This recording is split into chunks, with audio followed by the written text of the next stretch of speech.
On the day he passed away, he was doing his job as a porter at a cargo security agency. But all his life he dreamed of becoming a real warrior, and because of his lame leg, he never managed to do it. Nevertheless, he worked hard and tirelessly and was promoted to the position of chief carrier with the ability to manage the rest of the agency's carriers. That day, he had a gut feeling that something was about to go wrong. While he was thinking, he heard a command to stop immediately. Something was wrong, and he looked ahead and saw.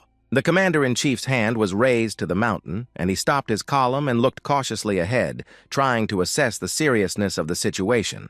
An unknown group of horsemen was moving toward the convoy of guards, and the chief bearer realized that he had not been worried in vain. He realized that a conflict was brewing, so his colleague asked him not to worry, saying that they would manage on their own, emphasizing that he had a bad leg. Looking at the enemy group, they wondered who they were. Maybe they were civil servants, or maybe they were criminals. The commander-in-chief ordered his aide Jin Peng to take the wallet and follow him, and the rest of us to prepare our weapons for battle. If something went wrong, the group shouted, "Yes, sir," and obeyed the orders of the main carrier. Looking in the wake of the command, a colleague asked if everything would be all right, and the chief carrier assured him that no one had ever dared to attack the Heavenly Dragon Agency. In addition, the most experienced commander-in-chief, Habulem, was at the head of their column. Approaching the enemy group, he introduced himself as an escort agency, Heavenly Dragon, if they did not introduce themselves and did not listen to his words. The leader of the enemy group looked at Gabulem and Jin Peng with an evil smile and crazy eyes. In one swift movement, he drew his sword and beheaded them. Now the new commander-in-chief did not expect such meanness from the enemy. The commander of the enemy group ordered his soldiers to attack the convoy. Obeying the order, the enemy column charged headlong, drawing their swords. The enemy soldiers were strong, ruthless, and fast, with the advantage of horses that helped them move much faster. Their commander-in-chief became excited and gave his soldiers a new order not to leave any prisoners alive, and they were also forbidden to take any prisoners. The agency's commander-in-chief gathered all his will in his fist and gave his first order to the carriers to immediately take up arms and fight back the enemy. The enemy continued to inflict damage. Their movements were fast and confident, and the agency's column did not have time to repel the enemy's attacks. While repelling an enemy attack, the agency's commander-in-chief heard a cry for help. Looking in the direction of the voice, he saw that an enemy soldier was standing over the unarmed carrier. The agency's carrier was begging for mercy, and the enemy's sword was already hovering over him, preparing to attack right now. Luckily, the agency's commander-in-chief appeared before the enemy struck and eliminated him forever. The carrier could not cope with his emotions, and the commander-in-chief quickly brought him to his senses. Looking in the direction of the fight, the carrier asked what they should do if even their soldiers could not cope with the enemy. He added that he would not be able to get far with his lame leg, and that he needed to get away from there immediately. Lowering his head, the commander-in-chief thought about his words and answered with a categorical no, adding that if they did not resist, they would be destroyed soon. Picking up his sword, he bravely rushed to save those who were still fighting on the battlefield. But in the end, because of his sore limp leg, he lost his balance and flew down to the ground. Cursing his leg and trying to get up, he heard someone shouting at him to continue on his way immediately, otherwise they would all be killed. Looking in front of him, the commander-in-chief saw the abandoned swords and the agency's brothers lost in battle, thinking that he was too late and it was over. Sad thoughts began to creep into his head, whether some cripple would be able to repel such a strong enemy attack. Almost desperate but strong in spirit, he managed to get to his feet and made a promise to himself that as long as he could move, he would do everything to save at least someone. Climbing onto his chariot and lighting a torch, he shouted at the enemy soldiers, calling them bastards. If they do not immediately retreat, he will set fire to the chariot he is standing on. Smiling and stepping on him, one of the enemies asked what kind of nonsense the agency's commander-in-chief was talking about. Standing his ground, he waved a torch right in front of the enemy's face, forcing him to step back, thus showing the seriousness of his words. The enemy commander, heading for the chariot, asked what his goal was and what he wanted them to do. Then he heard from the man in the chariot that his condition was to let the survivors go, and if not, he would burn the chariot. With a sly smile, he added that the other chariots were empty fakes, so they needed only this one. He took out dynamite and lit it to show the enemy the seriousness of his words and shouted that they only need the bamboo scroll of the Tao Te Ching, a book written by Lao Tzu thousands of years ago, is in this chariot.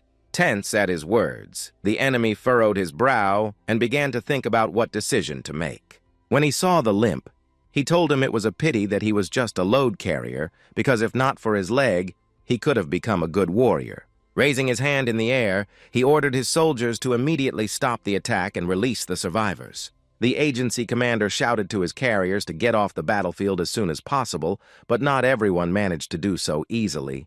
The carrier he had rescued earlier did not want to leave him among the enemy and insisted that the commander flee with them. The commander told him to run away without him, because if he followed him, the enemies would rush after them before they could finish speaking.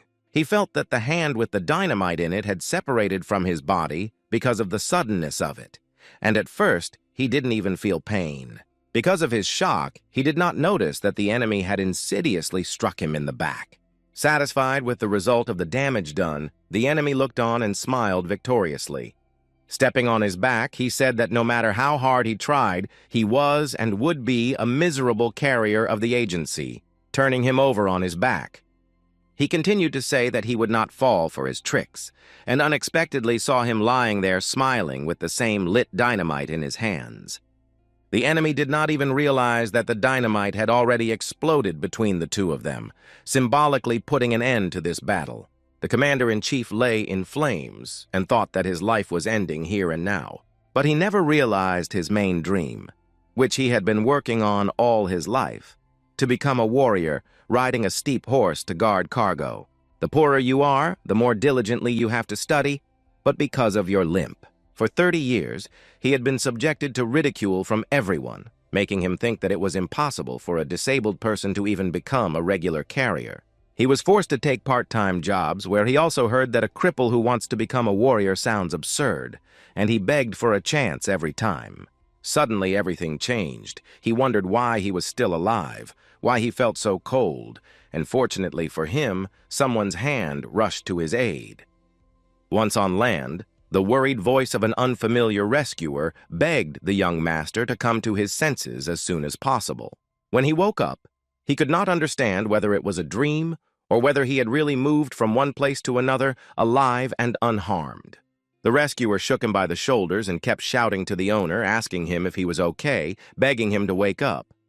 Finally, the young man asked him to stop shaking him, thus making it clear that he was fine. Concerned, the rescuer asked the owner if he had regained consciousness, and heard a sharp request to leave him alone immediately.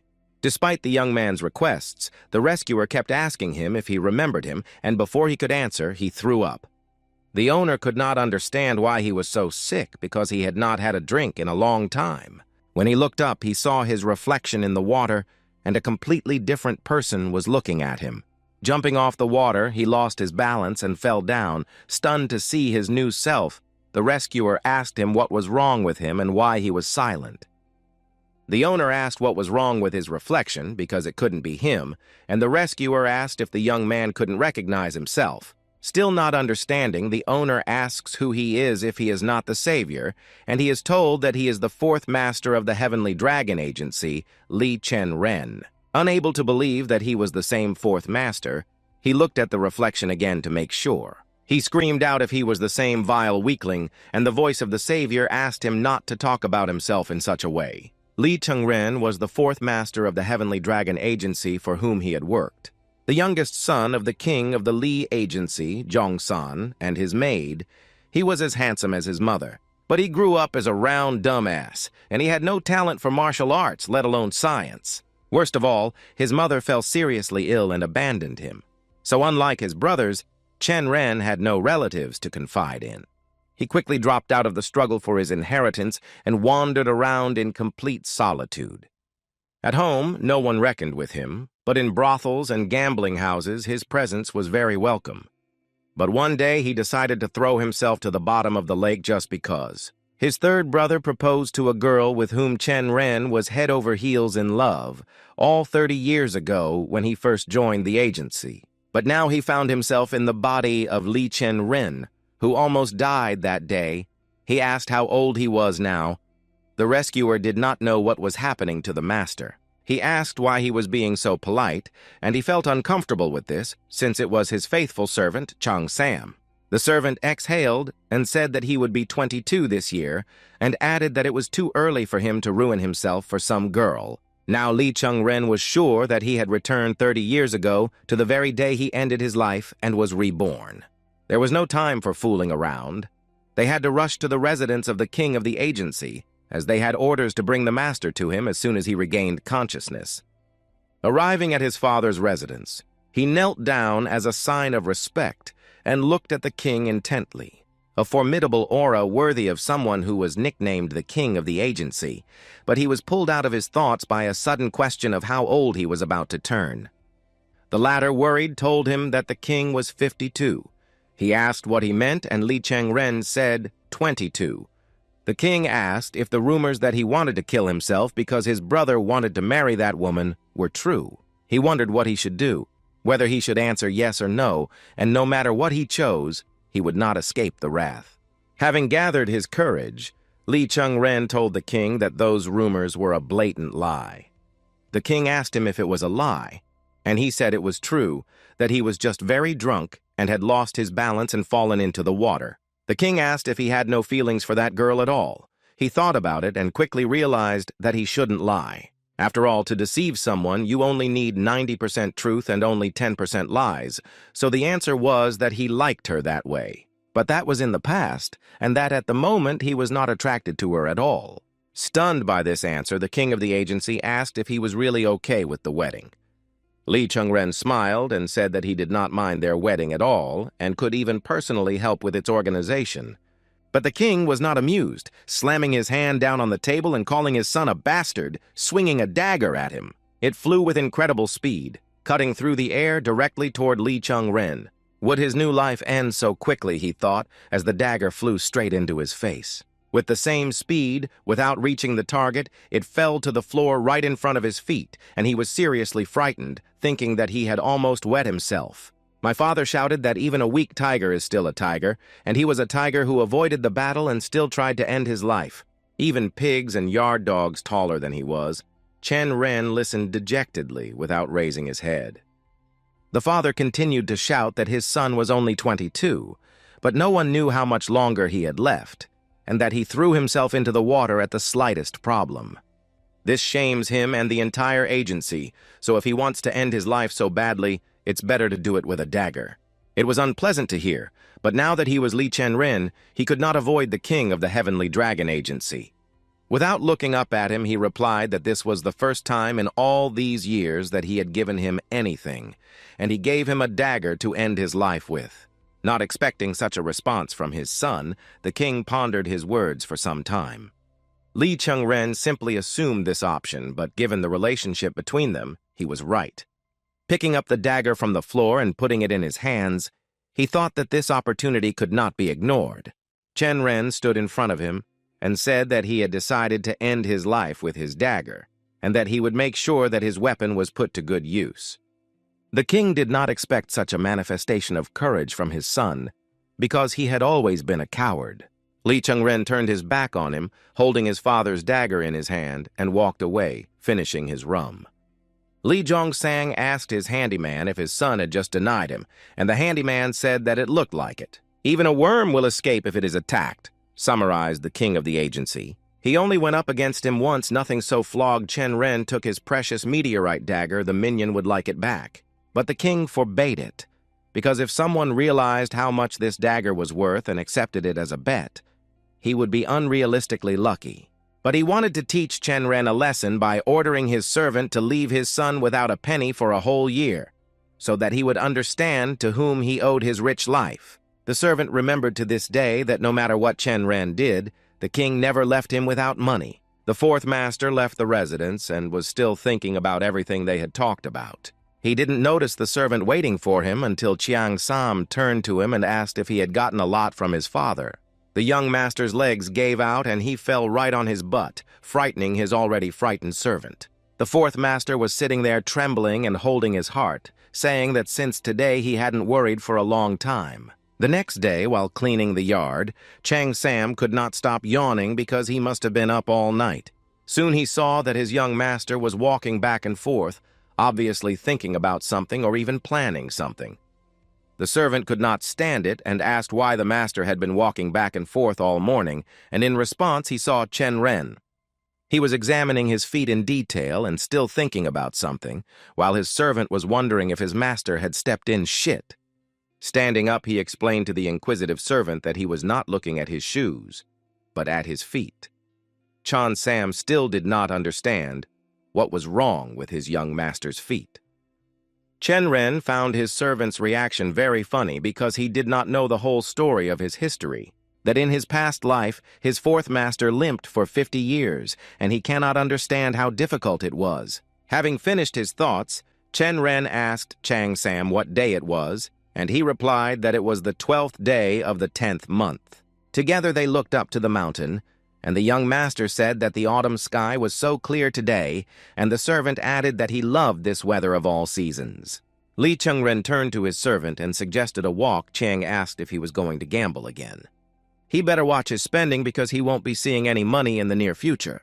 The servant explained that they were ordered to feed him 3 times a day, but not to give him any money, adding that the order came from the king of the agency himself. A little upset, Chen Ren asked if his father had decided to punish him for his disobedience. Chang Sam asked what he planned to do next. Chen Ren mockingly asked him if he really thought that such a young owner without money would starve to death. Chang said that he meant in the future.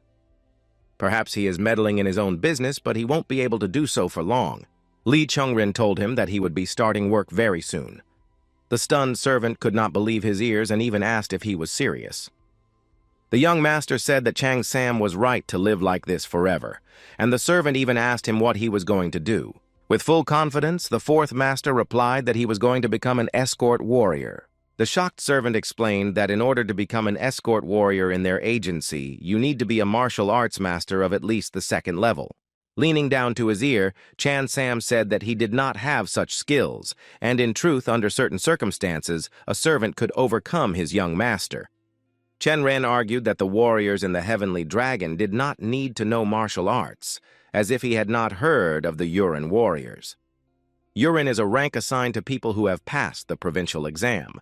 For a very long time, the agency has been accepting Yurins into its ranks as if to help poor scholars. But since they could not fight, they were hardly ever used in convoys, but the Jurins kept books or taught illiterate porters. However, if they were lucky enough to pass the capital's exam and get appointed to the prefecture, they became a reliable support for the agency. Stunned, Chang Sam asked his young master if he was really going to take the exam.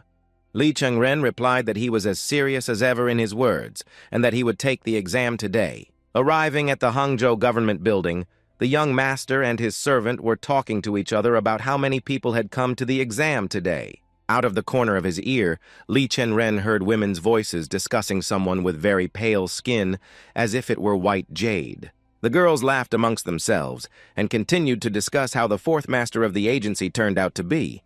He turned to Chan Sam and asked why the girls were looking at him so strangely, and he replied that the owner always attracted the attention of different girls. While the fourth master was thinking about how great it would be to be attractive now, his servant asked him if he was really ready to take the exam. Without remorse or hesitation, the youngest master replies that of course he will take the exam, because he is going to take it. He was once hired as a porter with a limp leg because he could read and write, and was recommended by the accountant Limp's son, so he began copying books. And most of the things he copied were not even books or even posters, namely, the answers of those who have already passed the Imperial exams with the best results. And of course, he still remembered every answer to every question while the master was thinking about the exam and the servant was wondering why he was so confident. The doors of the board building opened and a man came out and announced that all those who came to the exam could go through. Lee Chen Ren took the tube from his servant and ordered him not to go anywhere because he would return to him very soon. The man who had invited everyone to the exam told the guards that it looked like everyone had already passed, so they could close the door. A man's voice was heard in the distance, begging them to stop and wait for him because he was also in a hurry to get to the exam. The exam began, and everyone was bent over their sheets and answering the questions diligently. Chen Ren didn't want to copy the best students word for word, since he already knew the topic of the exam in advance. It wouldn't be fair. He wanted his own thoughts to be evaluated. His attention was drawn to a guy who was visibly worried that he had brought an iron feather instead of a bone. The fourth master asked the boy if he had brought the same feather that soldiers use to stick into acupuncture points. Taking pity on the young man, Lee Chen Ren gave him his bone and thus helped him out of an unpleasant situation. He thanked him and promised to repay his kindness, to which Chen Ren laughed and said that he would treat him to noodles one day. But suddenly the young master's gaze became serious and concentrated, and he looked intently at the boy's face. He thought that if not for this wart on his nose, he would have been very handsome.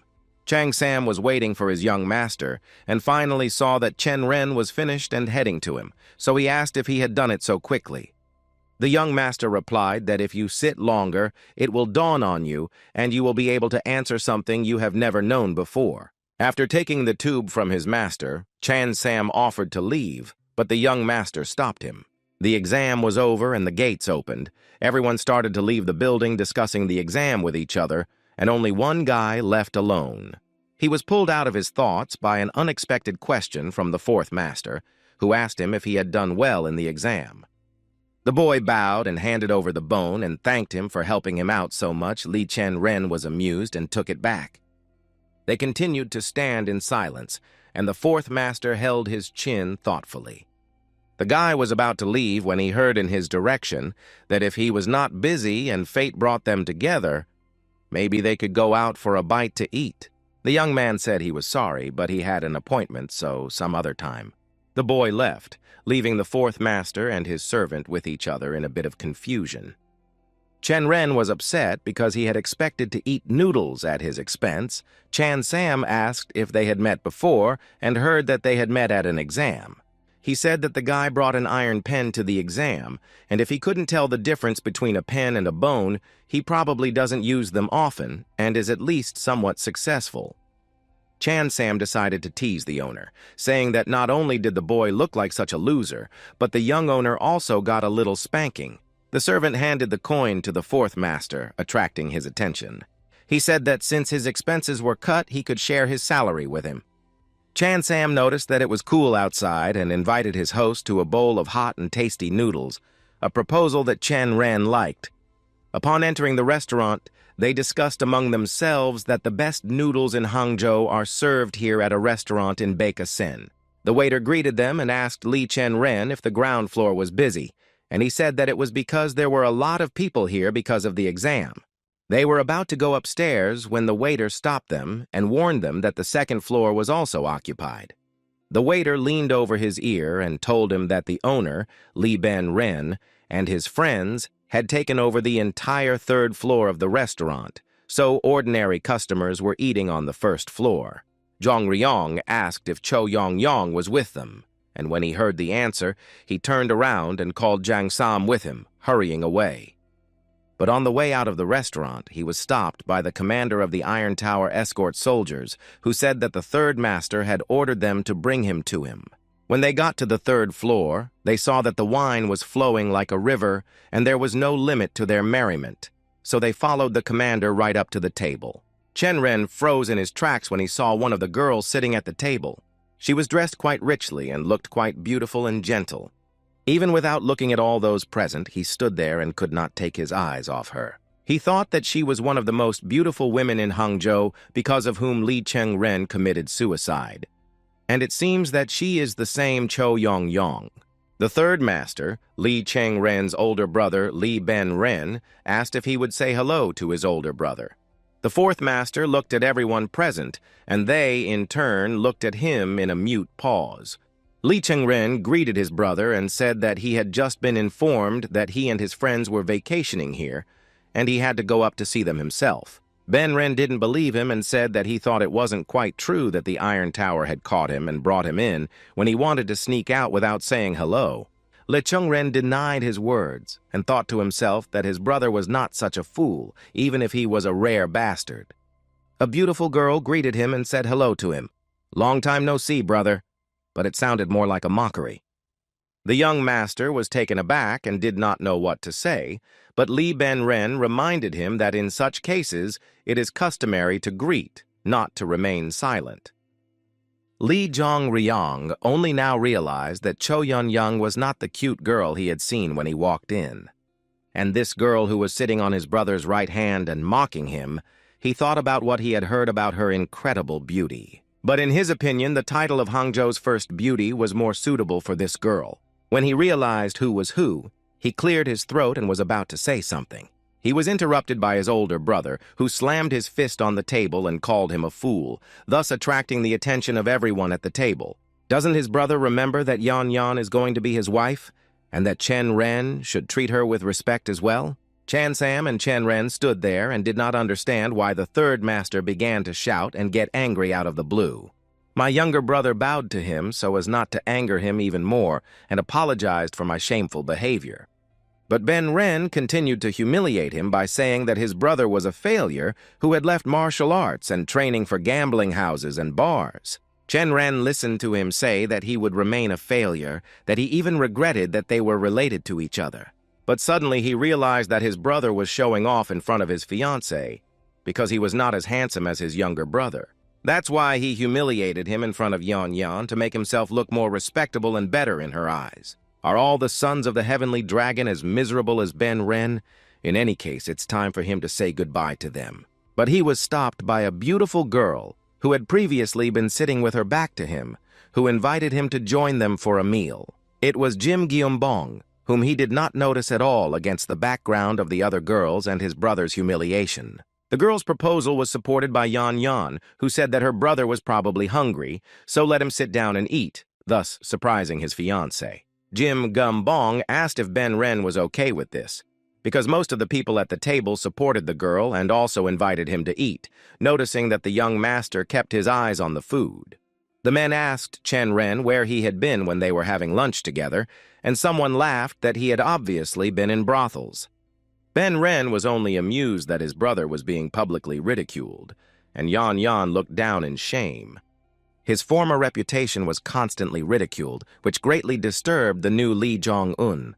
Everyone at the table was laughing, but not that beautiful girl, who was looking at him intently as if sympathizing with him. Ben Ren turned to his brother again, since everyone was asking him to the table and his younger brother was so hungry. His brother threw a plate in front of him and said that he could eat the leftovers, humiliating him even more. But Lee Chen Ren was not an easy man, so he took the plate and said that he would gladly accept his offer. After ordering Chang Sam to find a seat and eat, he began to look around for a place to sit. I found a seat near Jim Gyeombong right in front of a girl who clearly did not expect the young master to show such courage. Lee Chen Ren began to eat his food with a smile in the company of beautiful ladies. Now he was the center of attention, not only of women but also of men. His brother watched him sitting at his desk with undisguised displeasure. The young master listened to various conversations about the agency's internal affairs and even heard Confucius being quoted. Ben Ren was asked how he would solve various problems, such as how to stop hunger caused by natural disasters. Chen Ren noticed that they were discussing the topic of today's exam, how to deal with the rise in crime caused by the famine in northern China. He looked at the two men who were actively participating in the discussion. Apparently, they were also taking today's exam. Jim Gyeombong leaned over him with interest and asked what he had to say about it.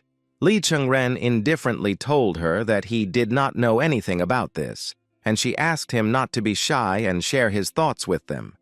Ben Ren supported her because he also wanted to hear what he had to say, because as a child, Chen Ren had studied this at least a little. Well, if they decide to ridicule him again, it is the young master's own fault. He decided to speak his mind.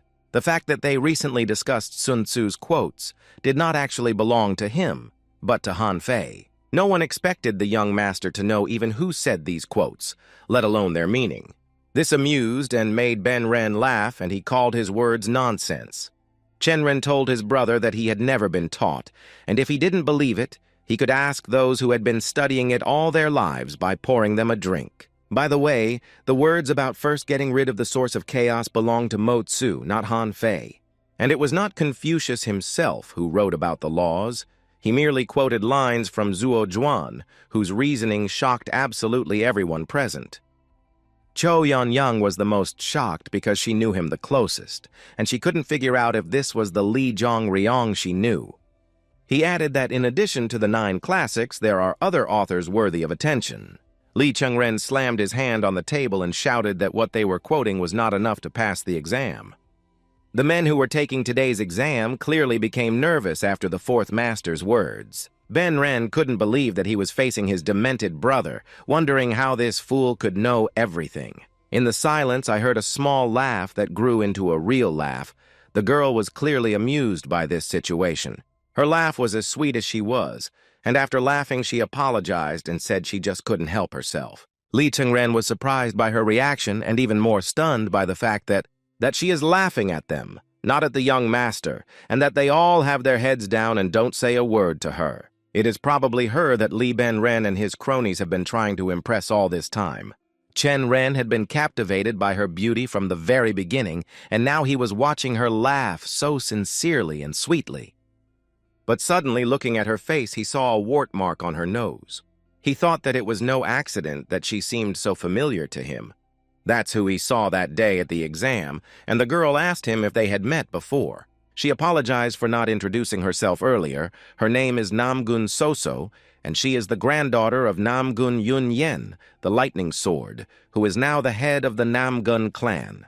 The Namgong is the largest military clan ruling all of northern Yangzhou. So that's the meeting she was talking about, and he thought that Soso was just a strange student, but she was from the Namgun clan, just disguised to pass the exam. The chance to befriend the granddaughter of the clan head is a great fortune in the clan. There are 2 heirs, Namgun Soso and her older brother known for his skillful swordplay. Therefore, this dinner is the only opportunity for Li Ben Ren to enlist her support, as it will give him a great opportunity to defeat his brothers in the struggle for power. In other words, he bowed and introduced himself to the best ally he could find, to which Namgun Soso said that she knew him and that he was known in all the bars in Hangzhou.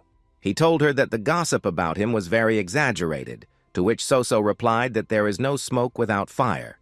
Lee Chen Ren replied that even a small fire can produce a large column of smoke, and Namgun Soso said that fire can consume a mountain but will eventually go out. After finishing his pleasantries, Soso reminded the young master that he had not said what he thought about the previous topic. She told him that it is always easier to criticize others than to open up your thoughts to everyone, especially when there is no right answer, and she insisted that he answer. Lee Chen Ren did not refuse and said that in such a situation he would not touch the criminals. He was asked about it, and he says so. Chen Ren explained that northern China specializes in selling cotton, so crime increases every winter. This means that if they are left untouched while conditions improve, bandits and former farmers will simply return home. Namgun Soso was clearly disappointed with such a short answer, and Chen Ren continued.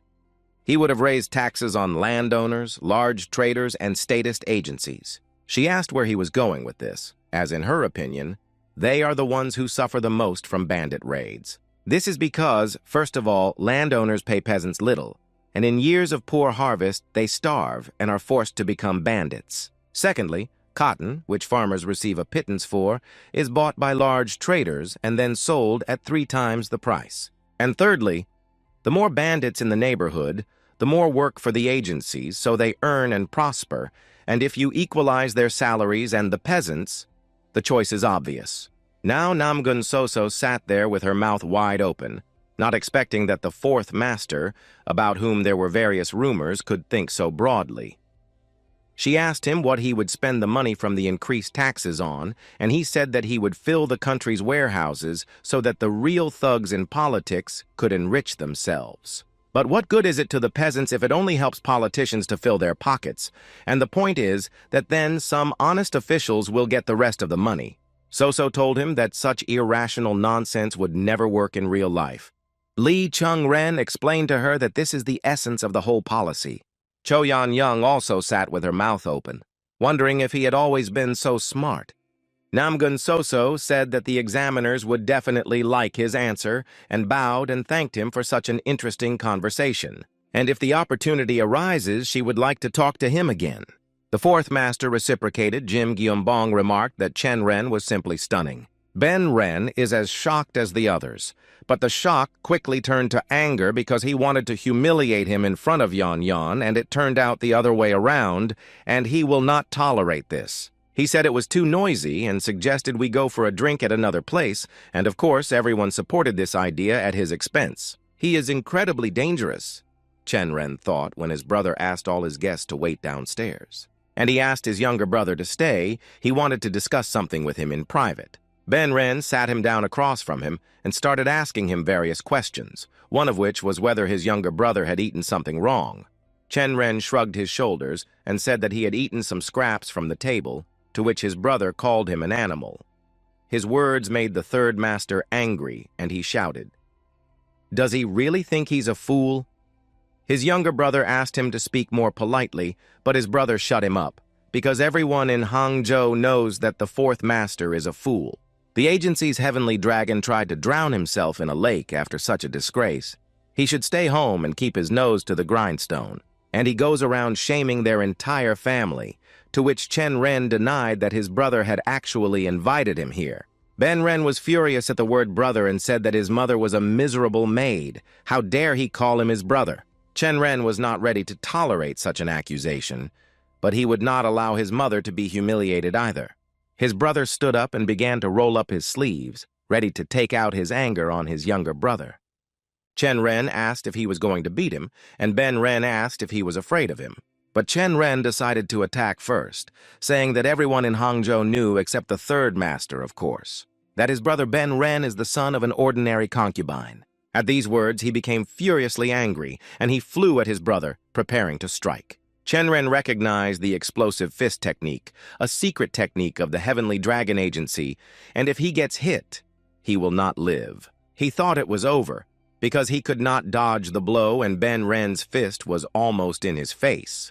But the young master noticed that his brother's fist began to move strangely and slowly toward him. He got to his feet and moved to the side, dodging his brother's blows.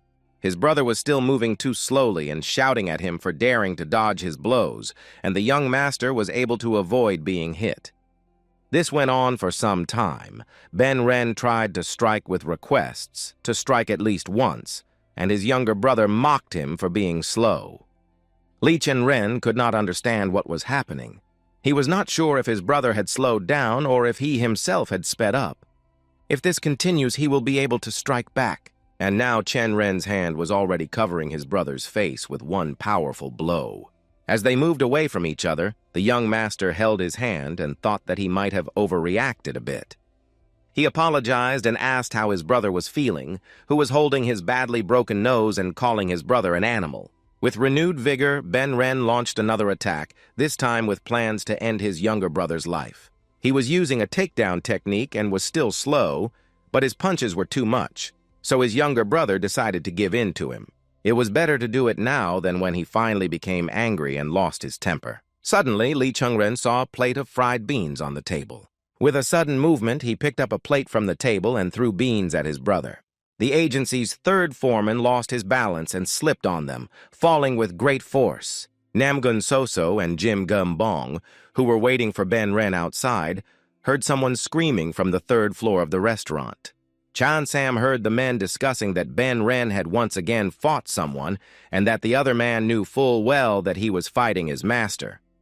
Meanwhile, the young master was wondering how he had managed to defeat his brother in such a way, since everything had not gone as he had expected.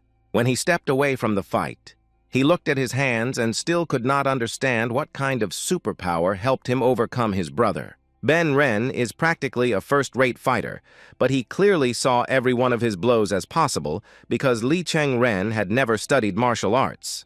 But while he was thinking, his brother came to and was still as angry as ever, calling Chen Ren a brute again. Not noticing that his friends had returned to the restaurant, he continued to attack and threaten his younger brother. He climbed on top of him and shouted that how could he even dare to hit him? Does he think he is the smartest and can outsmart him so easily?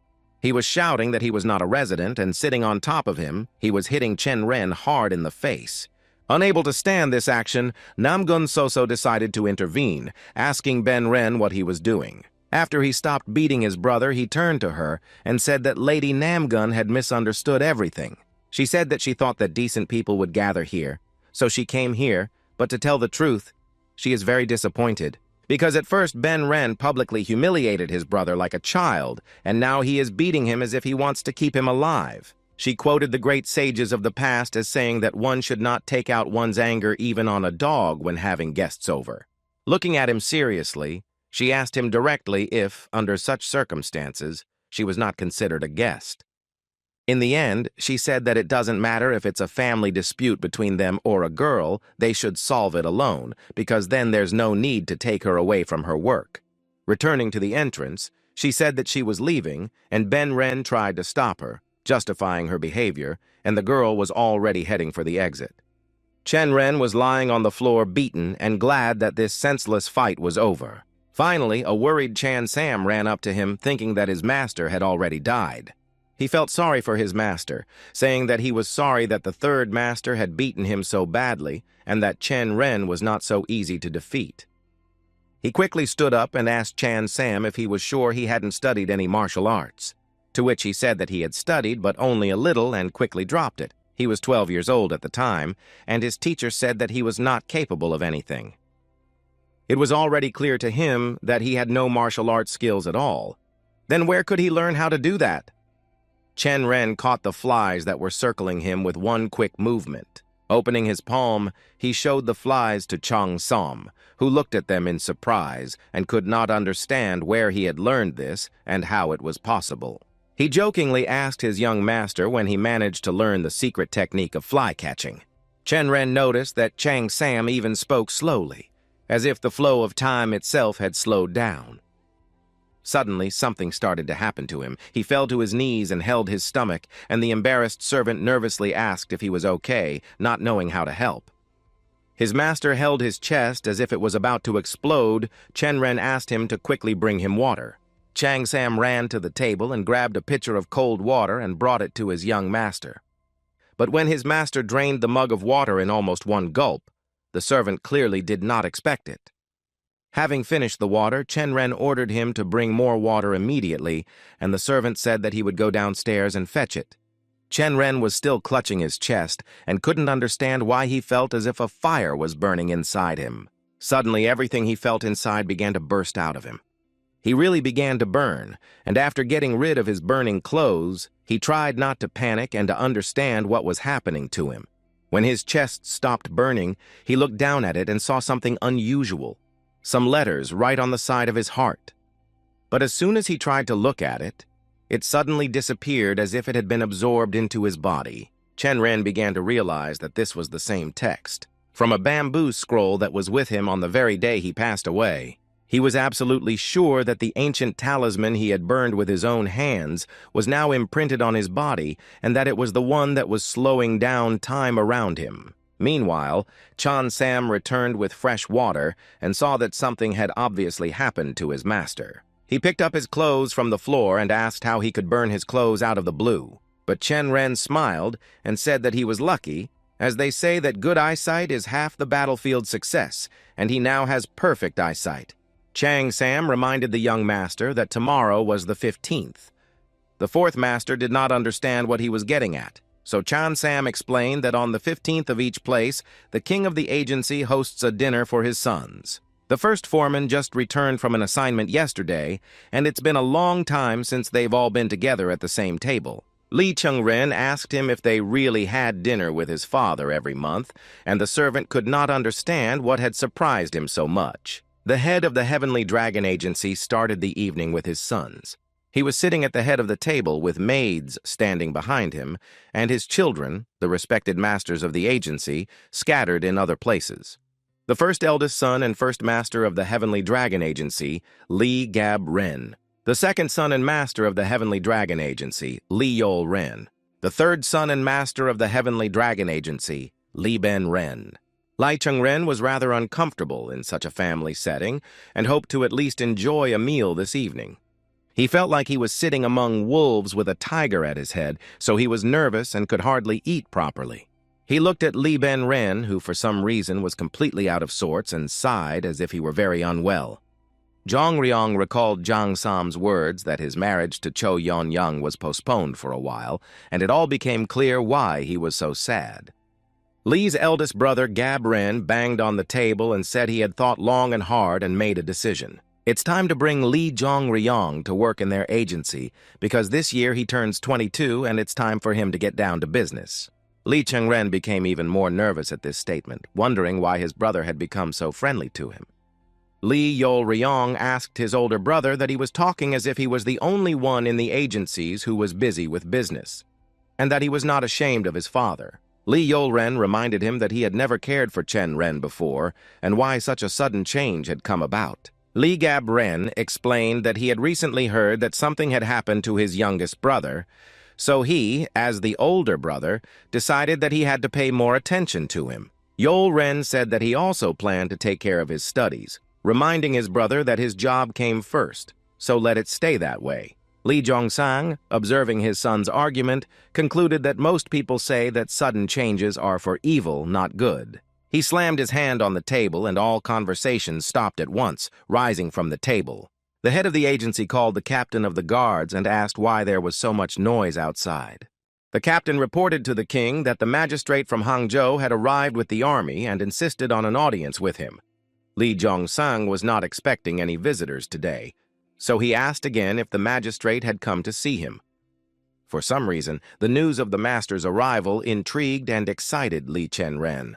It seems that not only he, but also Li Bin Ren was concerned about this, because he became noticeably more animated after the news. Li Gab Ren asked him if he was so worried because he had done something wrong again, and Ben Ren said that he had actually taken a state exam 3 days ago. Lists of those who passed the exam have already been posted in all districts, but the top 3 scorers are personally informed by board members. Ben Ren informed everyone that this year he also took the state exam. Lee Chen Ren thought that while he was flaunting himself in front of him in the restaurant, he had really passed the exam. Officials personally hand over the results to the top 3. This is true, but usually the magistrate does not interfere in such cases. Lee Gab Ren asked why the magistrate would meet with his father in person, and Ben Ren said that he wanted to impress his father. After all, 7 out of 10 officials were there. They obey his father, to which the head of the agency said enough talk, and he got up from the table and decided to go to the master and find out everything in person. The head of the agency and his craftsmen went outside to meet with the magistrate. Lee Chen Ren walked behind everyone, looking in front of him and visibly nervous. In front of them stood Magistrate Wang Ying-tak, who bowed and said that he had not seen Lee Jongsang for a long time and asked how he was doing. The head of the agency greeted the magistrate, saying that they hadn't seen each other for a long time. But he would like to know the reason why he came here at such a late hour. The magistrate asked if he shouldn't have come. Lee Jongsang objected, explaining that he was always welcome here, and they were surprised that despite his crazy schedule, he came to them without even warning them. The servant said that the honorable magistrate wanted to see the head of the agency in person. The magistrate said that it seems there was a small misunderstanding. Of course, he would have liked to greet him individually, but he came on another occasion. According to the laws of their country, he came to hand over the exam results. At one point, everyone looked at Ben Ren and could not believe that he was able to pass the exam and get into the top 3. He couldn't wait for the result to be announced, so that he could finally earn recognition from his father. Lee Jongsang asked Magistrate Wang In-taik whom he had come to see, and he replied that of course he had come to see his son. As everyone could already understand, 3 days ago, a state exam was held in Hangzhou, and one of his sons showed the best result, so according to tradition. He came to inform him about it, which is usually done by his assistants, and since he knows the family, he decided to come personally to show respect. The magistrate turned his head over his shoulder and ordered his soldiers to get to work immediately. They quickly and organizedly laid out a sheet on which to set up a small table. The magistrate personally put a mug of wine on the table, which meant that the preparations for the ceremony were almost over. Without waiting for the invitation, Li Ben Ren went forward and sat down opposite the master in the scoring of the results. He was already mentally enjoying his victory, dreaming that his words would be taken into account more. In addition, in this scenario, wedding negotiations with Cho Yon-yon will finally resume, which made the third master very happy. The ceremony began with the best result at the last provincial exam by Lee Jong-sang's fourth son, Lee Jong-ryong. Everyone was shocked by this news, so everyone immediately began whispering and discussing, with all their attention focused on Chen Ren. He stood proudly despite the criticism and discussions. The fourth master was no longer afraid of anyone or anything. Just think, the best student from their agency has never been the case before. Usually the best students were always students of some famous academies. It was hard to believe that none other than the fourth master could have done it, given his reputation. Lee Chen Ren could not accept and come to terms with the fact that his younger brother had beaten him in the state exam. He shouted to the magistrate that it was clearly a mistake, that he had read his name wrong. I asked them to double-check it, and it should have said Lee Chen Ren, because Lee Chen Ren did not pass the exam, so how could he have shown the best result? It looks like there was another misunderstanding since he is still sitting in his place. The magistrate asked if he was the same Lee Chen Ren, and he replied that he was. Then he was given a scroll confirming his results. Lee Chen Ren said that he honorably accepts His Majesty's most majestic edict. Congratulations came from everywhere, and he thought that the former carrier had finally gotten a chance to become a soldier or work in management. People showed different reactions to this news, some joy, some anger, but only Chang Sam was so sincerely happy for his young master. Chen Ren was so happy that he was ready to run out into the field and just shout until he was hoarse. On the 20th of this month, Lee Chen Ren is to report to the Hangzhou government building to receive a badge of 50 rolls of silk and a travel pass. Suddenly, a tall, dark figure loomed over Magistrate Wang Ying-tak. It was Li Zhongsang, and the atmosphere between them was very tense, so he called Wang Ying-tak to talk in private. After hospitably pouring him a drink, the head of the agency asked the master if it was a joke, and he did not understand what he was asking him about. He slammed on the table with all his might, so that the magistrate was speechless and seriously frightened. The head of the agency shouted that he didn't think he knew that through this scheme they were using the children of the rich as their pawns. He said that such tricks would not work on him, and the magistrate explained that there must have been some big misunderstanding. Does he really want to say that Lee Chen Ren got the best result on his own? It even sounds ridiculous. We should fire him so that he can finally get his head straight. The magistrate thought that it was necessary to choose the right words, otherwise he would not only lose his job but also his head. He hoped to console him with this news, so he came in person and swore that he had not rigged the results to get his money. It was the truth, and even if he wanted to do that, he would have chosen his third son, which would not have been so suspicious. Is it not obvious? Lee Jong-sang even thought about his words because they sounded sincere and true. In his turn to confirm his words, the magistrate took out an envelope and handed it to the head of the agency so that he could see everything with his own eyes. He brought this envelope just in case because he anticipated that he would not believe it so easily. He opened the envelope and saw that it was his fourth son's answers. This could not be so. There was a work with deep and rich content, as well as observations as if gained from deep experience, and it was all so well arranged. The head of the agency could not believe that his son could have written all this. He even asked if it was him who wrote it, and he felt that it was amazing. He had never seen such a perfect answer before. How could his son, a fool, write something like that? Since childhood, he had always been bad at school. He was bad in battle, no matter how much he was taught, but it was useless. He could not just take his child and leave him. He shouted Lee Chen Ren had really met the Dragon King when he jumped into the eastern lake, probably meaning that he had gained strength and luck. Since his third son was among the top 200, they will both be able to take the exam in the capital in a month, and it is unlikely that they will have any problems with it. Ben Ren was able to become the best among those 200 only thanks to his mother, and Chen Ren is unlikely to repeat his success in the capital's exam. However, if he succeeds there, then it will be a good option for him to become a state official. This may be his only chance to succeed in life, as he has neither talent for martial arts nor support from his mother. The head of the agency apologized for disrespecting him, even though he had traveled a long way to tell them the good news. The magistrate understood why he reacted in such a way, and the head of the agency asked how widely the results would be announced. Usually about 100 posters are placed. But Lee Jong-sang was not satisfied with this, and it was evident in his face. But for the first time in 20 years, the best examiner was chosen unanimously. So it was decided to expand the number of posters to 1,000. Every 10th constable will be assigned to hang them in Hangzhou, as well as in Suzhou and Yangzhou and other neighboring cities. The head of the agency was now laughing and saying that 1,000 posters was too much to ask, and he was very grateful for his generosity. While the magistrate was thinking about how long it would take to write 1,000 posters and put them up, the head of the agency put a large box in front of him.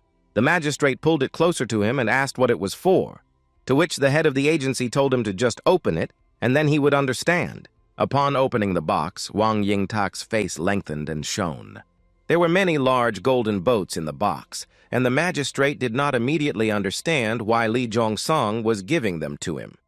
But he explained that they would probably need a lot of money to prepare and deliver such a large volume of posters. All this trouble because of his younger son would be right if he took over the embezzlement, and there was even more to it so that there would be no problems with lack of funds.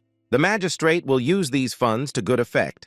Today's table was empty, said Li Zhongsang, and next time a fancy table will be prepared for him. The head of the agency was very generous today, and the magistrate did not regret coming to inform him and his sons in person. Having finished the conversation, they said goodbye on a good note, and the magistrate returned not empty-handed, thinking that today he had been lucky. The next day, Lee Chen Ren was visited by his cheerful friends, and it felt as if they had almost burst through the gate. But the third master was always happy to see them, waving to them and inviting them to come in as soon as possible. They came to congratulate him as soon as they learned that he had passed the state exam. They thought that Chen Ren was only good at martial arts, but it turned out that he was a genius in his studies as well. These words were incredibly flattering to Chen Ren's ego. His first group of friends was soon joined by another group of friends, all of whom were welcome to join the conversation. Chan Sam said that it was ridiculous because his younger brother took first place and did not hear a single congratulation, and he barely passed, and half the village came to congratulate him. Shouldn't he be ashamed of himself? If he were him, he would have hung a sign saying, "No visitors allowed" at the main gate, and Chen Ren didn't care much. He was thinking about how he had noticed several properties of his ability to slow down time under intense tension during a few days of practice. The first is that it activates itself, and the second property is that he cannot maintain it for longer than 10 breaths. And the third was that his own movements were also slowing down. So the only thing he can do now is to closely monitor his opponent's movements. But thinking 3 steps ahead on how to cope with him is all I've learned so far. Even though he was reborn and passed the state exam with flying colors. But without combat skills, history can repeat itself again. And he needs to find a martial art that will help him accelerate his movements in his new body. Chang Sam said that there was nothing to envy. Lee Chen Ren returned to him from his thoughts and could not understand what he was talking about. He said about Chen Ren that his popularity was fake because the third master's mother, Madame Chunhua, donated bones and ink to the Yadan Academy. This whole company is here only because of this, and Lee Chen Ren could not care less. Chan Sam said he could relax his supervision a little bit if he was upset. They could go to the red light district to lift his spirits. He guarantees that thousands of prostitutes and hired killers, even brothel guards, will welcome him, which makes the young master laugh. He told the servant to forget about it and to bring him some sandbags, which the soldiers use for training. The young master told him that he would hang them on himself and run, but Chan Sam still did not understand why he was doing this. Lee Chen Ren turned to him and proudly said that he had told him that he was going to become a great warrior.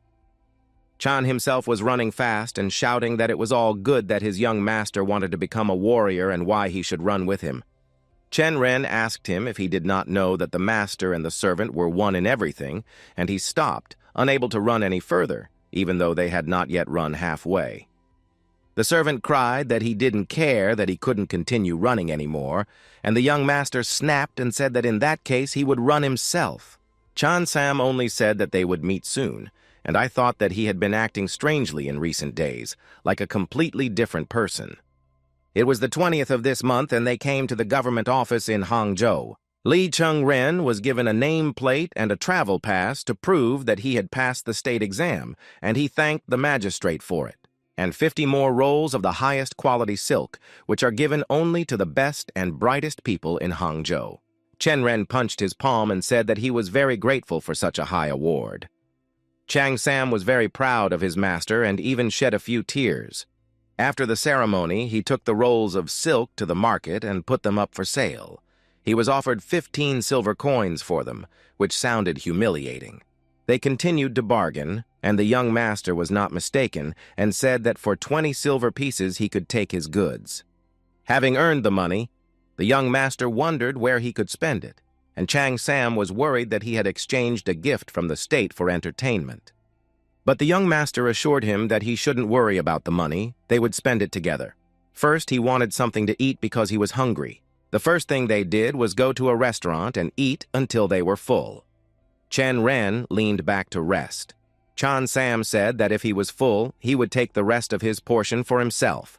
Then they went to walk around the market when a merchant called out to them, inviting them to look at his shop where he had clothes made of high-quality silk at a low price. Chen Ren was interested in one of the cloaks in his shop, so he looked at it carefully, and his servant did not understand why he wanted it at all. But as it turned out, he chose this cloak for Chang Sam, saying that the servant would look like a young master if he wore it, and he thought he did not deserve to wear it. But Chen Ren didn't even think about backing down despite the servant's refusal. He still bought him a new high-quality cloak in honor of the day he passed the exam. Chang Sam suddenly thought that his young master must have been upset that no one had come to congratulate him, so he was being so generous to him now. Walking along the waterfront, they came across a local old beggar sitting and asking for alms from passers-by. Suddenly, 2 silver coins fell into the old beggar's empty bowl. Chen Ren said that he had spent the last couple of coins on a good cause. Chang Sam yelled at him that they weren't even coppers. Why give so much to a beggar? But it was just a routine ritual that accompanying carriers perform before each mission. Symbolizing the dumping of one's own bad luck on a beggar in order to return unharmed, 2 silver pieces are incomparable to life. Chang Sam asked if he was really going to join the escort, but what about the capital exam? He could concentrate on his studies and not take assignments right away. But Lee Chen Ren was fixated on participating in the sorting ceremony that would take place tonight, and he was thinking of a plan to get there. At the ceremony, people sort the goods that have arrived during the day by their type and purpose, and upon its completion they are distributed to the respective delivery managers. Chang Sam asked if the ceremony was not intended for bosses and higher officials, and the young master replied that this was why he was thinking about how to get there. The servant suggested that he simply ask the king of the agency to help with this, and if it were that easy, his father would grumble about preparing for the exam just like him. Isn't Chen Ren going to warn him that going on a mission is a deception? And he said he would think about it when the time comes. Chang Sam noticed that now it really seems that he is a different person, because before he used to tremble at the mere mention of the king of the agency. Chen Ren told him to try to burn alive or drown after that. He would not be afraid of anything, so he simply agreed, because it would be worse for him if he did not. The servant asked why he had to take part in the ceremony, since the task could be done without it, and the young master had his own motives. If he is right, all the goods will be stolen and all the support will be destroyed by martial arts masters almost at the very beginning. The Heavenly Dragon Agency will suffer heavy losses and its king and chief of escort will send a team to organize a cleanup. They will succeed in taking revenge, and those who are left lying on the battlefield will never return to their homes. Lee Chen Ren recalled how in the past these people had gone through fire and water with them. Even if when they made fun of him because of his limp, they were his friends who could be relied on. He set himself the goal of saving them from such a fate, no matter what it took. His participation in the sorting ceremony is necessary to disrupt this delivery at all costs. As the young master and his servant approached the area where the sorting ceremony would take place, they saw something they had not expected. A boy hiding behind the wall of the building was looking at the open door with great interest. The boy turned out to be a very familiar-looking man, and Lee Chen Ren immediately realized who it was that was peeping in. Inside the room, there were many people trying to rein in their horses, discussing among themselves that they had to move because the king of the agency would soon arrive. The boy muttered under his breath that Chen Ren had said he was the 4th master of the Heavenly Dragon Agency. When he suddenly appeared in front of him, the boy did not expect to meet him in this position, so he was very frightened by the surprise. The young owner asked him what he was doing here, and the boy turned to them in shame and asked if they knew each other, as he did not remember them at all. He realized that it was the girl from the restaurant and thought that she had argued with him so much in the restaurant that he shouldn't pretend that they didn't know each other. He decided to play up her insult and said that he must have confused him with someone else, apologized, and moved on. He added that his memory of his face had completely deteriorated after falling into the lake, to which the girl said she remembered him because she had taken a bone from him during an exam. Chen Ren said that he also thought from the very beginning that this was the same guy from the exam, but that guy had a mole on the right side of his nose, not the left, so he could easily have been confused by another person. The girl quickly turned her back to them to check her mole to see if she had really glued it in the wrong place, still not revealing her own image. She kept making excuses to them that they simply did not remember her location correctly. Chen Ren asked her why she had come, and she said that she had heard about the fame of the fourth master and decided to see him when she passed by the place. In turn, she asked him why he had come here today. Chan Sam explained to the girl that he was facing the fourth master of the Heavenly Dragon Agency in person. She was so happy she couldn't believe her luck that she had met him. It was so incredible Chen Ren thought she would be a good actress. She said what a coincidence that he was the only person she met at the exam, and the master said they hadn't met yet. The girl punched his hand and introduced herself with her fictitious male name, Pun Jin Yang, and congratulated him wholeheartedly on his victory in the exam. He thought about the fact that she had really come to meet him in person and what all the disguise was for. No matter how much you disguise yourself as a man, you can't hide such a beautiful smile. And she doesn't seem to realize it, but one day he will tell her about it. He bowed to her and thanked her for traveling such a long way for him, saying that they would meet again. Having finished on that note, he turned around and was about to walk away when the girl stopped him. Chen Ren stopped and asked her what else she wanted, and she asked if he wanted to eat hot rice soup with her. Still, they agreed to eat it together when they met after the exam. A girl in a man's suit said they could do it today because she had no plans today. He thought that she had come specifically to see him, although he did not know the real reason for it yet. He did not have time for these amusements. Chen Ren said that they had actually agreed to eat noodles, not rice soup, to which the girl said she had gotten it wrong. The fourth master and the servant headed for the entrance, and the girl stood her ground, inviting them to eat together, but he said only that he was a little busy today.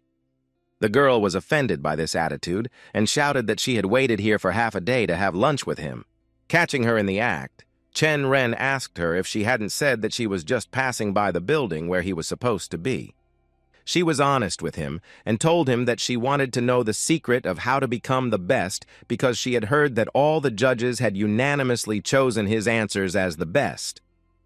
Although he said a lot of different things in the restaurant, she was sure that there was something in the young master that no one else had. She punched him in the arm and said that she really wanted to learn his skills. In Morima, the words, "I want to learn from you," have quite a lot of meaning, especially when they are said by someone from the Namgun clan. Since she was the granddaughter of the lightning sword itself, she was humiliating herself to do so. Chen Ren simply asked her to give up because she didn't know him well. He was just a simple idiot from Hangzhou, and he was lucky in the exam. She was no ordinary girl with a sharp tongue, so she told him that it was more accurate to say that he was a half-wit and a blowhard loser. But he proved in the exam that those rumors were all lies, didn't he? Chen Ren asked why he was so fixated on that exam. He said that the girl's clothes looked bad, but her skin and face were well-groomed. She had obviously grown up in a rich family, and there are many ways to succeed in life. She explained that she is one of those people who bring things to the end on their own. She asked him if he had any idea where she came from, but the young master was not very interested in this.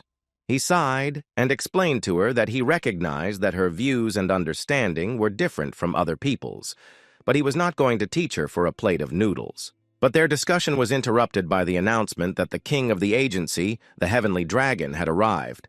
Everyone was pushed out of the way so that they would not interfere with Li Zhongsong and his escorts moving to the room where the sorting ceremony was taking place. The king was approaching, and Lee Chen Ren still hadn't figured out how to get to the sorting ceremony, so he told the girl that he agreed to eat noodles with her. But he agreed not just like that, but on one condition, and she asked him what that condition was. He didn't know if the girl knew that his father was going there. He will definitely ask about her, so she needs to remember 3 things. They only met after the exam, and she is here to return the book. He also rejected her offer to attend the sorting ceremony, but if she could manage it, he would help her with her request. She asked him why he needed all this, but he didn't have time to explain, and promised that if he got there thanks to her, he would definitely find time for lunch. He doesn't promise any outlandish secrets, but he will answer all her questions honestly and sincerely. She laughed and remarked that it looked like he needed her much more than she needed him. This changed the situation, and now she began to bargain, asking him how many plates of noodles he would buy her. He replied that he would buy 3. This did not satisfy the girl, and she shouted that he would buy her not 3 plates, but 10 plates of her choice, as the young owner had no time left. As the king of the agency approached the gate, he held his gaze on the 3 young men. He was looking at them, and the king saw him and asked who he was. They stood silently. Then the king asked them louder, asking them if they did not hear him. He asked who it was. The guy hit my hand, bowed, and introduced himself as a student from Yangzhou named Punjin Yang. He explained that he had taken the state exam with a young master, Lee Chen Ren, and that's where they met. In his bow, he told the king that he was honored to meet the king of the Heavenly Dragon Agency in person.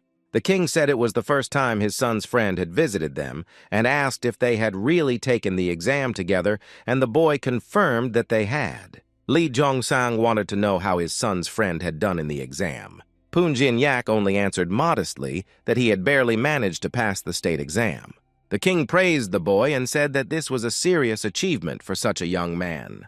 In his opinion, he does not deserve such praise because he took only 10th place when Master Chen Ren became better, and the young master was speechless from what he heard. The king's attendant noticed that the student from Yangzhou mentioned on the posters was a friend of the young master. Punjin Yang did not look masculine enough, but he was elegant and intelligent. The king of the agency was happy that his son Lee Chen Ren was able to make friends with the smart boy.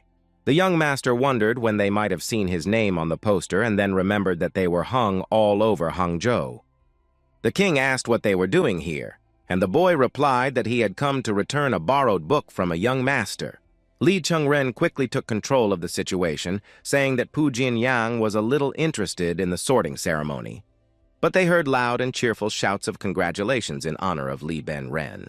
A group of men were discussing how great they had had a good time today, celebrating the passing of the 3rd master's exam. Lee Ben Ren was visibly cheerful and drunk when he suddenly saw his father and younger brother standing in front of him on the road. A group of young people bowed before the king of the agency, and he in turn asked where they were. The 3rd master explained to his father that he and his friends were just sitting and having dinner, and he wanted to go home alone, but Guteyo insisted on being escorted. Chen Ren looked at him with disgust and thought what kind of dinner was there, as his brother was drunk out of his mind. The king of the agency wisely said that sharing joy with friends while young is great, and invited his son and his friends to the sorting ceremony. Now it was the turn of the younger son and his new friend, and he asked what they were saying about the ceremony. Chen Ren said that Punjin Yang had asked to attend the ceremony, but he refused him because outsiders were not allowed to enter, so he was going to send him away. The king was enraged by his words and called his son a shameless scoundrel because he not only did not fulfill the request of his friend who had come from far away, but also sent him away.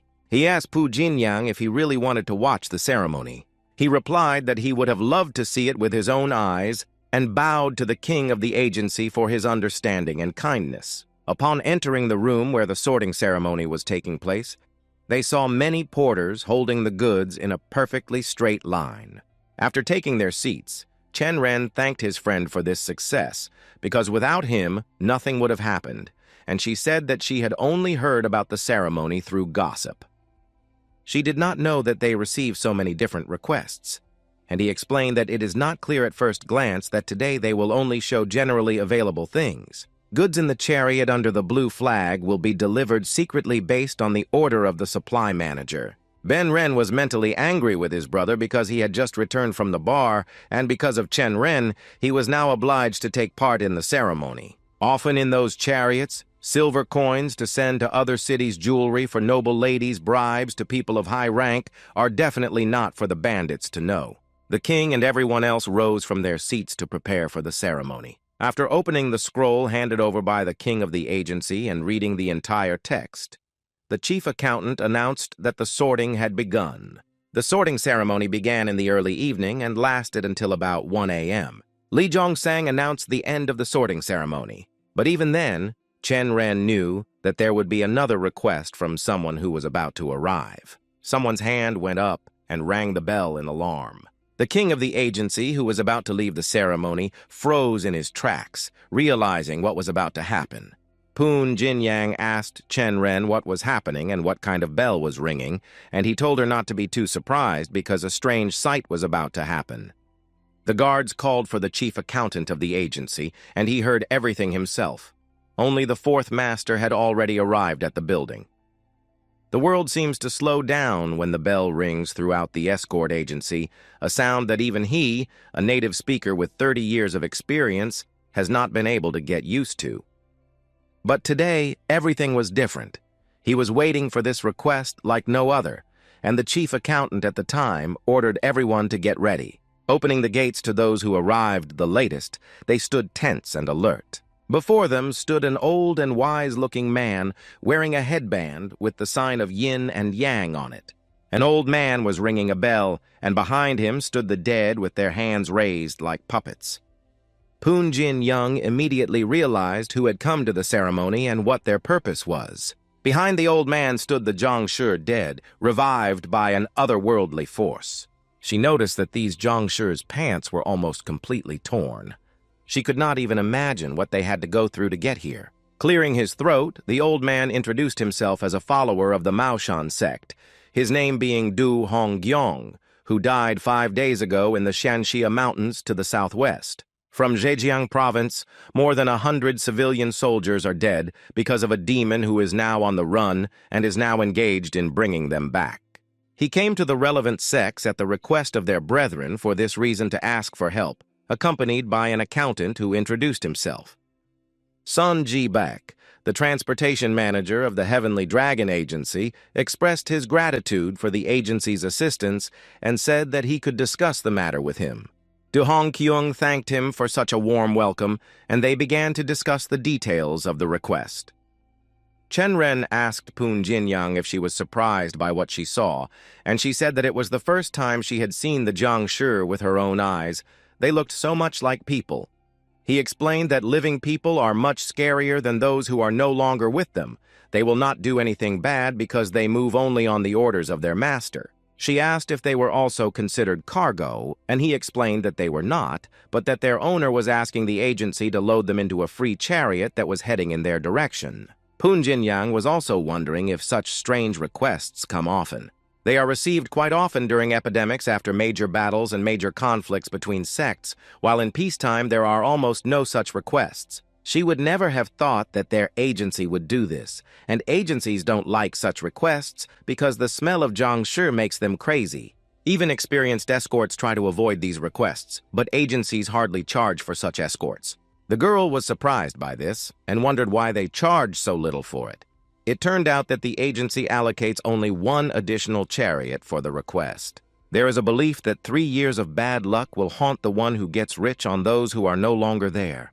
Poon Jinyang now understood why it was not like the usual procedure for applying for an escort. Lee Chen Ren realized that the agency would accept this request because he needed urgent help, and as a result, dozens of soldiers and carriers would be destroyed forever.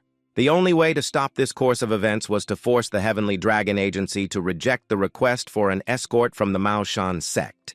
But it was probably too late, because after a long conversation, the chief accountant and the accompanying Zhangshi bowed to each other.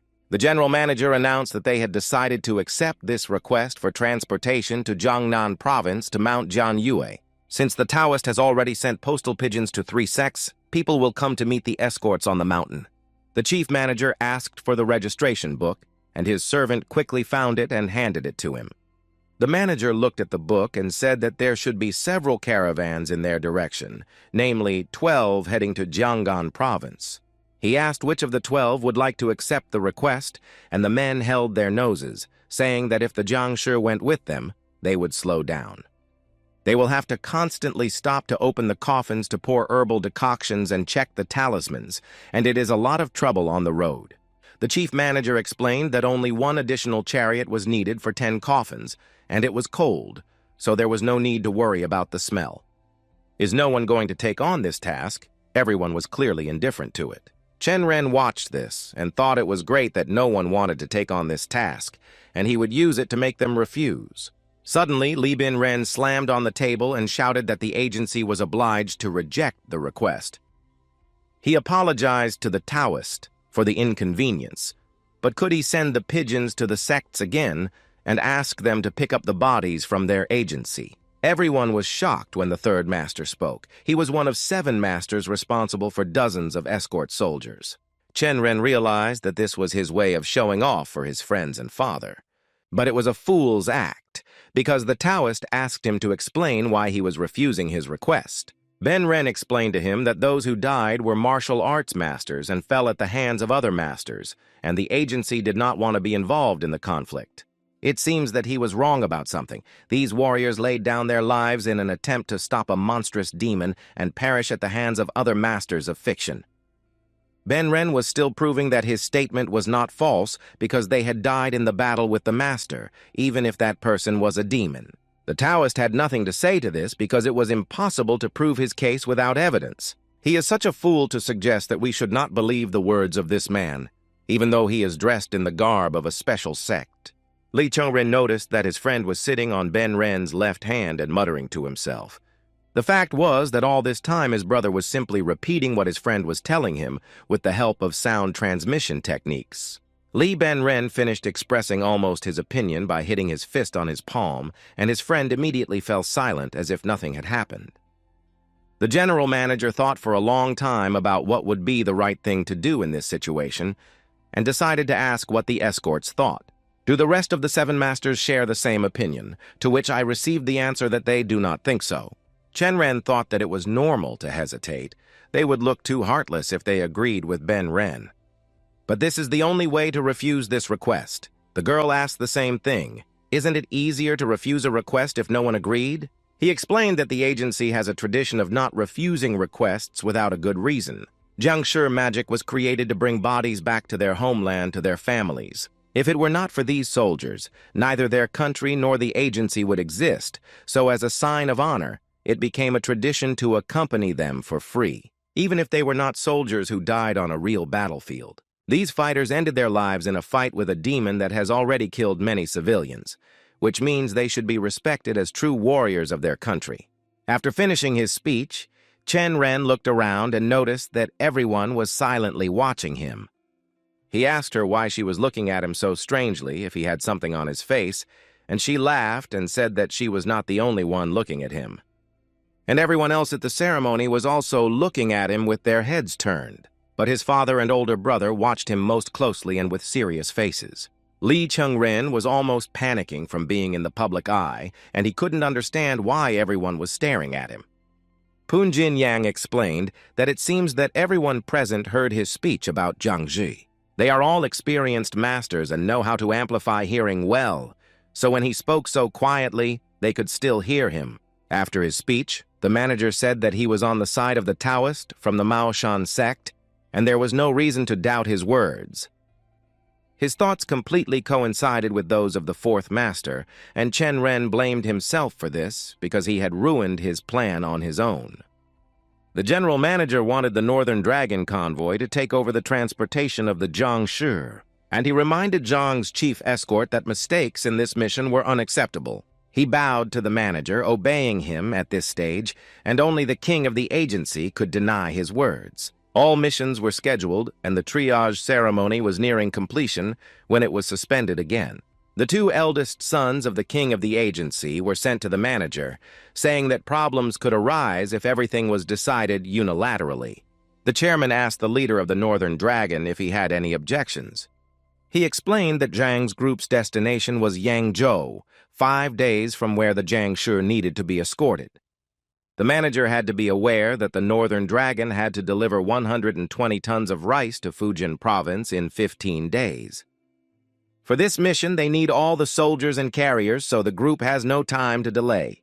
The manager understood what he was saying, but now everyone has problems. Therefore, they would be assigned second carriers and soldiers, and there was no more discussion about the fact that the older brothers were furious with this decision. Chen Ren wondered what he could do.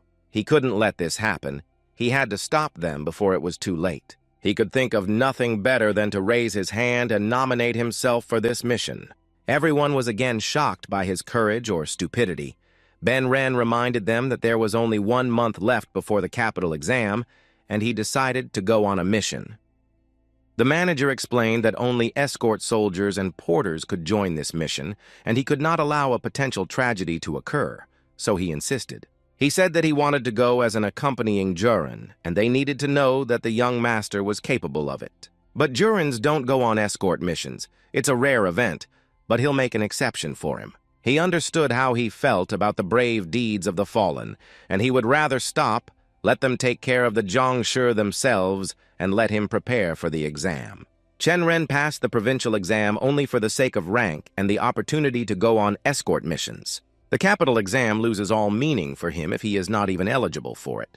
People started discussing his decisions, thinking that he had matured and was still making bad decisions. The manager said that if he passes the capital's exam, he will be able to become at least a regional magistrate. But would he really give it all up for the position of an escort soldier?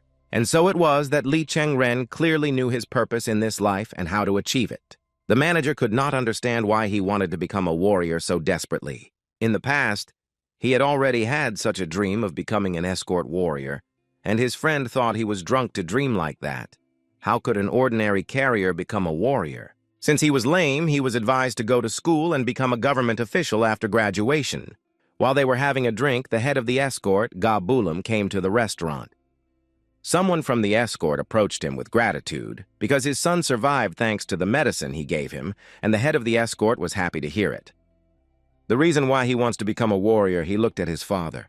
He asked the escort soldiers why they chose this path. Did they become escorts because they lacked the talent to hold public office? He did not understand why being a government official was better than being an escort soldier. Do they really regret the years they spent on this noble cause? The soldiers began to answer one by one that how could they be sorry? They were very proud of their work. If they ask why he wants to become an escort warrior, he wants to become not just a simple warrior, but a respectable one. To live his life with dignity like all other soldiers, regardless of what other people think or say about it. For him, this direction made more sense than a public office. His father did not even know how to react to his speech.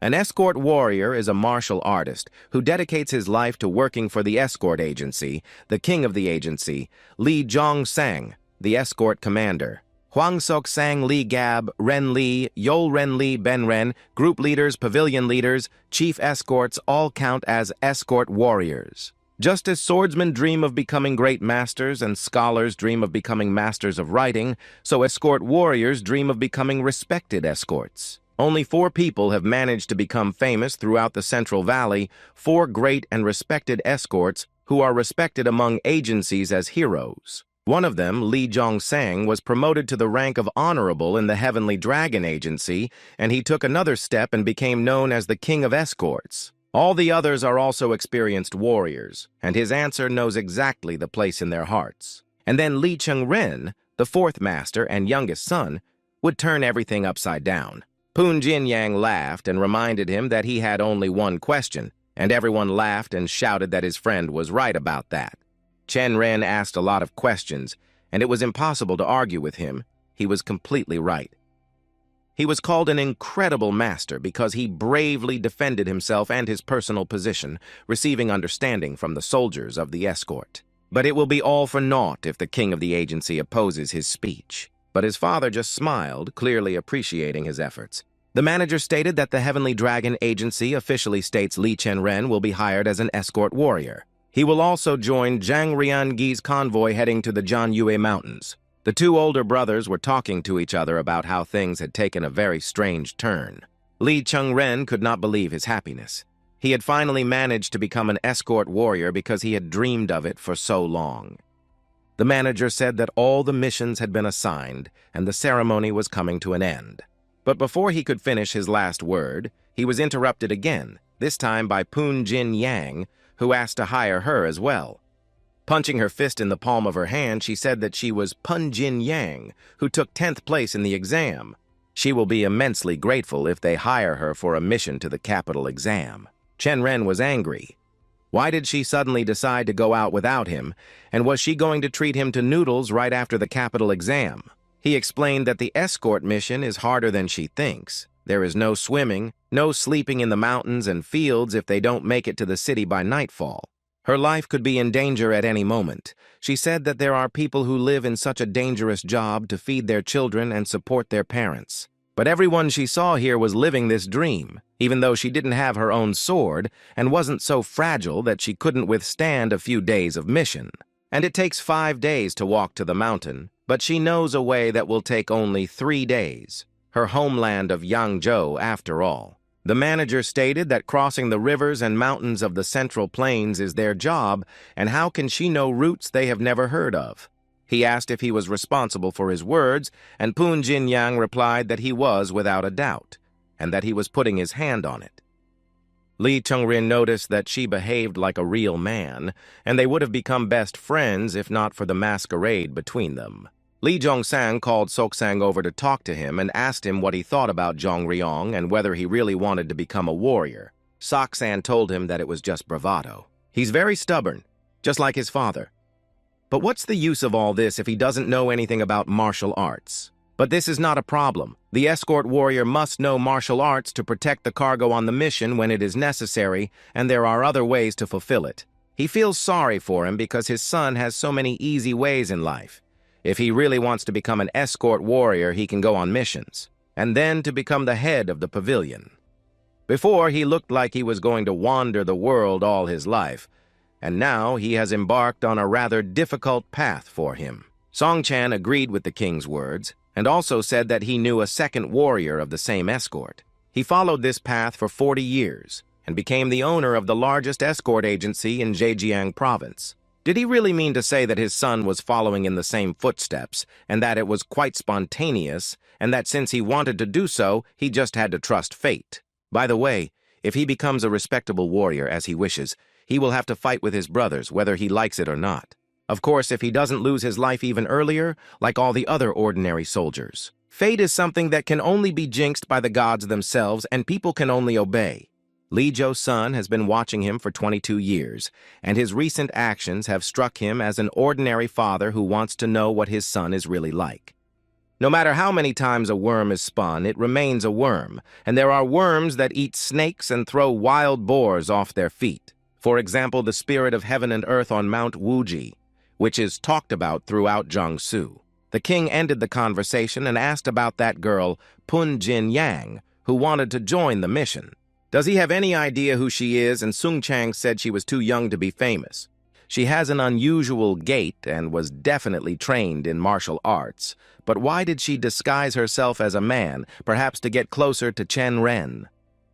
But he shouldn't have been so worried. The king himself had noticed that they always look at each other with warmth. She is a cheerful and clean girl with an elegance in her words and behavior, and she definitely came from a rich family. Still, we can't ignore it. The king ordered us to find out more about her. He also ordered a capable escort soldier to reinforce the convoy. Sun Chan had just such a man in reserve for anyone besides Gab Ren, Yol Ren, and Ben Ren. His name is Gabulam, one of their newcomers, and he defeated most of the main escorts using a long sword. And he is also very experienced in Jiangsu, and he is the right person for this mission. Meanwhile, Ben Ren and his older brothers were saying about Chen Ren that he didn't even understand martial arts. What kind of speech was that? He went on a mission at a time when he was supposed to be preparing for the exam. They couldn't believe it for the best in the provincial exam. It was real. He would have had a great chance if he hadn't underestimated the capital exam. Ben Ren said that his older brother thought too highly of him. Yol Ren asked Ben Ren if he was really going to take the capital exam. My brother did not understand what the question was about, and it was obvious because he had also passed the provincial exam. His mother could have bribed a judge to help him pass the provincial exam, and how are they going to pull it off in the capital? Are they going to go all the way to Beijing to bribe everyone involved? Gab Ren said that Chen Ren had changed a lot in such a short time, and that their father's attitude towards him had changed with him. He explained that their father had given their younger brother his meteorite dagger, which was a very valuable object. Gab Ren said that it was better for this seedling to never become a big tree. Soon after, the escort mission began, with a convoy led by Zhang Riangi, Lee Chen Ren, and Pun Jin Yang moving toward their destination. The commander-in-chief of the convoy asked the fourth foreman if he was okay, and he asked why he was asking, and he said that he was barely driving. "Is it strange?" Chen Ren asked, and was told that yes, it looked very strange. The fourth master turned to the head of the convoy with a question. Can they take a short break? Because if this continues, soon there will be nothing left of his offspring, and he was denied this. After all, there is a clear schedule of how far they have to go in a day, and they have to reach the Chansa Valley before sunset, so you can't change the schedule because of it. Chen Ren knew that last year a new trail had been laid along it to the valley, only 6 hours away. He was just mocking him. But there's no one to blame for that. He's a fool for not learning to ride a horse. Who would have thought that keeping balance would be so difficult? The head of the convoy asked the fourth master if he wanted to get down from his horse and walk if it was so difficult for him. Just leading a horse will not be as exhausting for him as being a carrier and pulling a load on his back. The convoy heard the fourth master being verbally mocked by their commander-in-chief and burst into laughter. Zhang Riangui, leaving the convoy behind, rushed forward, shouting that they would meet later. Pun Jin Yang said that with such a posture he would not get far. Chen Ren told her that he was fine for now, and that he was fine. She asked him to straighten his back and shift his center of gravity to his hips, gently squeezing his legs as if he were hugging a horse. Chen Ren did everything she said, asking if he was doing everything right. The horse beneath him was rearing up, and the young master was afraid that he would fall on it, but he felt that he had to keep his balance at all times. The precious daughter of the Namgun clan was so good in the saddle, he had no time for pride. He had to learn quickly until the person lost the desire to teach him. He tried his best to keep his balance, and he thought that he could save Pun Jin Yang at any moment. Jin Yang taught him and supported him verbally that he would make it. Each of the animal's 4 legs moves independently, so its body has to adapt to this, and it takes time, and he asked me to teach it something else. She smiled and said that we shouldn't expect him to learn everything so quickly. How can he tell all the secrets of passing the exam in just 1 plate of noodles? Chen Ren said that he was giving 7 cups of noodles and dumplings on top, to which she asked if there were not supposed to be dumplings. He said that this answer satisfied her, as it was still a green liquor made from green bamboo leaves. She taught him how to hold the reins and try to keep his movements in time with the horses swaying. Then slowly let go of the hands. If done correctly, the whole upper body synchronizes with the horse's movements, as if it were one with the horse. At first, he loosened his arms and finally felt the horse's movements under him as he should. Who would have thought that you could learn this just by following the instructions? It was definitely worth the extra dumplings. Pun Jin Yang was happy to hear this and kicked the horse's ass with all her might and shouted that he would now work for bamboo liquor. The horse took off and galloped forward with all his might, and Chen Ren tried not to fall off his saddle. She shouted at him to do his best, since she had taken over his training, because in critical situations, such methods are always much more effective. Chen Ren flew forward on his horse directly at the convoy, shouting at them to get out of his way or they would lose their lives. He was begging the horse to stop here, and the humiliation alone would not be enough. Serious injuries could result. But suddenly he found himself thinking that he could feel his horse's movements again. But the movements were as if time had slowed down again, just like in the restaurant. Chen Ren remembered that he had superpowers with them. He can now feel completely different movements and changes in his horse's behavior. He rode for 6 days, testing himself and learning new things in this business, and eventually he succeeded. He was caught up by Pun Jin Yang, who knew he would learn quickly, but she did not expect him to learn so quickly, and he said that it was all thanks to his teacher. But without his abilities, he could not have done it so quickly, and the girl said that he could have just agreed. But it was hardly because of her. He thought that without Poon Jin Yang, that is, without Nam Gun Soso, he would not have been able to cope. He handed her a flower he had picked on the way and said that this was a gift for her. Poon Jin Yang was outraged at why he was giving the flower to the boy, and he asked why not, because not everyone likes willows. She asked him to throw away that flower, or, better yet, to blow it to the girl, and he thought that she was a girl. She blushed and said that, for example, she could give it to Lady Cho Yon. He asked where she could have heard this about him, and Yon said that only deaf people in Hangzhou do not know. He thought that it was his karma or something like that, because Poon Jin Yang wanted to ask him something. She gathered her courage and asked him what he liked about Lady Yon. Chen Ren asked if she had seen her before, and she replied that she had only met her a couple of times. Realizing that she had said too much, she corrected herself and said that they had never met before. Chen Ren laughed and said that they would introduce them one day. Although it was all a rumor, it is said that she is one of the 3 beauties of Hangzhou, and she is really very pretty. But it has always been the case that bees are attracted to the scent of a flower, not its appearance.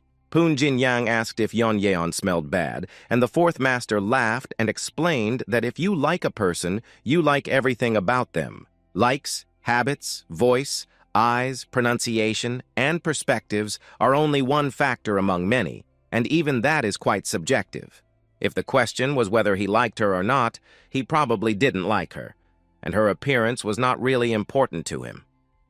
He sounds quite convincing for someone who jumped into the lake because of this girl, and he explains that he has rethought a lot of things when he was on the brink of death. She had heard more than she wanted to hear, and she didn't ask any more questions. Speaking of their agreement, would he tell her about the books he used to prepare for the exam?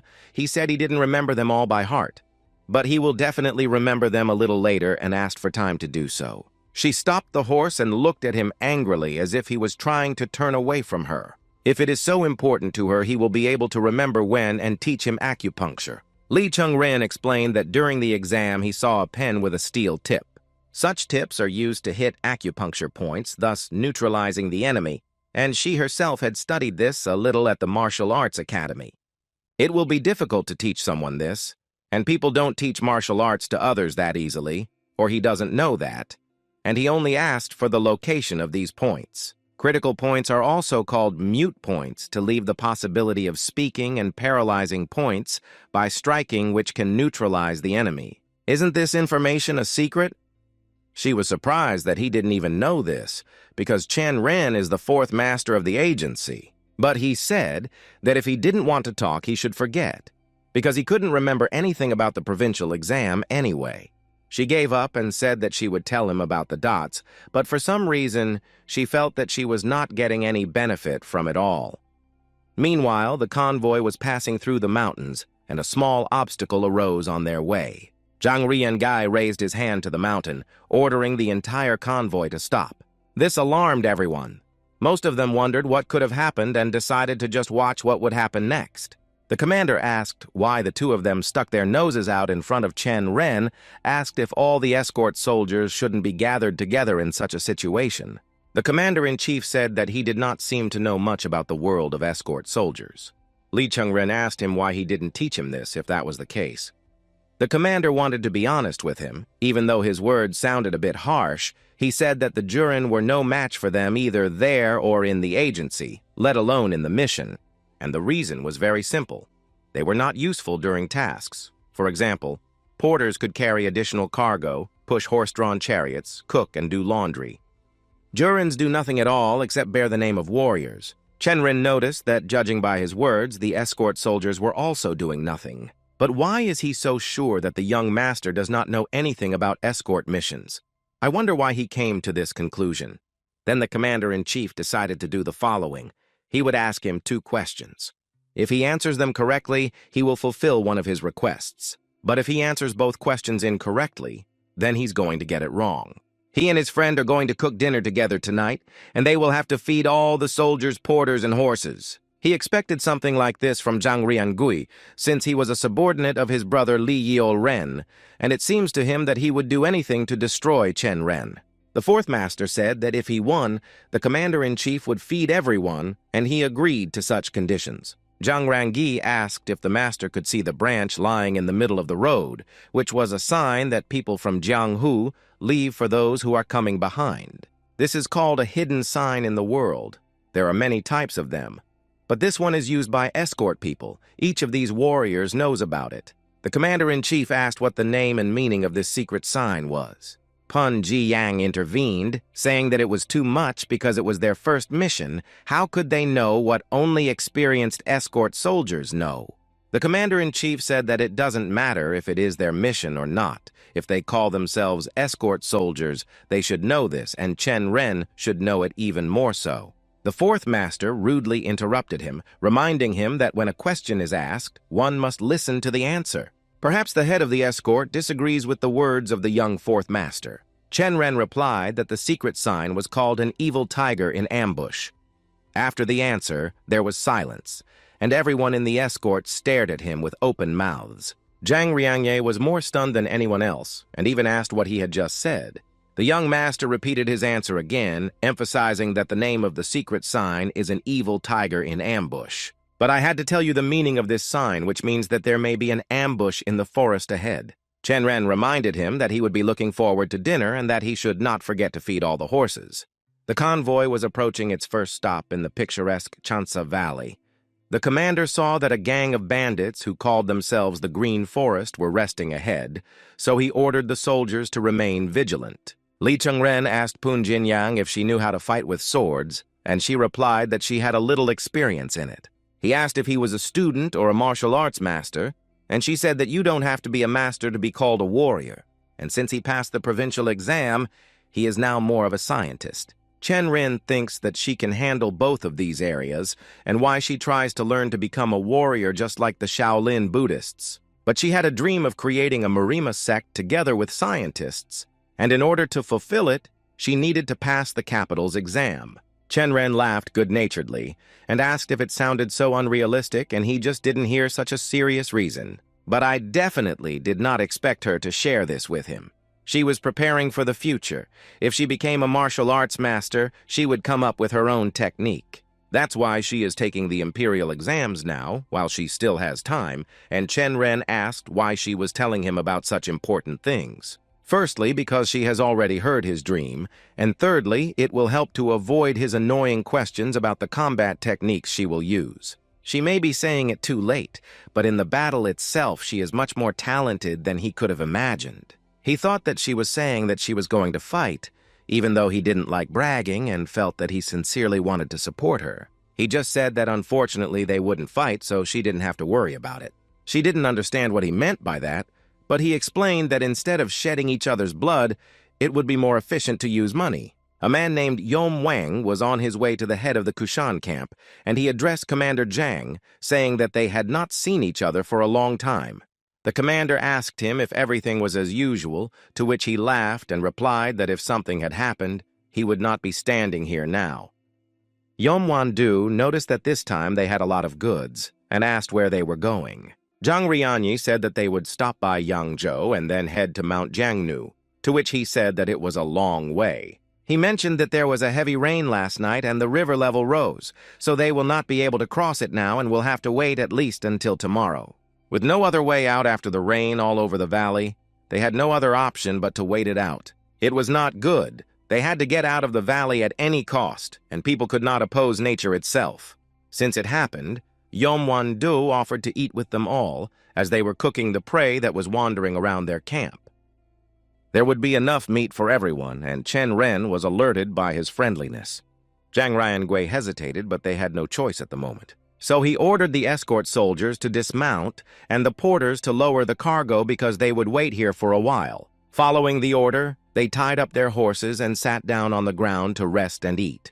Zhang Riangui and Yom Wandu had a fun lunch together and had a lot to talk about, so they sat separately from the others. Chen Ren ate tough meat and thought that it would be impossible to tell whether he was eating meat or dry root. Pun Jinyang asked him if it was always like that, and he explained that the main attendants are always well-fed wherever they go. She didn't quite mean it, but she asked if it was really calm to sit and eat with such people, or if it was a common thing for them. She seems to not know much about what is happening in the agency and on missions. She thought that when she met a green forest, she would have to organize a massacre. If we had to do this every time, there would be no soldiers and carriers left alive, and the same goes for bandits. She still couldn't believe that it was that simple, and those who applied for the delivery might feel betrayed if they saw it. He explained that something could always go wrong, and then a fight would be hard to avoid. For example, when the leader of a stronghold changes when they demand an unprecedented amount of money for moving, or when groups of accompanying agencies do not consist of people they already know, there are various factors to consider. Chen Ren noticed that the atmosphere in the camp today was rather strange. Zhang Rianye continued to watch the two of them for a long time. Poon Jinyang looked at him and wondered why he was looking at them, and the young master said that sooner or later they would find out. Their commander-in-chief approached them and addressed Master Chen Ren. He said that they have a problem. It seems that there is a newcomer among them who joined the stronghold after the killing of an official and his family in Jinan. But had they heard of the induction ceremony, Chen Ren asked what kind of induction ceremony it was, and he explained that between the Green Forest Gang and the escort agencies allow newcomers to choose one person from the opponent's lineup for a duel when the atmosphere is tense. Green Forest calls it an induction ceremony, and their agency calls it a stupa ceremony. But the fact was that the newcomer on their side chose Chen Ren's friend for the fight. That was their proposal. But Poon Jinyang said that they really thought she was that weak, asking if there were any rules for the fight. But Zhang Rianye threw up his hands and said that in principle there are no rules at all. But the girl was not simple, and cunningly asked if she could let her opponent live in that case. But the commander-in-chief was quick to explain that this could cause great enmity between them, so it was better to end on a good note. She asked whether the fight ends when the enemy surrenders or when he cannot continue fighting, and what happens if she refuses to participate in the ceremony. Chen Ren explained that in this case they would not allow them to cross the river even tomorrow when the river level drops to normal, so she had no choice. Chen Ren had not participated in such a mission in his previous life, and heard what happened after they returned from the mission. The strangest thing is that there was not supposed to be any ceremony for Zhang Rianye. It was he who persuaded the leader to find a newcomer and arrange this absurdity to fight him. If he could, he would have sent him to the match, and he would have had problems if the fourth master had been injured in the match. So he forces his friend to take part in it, because that way he will have to take responsibility for it. But it is unlikely that he could have come up with this himself. His brother Yol Ren is behind him, and I wonder what orders Rianye might have received from him. Perhaps he was ordered to destroy him. In any case, this is a great opportunity to prove yourself as a warrior. Zhang Riang said that he would go to the fight, and people asked him why he would go if they chose Poon Jinyang. He explained that his friend joined them by accident and had nothing to do with the escort agency. It would be more correct if he took part in the fight. He thought that this was his chance to show his skills, and he should not have missed this opportunity. And Zhang Rianye will be happy about it. He said that if he insists on it, of course he can take part instead of his friend. Suddenly, someone called out to the fourth master, apologizing for interrupting their conversation. The young warrior wanted to settle everything in this. Chen Ren recognized Gabulam, who would have thought that they would meet here. Gabulam asked the young master for permission to participate in his place, and Chen Ren refused. He had already decided to participate on his own, and the young warrior insisted on reconsidering this decision. Suddenly, Poon Jinyang stood up from her seat and shouted at them to shut up, as if they hadn't heard what the gang wanted, and she would take part, and no one else. Chen Ren sternly replied that this would not be the case, reminding her that this was a personal matter of the escort agency to which she had absolutely nothing to do. Moreover, this was now a yogi's fight. Picking up his weapons and leaving them behind him, he confidently moved towards the gang of Green Forest. Chen Ren approached one of his agency's porters, who was peacefully eating his lunch, and noticed that a fourth master was standing in front of him. He quickly got up from his seat and bowed to him, and the master of the agency wanted to ask him something. The bearer was afraid to exchange swords with him, but did not realize what the master had asked him to do. But Lee Chen Ren repeated that he was exchanging his sword for his palaver, and the bearer gladly agreed to hand him his weapon. The swords of the agency's warriors are of quite high quality, but the palaces of the carriers are rough and ungainly and heavy. But the fourth master remembered these feelings because it was his sword, which he had wielded in his previous life for 30 years. Chen Ren explained to the commander that this was his ceremony of entering not only the camp, but also the ceremony of entering the escort, so he would choose his own opponent. They are a convoy of the Heavenly Dragon Agency, and they must not forget that the bandits should not have any influence on them. But he must understand that this is not a child's game, but also not a fight for survival. They will still be using real weapons against each other, so they may not be seriously injured. Therefore, the fourth master must remember that it was his own decision. Chen Ren asked him why he addressed everyone as escort soldiers and called him the fourth master, and he said that he was the fourth master. He recommended that he keep it simple and call him Lee's escort warrior. The commander-in-chief said that he was more comfortable calling him the fourth master, and he realized that he simply did not want to recognize him as an escort soldier. Chen Ren said that in that case they would make a bet, because there are rumors that he likes that kind of thing. If he loses in a battle, he will fulfill any request of the commander, who can even drive him out of the agency or make him a carrier. But if he wins this battle, he will become the commander-in-chief of this convoy.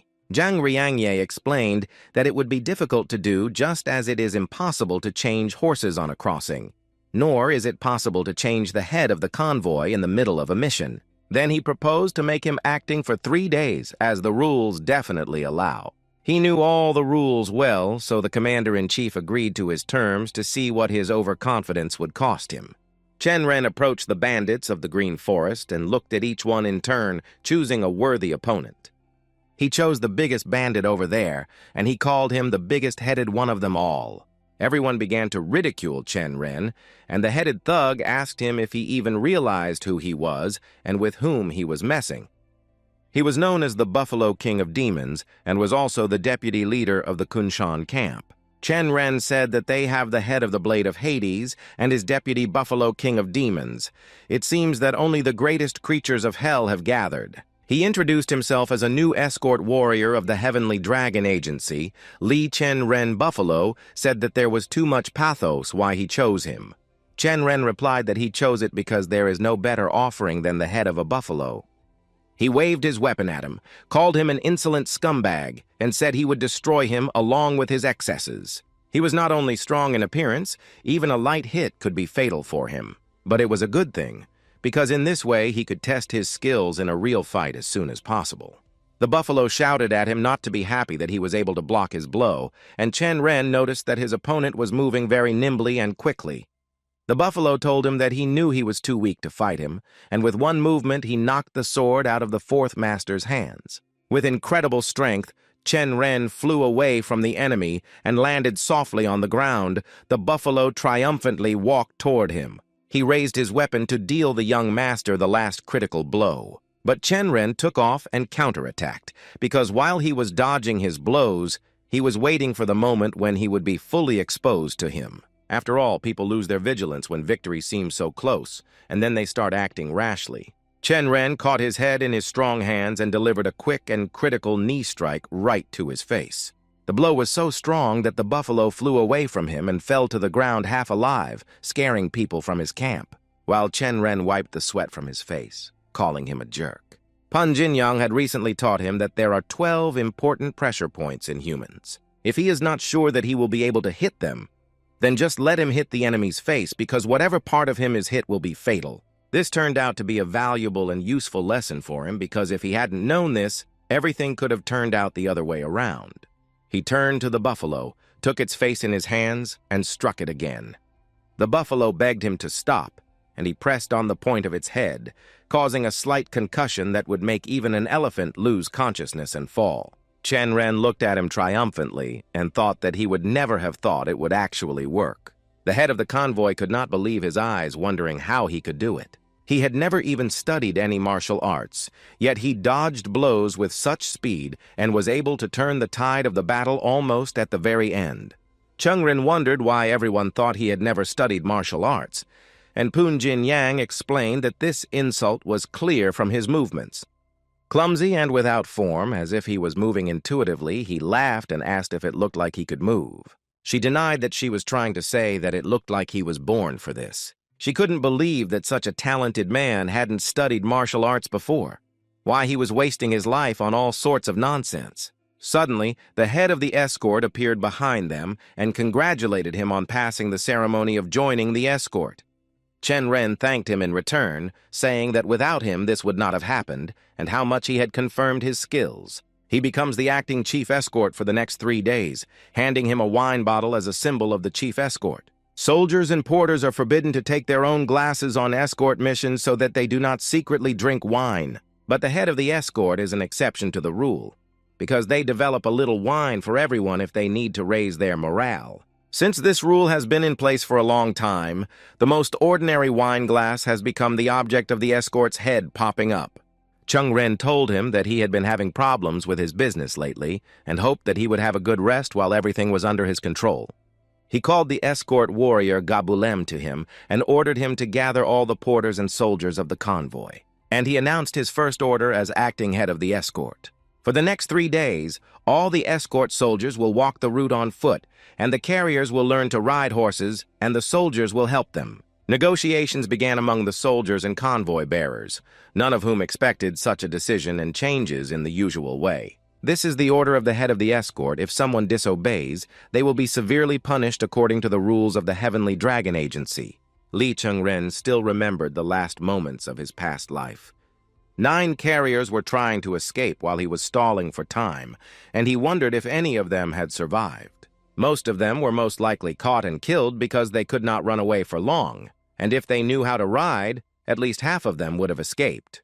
He was pulled out of his thoughts by a voice telling him that he was no ordinary newcomer and congratulating him on his victory. At the ceremony, he also said that he would let them pass tomorrow when the water level drops, and the tolls will be collected then, and they can also stay here overnight. But for some reason, Lee Chen Ren was not quite sure about this, and Yom Wang-du did not understand why the young master had told him so. One of the bandits of the Green Forest gang ran toward them, warning them of the danger, and their leader asked what the sound of the drums was. People from the Chestnut Dragon camp were approaching them on the water with a red flag. Yom Wan-do ordered to quickly gather absolutely everyone who was now in this camp. Poon Jin Yang asked why they were so nervous. Chen Ren explained that those people from the Cheshwitago Dragon camp were pirates who control all the rivers in the area. He also said that if Imugi came out of the water, he would definitely not go back until he caught his prey. It seems like it will be a very rowdy time. The head of the Scaled Dragon camp, Doc Hackman, said that he had not seen Chairman Zhang Rian-gi for a long time. The commander-in-chief also said that they had not seen each other for a long time and asked what brought them here today. They found out that the Heavenly Dragon convoy had a problem crossing the river, so they came to help because the river is under their control. The Chansa River Valley becomes their territory from this day forward. If the agency has any problems with transportation, they can simply ask them for help instead of the bandits. Yom Wan-do was furious at his words and asked him what he was doing, and he said that he had heard of him and introduced himself as the head of the Cheshwitago Dragon Dok Gakman. But the gang leader became even more enraged because the valley had always been under the control of the Big Turtle camp. It was impossible to take over territories just because the river flooded them. What kind of nonsense is that? He knew that the valley sometimes floods, and that even in the dry season, one night of rain would be enough to make the river overflow its banks. Doc Hackman said that doesn't that mean the valley should belong to them, but the leader said that he didn't seem to understand it well. They were surrounded on all sides by the people of the Green Forest, ready to fight for their territories at any moment. The leader of the Green Forest asked if he knew why this mountain was called Kunshan, because the poisonous monster Kun lives here. Poon Jin Yang asked Chen Ren what kind of kung was this, and he said that it was the poisonous kung snake from Mount Kunshan. This is the name of a snake that lives here, also called the 7-step viper, and if it bites someone, they will be dead before they can walk 7 steps. It looks like they lubricated the arrowheads with its venom, which is usually yellow, but these are almost red, so even a scratch is enough to instantly kill it. And what did she expect from the bandits, who are all the same, taking each other's territories for nothing and greasing their arrows with poison, and this is probably just the beginning. In a previous life, there was a great battle between these two camps, and the Scaled Dragon camp emerged victorious. After capturing the valley, they lowered the gangway so that the Heavenly Dragon's escort could bring the chariots aboard. But the latter could not support the weight. and the cargo fell right into the river. The convoy still had to wait another day until the water level dropped to normal to cross to the other side. Chen Ren thought that in this life he could now do without battle and sacrifice. This time everything will be different. No one will be wounded or killed. They need to get to the other side today and not give anything to the bandits, he ordered the soldiers to gather. They could not take sides. If they chose one, the other would become their enemy. Judging by the number of scaled dragon fighters empty-handed, they have no intention of returning.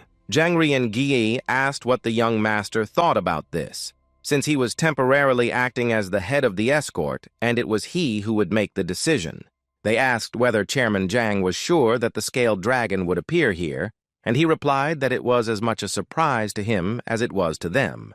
Pun Jinyang asked why he was not prepared, and that it was strange that the head of the convoy was so bad with information. He replied that the head is not omnipotent. There are a lot of gangs and hostile groups around the world, and how can you predict all their actions? But he could have prepared for such a development. He is no better than Chen Ren now, and he ended their dispute, saying that he had a couple of ideas about it. That year, 50 Green Forest bandits found a way for chariots through Mount Huanggan. Traders and agencies that used to have to cross the river to get out of the valley began to use this route. Not only did they no longer have to load chariots onto ships, but the journey was also one day faster.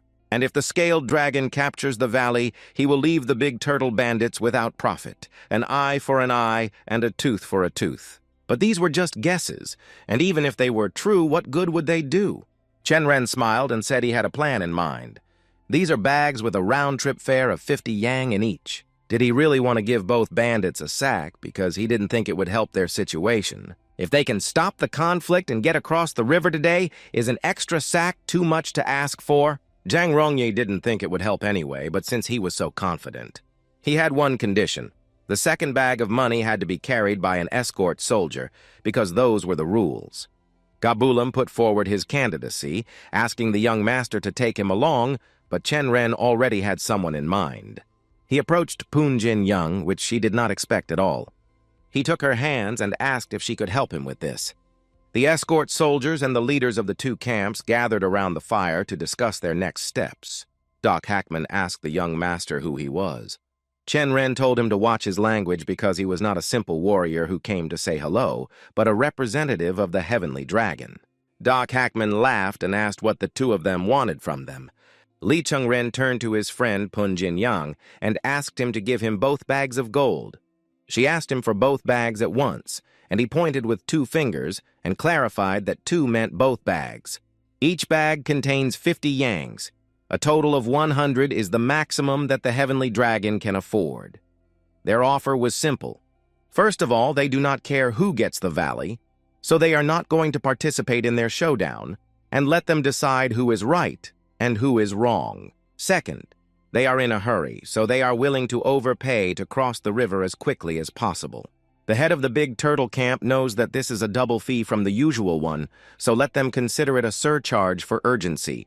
But Yom Van Do had already explained to the head of the escort that it would be impossible to cross the river until tomorrow, so they would have to wait until the water level dropped. Doc Hackman heard the benefits and said that his camp could help them with this right now. Chen Ren asked him how he would do it, how he would get their convoy across the river.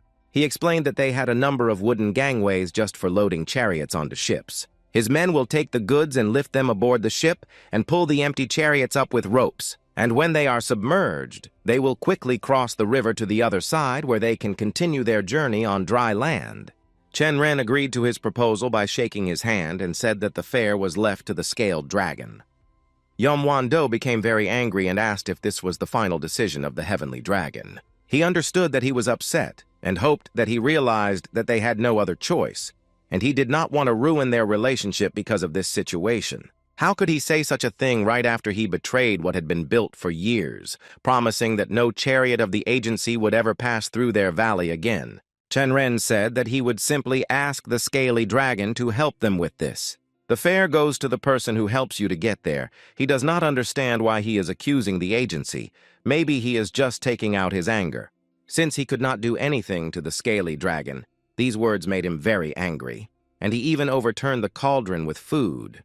Yomwon-do said that everyone began to underestimate them only because their camp became smaller than the others, and that they might be ready to challenge the Green Forest Alliance. Perhaps he wants to say that he is provoking them to a big battle on behalf of his alliance. Yomwon-do began to make excuses that he didn't mean it, but Chen Ren laughed and told him to relax. It was just a joke, because such decisions are not made on the spur of the moment. Although as the fourth master of the Heavenly Dragon, he could have done this because he had defeated his replacement. He even got the post of temporary head of the Escort, or maybe they thought it was just a coincidence. He decided to ask again if this was an invitation to a big fight, and if so, his men would go to the agency to inform his father. After all, a young master loses almost nothing, but he can say goodbye to his life for such words. Yomwon-do admitted his defeat and turned his back on them and shouted to his men to get out of here. Doc Hackman told Chen Ren that he admired his determination, and Chen Ren explained that he had to understand that he would have to return to normal relations with the camp. The Great Tortoise will no longer be available, which means that the Green Forest Alliance will be at odds with the Scaly Dragon, and he should not forget this. Doc Hackman slammed his fist into the palm of his hand in agreement with his words, and the year-old alliance represented by his group would never forget his wise decision. Zhang Riengyi was shocked by this situation and said that this could not have been allowed to happen if it had not been a dispute between small camps.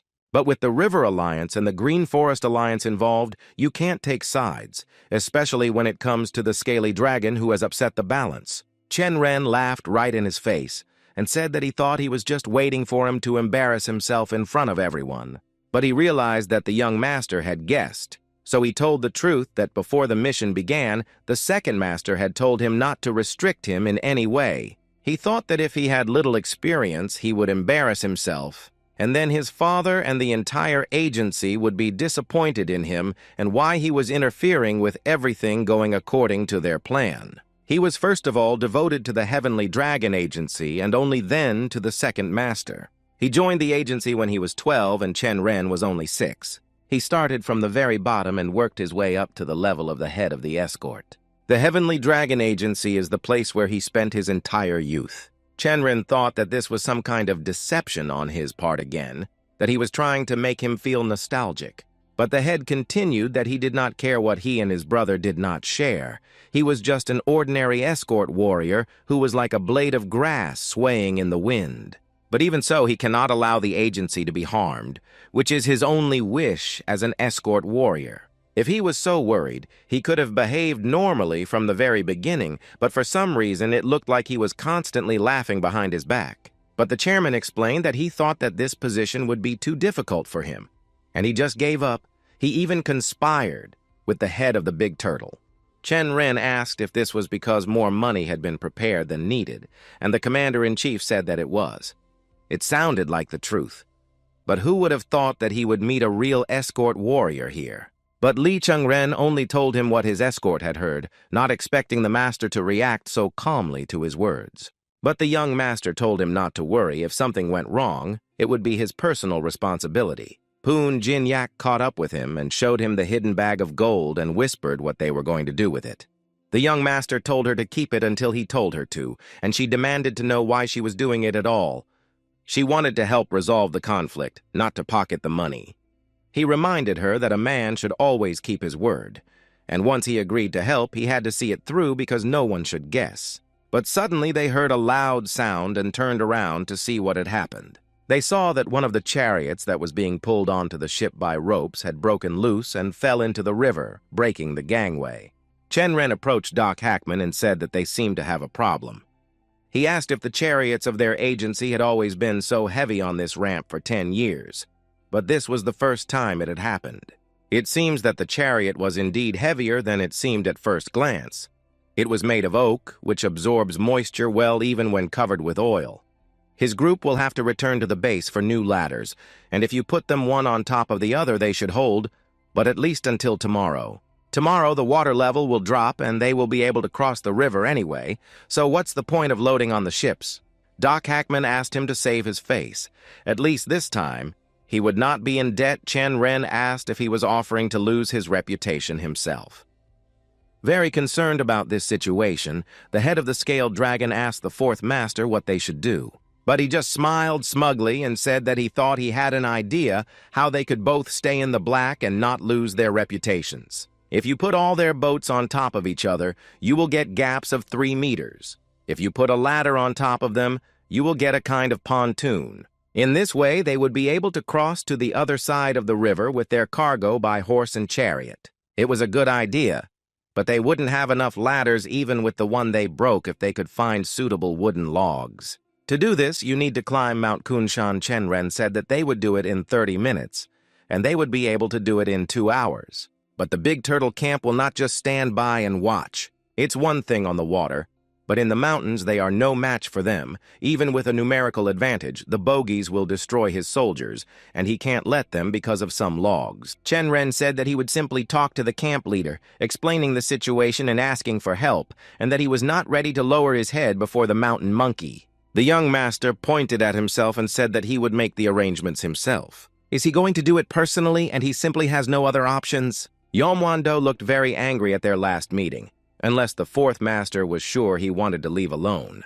But Chen Ren was not sure whether he knew that this was the first escort mission, and if he surrendered, he would forever be a laughingstock in the agency. They don't have time to look for other solutions. They have to do everything in their power, so he asked him to return the money. He asked why he should suddenly return the money, and the master said that he really thought he would go to the head of the great turtle empty-handed.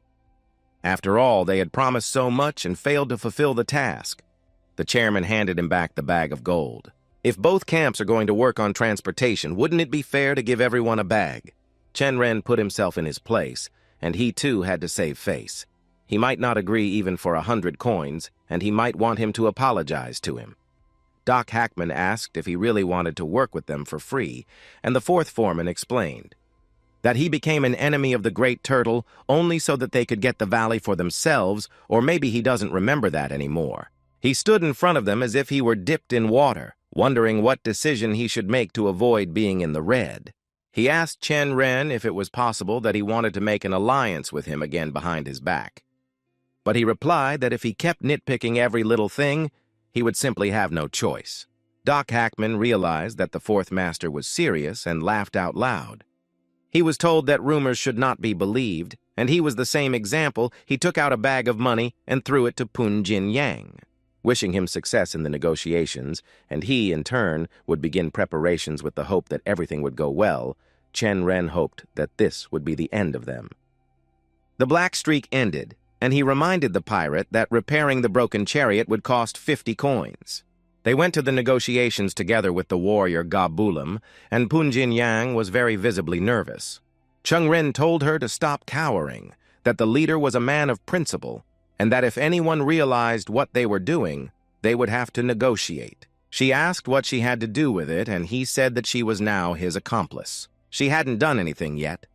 But whoever was hiding the bag of money, she asked him to take it, and he said he would share it with her when he returned. Their argument about the money was interrupted by Ga Bulam, who addressed the head of Chen Ren's escort. He told him that there were people in the green forest ahead of them, but they had already seen them. One of their men approached them, saying that it was not enough for them to beat their deputy, so they also gave the valley to the scaled dragon. He could not believe that they had the nerve to climb the mountains and humiliated the master by asking if he had any manhood left between his legs. The fourth master could not allow some bandit to humiliate him in front of his escorts, so he slapped him. The gangster was holding his bruised cheek, and the other gangster was calling him a bastard for doing that. While Chen Ren was asking them where their leader was, his friends behind him took up a defensive position to protect the young master in case of an attack. But one of the bandits had already swung his weapon at him, saying that he would not leave the forest alive, and he was prevented from doing so by the command to stop. Yomwando had already warned them to keep their feet off the mountain because he had not forgotten their long alliance. Did they really want it to end badly? They were in a difficult situation because there were only 3 of them against a gang of bandits and their leader. Chen Ren said that he had gone through so much to save him, and he was turning his swords on him in gratitude. He knew that the bandits were cruel, but not to this extent. If he hadn't intervened and asked Doc Hackman for help, they would have fought in accordance with the laws of the gangster world. Did the fourth master think that the leader was afraid of him? But Lee Chen Ren had heard about their fight in his past life. They exchanged 100 blows, but as a result, the head of the big turtle lost an arm, and he was not particularly good at martial arts. But I should have intuitively understood the difference in skills between them, but it's better not to tell him that if you don't want to make him even angrier. Chen Ren told him that he had no doubt that he would be stronger in a one-on-one fight. But as soon as Doc Hackman is wounded, his subordinates will attack him, because if he wanted to resolve the conflict peacefully, he would not have brought the army with him. Everyone already knew that he was a ruthless thug who would not obey the rules of honor. But why did he come to him to collect the reward for preventing the battle? Chen Ren explained that he had 50 pirates, and he had only 60 men. He can be sure that he will not have even half of his men left if they clash in battle. But that doesn't mean that the agency betrayed him and sided with the Scaled Dragon, and they will regret it. Chen Ren explained that the Heavenly Dragon Agency did not even think of betraying them. Yomwan-do did not understand what he was talking about, because the fact of betrayal was more than obvious to him. The river will be dry by tomorrow, and the Scaled Dragon will have no choice but to retreat when the ships leave, so he can take men and bring in herbs and stones. Then let them transplant trees and other plants, so the soil won't be washed away, and they will have a path that won't flood until the next rainstorm. If there is an obstacle here, the Scaled Dragon will not be able to move freely and control the valley, so it was a brilliant decision. They will have to get off the ships, but the land is already the territory of the Great Turtle, and they will not have a chance, and it was true.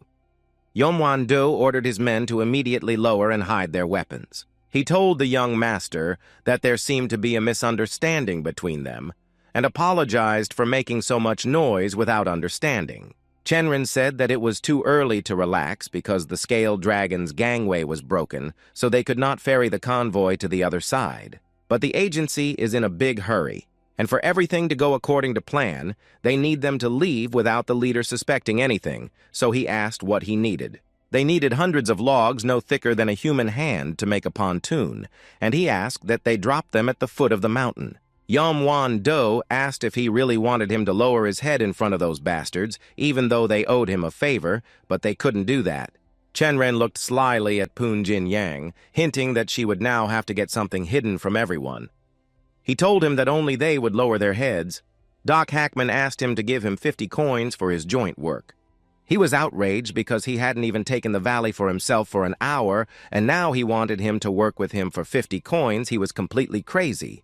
Chen Ren asked him to agree because the valley would soon return to his hands anyway, and they had almost succeeded in deceiving them, so why make this noise again? Yomwan-do heard that the fourth master had become the best in the exam, and now he realized that he was not among the fools. He agreed and said he should consider it gratitude for his help, and Chen Ren said he was just doing what he had to do.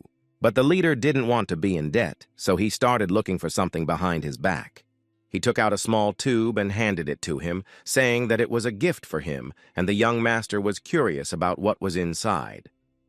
This was Kun's poison, which could only be found in his camp, and at the bottom of the cloth was a finger-sized cloth completely soaked in it, enough to defeat an elephant. He has heard that such a powerful poison is worth as much gold as what it can destroy, and he is sure that he wants to give him a thing of that value. This would be a sign of his goodwill in response to the loyalty he had shown them, and he asked to receive him and also to take the money. Holding Kun's poison in one hand and a bag of money in the other, he did not understand why he had returned the money to him. The reward they will receive is full control over the valley and its future security. Since they have failed to protect it themselves, they should at least repay those who helped them with this.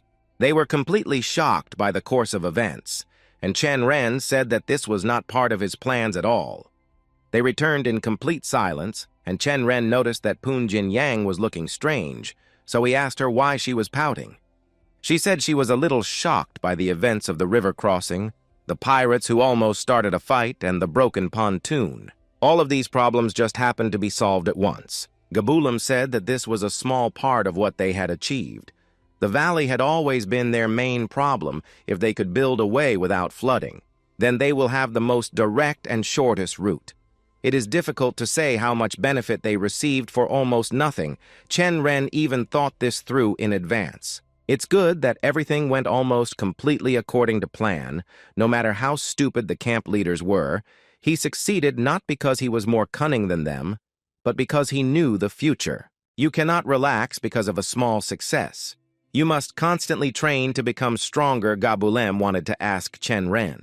He said that he gives the head half of all the coins, and he noticed that the agency gave him 3 bags of 50 coins each, so isn't half of 150 coins 75 coins. Then why did the head of the big turtle take 50 as if it was necessary? Pun Jin Yang began to panic that they would be discovered and put in jail. Gabulem had a request to the fourth master because he ordered the escort soldiers to go on foot. He asked to make an exception for him because if they want to complete the mission without any problems, they need at least one experienced scout on horseback. Chen Ren wanted to object to him, but he said that such a trifle was not a problem for him. Without listening to his decision, he walked away proudly and confidently because the master had no choice but to agree. Pun Jinyang did not miss the opportunity to also beg for a request. She wanted to sleep under the roof at least tomorrow. Catching up with Gabulem, she said that she hadn't felt the softness of a bed in so long and that she needed a hot bath because she was so sweaty. Chen Ren felt outraged and said to himself that this was not part of his plans at all. The day after they left the Chansa Valley, the convoy arrived in Yangzhou for their first destination. The merchants were given all the silk with which all 5 horse-drawn chariots were filled. The only thing left to do was to transport 9 coffins from Jiangshi to Mount Jianyu. Zhang Rian Gai asked the fourth master if everything went well, but he did not understand what he was referring to. After all, the master even skipped breakfast to go with his friend and warrior Ga on some unclear business, but he assured him that he had already dealt with it. But the chairman hinted that his clothes smelled like fried chicken. He also asked suspiciously whether the agency had any problems with money. Of course, he says that he has figured out everything, or maybe he thinks that the bandits would join forces to help them cross for free. But Zhang Riangyi said that he was just drunk, he didn't have to make such an excuse, and Chen Ren, running away from the conversation, shouted that this was his main problem. He drove up to Pun Jin Yang and asked how much further they had to go, and she told him that it usually takes 5 days to get from Yangzhou to the mountain, but they could make it in 3. If they took a shortcut, he asked what kind of shortcut. She said that their short journey would be through a weeping forest. This place is filled with beautiful trees. In the summer, they are covered with flowers. Now it is autumn. They can taste chestnuts and hazelnuts. He asked why the road is short and has a beautiful view, so why is it not used? Agencies and merchants used to walk along it, but 20 years ago, followers of the Dragon's Glory cult settled there. The name is cool, but in fact it is an evil cult that worships some unknown god, and their classes are also very strange and they suffer from some mystical sores. Their basic idea is that if you have something wrong with a part of your body, you need to cut off the same part of a healthy person's body, and they hunt people. Many of their victims are already famous traders and warriors from large associations, and local agencies have tried to unite to deal with them once and for all. But this forest is too big. Cult leader is not without intelligence. They set many traps, and their scouts are scattered almost all over the forest. If they are going to win in time by going through a weeping forest, it is better not to do it. Pun Jin Yang said she understood his fears, but nothing bad would happen to them as long as she was with them. He asked how he was so sure about that, and she said it was a bit personal, but said that the occultists in that forest were very afraid of her grandfather.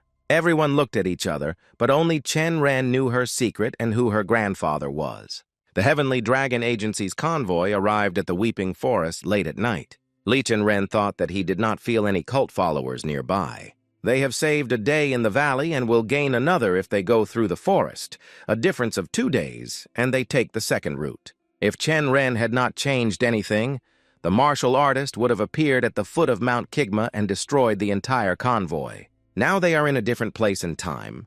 He will begin to think that he has no luck left if they cross paths in this life. The chance is small, so we must not let our guard down. Gabulem approached him and ordered him to report. They examined everything within a 30-meter radius and saw nothing suspicious. 2 soldiers and 3 porters were also posted to watch, and they will change every hour. Chen Ren ordered 2 more soldiers to be added, and that he asked everyone not to light fires, and that he would personally join the first guard. Pun Jin Yang said that she had said before that if they appeared, she would deal with them. She also said that it was too cold to spend the night without a fire. Chen Ren objected that there was no point in making too much noise if you could sneak out quietly. He asked Zhang Riangi how the native speakers were being trained to ride. He replied that they would soon learn. Chen Ren asked if 3 days would be enough time to learn, and the man replied that they had been training horses for half their lives. The fourth master thanked him for following his stupid orders without delay for the past 3 days and apologized for his unworthy behavior. Starting tomorrow, he will again be the head of the escort, as they had agreed, and he hopes that they will return safe and sound. Zhang Riangui did not expect such nobility from the fourth master and could only say that he would try to keep it that way. He was asked if he knew anything about the Zhongshi they were transporting and said that they had died in a martial arts battle in the Jianxia Mountains. Perhaps he knows some details about the battle itself, and he has only heard that the chairman has access to information that ordinary soldiers do not know about. He asked why they were so interested, and Chen Ren had heard several masters talking in the morning about how it was not so easy to defeat a great demon. Zhang Riangye said tensely that there was no point in hiding it from them if they already knew. There has long been a legend about a mystical millennial earthworm, also called the Spirit of Heaven and Earth, who lives on Mount Wujishan on Hainan Island. It sleeps deep underground all day and bathes in the moonlight at night. On the surface, it is said that if you eat it, you will be energized by the energy it has accumulated. There is nothing strange about the existence of such a worm for hundreds of years. The problem was that it was caught. If a first-class master gets such a worm, it will change his life forever, and he will become one of the 10 strongest in the world. The first person to find it was an ordinary herbalist who had no idea what value it held. So he went around showing it to everyone until it was destroyed. As a martial arts master, he took the worm for himself, but almost immediately lost his life in the hands of a stronger master. This went on for a month until he ended up in the hands of a great demon from Jiangxi province, and it seems that he was the one who had the worm. Is it the same demon that the Taoists spoke of at the sorting ceremony? The chairman replied that it was most likely a great demon hiding in the Xianxia Mountains, between Jiangxi and Zhejiang provinces, where he lived as a hermit. He was catching people and feeding them a worm. Pun Jin Yang was already jumping out of her seat at what she had heard and asked if he had really done it. The worm is very poisonous, and there were rumors that this was done to neutralize the poison. 100 masters went hunting for him, and more than half of them were killed or wounded, and the demon was also seriously wounded, so he hid in the mountains. After that, craftsmen from orthodox and non-orthodox sects joined forces to surround the mountain and set up a net from which there was no escape. This is the last thing the commander-in-chief heard about the situation, Pun Jin Yang, saying that it was a horror and asking what kind of person this demon was. Gabulam began to tell us that the old man is known as an attractive flower. Living in the Sichuan Dashan Mountains in Guangdong Province, despite his nickname, everyone considered him a madman. During all these events, it became clear that he was strong enough to be called a great demon. He lost only one battle in his entire life.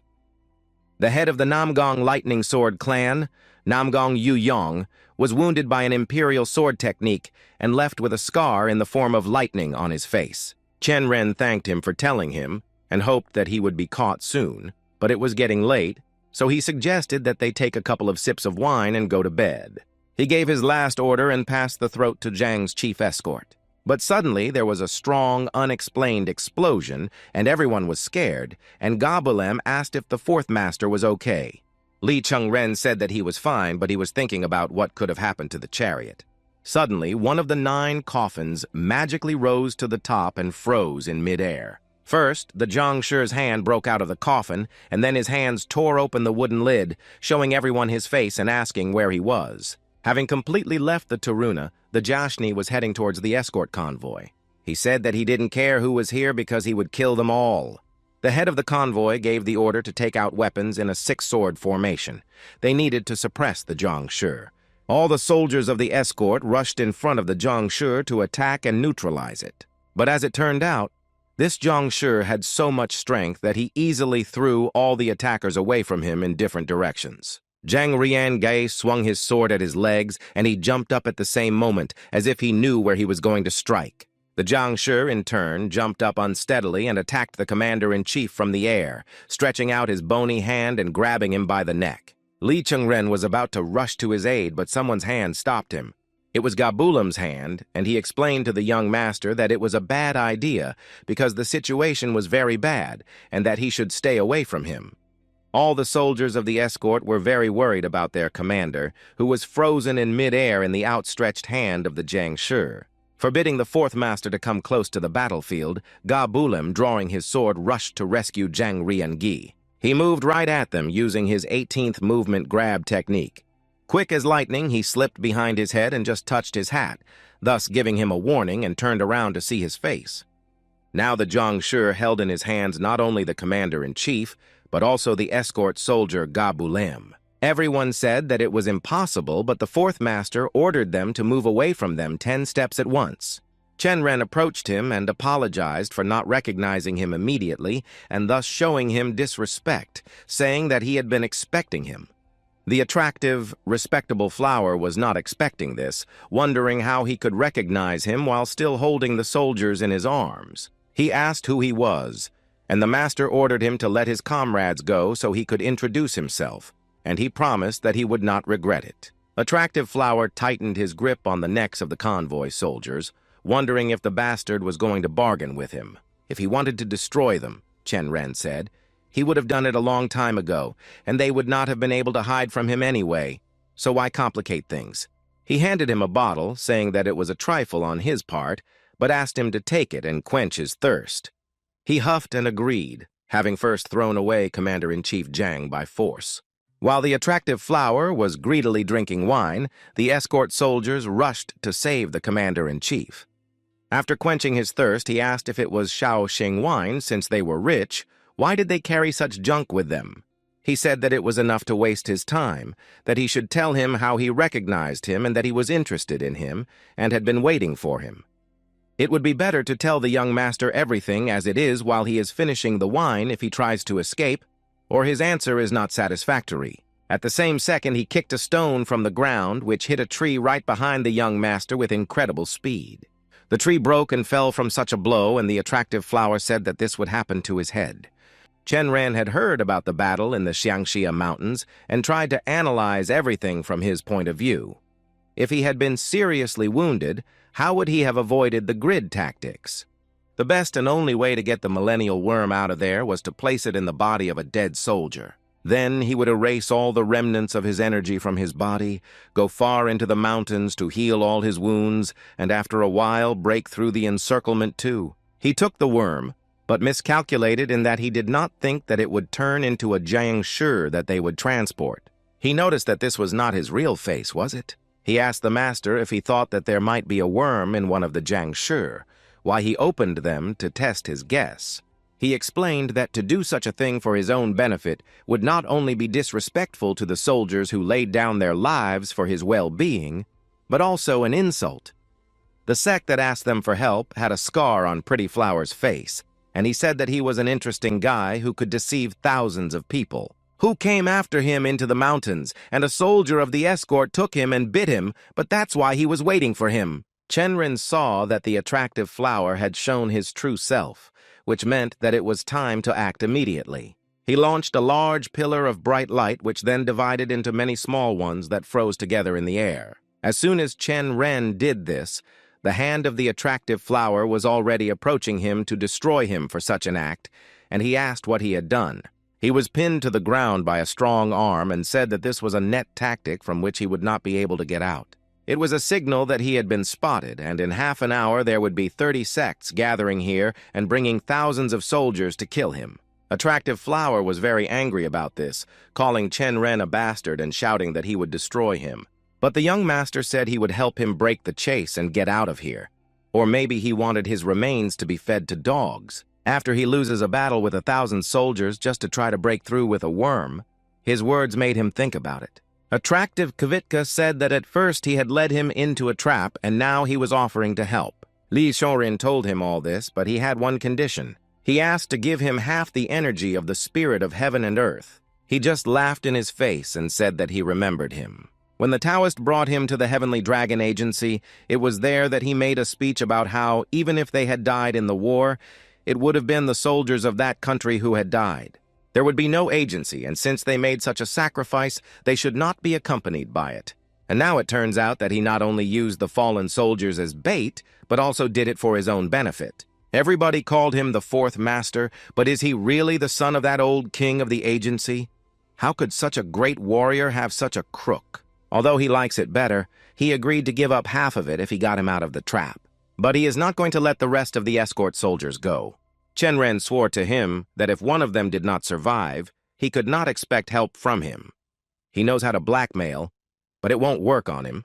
First, he will kill everyone and then tear out his tongue and ears so that he knows that it is better not to say some words. Pun Jinyang shouted to him that the lightning sword was on its way to him. After all, he was involved in the establishment of a grid from which there is no escape and will most likely arrive here soon. The attractive flower turned in her direction and asked her who she was and why she was dressed as a boy. All the soldiers of the escort looked at each other in confusion, not understanding how a girl could be among them, and how they had not noticed it. Since its essence has already been revealed, she took off her hat and said that she thought that words alone would not be enough for him, and she raised her sword to the mountain. She used the same technique that her grandfather had once used on the attractive flower, thus showing her strength in front of him. Everyone had not yet recovered from the news of the girl in their convoy and was now marveling at the lightning sword technique she had performed. Attractive Flower asked who she was related to Lightning Sword, and she said that it was very good that he remembered this technique. Letting her hair down, she said that Namgun Yuan was her grandfather, and now he must understand that these were not empty threats. Zhang Riangi and Ga Bulem simultaneously thought that they were looking at a really young girl. She wailed that if he destroyed the young master, she and the rest of the warriors would lay down their lives and fight back. They have virtually no chance, but they will definitely hold him for 15 minutes. All the soldiers supported the young girl and stood behind her. Taking a defensive stance and putting her swords forward, she shouted at him to make a decision as soon as possible. He started counting to 10, and anyone who didn't get out of here in time would be left without a head. Zhang hurried to the master, but he just put his hand forward.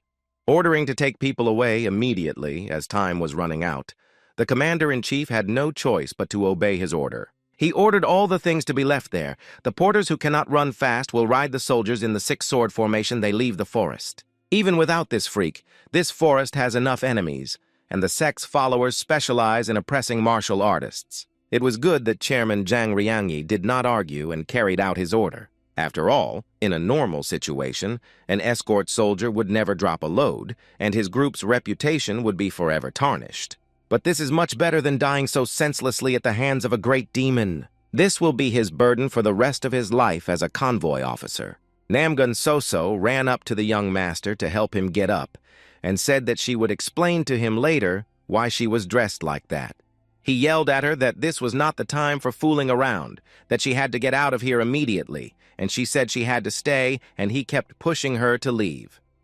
Soso said she appreciated his desire to protect her, but if she did not go with him, there could be many more victims, and he would need her knowledge of the area.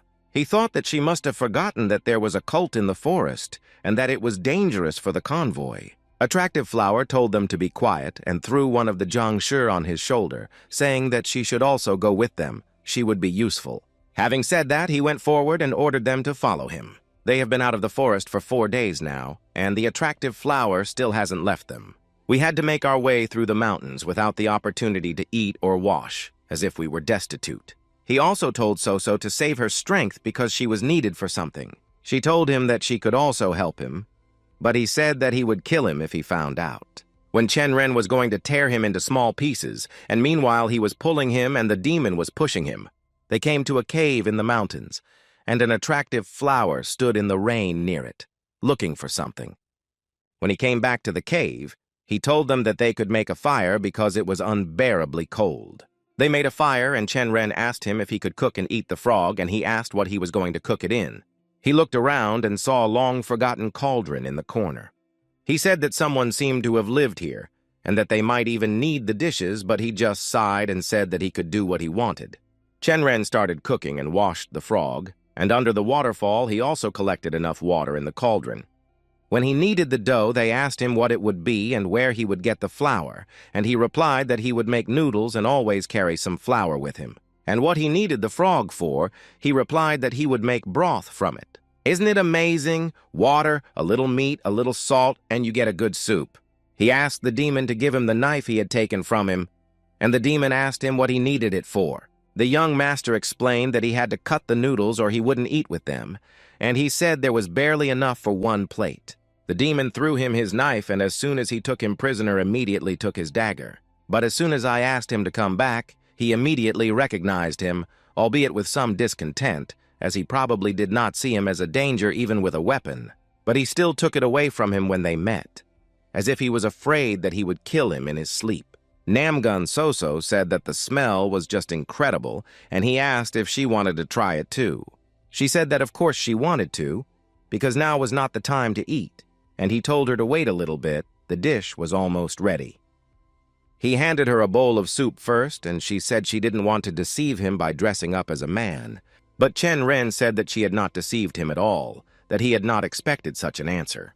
He explained that he immediately realized that she was the student from the exam when they met in a restaurant. She asked him how he guessed and what could have given her away, and he said that a mole on her earlobe had torn it. She said that it couldn't be possible, that he was trying to tell her that he had been leading her by the nose all this time, that he was eating noodles and saying that it was so. He did not think that they would become such close friends, and in time it was not up to him and not for her to judge him.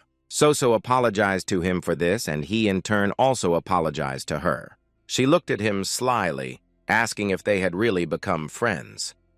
He responded with a sly smile and said that they had been through so much together, and that wasn't enough. She looked at the plate ashamedly and said that it was true.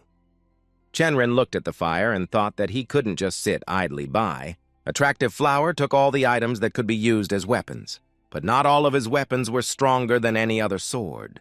He started a light-hearted conversation, asking the girl how their noodles tasted, and she replied that she had heard that frog tasted like chicken, and it was true.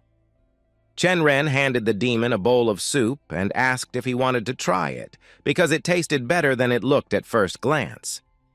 He sat over the Zhongshi and told them to eat it themselves, when suddenly something started happening to him. Namgun Soso closed her eyes at what she saw, and the fourth master looked on in disbelief, trying to understand what was going on here. The demon sat over the body and told them to shut up, because it would be very unpleasant if the spirit got scared and ran away. Suddenly, the demon tore the worm out of the Zhongshi with incredible speed. Namgun Soso and Lee Chen Ren did not expect such a rapid and dynamic change in events. The demon was holding the spirit of heaven and earth in his hands, telling him that his time had come. He will feed it with human resources for the last time and wash away all the vile energy, leaving only pure gold. He explained that the internal organs of the dead quickly melt under its influence, so it is important to find living people to neutralize its venom. He turned to Soso because she said she was the granddaughter of the lightning sword. It will not be a threat to him after he absorbs the energy of the spirit. She was supposed to be the last victim to complete the ritual, and after that he would leave her dead. He plans to bring her body directly into the hands of her grandfather, the great Namgun Yuan, after the ritual. At the same second, the girl screamed with a voice that was not her own. From the pain, he had hit her key points to paralyze her body, so she would not be able to move. He needed a victim full of strength, so it would be better if she did not resist. And it's better not to bite him, because he doesn't want the spirit to die and so much work to go to waste. Lee Chen Ren took up the sword to protect his friend.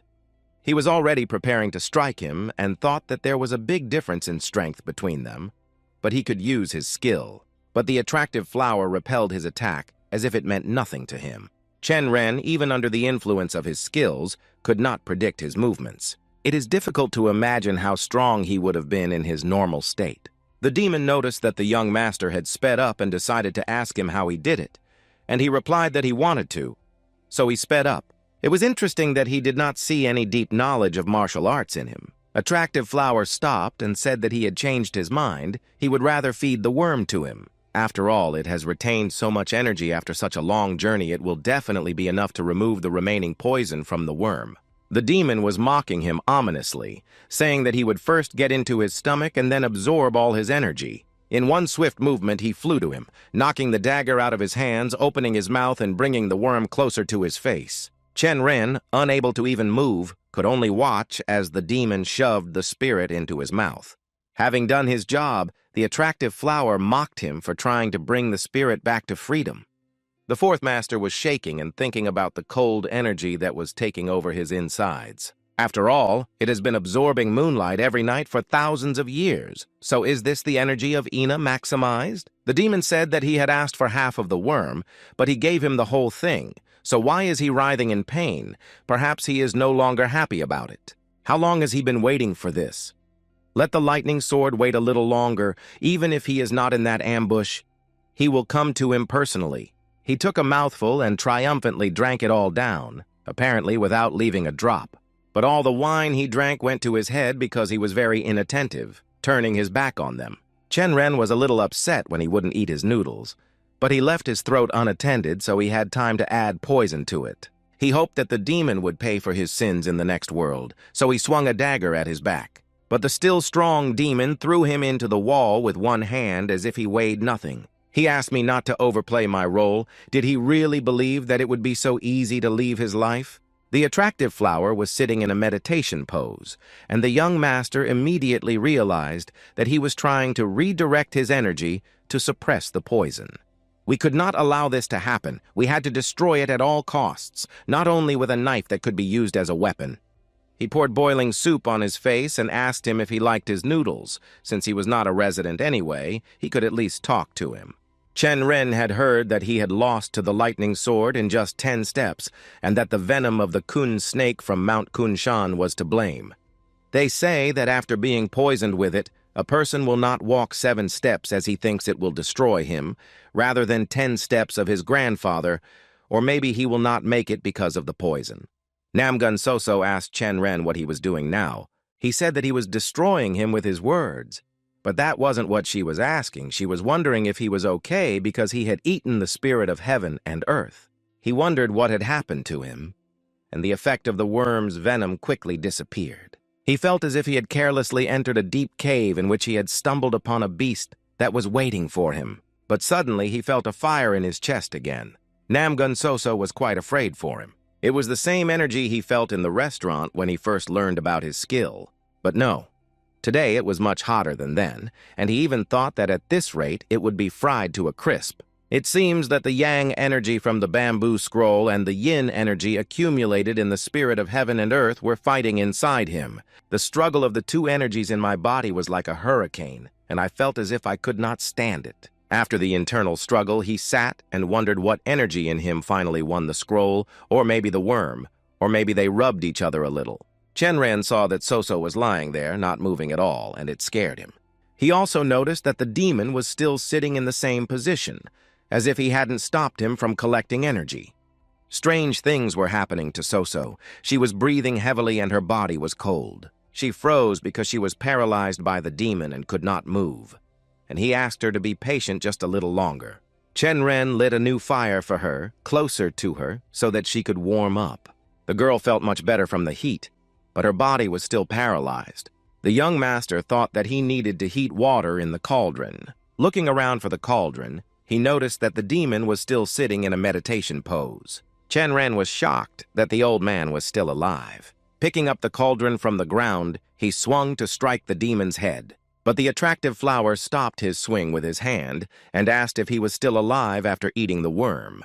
The young master smiled and said that it was very tasty. These words and the fact that the energy did not destroy him enraged the demon, so he rushed to attack the young master. It looks like it somehow dissolved in his body, but it's even better than poison. There was only pure energy left.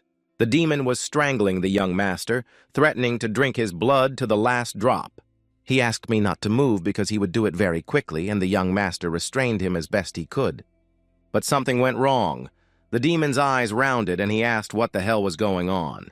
Chen Ren was no longer lying down, but slowly got up, pushing the demon away from him. He hit his head against his and told him to get away from him. The demon was defeated and only rubbed his broken nose, and Chen Ren wondered how he had done it. He looked at his hands and thought about what had happened, because he hadn't even really trained, so maybe it was the effect of the spirit of heaven and earth. The demon explained that the energy of the poison accumulated over 1,000 years. If you use the right techniques to circulate it, can make you one of the strongest. But he has only pure strength now, compared to a whole herd of wild bulls. Does he mean to say that he has become much stronger? Energy alone won't turn him from a sheep into a tiger. Chen Ren asked if he trained hard, he could become one of the strongest warriors in the world. The demon said that this would not be the case, because his dreams would not come true, because he would not come out of this cave alive. Chen Ren was not afraid of his threats, but only said that it was so strange that the demon doesn't look like a tiger anymore, more like a wild, aggressive cat. An equally attractive Chen Ren stood in front of the attractive flower, and now he looked much more powerful and stronger, and he told him to attack him. The angry demon attacked, but Chen Ren, realizing his power, was much more confident than before. He dodged the attacks, thus enraging the old demon even more. Pausing for a second, he realized that the effect was not only from the worm's energy, but the scroll's power had also increased. The only problem was that his body could not yet reveal all that inner potential. But even if he is a toothless tiger, he will still bite the old demon with his gums. Taking advantage of his speed, the young master quickly passed him and stood behind him. He made a backhanded grab, wrapped his arms around his neck, and began to choke him with all his strength. The demon asked him how he was able to take advantage of him and asked for mercy, and Chen Ren said that this was his end. Let him feel what the people he destroyed felt. After a while, Namgun Soso came to and could not believe her eyes. A destroyed demon was lying in front of her, and she asked what had happened. Chen Ren told her that he was already in that state when he woke up, and that he was probably in so much pain that he killed himself. The girl breathed a sigh of relief and said how good it was that those bandits had given them poison. She was also interested in why he was still completely fine if he ate the worm. He said it was not that easy. She looked at him suspiciously and asked if it was really that hard. Chen Ren said that he put 2 fingers in his mouth and then threw up, and even saw the frog they were eating. He knew she would be surprised and asked him if he had to hide the fact that he had absorbed the spirit of heaven and earth. Judging by what the demon said, his blood is an elixir filled with energy until he learns to control it. He is literally a mystical creature. In the human body, if someone finds out about it, they will be hunted. Namgun Soso told him that if he was cold, he should put on the clothes made by the demon. He didn't want to do it, but he didn't need the clothes as much as Chen Ren did. As he was undressing the attractive flower, he came across a rather interesting thing on his body. Soso screamed that this could not be, asking her friend for the dagger, who anxiously and carefully handed it to her with yoga. She struck the meteorite dagger with all her might, but it left only a single scratch. A normal sword would have broken long ago. Chen Ren, not understanding where she was going with this, asked what it meant. It was a super-strong armor made of sacred dragon scales, a wealth inherited by a demonic cult that lived in the Shiwan Dashan Mountains. It is said that to make them, artisans spent years processing snow iron that can only be found on a large snowy mountain. She couldn't understand how the old man had not only survived, but had killed more than half of the soldiers who had tried to catch him in the Shanxia Mountains. Namgun Soso congratulated him on his new clothes, and he asked why she congratulated him, and she said that the item went to the person who defeated the previous owner. She smiled and said that if he didn't want to keep the trophy, he could tell her that she didn't mind at all. Chen Ren ironically said, "God, it's getting cold, he needs to put on his new armor to keep him warm." Not only the worm's energy, but also such rare armor paid off for him in full. He was heading for the exit of the cave, and Soso asked him where he was going. Chen Ren explained that he was going to hunt something to eat. She reminded him that there were 5 days left before the capital's exam. Her paralysis points are still blocked, and the guy's disguise won't work anymore, but he'll make it to the exam if he hurries. He didn't want to leave her here alone.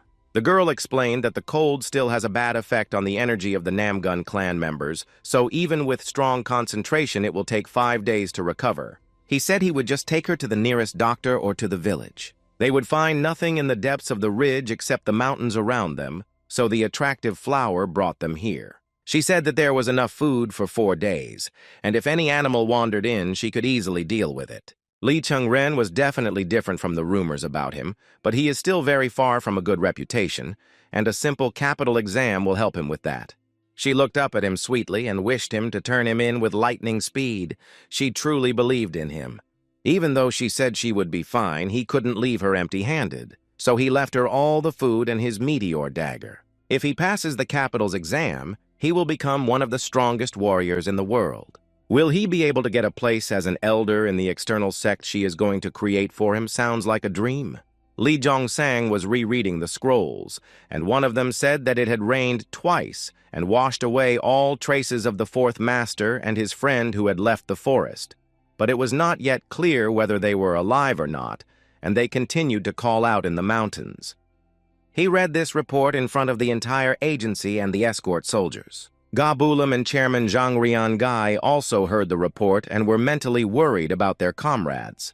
The master of the Yellow Dragon House sent a letter to the searchers on the border and promised a lot of gold so that if the demon crosses the border, they will know about it. The master of the Red Dragon House has cooperated with the government and people of Shanxi province, and they won't catch him, but they will definitely pick up the trail. The master of the Blue Dragon House sent their portraits to the Hao Clan Beggar sect and to the 7 assassin sects of the Central Plain, and the army and government were involved in the search. After listening to their reports, the king of the agency reminded them that they had forgotten that they had to capture the beautiful flower alive. One of the soldiers came up to him and told him that the magistrate of Hangzhou was looking for him and asked him to tell him that he could only speak to him personally. His older sons were outraged and told him that it was not the time for guests, so he should send him back. Li Yolryong was angry that he had come again with soldiers like the previous time and insisted on meeting the damn old man.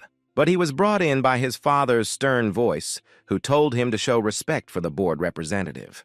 The magistrate was led in and escorted to the king, who, as always, greeted the king in good humor and asked how he was doing. The king said that it had happened before, and the magistrate said that he would help him forget about the anxieties that caused his headaches. He offered him the same drink as the previous time, but the king of the agency was in a bad mood and immediately asked him what business he had to see him. Just like the previous time, they laid out a carpet and set up a table with tea, and he began to read the text. Everyone listened carefully to what he had to say, and he said that on July 8th, Li Jongsang, the father of Lee Chen Ren, born in Hangzhou, is to appear. But when they received the order of His Imperial Majesty, they stood with their mouths open, not believing their ears. The chief manager reminded the king that he should show respect since it was from the emperor himself. Li Jongsang punched his fist and said that he was accepting His Majesty's order. Lee Chen Ren was born on July 8th in Hangzhou. He passed the capital's exam with the best score, which no one expected, which meant that the fourth master was alive and had passed the exam better than anyone else. Li Jongsang's family, which had raised such a great talent for the benefit of the empire and the country, receives 100 gold yangs and 16 hectares of land. The magistrate handed him the land documents and congratulated the king of the agency on his son's success in the capital's exam. He warned him that the news was good, but he did not believe it. But the king still could not believe that his fourth son was alive. Suddenly, an unknown man on horseback burst into the agency, disrupting their ceremony. The escort commander ordered the horses to stop, but Li Gab Ren told him not to do so and to lower his weapon because they were not enemies. Namgun Yuyong's grandson, Namgun Seok, visited their agency. Li Gab Ren greeted him saying that he had arranged a surprise for them and asked him what brought him here, and he replied that he had come to meet the king of the agency. The first son asked if something serious had happened, and he said that he would like to tell him the news personally. Gabren introduced him as his friend Namgun Seok. He is the grandson of the head of the Lightning Sword family. Namgun Yuyong King also asked what brought him. Seok apologized for showing up unannounced, but he brought urgent news with him. He told the king that his youngest son, Lee Chen Ren, was alive. His sister was also fine and had already returned to her home, and the king asked what he meant by his sister. The attractive flower wanted to cross the Yellow River and head north, but his sister and Lee Chen Ren were able to escape while he was sleeping. After that, the fourth master rushed to the capital to take the exam, while his sister stayed behind and spent some time recovering from her injury. She also said that his son risked his life to protect her from the beautiful flower. So his grandfather told him to personally come to thank him and invite the agency king and Chen Ren to their clan's main estate. On behalf of his grandfather and sister, he expresses his sincere gratitude to the Heavenly Dragon Agency. Everyone present began to congratulate the king of the agency on this event. The chief manager laughed and said that the young master had done so many things, but he was nowhere to be seen. Suddenly, the fourth master proudly rides into the agency on a horse in person. After a hard and long journey, I soaked in a hot bath and thought about how there is no place like home. It might sound strange, but the capital's exam was much easier for him than the provincial one. He knew all the answers of the best examinee from his previous life, and they had 2 identical answer sheets, but he was 2 hours faster. So this played a role. They definitely thought that he had cheated from him. He did not feel guilty about it, because if he had passed the exam, he would have become a magistrate of Hangzhou in 10 years and would have caused great problems for these lands. But this will not happen in this life, even though he did not know whether there would be changes for the better if someone else became the magistrate. Chan Sam asked if he could have some hot water, but the young master refused, telling him to rest. The servant exhaled and said that he had already rested while he was away, but he could have sent a carrier pigeon from the capital because he was very worried about him. Chen Ren explained that he ran for 5 days without sleep and rest and then took the exam. Does he really think he had any strength left in him to do so? The servant asked him how he was able to return to the agency so quickly. Usually it takes 20 days to get from the capital, but he got there in 5. Chen Ren received a golden badge with 3 horses on it. Chan himself looked at it and asked what it was, and the young master said that it was a badge he had been given. He moved along the big canal and showed it at every transshipment point, and they would give him a fresh horse at that time. The servant said that he was not a representative of the board, so why did they give him this badge in the first place? And the master said that it was a long story. This is the owner, Kim Bulwi, Deputy Minister of Personnel, who introduced himself as a student of Lee Jong-un. The Deputy Minister of Personnel asked him if he was John San's son. Even the magistrate of Hangzhou behaves cautiously with the king of the agency to think that he is just in front of a person who can say his name so calmly. He told him to raise his head because he and his father hadn't seen each other for a long time, but they were on good terms, and that was the only reason he was allowed to meet him. He had heard that the young master had passed the exam with the best score all in his father's name. Who would have thought that John San would raise such a young dragon before they met? But the last thing he expected was that he would use his son to gain influence in the management. Chen Ren thought that many different meanings could be caught in his words. It was not a casually spoken phrase, but a dangerous remark with a life at its end. They stopped, and Kim Bulwi told him directly that he shouldn't even expect to get a place in the management in the near future. Even though he passed the exam on his own, it does not mean that he will get the position, because new people are recruited on a need basis. Over the past 10 years, there have been many worthy students from good families in Jiang'an province who have been given positions, so there have been too many scholars and officials. Therefore, they had to compromise and not give important positions even to those who showed the best results in the exam for all without exception. Chen Ren pondered the minister's words and realized that they were not meant to comfort him. He also noticed that he started talking about politics for a reason. He thought that he had already used the existing system enough for his own benefit, so there was no point in resisting and insisting on getting the position. He realized that he was already living proof that the Hangzhou-based Heavenly Dragon Agency had irreplaceable talent, and he would return home and build on his father's work. But the master asked if he had misunderstood him, and he almost directly said that his attempts to become a scientist would go to waste. Chen Ren told him that he understood and that he could plan anything, but he wanted to ask him for one small thing. Can the fastest riders notify all the transshipment points in the area that he has become the best in the exam?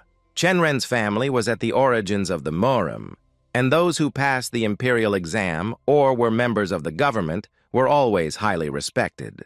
That's why his father wanted him to pass it even if he didn't place well. He will almost certainly be upset when he finds out that he missed the opportunity to become an official, despite the fact that he passed the exam better than anyone else. But if my father realizes that the deputy minister helped protect their pride, he will definitely be very grateful. It could not have been that their relationship was at fault, but that he or his family had received a large bribe from the Heavenly Dragon Agency. After all, if you want to leave the best person out of the job, you have to compensate for it somehow. Kimball Lee laughed and then burst out laughing at his words. The young master did not know what exactly made him laugh so much, so he stood there in complete confusion. If he wanted to educate a person with such talent, the deputy minister would not be able to sleep if he sent such a young man away empty-handed. His opinion has changed, and if he insists, he can help him solve this problem. If a young master says that everything is the will of heaven, then he is the one who can make even heaven sleep. Chen Ren even got a shiver down his spine. Is this old man really that strong? He could not even see the limits of the power of the deputy minister of personnel. So he said that everything was fine. He understood the important tasks performed by the department. He was still young and stupid, so he was not ready to take on such responsibility. He begged him to return to his father's shadow and deal with the internal affairs of the agency.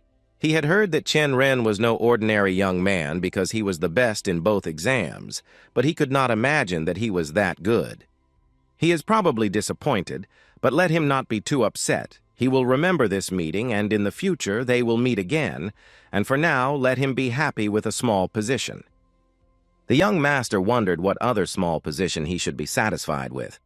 The capital exam was not a military exam, but since his family was at the origins of the Murim, it could give him a small position, though not a jinwei.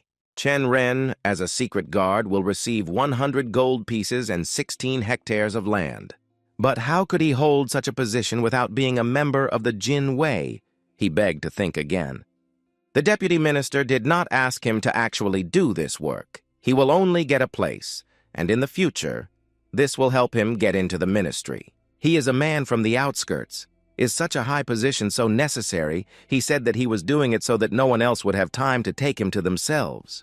The deputy minister looked at him gloatingly and told him to remember this well.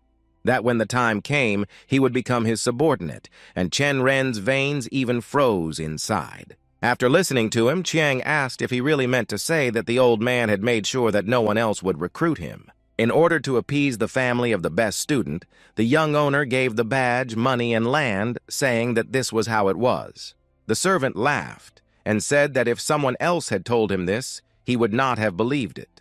Until recently, all the carriers shunned him, and he did not have enough money even for food, and he wondered why they all changed their minds and behavior so quickly, and now everything was in place. The young master listened to him with great interest. But he only said that his father should call him soon. He needed to pick up the money and the documents for the land. Chan Sam said that wasn't this good given to his family, to which Chen Ren confidently said that his father would return it all to him anyway. But their conversation was interrupted by a guard who reported that the fourth master was being examined by his father. Quickly dressing, the young master hurried to meet with the king of the agency. Li Zhongsang was having tea with the general manager and Song Chan and asked if he had had enough rest, and he said that he had. He was told in detail about everything that had happened since then. He wanted to tell him a lot about the escort mission, but he would not since the soldiers and carriers asked him not to. Lee Chen Ren bowed to his father and thanked him for this. But his father asked him if he had heard from Namgun Soso. He said that he hadn't heard from her yet, and he wondered why his father had suddenly started talking about her. Why did these old eccentrics ask for her at all? He now began to look at them all with suspicion. He only said that he thought she would visit them soon, if only to return his meteorite dagger. The old chief manager began to shake the young master's hands joyfully, saying that he had done a great job. The king of the agency said that on the day he returned, Chairman Namgun sent them an invitation from Murim to their home. Namgun Yuyong is more influential than him, except for their family's pasts, so they cannot refuse his invitation. He suddenly realized that it would not be Namgun Soso who would come to them, but rather they would go to her grandfather. Therefore, preparations are about to begin. Not only do we need to collect gifts, but also decide who will go with them. The chief administrator attacked the king, saying that he was the eldest and Chen Ren's uncle, and they would be well received if he went with them. If we are talking about dignity, they should bring their escort commander with them. Even Namgun Seok personally invited him when he came. They gave examples of their merits to the agency in front of each other, trying to win the king of the agency over to their side to go with him and his son.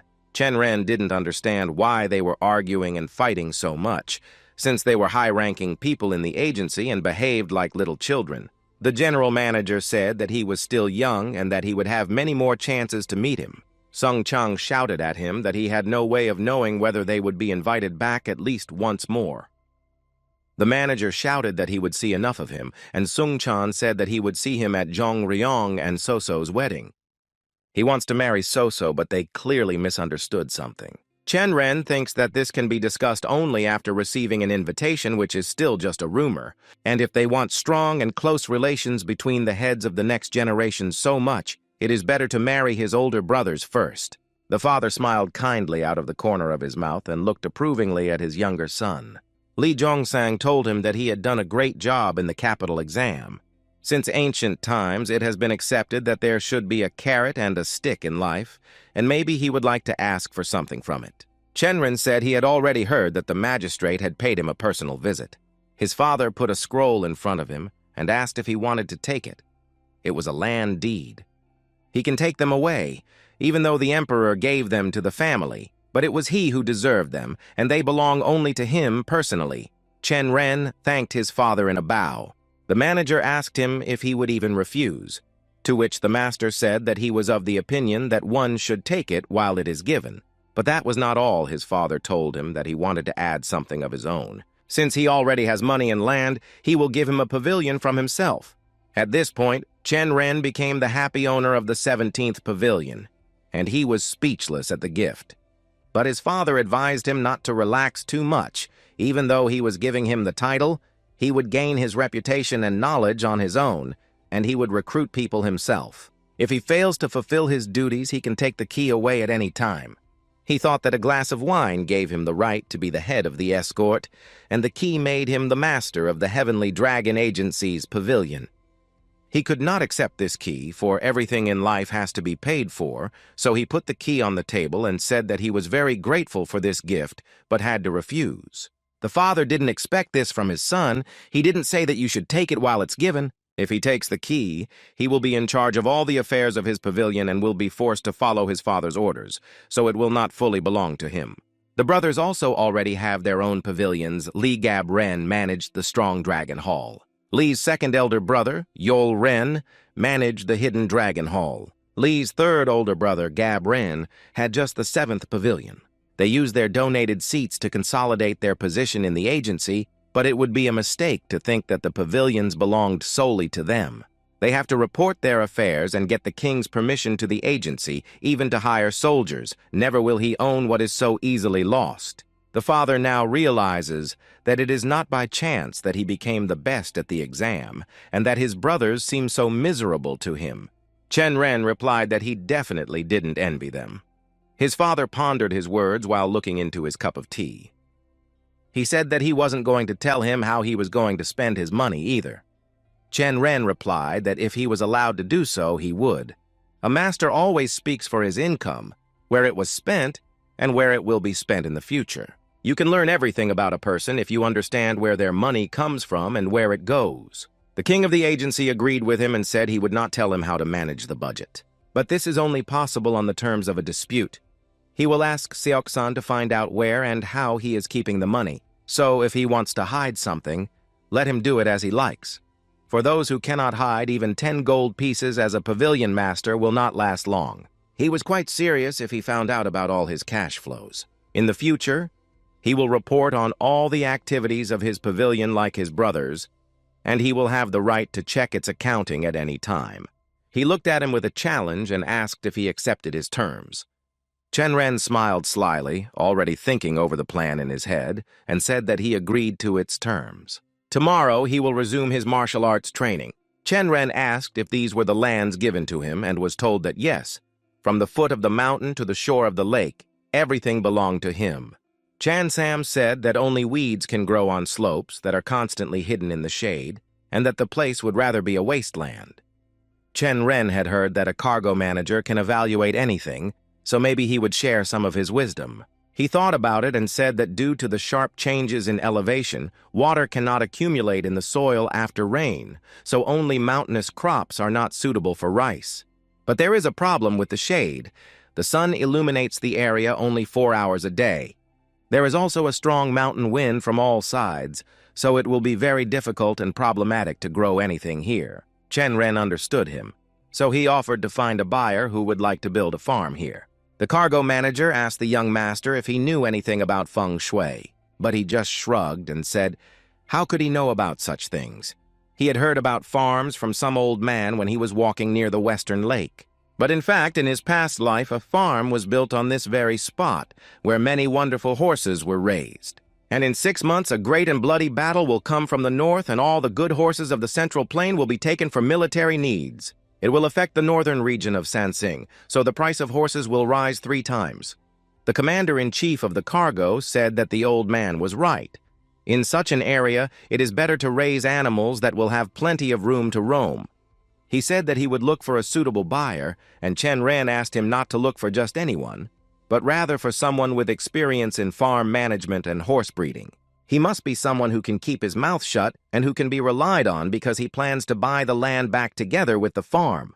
The cargo commander asked if he really wanted to manage it through a trusted person, and he replied that this was how he wanted to start a business. He also had to buy 2 young mares, and he had a check for 100 gold pieces to dispose of at his discretion. When Li Zhongsong fought with his brother for the Heavenly Dragon Agency in the past, Zhong Lim Som was in charge of its secret finances. He would in turn try to bribe the most reliable enemy general to defeat the king himself. He asked why the master was asking him to do this. Isn't he and his mother from the same city? He knows that he looked after him as a child after she left this world, and he was even despised for it. He thought about what he said, and when he took the envelope, he said that if they managed to sell the land, they would have a lot of money. This will create a new cash flow in which this 100 gold pieces will be mixed and no one will be able to trace them anymore. Lee Chen Ren and Chang Sam were very happy that they had managed to secure such an important and reliable person. The commander asked Chen Ren if he hadn't said in front of everyone that he wanted to become just a respectable escort soldier. The 4th Heavenly Dragon Agency master wanted to become a respected and wealthy escort warrior. Song Chan looked at Chen Ren strangely, asking him why he needed the internal energy cultivation technique. He said that it was nonsense because he was asking me to teach him to run when he hadn't even learned to stand on his own 2 feet. The young master rubbed the back of his head and asked him if this was such an absurd request. His uncle put his hand to his forehead and exhaled, saying that obviously words were not enough for him. After a while, he brought a large and heavy cauldron and placed it in front of him. He explained that this cauldron had been thrown out of the main kitchen and asked to fill it with water. Chen Ren was thinking about the fact that his father had ordered him to resume martial arts training from today. He wanted to be taught real celestial techniques that echoed the name of the agency, and the man started yelling at him. He was an escort commander in the top 5 strongest soldiers in Hangzhou and one of the few who cared about him. He definitely told me to fill the cauldron with water for a reason, because he was already finishing his work. Suddenly the cauldron burst from the amount of water, and the water he had so diligently brought flowed out. Chen Ren couldn't understand why this had happened. Was there a crack in the cauldron that he hadn't noticed? The upset young master asked why it had broken then. The cauldron was not just thin, it was poorly made and uneven, so they threw it away because it broke halfway through because it could not withstand the water pressure. Even though energy cultivation is a basic technique, if it is learned by a person without strength and endurance, it is a force comparable to a cauldron. Real celestial techniques are the seeds and roots that made the agency what it is today. But in terms of strength, they are on par with the techniques of the 9 great sects. They require a body of steel and great endurance. He understood the master, and he really wanted to start cultivating his own energy as soon as possible because he had resumed training so late and without a base. He could not become a martial arts master, but the young master was not wrong about everything. He is a decade behind in cultivating energy, so it is better to take the first steps today. They approached the foot of the mountain and asked the master what he saw in front of him, and he replied that he saw a large rock. Song Chan asked him how high the rock in front of them was, and he replied that it was about 90 meters. The teacher told him to climb it, and Chen Ren asked him what he meant. He wanted him to climb this mountain every day. Climbing develops not only the muscles of the limbs, but also flexibility and a sense of balance. The young master stood and studiously looked at the mountain in front of him, wondering how to conquer it. He understood the teacher's words and asked him how many times a day he should get up. Song Chan slapped him on the head and asked if he really thought it was like jumping on branches, even if he could climb 30 meters. The most important thing is not to skip training so that there is progress. When he can fly from the first time without a break, Then you can learn celestial techniques. He ordered the young master to go to the training ground and bring a metal ball tied to a long rope. Chen Ren did as the teacher said, went and found the rope and was already carrying it to the foot of the mountain. Falling down without a pitchfork, he told him that he had almost gone to the next world while pulling this rope. Song Chan easily lifted and untwisted the rope with the metal ball and let go so that it flew up the mountain and circled the tree on the mountain on its way back. Chen Ren thought about the strength and precision required for this, which was clearly not human ability. The teacher tied a rope around his waist as a safety net and told him to get to work. The young master began to get nervous about what if his hand slipped or he stood up, to which the teacher said that he would simply pull the rope so that he would not fall down. And he had better go to the very top, or he won't go to sleep until he runs 50 times around the training ground. But when Chen Ren asked what would happen if he succeeded in rising to such self-confidence, the teacher did not expect it. He said that he definitely wouldn't be able to do it the first time, but the master wasn't going to give up and asked what you would do. In this case, the teacher promised to show him the technique of heavenly steps. Chen Ren said that it would happen naturally because he trains for them. The teacher will be forced to run 50 laps while he memorizes the technique of the heavenly steps. Song Chan laughed at his wager, but when he agreed to the terms, the master spat on his palms and told him that he had made a promise. Pretty Flower said that he had the strength of a herd of wild buffaloes, but it was useless if he could not control and use this power at his own discretion. But suddenly he wondered whether this force should be controlled at all. Just as a spider sticks to a web, so Chen Ren stuck to the rock with quick and confident movements, climbing to the top of the rock. Sun Chan, who was holding the rope for safety, could not believe his eyes as the young master was able to do this. Touching the tree at the top of the cliff, Chen Ren simply went into free fall to the bottom, and when he landed, he shook his hands and told the teacher that he had done it. But the teacher immediately knocked him to the ground, took him by the arm with one hand, and put the other on his chest and started checking something. He said that it was very strange because a second ago he didn't feel any energy. Song Chan helped Chen Ren to stand up and said that either he had gone crazy or the master would not believe him if he told them what had happened. The master said that he would go up there every day because, as he said, energy alone would not be enough. You need strength and endurance. The young master looked slyly at his teacher and asked if he remembered his promise. This is where he had to run 50 laps around the training ground. Chen Ren memorized the 72 celestial steps that the escort commander had shown him, and it took him 5 days to learn the circulation technique. With its help, it will be possible to accumulate energy in the lower core. And this is a battle with oneself. The attractive flower was going to absorb the worm's energy and rise to become one of the 10 strongest warriors in 20 years. But if he had started from scratch like he did, it would have taken 100 years. 20 years, which is still fast for growth to this level. The training continued. Sun Tzu said that an ordinary warrior with good eyes would need 5 steps to defeat him. 3 steps for someone who knows how. Working with your feet and martial masters can do it in 2 times better to accumulate energy and improve your eyesight than swinging a sword without understanding the situation. The eyes are directly related to energy. The more energy, the better his reaction and alertness. Chen Ren thought that his eyes were already at the level of the best masters. He already possessed the skill of slowing down time, allowing him to see the enemy's movements. But to surpass them, he needed combat skills that would allow him to move faster. Instead of complex sword techniques, he needed something practical that could be learned quickly. Chen Ren approached an old beggar who asked him to give him a coin. He stood and carefully examined the beggar, who asked the young master who he was. It's a shame because he used to give him alms every time he crossed the Volson Bridge. And he even gave 2 silver yangs when he went on an escort mission. Does he even remember that? The master tisked and said how could he forget his regular guest. He would rather give alms to another beggar, and the beggar stopped him saying that he remembered. Chen Ren said he was glad he didn't remember him and asked if the beggar wanted to have dinner. The old man did not understand what he meant by the word dinner, and the master opened a bundle in front of him that contained a lot of delicious food and even wine. He did not know what the beggar liked, so he took him pork with 5 peppers and a bottle of Jun Nan Chun wine. The beggar asked if the master would share his dinner with him, and he replied that he was going to do just that. The beggar could still understand why he was doing this for him. But Chen Ren said that if he asked too many questions about a regular dinner, he would find a beggar to eat with, and the beggar said he would not ask about it again. Having eaten enough meat, the old beggar rubbed his belly, saying that it was wonderful. He doesn't remember the last time he ate meat and drank good alcohol.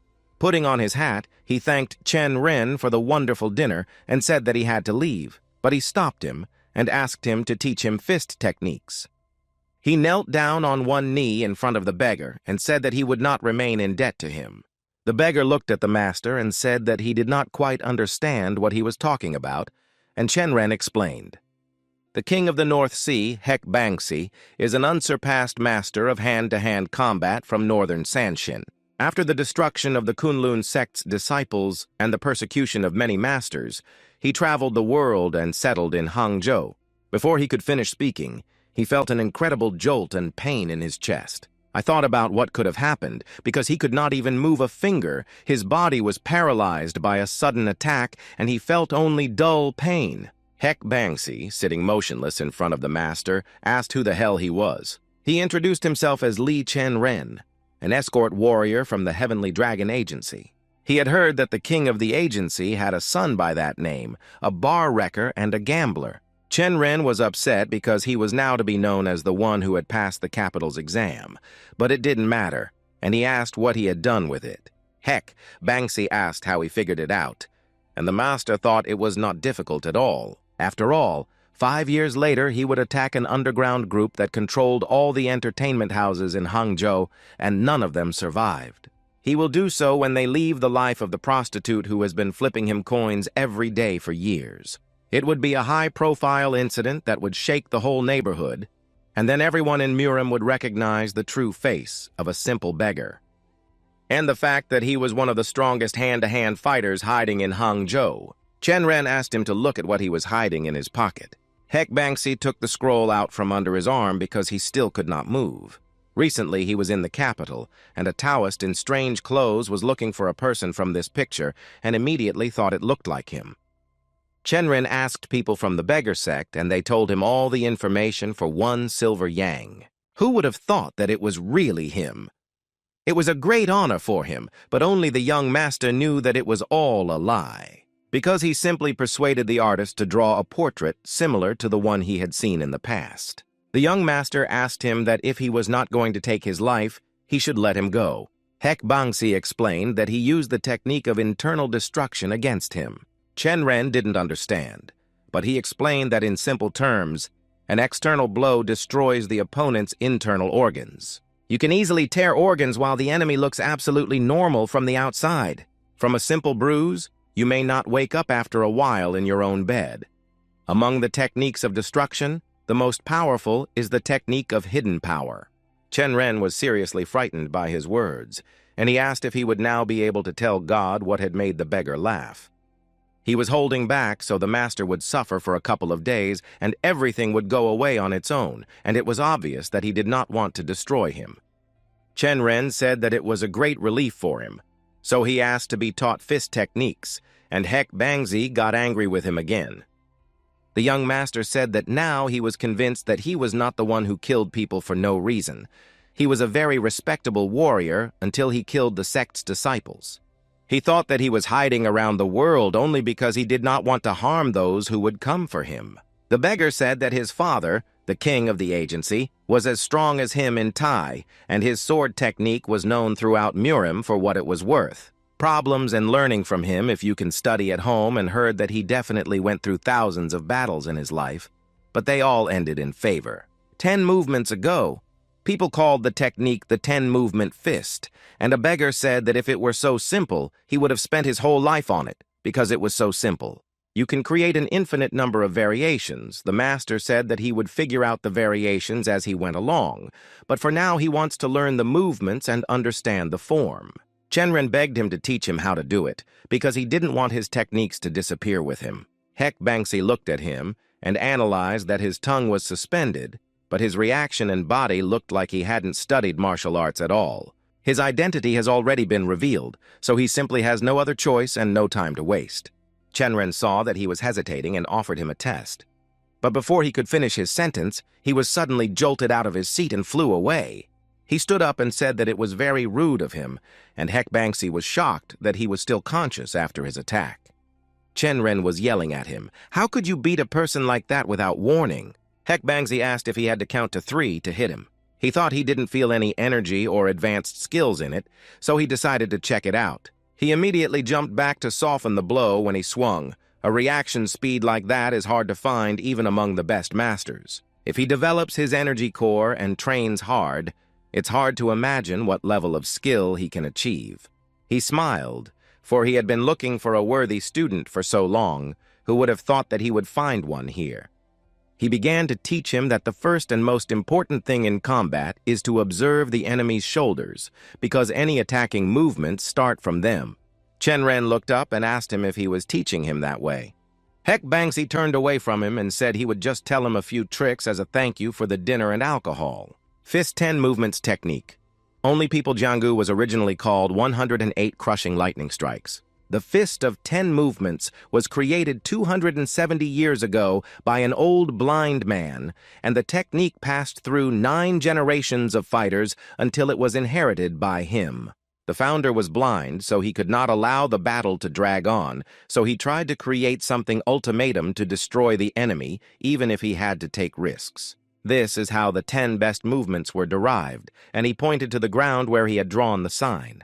The Fist of 10 movements is divided into the first 8 and the second 2, the idea being that you have to end the fight with an 8 at any cost for the last 2 movements. If the opponent evaded the previous moves in the same way as the master had evaded recently, he first wanted to show him the movement of the retreat path. This is necessary for the fist technique. This kind of footwork is also called a ghost dance. Chen Ren thought that he would have been satisfied with even the fist technique, but he wanted to help with the legs. The reason why the 10-movement fist is considered one of the strongest Murim techniques is because it is a ghostly dance, mysterious and deep, with the foot movements being the beginning and the end. Any martial arts he will hone all his life, so he needs to take one end of the rope. Chen Ren asked what they needed it for, and he explained that he could move as he pleased as long as he held on to it, and he will follow him and need him. He smiled slyly at the young master, and he asked what he meant by needing him, and Hek Bangsi asked if he hadn't thought about a relaxing massage or something like that. The old beggar began to attack the young master, and he missed many blows. However, Hek Bangsi was too fast. Chen Ren could not believe it. He struck the master so fast that even with his skill, he could see only a small part of them. At one point, a martial arts master struck him on all parts of his body, and it was impossible to dodge them. Chen Ren was offended and said that he could not be beaten like that on the first try, and the beggar asked if he would say that to the enemy when he attacked. The training continued, and the young master again received many new blows to himself. He threw the rope away and said that he did not think he would learn anything from him in this way, and that even without the rope, it would be difficult to dodge his attacks. How can he simultaneously hold on to her and dodge all the blows from a martial arts master? Hek Bangsi heard him and let him attack, and now he will show him how to hold the rope and dodge. He will not hit him back, and he will not be limited in time. He can stab or cut with a dagger as he pleases. If the young craftsman could at least damage his clothes, he would be able to finish his sentence before he boiled over with anger. He asked him to teach him palm techniques.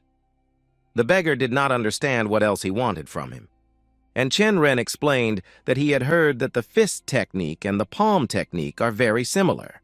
If he could hit him in a fight, he would teach him these two techniques, and the martial artist reminded him that it was not as easy as he thought. However, when he asked what would happen if he could not touch it, the young master promised that he would bring a bottle of Jian Nan Chun every day. Hek Bangsi liked the idea, so they agreed to do it.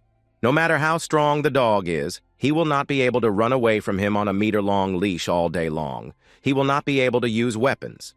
At least he will be able to hit clothes for sure. Chen Ren asked the master if he was ready for battle, and he said that it was time to act. He pulled the rope around himself and started attacking with a dagger. He finally managed to catch the tip of the master's hat with a dagger. It's very strange because in theory he should have wounded him long ago, but his opponent didn't even change his face. He asked if he could shout if it helped him concentrate, and the master replied that of course he could. Chen Ren lost to the martial arts master, and he asked him if he now realized how serious this technique was. Judging by the movements of his muscles, he did undergo some basic training. Chen Ren said that his uncle told him to climb the rock every day, and he asked who his uncle was, and he replied that Song Chan was the escort commander. Was the young master talking about the blade warrior Makunt Hen? The young master looked up at him and asked if he knew him. This name is on the lips of the whole Hangzhou. How can you not know him? He recommended not to miss the basic training he conducts for him. He also said that a young master is not so young to start learning martial arts. But Chen Ren said he was still worthy of learning it because he had a goal. For his past, it was nothing more than an illusion or a dream. But it was there. One day he woke up and realized that he could no longer live by dreams and had to act. But even now he was not sure that anything would come of it. The master said that his efforts would not be in vain, even if he did not achieve everything he had planned. One thing was enough to make sure that his life was not lived in vain.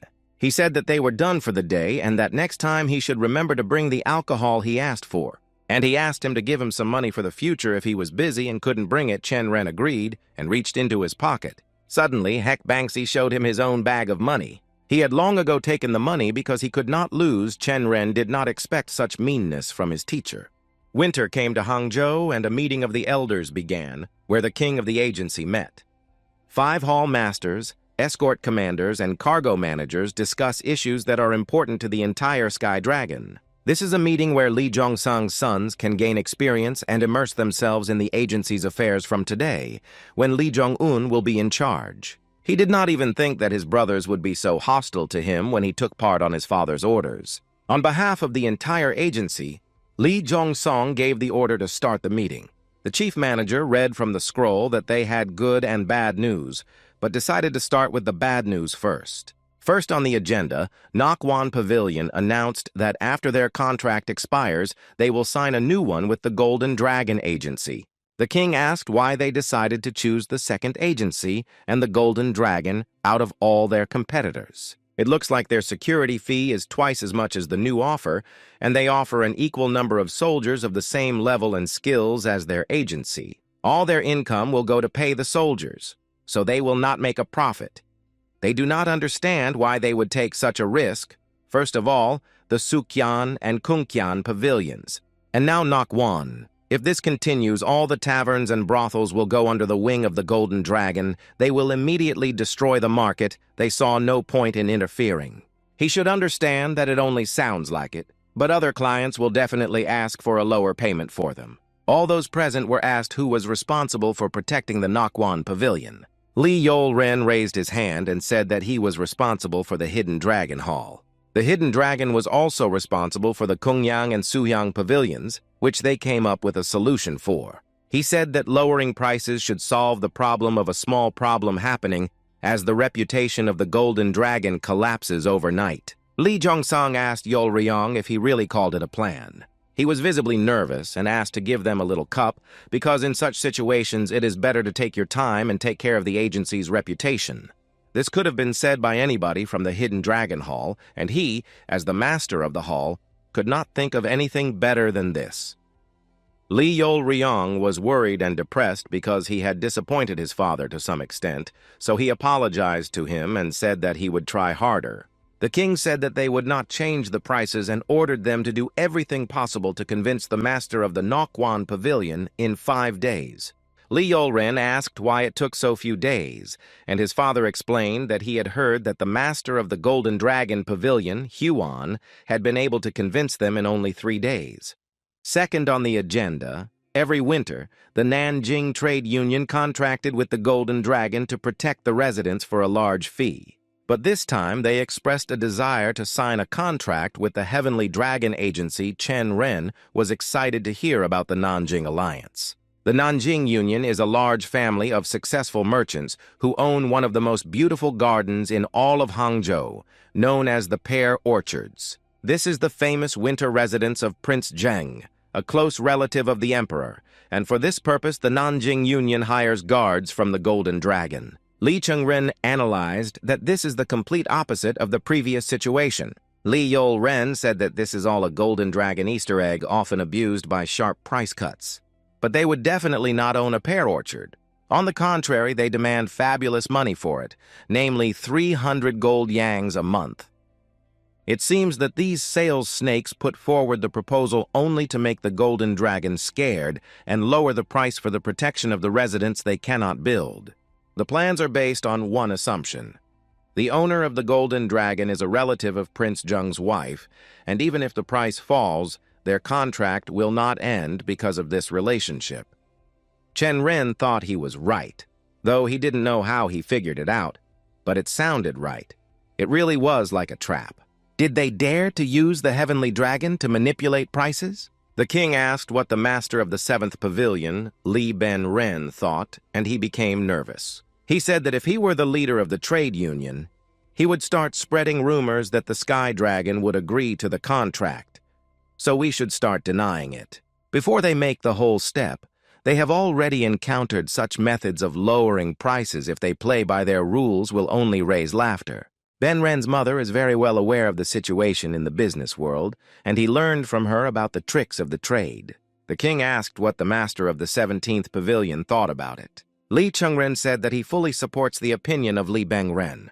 They had no clear plan against the bad news, and the good news was full of lies. If he had had the opportunity to decide, he would have arranged a meeting with the Nanjing Trade Union and offered them protection for the winter residents, for half the amount demanded by the Golden Dragon. Everyone was shocked by his decision to protect the pear orchard for half the amount. Li Zhongsang took a serious pose and asked why he had made such a decision. The initial price is very high, even if you divide 3 gold into 2, and they will be forced to react. The Golden Dragon will offer a price below 150 gold coins, and they will divide the ashes once again. Then they will fall below. 75 will pretend to go along with them, while they themselves will drastically reduce the profits of the Golden Dragon. Does he really mean that they do? Will be obedient dogs only to be harmed by the agency of the Heavenly Dragon is not created for this purpose. And sometimes it is possible to pretend to be one. It won't cost a penny for an agency, so you can try it. They can afford to lower prices because they make a lot of profit from protecting the garden. If they use the trade union and cut the prices for garden security at least in half, they will not be able to fulfill the contract to protect the Naquan Pavilion and the rest. But the trade union will not be the only one who will benefit from one decreasing and the other increasing. You need to get at least 35 coins from this deal at any cost, and you better not make any mistakes so that they can't change their minds and break it off. Li Zhongsang asked the cargo manager what he thought about it, and he said it was a good plan. Commander Guang Suksang, manager Sun Chibek, and monetary consultant Tang Yun Chi Pyung, chief strategist of the Heavenly Dragon Agency. If they agree to the young master's plan, there will be nothing left to discuss. The general manager said that this guy learned a couple of tricks while he was hanging around the gambling houses. The king said that the streets are Murim or even the business world. People's conflicts are the same everywhere. He said it was a great idea and his opinion was very useful today. Chen Ren thanked him for his praise and asked if he could say a few words and was given permission to do so. This winter, we have already started talking about protecting the pear orchard. Why don't they steal the contract from under Golden Dragon's nose? All those present turned their heads in his direction, and Chen Ren thought he had said something wrong. Li Gab-ren said that he seems to have forgotten his position because he is just a pavilion master, so he cannot speak about such things so freely. Chen Ren apologized to the audience and explained that he was very excited to receive this contract. He seems to have overdone it. He is only 22 years old and has not yet earned any solid reputation. Curious as to what could have caused such impatience in the young master of the 17th Pavilion, he asked to know. This was due to the question of why Grushevy Sad needed protection at all. Does the young master mean and speak of Prince Jung? That's how Golden Dragon would not have been able to afford a contract for half their price in Hangzhou if it hadn't been for the money they received for the prince's protection. He believes that business owners are much more likely to make arrangements with security agencies that provide protection for such an important person. They begin to think that he is also a high-status craftsman who may have wanted to use the prince's name to spread rumors. The agency was already a head above us, which may not work, but their advantage is in traditional support, but when it comes to facility security. The Flying Dragon, who is a head taller than Li Zhongsang, instantly boiled with anger at this mention. If you make a list of the most luxurious residences in Hangzhou, the 4 most luxurious ones, with the exception of the pear orchard, are under the protection of the Flying Dragon. For their agency, which is famous for dominating the entire province of Pear Orchard, it is a real pain in the ass. He was asked whether he was proposing to expand the resident security business, and therefore needed a kind of advertisement from Prince Jing. He thought that the young master was only thinking about the contract with the Golden Dragon, but it turned out that this was only a small part of it. Li Zhongsang said that mere words do not mean anything. Although the Golden Dragon has been guarding the Pear Orchard for many years, there must be a way to take it away, and they will find the answer in the leader of the Nanjing Trade Union. The key to the solution is Prince Zheng, who has been coming to Pear Garden for 10 years and is the leader of the trade union that owns it, so he can give them some advice. One of the elders said that he agreed with Chen Ren that they could turn everything upside down thanks to rumors from the leader of the trade union. Li Zhongsang said that a similar decision was made unanimously by all the elders who want to go to talks with the leader of the Nanjing Union. Everything may seem simple, but a lot depends on these negotiations. Now let the elders deal with it, and he will wait for the right moment to do so. But before he could finish his thought, he heard that these negotiations were to be entrusted to the young master of the 17th Pavilion. After all, it was he who proposed this idea, and there may be problems in the negotiations. But he doesn't think that anyone will understand these issues better than he does. This level of negotiation is a very difficult task, and they are seriously going to entrust it to a simple pavilion master. Li Zhongsang asked Li Zhong-un if he wanted to try and test his strength. He decided not to think for a long time that he would be responsible in case of failure.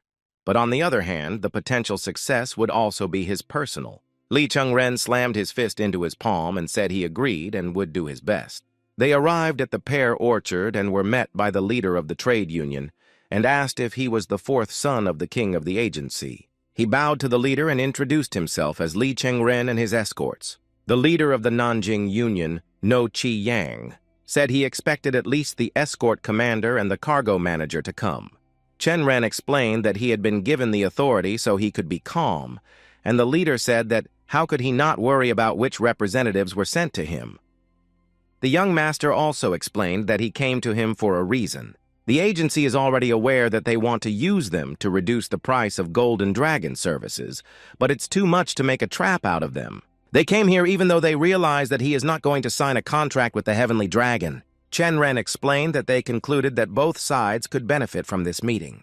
And now we had to act very, very carefully and deliberately. His opponent survived the trade battlefield and founded the Nanjing Trade Union himself, also known as the Old Poisonous Snake. He first smiled and then laughed. Chen Ren didn't know what to make of it. But he explained that he knew that there was someone smart in the Heavenly Dragon. But Qi Yan, forgetting all the rules of etiquette, invited the young master to sit down opposite him. I asked him if he would like a drink, and the young master said that he preferred to drink after the contract was signed. The leader said that an agreement is still far away, giving him only a chance to besiege the Golden Dragon and retain the security of the premises around the Wilson Bridge. Lee Chen Ren said that for this they allow the use of the name of the Heavenly Dragon Agency. All traders should be able to do two things: count and weigh. They can kick the Golden Dragon in the ass and leave the business around the bridge to protect it if it thinks that the agency's name is equivalent to that. Chen Ren said that he heard and understood him, so he asked to get straight to the point and put his hand in his pocket. He took out a letter from it and put it in front of the head of the Nanjing Union. He asked what it was and was told that it was an official offer to his union from the Heavenly Dragon Agency. But Qi Yan did not understand what this offer was. Chen Ren explained that 200 yangs for 3 months was a whole 100 less than the Golden Dragon wanted. He himself said that traders should count and weigh. Chen Ren asked if he thought the benefits would be equivalent now. No Chi Yang crossed his arms over his chest and said that the young master knew how to complicate things. The fourth master poured himself a drink and said that in return they would sort out all the problems because the agency knew about the relationship between the owner of the Golden Dragon and Prince Zheng's wife. In other words, he was left with no choice but to sign a contract for 300 yangs is stupid. But Qi Yan said that it was not surprising that he had already taken a course on this, and he was curious about what the young master was leading to. If the Nanjing Trade Union is destroyed, even Prince Zheng's wife will be worried. After all, he recently heard that Fujian province has become very rich on the sale of salt. But Qi Yan began to hesitate. so Chen Ren saw this and suggested that they talk in private.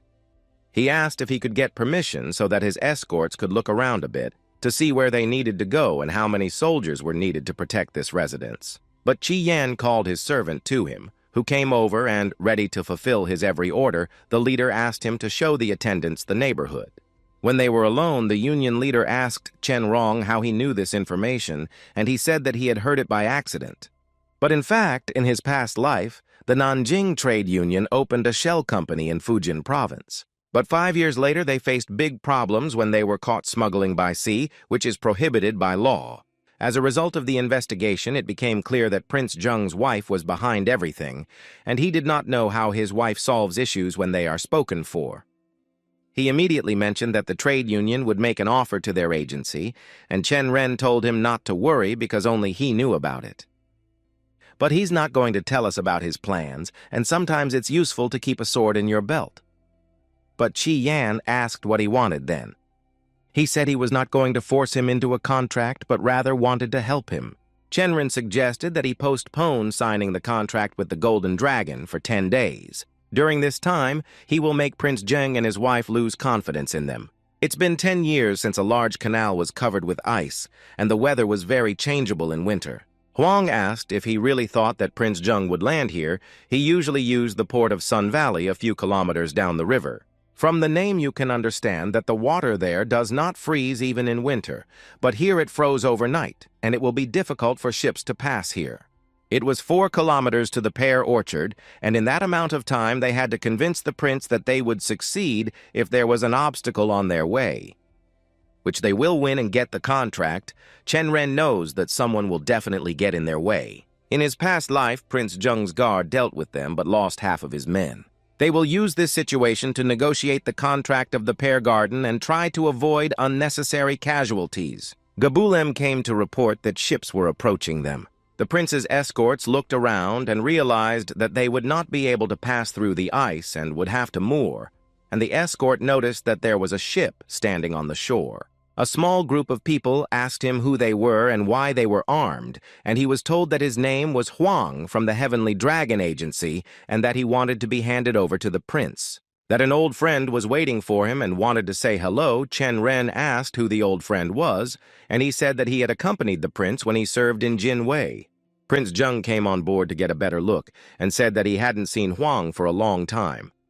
His old friend knelt down and asked how His Imperial Highness was doing, and everyone did the same and knelt down to greet the prince. Prince Zheng ordered them to dock as soon as possible because he was eager to talk to his old friend. Prince Zheng, his wife and daughter, accompanied by an escort, descended the gangway from the ship. The soldiers of the escort, although lowering their heads and bowing, nevertheless spied on the imperial women because they were incredibly beautiful. Everyone greeted Prince Zheng and his family. The prince took Zheng's hand and asked him what he was doing here, and he replied that they had been waiting for his arrival. While the prince was asking how they knew about his arrival, Chen Ren looked up and saw the daughter of Prince Zheng. She stood proudly and looked somewhere far away. He was thinking about what? If he had gotten married in his past life, he would have had 3 children her age, and he might still have a chance to treat her to something. Huang said that there was an extreme cold that froze the canal, and they thought that the prince would not be able to get to the sunny village and would land somewhere here. The prince laughed and said that he was right. He wanted to get away from the frost, and they were following him. He asked why he didn't see the Golden Dragon people, or the people from the Nanjing Union. It looks like they are waiting for them in the port. The canal froze. Recently they could. The prince did not understand the situation and asked how Huang realized that the canal would freeze, and he explained that it was unusually cold last night. He pointed to the young master and said that he had walked and checked the canal upstream, so they were now, and here he introduced them and told them what. This is Lee Chen Ren, the 4th son of the king of the Heavenly Dragon Agency, who took first place in the capital exam and is now waiting for a government position. Prince Zheng asked if he had gotten up early and personally checked the channel, and the master replied that it was nothing out of the ordinary and asked him not to pay attention. The prince praised that he has no actions that can be simply ignored. As there are no actions that do not pursue a goal, Chen Ren realized what was about to happen. Prince Zheng said that if he understood everything, they wanted to accompany them to the pear orchard, and the carriage was just for him and his wife and daughter. He asked directly if they were going to intercept the contract to protect the residents. Chen Ren did not understand how he had revealed his plan. It was impressive, and the smile of meeting an old friend hadn't even worn off when he said such things. What an extraordinary person.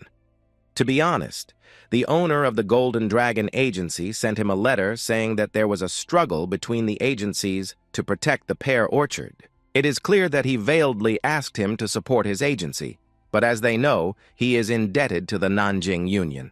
Prince Zheng turned to his wife and asked her what she thought of the situation. She replied that she would accept any decision he made, and he told her that he seemed to have put her in an awkward position again. He apologized to his friend, but this time he was forced to refuse him by the owner of the Golden Dragon, his wife's cousin. How could she not support him even during his vacation in Hangzhou? Huang understood without the prince's explanations. They couldn't let it end this way because they didn't want to save the face of the Golden Dragon, but the prince wanted to show care for his wife. At first, it was her who had to be convinced. Chen Ren bowed and addressed His Highness and said that he had no idea what he would put him in. Prince Zheng appreciated this predicament and said that Heavenly Dragon would not fight for this contract, but they had already prepared a chariot for them, so I offered to accompany them to the pear orchard, which would be a great honor for them. Huang supported Chen Ren and said that there was no point in waiting outside if he could let his wife and daughter ride in the carriage, as it was very cold outside. The prince said that he thought they were close enough to accept such generosity from them. It was great that Huang understood everything and played along in time. Now he had to somehow persuade the prince's wife while they were on their way to the pear orchard. Chen Ren was riding on a horse near a carriage with the prince's wife and daughter. He couldn't even see the prince's wife, and he didn't understand why the princess was looking at him so intently. It was quite strange, and he decided to look at her back. She still stared at him and said that usually the best students are not beautiful. I asked if he was the son of the owner of the Heavenly Dragon, and he replied that he was the fourth son of the king of this agency, Her Highness. She asked me not to call her that, because she knew very well that the people of Murim did not pay much attention to the laws of the Second World. I also heard about the Heavenly Dragon, and they say that its agency is the largest in Zhejiang province, and they are not lacking in wealth. She also heard that he won first place in the capital's exam. His father must be very proud of him, but he told her that he is not the kind of person who shows his feelings. She asked him what he wanted to do in the future. The best students usually go to Hanlin Academy, so he needed somewhere to stay in Beijing. She asked if he had found a place for himself yet and asked him how old he was, but he only said that he was 22 and thought that this trip was like an interrogation. The princess said that he was a little older than her because she was 17 years old. And that's probably why he was looking at her at the ships. How could she notice and ask such a question when the prince's wife was around? Suddenly, the ground beneath them shook, and a large pack of angry wild buffaloes rushed toward them. Huang quickly ordered the soldiers to stand in a large defensive formation, and they did as he commanded. He ordered that whether it was a man or a buffalo, they should kill anyone who came within 30 meters of His Majesty. Archers shot buffaloes and stabbed them with spears to protect the prince and his family. The prince's wife and daughter looked out the carriage window, asking what was happening there. Chen Ren assured them that it was dangerous and they should not go outside. It's strange that a whole flock of buffaloes out of the blue, or that events changed because of his intervention. The young master saw that one of the buffaloes was running in their direction, ordering the women to stay away. He prepared his sword for battle and was about to attack it. When Gabolem suddenly sang up and dealt with the buffalo before him, he asked if the young master was okay, and he thanked him and said he was fine. The prince's wife asked him if he was okay and why he was bleeding, and the master assured her that it was not his, and asked her to stay in the carriage until the danger passed. While they were recovering from the buffalo attack, Chen Ren remained vigilant and was able to see an enemy arrow flying in the direction of the carriage. Reacting quickly, he approached them in one jerk and protected the princess by standing in front of the arrow. The arrow was fired by assassin, and the escort soldiers noticed him and gave chase. The assassin was disappointed by the failure and tried to get away from the scene of the assassination attempt on the Imperial family as quickly as possible. Gabulim approached Chen Ren and asked him if he was okay because the arrow had hit the oar, and the master said that he was fine and asked if he had a bag of gold. Prince Zheng came to them and said that he had been told that the master had shielded his daughter from an arrow. He said that an Imperial doctor was coming with them and asked that the master show his wound to him and that he should not touch it himself in order not to make it worse. But Chen Ren just took the arrow and pulled it out, shocking everyone present. He explained that he would not have survived if the arrow had not gotten stuck in a bag of gold. His heart almost jumped out of his chest from fear, but he was wearing the armor of a scaly dragon. It will not be so cool if the prince finds out that he deflected the arrow with his armor, so let's keep it a secret for now. Chen Ren asked if Her Majesty was all right and thanked him and asked if he was sure he was not injured because he was covered in blood, and he assured her that it was buffalo blood. There were no casualties, but Assassin was trained in escape techniques, so they missed him. It will be difficult to pick up the trail again, but it was expected. Chen Ren couldn't even imagine how grateful Prince Zheng was for his help, and who knows what would have happened to his family if he hadn't come. He said that he would never forget his heroic deed. Chen Ren was pleased with His Highness's laughter. A large column of people under flags was moving to meet their convoy. The Golden Dragon Agency, headed by the agency's owner, was sent to them. The Blade of the Golden Dragon. Na Yak greeted His Highness. No Qi Yang also greeted the Imperial Highness. The Emperor thanked them for coming all this way and asked them to leave the formalities behind and get off their knees. The Emperor said that they had a small incident here, but these two met him, so there were no casualties. The owner of the Golden Dragon Agency greeted the escorts from the Heavenly Dragon. If you asked the young master who he was, he would say that he was glad to meet him personally. He was Lee Chen Ren. The owner of the agency realized that this was the fourth son of the king of the agency, about whom the whole province was talking. Na Yak would have asked the emperor why he landed here, because they were waiting for him in the port of the Sunny Village. The emperor's furious wife was on her way to them, asking her cousin how dare he to come here and not know why they were here. She asked him if he even realized that they had been attacked by Assassin. If those two hadn't come to the rescue, everyone would have been in very big trouble. She scared Chen Ren to some extent, but he realized that she could have lost more than just that. Her husband and daughter, and also to be condemned because her cousin was responsible for the escort, and if an arrow had hit the prince, the imperial family would have blamed her for it. It seems that she trusted him too much for 10 years. Even the stone by the road has changed. He fell to his knees in front of her, apologizing, and she only said that she knew they had changed the landing site themselves and that such situations were difficult to predict. But other people understood everything at once and were ready to defend them.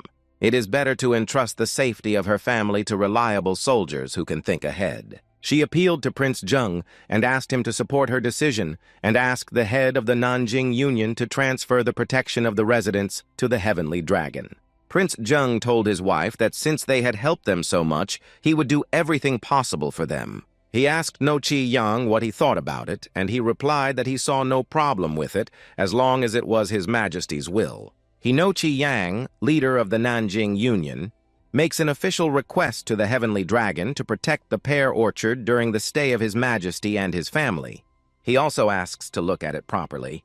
Huang looked at the young master excitedly, and the young master looked back at him victoriously. They bowed together and said they would do everything possible for his safety and comfort.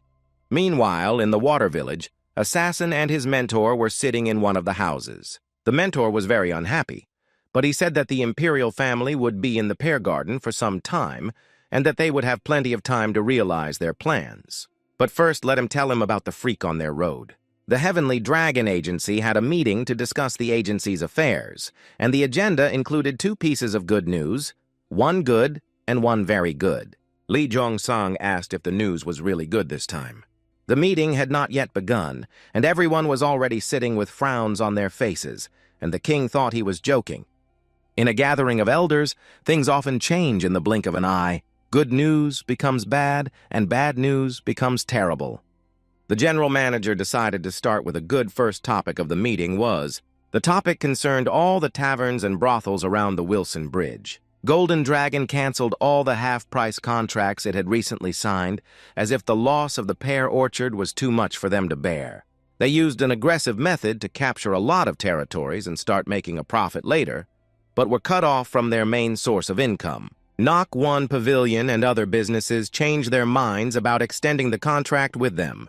The king asked whether the masters of the strong and hidden dragon halls had met with them, and they replied that they had dealt with this issue. He ordered us to remain vigilant. Even though the golden dragon has been eliminated, there are many agencies and sects that want to get these territories. They themselves must understand that the last time he noticed the problem too late, they will definitely remember his instructions. The second issue of the meeting was the protection of the pear orchard. Right now, 3 escort commanders and 20 soldiers from 5 halls are deployed. But as a temporary measure, they need to choose a hall that will be responsible for protecting the residents. As the master of the Blue Dragon said a week ago, the idea itself was proposed by the master of the 17th Pavilion, and he also received the contract. Obviously, he should be responsible for the protection of the garden. Lee Chen Ren noticed that the 17th Pavilion had no escort soldiers. It won't be a problem if he asks other halls for help, because they do it all the time with big contracts.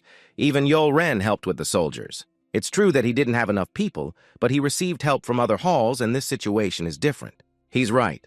The Heavenly Dragon's struggle is not only with other agencies, but also between the 5 halls and the 17 pavilions. The contract to protect Prince Zheng is a unique chance even for the best halls. That's why Li Yol is protesting so much against the deal going to an empty pavilion. He was asked what the Master of the Hidden Dragon then offers.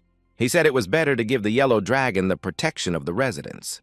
The Master of the Yellow Pavilion clearly did not expect such a turn of events in his favor, although the Master of the 17th Pavilion signed a contract with the herd of buffaloes, and the connections with Prince Zheng that made everything go well are the merit of the Golden Dragon Master. It's true that he made a great contribution, but the Master of the 17th Pavilion should be the face of the pavilion. The question was raised whether anyone present had read the terms of the contract carefully. The Master of the 17th Pavilion is clever enough to become the best at the capital's exam. Do they really think that such a person will allow his fame to be taken away, despite the fact that he personally drafted the contract with the head of the Nanjing Union? The head of the Nanjing Union added special conditions to protect the pear garden, otherwise he would pay only half of the chaff. It is better to ask the interested party about this, or whether it is too presumptuous to sign an exclusive contract when you have not even hired escort soldiers. Chen Ren explained that he thought the words of the master of the Hidden Dragon Hall made sense. The 17th Pavilion cannot defend the pear orchard without escort soldiers. It is not only dangerous, they may simply be ridiculed. He decided to transfer the contract to the Yellow Dragon Master. Is he not asking for help, but passing on what he wrote about the 17th Pavilion for? As far as he knew, halls and pavilions that sign exclusive contracts are entitled to half of the contracted amount in any case. He is the master of the 17th Pavilion with an exclusive contract, so he will take half of the 200 sonnets for protecting the residents. After he said that, everyone at the table stared at him in silence. But the general manager laughed out loud, saying that the cunning fox had shown his true colors. But even with an exclusive contract, why would the Nanjing Union pay half the cost if the Yellow Dragon would do the work? But Chen Ren was not going to take the whole half for himself. He would give 50 coins to the Golden Dragon Hall on one condition. He wants to take part in the defense of the pear orchard, and he will pay like all the newcomers to the Yellow Dragon Hall. This was his primary goal. The Yellow Dragon would get fame and a substantial amount of money. For the Yellow Dragon, 50 yangs is a trifle, and since the money for protection will be divided up, there is no point in interfering with other halls and pavilions. And the Yellow Dragon will gain a reputation and fame for protecting the prince himself, which is a very lucrative offer. The meeting could have been considered over on such a wonderful note. Li Zhongsong asked whether Yellow Dragon agreed to such terms. If no one was against it, he would accept it with joy and do his best. So everything passed into the hands of the Golden Dragon. On the way to the pear orchard, Huang asked Li Zhong-un if he was upset. The young master asked him why he should be upset, and he explained that he was talking about the situation at the meeting yesterday. He thought that after the recent events, they had become a little closer, and the master was keeping his distance again, and he was a little upset. Lee Chen Ren reassured him, saying that it was nothing of the sort. Huang secretly told him that Madame Chao Hua had come to meet him the night before the meeting. Li Sang, the king of the Heavenly Dragon Agency, had 3 wives. The first one loved pear flowers, so she planted so many trees in her house that she named the pavilion a blooming pear tree. And even Dijong Sang called her Madame Blooming Pear, which is how almost everyone started calling her. And the residence of his second and third wives were planted with purple flowers and evergreen trees. That is why they began to be called Madame Purple Flower and Madame Green Leaf at their own request. It was Han Cha-chun's mother, Lee Chen Ren, who visited Huang that day. Her parents' family is known as the Purple River Trade Union, which is quite famous in Shaoxing. The Purple River Union is part of the Hangzhou Merchants, which is considered the best trading group on the continent. 20% of their total profit comes from Hangzhou traders, so it's hard for him to refuse Madame Purple Flower's requests. He himself told Chen Ren about the rapprochement and threatened that her influence on him would never change. Now it's clear why he was silent almost all the time at the meeting. Usually wives don't interfere, but that doesn't mean they can't. Huang told him to be careful. There hasn't been a case where they didn't get their way, and they are now watching the young master very closely. Chen Ren asked him why he was telling him all this now. He said that he would consider it a thank you for the pear orchard, even though he was smart enough to think of the orchard himself. If all the wives have taken notice of him, it's not good news, but it means that the Yellow Dragon Master is not yet fully on Li Chen Ren's side. Meanwhile, at the headquarters of the Nanjing Trade Union, Chairman No Ki Yan asked whether assassin had still not been caught. Huang said that they are looking for someone who bought a herd of wild buffaloes, and they also went around to artisans with an arrow, but it doesn't look like it was made in Hangzhou. Prince Zheng recommended not to waste much time on this. If they really wanted to destroy it, they will come back. The chairman asked the prince if he was afraid, and he replied that everyone was afraid, but that members of the imperial family's senses dulled over time. Huang drew the emperor's attention to himself by saying, "His Highness." Starting today, veteran soldiers from the Yellow Dragon will be protecting him and his family so he can rest in peace. He hoped that there would be no reason to worry now and asked them to take care of him, and they bowed to him and said they would do everything for him. A small voice called my father and asked if it was okay to come in. He gave his permission, and a tray of dumplings came into the room first. His daughter made dumplings when she heard they were having guests. I also brought rice wine from Beijing and warmed it up a bit because it's cool today.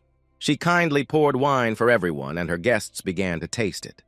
Chen Ren thought the wine looked like ordinary warm water, but his father praised it and said it was delicious. She was very happy that they liked it and asked them to try her dumplings. He thought that dumplings could not possibly be bad, but he was mistaken. Huang swallowed too much and praised the princess, saying that the dumplings had a very delicate flavor of meat. The princess asked what the young master thought of her dish. He lied that he had just missed breakfast, so it was wonderful, and the wine was also very tasty. The princess, hearing that they were hungry, enthusiastically ran to get more and asked them to wait for her a little longer, as she still had ingredients for the dish. The prince explained that she behaves this way because she was locked up all her childhood, so she chose cooking as a hobby. He tried to explain to her that such an occupation was not suitable for a woman in the imperial family, but she did not listen and had no talent at all.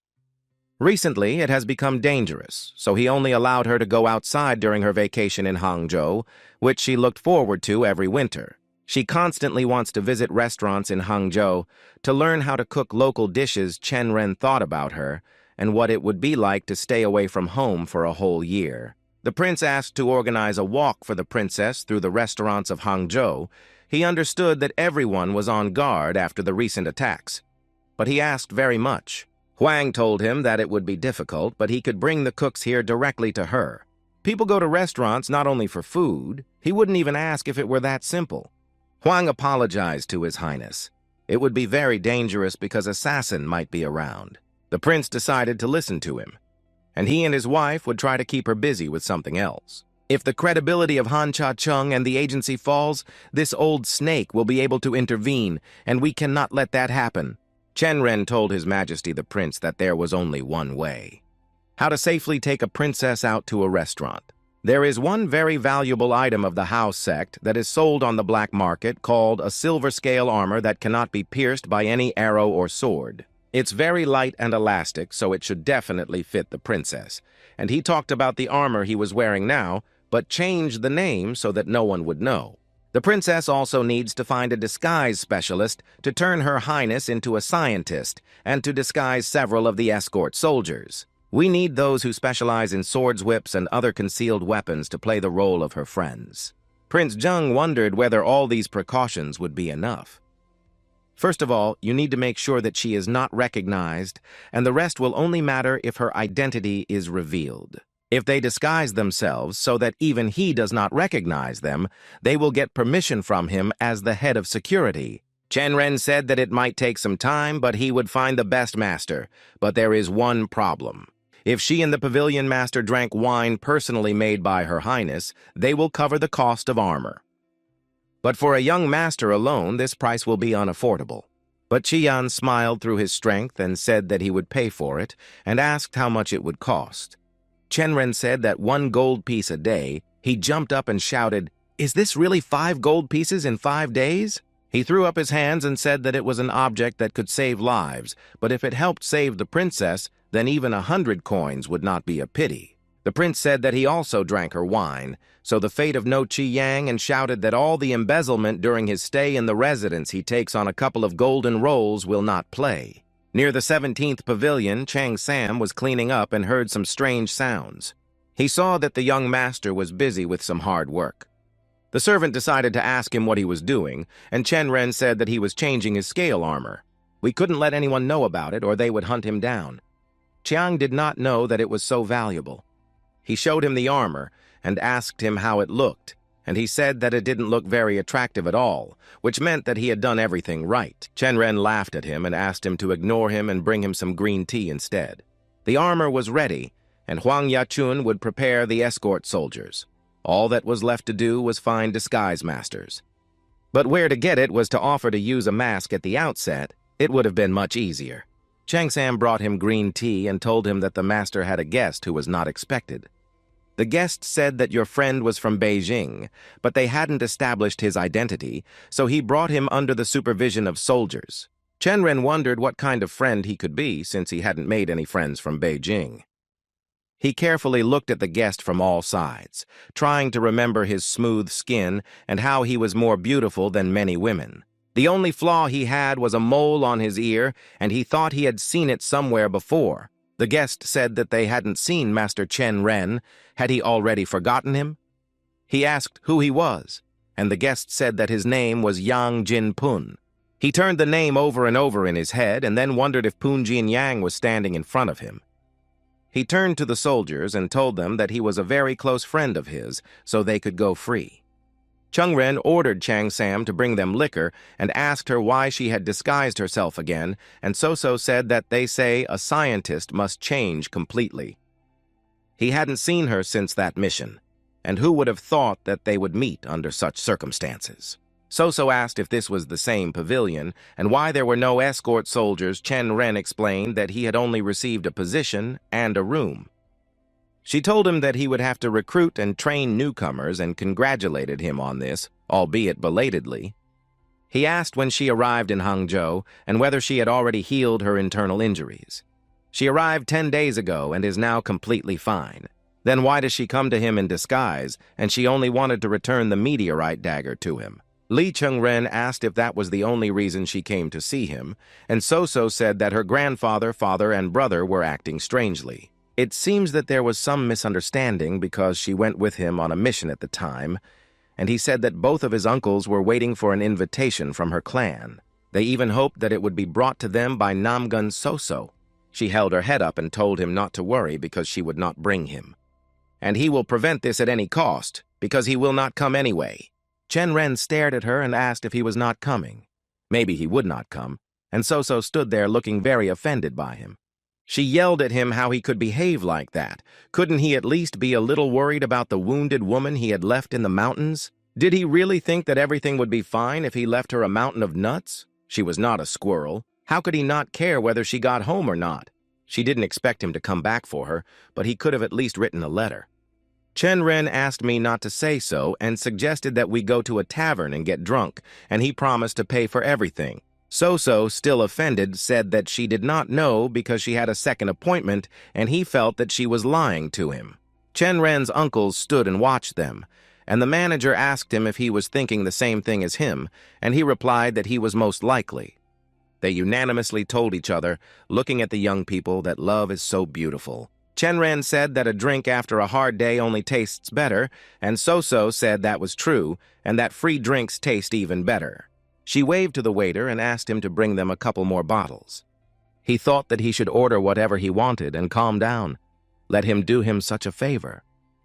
Chen Ren said that this time her disguise had deceived him again. This time the mole was in a more exquisite place. So-So said she didn't care and asked to continue from where they left off, wondering how much he would get for renting the scaly armor. He thought about it and said he would get 1 silver yang per day. But isn't that a high price?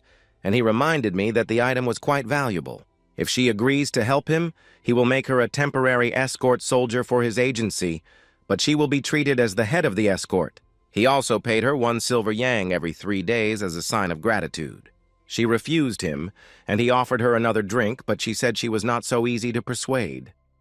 Wearing such a disguise for a long time causes the muscles to become very stiff, almost to the point of paralysis, so you need to check the person at least once an hour. But why she didn't want to help with the escort, and So-So said she didn't need the money. Chen Ren asked her if she had given up on the capital exam, and if there were still many things he could teach her. So-So asked why he thought she was going to retake it. When they were on a mission, she herself said that she wanted to create her own sect, and he believes that she is not the kind of person who gives up so easily. She asked him why he would pay her 1 silver yang per 3 days out of the money he received from renting the reservation, but he would like to earn some money himself. So-So said she would only accept his offer if he paid 1 silver yang a day. Chen Ren agreed to her terms, and they shook hands. The day came when the princess walked the streets of Hangzhou for the first time. She cheerfully asked the main attendant where they would go first. Su joked that warrior Lee used to spend a lot of time in local establishments, so it was better to ask him. The princess asked him if there were any restaurants nearby, and he said that the best food in the world would not satisfy her completely if she did not work up an appetite. They walked through the most famous and picturesque places in Hangzhou, and warrior Lee said that at the end of the walk they would go to a tavern for local dumplings and wine. The princess looked at him and asked if eating dumplings was too easy.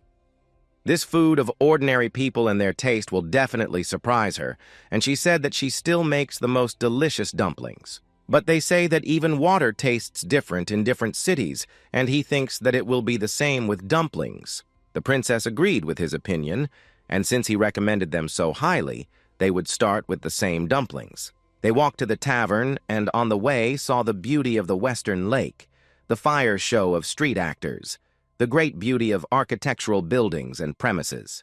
Finally, they came to the same tavern and were kindly greeted and asked to take any table they liked. The waiter asked what they would like. Chen Ren said he would order all kinds of their dumplings and Shaoxing wine for everyone. The princess looked around and noticed that the tavern was in a rather dilapidated state, and she said that it was worse than she had imagined. The Shaoxing wine and dumplings were already on the table, and the princess looked at them with curiosity and suspicion. Namgun So-So was the first to try it and unexpectedly fell in love with the taste. Chen Ren asked what the princess thought of the taste, and she said that as soon as she bit into the dough, the filling spilled out in her mouth like juicy pieces of meat. The owner of the tavern asked if they liked everything, and the princess said that it was so good that she would eat it every day. He apologized for the question, saying that they looked like merchants, and that they could tell him how much money he could make, how to become a carrier, and asked why he needed to do it. He explained that recently they have had no visitors at all, so he is considering closing the place, and he can't live without work. There was really no one else in the institution except them, and the man was probably in a difficult situation. Chen Ren thought that in his past life, the tavern never closed. The waiter at the tavern got angry and said it was all because of the 3 dogs of the western lake. Their wards constantly come and eat all their dumplings, but they never pay for them. 3 people walked into the tavern and asked the waiter why he had been crying since the morning, if they had offended him in some way. It was the West Lake trio of dogs, and Chen Ren had heard of them before. There are many taverns and brothels scattered around the Western Lake, all of which are divided into 4 zones that are controlled by large underworld organizations. The Western region is the responsibility of the Western Organization of the Two-Headed Shark, and the trio of dogs are their warriors. Officially, they call themselves the Wonder Trio of West Lake, but ordinary people add the word dogs because no one likes them. The problem was that in their past lives, they had all been destroyed by the demon Attractive Flower. And since Chen Ren destroyed the Attractive Flower, some people are now alive. He hadn't thought about it before. The young master explained to them that it was the trio of West Lake dogs and that they should get out of here so as not to cause any problems. The bandits told the waiter to serve them the usual dumplings and Shaoxing wine, to put more of everything, and to fry them pork. The waiter said they didn't serve pork, and the bandit looked at him angrily and told him to go buy some and fry it up. The waiter asked the bandits for money, and the princess told him that he could take her money. She would pay because they were already leaving. They said that they had to go, that they had better hurry if they were to visit the other tea houses before lunch, and one of the bandits told the princess to wait. He said he hadn't seen her before. Maybe she came from the north. So-So said that they are traders who want to buy tea here, so they are in a hurry, and if they have nothing else to say, they leave. The bandits said they weren't going to detain them, but they could at least have a drink before they left. If the traders are so busy, they will be satisfied with that young lady. The head of the trio of dogs said that these people are not well-mannered and stupid, so they don't know manners. So no matter how much you teach them, they can go where they want to go, they don't stop them. He is unlikely to apologize, but he did not besiege his men, but it suited them to leave the tavern without conflict. Chen Ren turned to the princess and said that they still had a long way to go. But the princess screamed whether they were the West Lake Dog Trio. She wanted to just leave, but she couldn't let it go.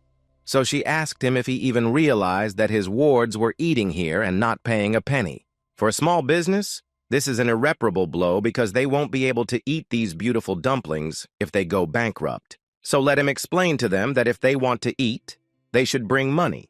He said he would, but did he hear her call them dogs? She insulted him and his brothers in front of the wards, and will have to pay for that as well. He didn't care who it was. They'd have to give them 3 hands. Chen Ren pushed the princess back behind him. He said to them that he had heard a lot about the West Lake Trio, whose leader was not local, so he made a similar mistake, and he hoped they would forgive him this time. The head of the gang ordered his men not to stand still, but to cut off the guard's arm first. But suddenly, an unknown ninja appeared, and with one blow pushed away all those who rushed to fulfill the order, looked at them, and greeted Her Highness. The trio of dogs were stunned by what they heard, and Chen Ren wondered who the ninja was. Perhaps it was a guard they didn't know about, but decided to ask him anyway. Namgun So-So stopped him, saying that he had the dialect of a man from the source of the Huaye River and the technique of a sword. She asked him if he was the one who attacked the princess 5 days ago, the assassin sect of the Valley of the Spirits or the Valley of Destruction, where he was from. He told her that she was well aware of the Jianggu So-So techniques and explained that these techniques are passed down in her family. The Namgong clan would understand better if she said she was the granddaughter of Lightning Sword. The trio of dogs were shocked to find themselves in the same tavern as Her Majesty and a member of the Namgun clan.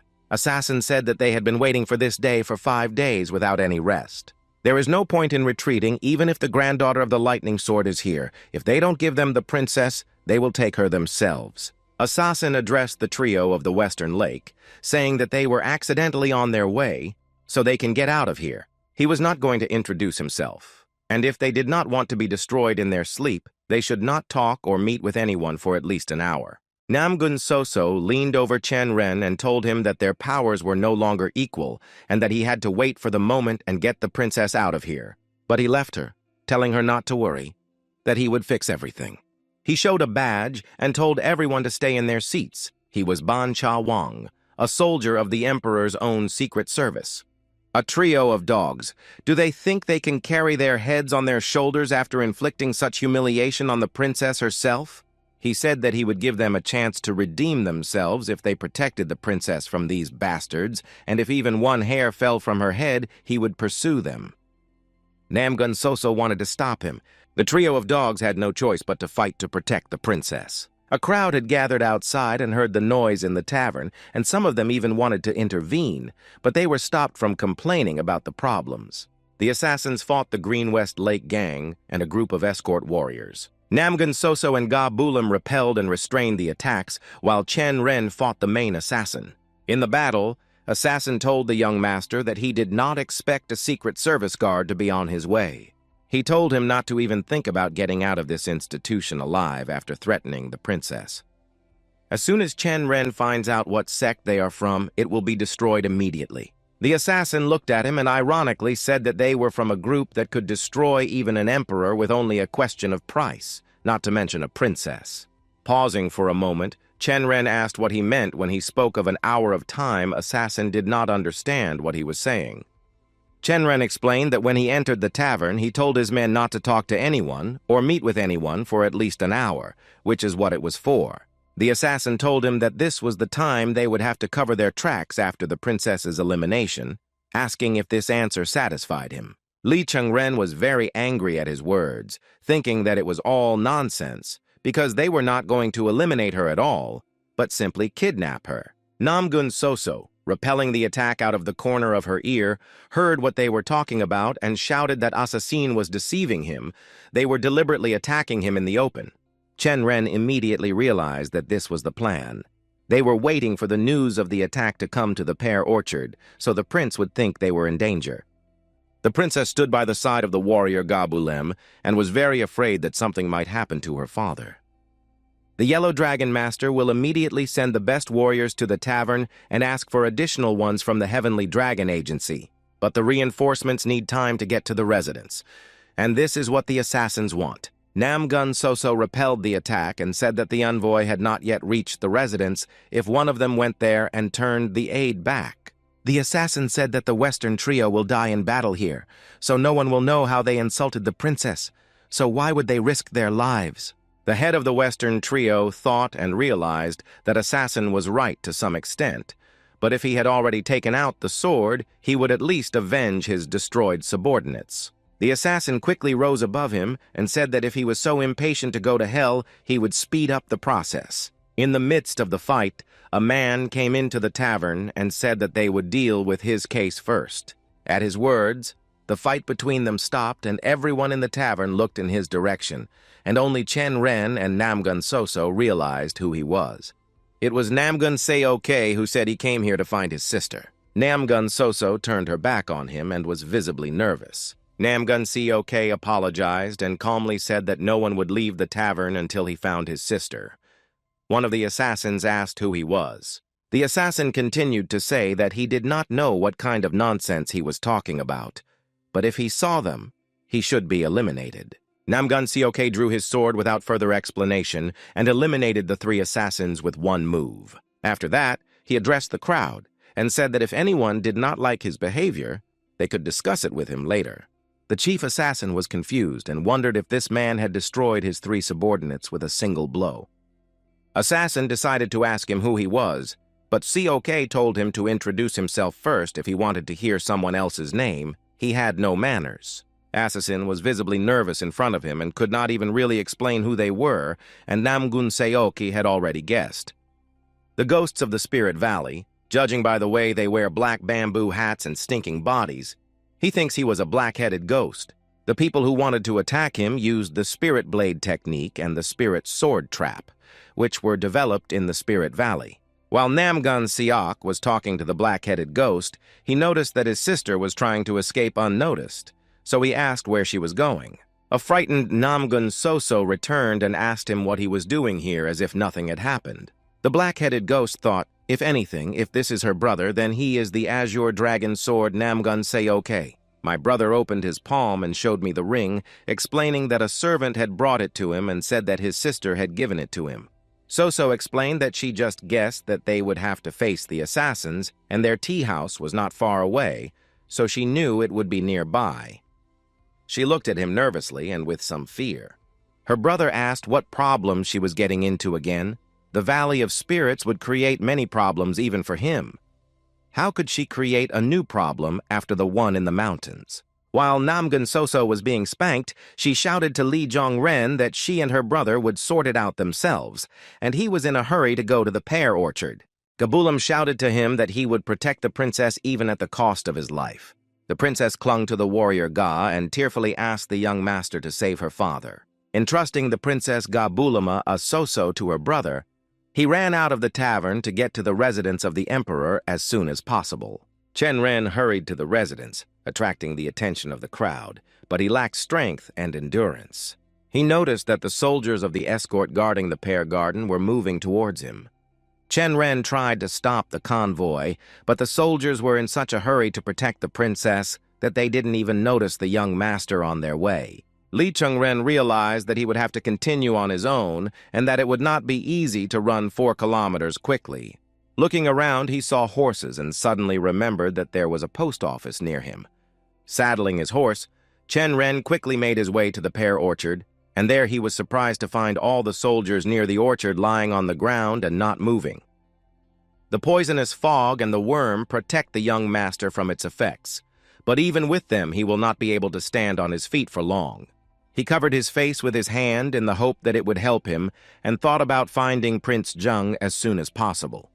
Huang stood at the entrance to the residence and ordered his escort soldiers to keep their guard up so that no enemy could enter the residence. An old man and an archer stood against the army of soldiers, aiming her arrows at them. She eliminated one of the soldiers, which made Huang very angry, and he promised to destroy her with his own hands. Without paying any attention to his words, she shot the arrow again, but this time it hit Huang and he deflected it with his sword. Huang noticed that the arrows fired by the assassin were made of metal. A man approached him behind his back and said that Huang had broken the bar. Huang was the first to attack the old assassin, but he was not weak and fought back. The escort soldiers were worried about their master, and Huang ordered them not to leave their positions. Huang said that judging by the style of fighting, he was lucky to meet a Secret Service soldier who went crazy and became a thug. The old master said that Huang seems to be their leader, and he will destroy him painlessly if he passes through without obstacles. However, their argument was stopped by Prince Zheng, who came outside and asked them to stop immediately. Huang asked His Highness to return inside because it was extremely dangerous. Prince Zheng knew who sent them and why, but the object was very well hidden and only he knew its location. The assassins were running out of time, as reinforcements from the agency would arrive very soon. Prince Zheng asked them not to kill innocents. It would be better if they took him prisoner. Huang begged not to act so recklessly, and the prince said that they had done everything they could and asked if he could protect his wife. Huang fell to his knees and said that the prince's humble servant would protect his wife at any cost. The old master told the archer that they would go ahead, ordering her to follow them after she had dealt with the bodies. The old master kindly told the prince to make himself comfortable, as the journey would be long. The old master ordered the coachman to leave, and the cunning Chen Ren, disguised as one of them, said that he would get them there safely. The convoy was moving through the forest at an incredible speed, and the carriage bounced on every bump, so the prince was clearly uncomfortable. Chen Ren thought that they would go east toward Beijing, but they are moving east. This road leads to the mouth of the Fuchenjiang River, which flows into the sea, so it should not freeze like the Hangzhou canals. It looks like they intend to go out into open waters, so he needs to gain distance. Prince Zheng looked out the window of the carriage and called the coachman a fool who did not know how to drive. Chen Ren told him that his wife was safe and that she was fine. The prince did not understand what was happening. He added that the assassins should have been defeated by now, so his wife is safe and protected by the heavenly dragon. Still bewildered, Prince Zheng asked the coachman who he was that he knew this information. He took off his mask and introduced himself as Lee Chen Ren from the Heavenly Dragon Agency. The prince asked how he should understand this, and Chen Ren explained that he needed to find the right moment to kidnap him from here. But as soon as he said this, he saw that an archer was catching up with them and attacking their carriage. The prince felt something hit the map, and Chen Ren explained that it was the archer they had seen in the pear orchard, and he sped up the horses to get away from her.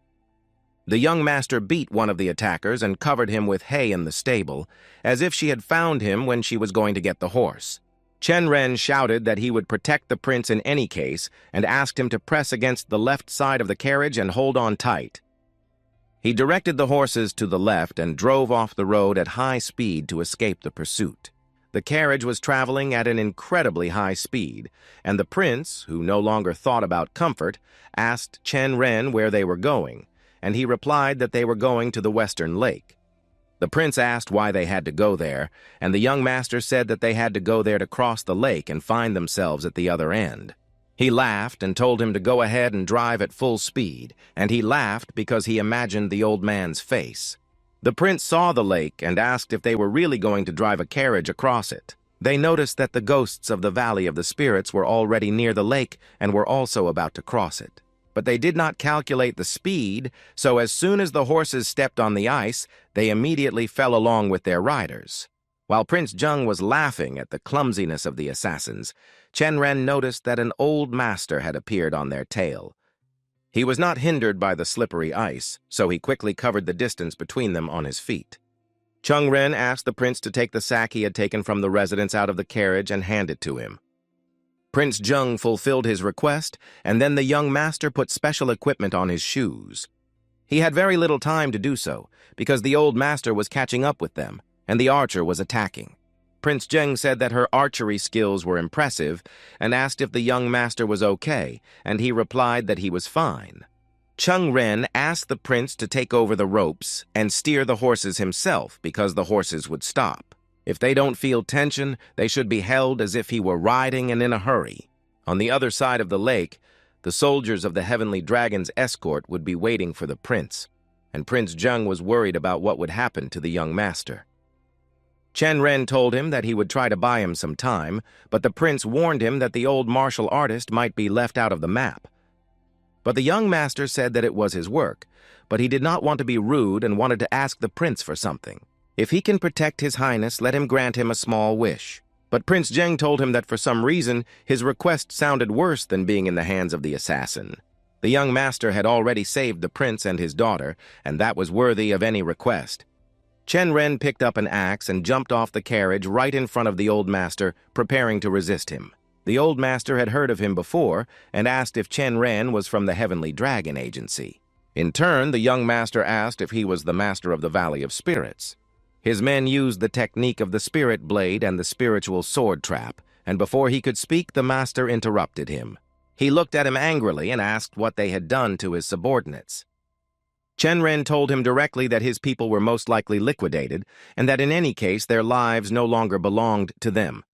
The young master did not know whether he had noticed, but the elite warriors, along with the master of the Namgun clan, would soon cross the lake and be here. On the other side, a reinforced support team of the Heavenly Dragon Agency is approaching. Chen Ren hinted to him that he and his assassins were completely surrounded, and his plan to kidnap the prince had failed. But these words made the old master angry, and he attacked the young master. But with the help of special equipment, Chen Ren had an advantage over him and was able to dodge his attack. He had tied nails to his boots so that he could not be caught easily on the frozen lake.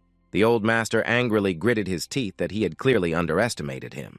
So he took out his hidden weapon and said that then he would do his best to deal with him. Chen Ren saw the meteorite's barbed hammers and wondered where such a large weapon could be hidden. At first glance, he seemed to be a master of hand-to-hand combat who does not use weapons, but he brought hammers with him, and he also brought thorns. Chen Ren said that it was obvious that he would let him attack him first.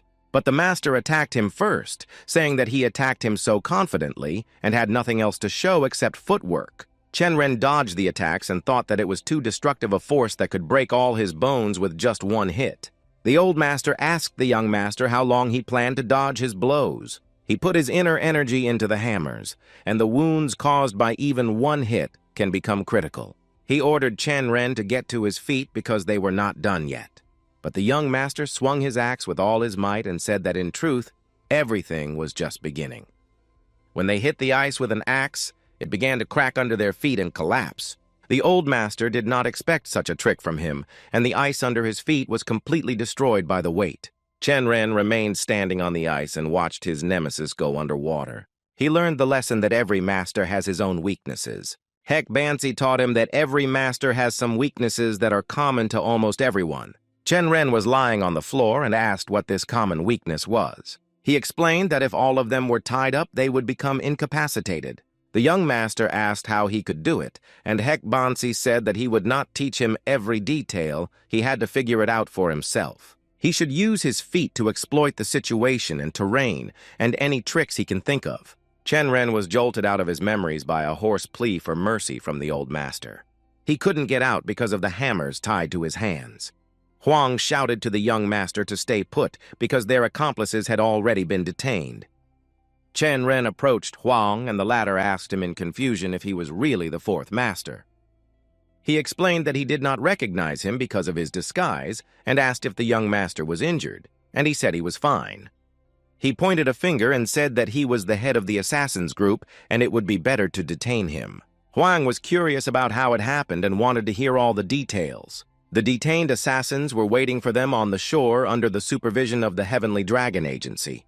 Huang turned to the king and told him that they had caught him and that they had also found the fourth master. Li Zhongsang also asked what happened and how they ended up here. Chen Ren explained that he disguised himself as one of the attackers and stole the carriage with his highness to lure the enemy to the frozen lake. And then he broke the ice with an axe and caught the head of the attackers, and my father was surprised how he did it. Chen Ren showed him that he had a speed advantage thanks to the rope and nails. When he finished explaining, he turned to her highness and told her that her husband was safe on the other side of the lake, so she need not worry anymore. Li Zhongsang turned to his subordinate and asked if he had his spyglass, and he replied that he always took it with him. Lee Chen Ren noticed it and thought that he would like to have one in the future. The spyglass was handed over to the prince's wife so that she could see everything with her own eyes.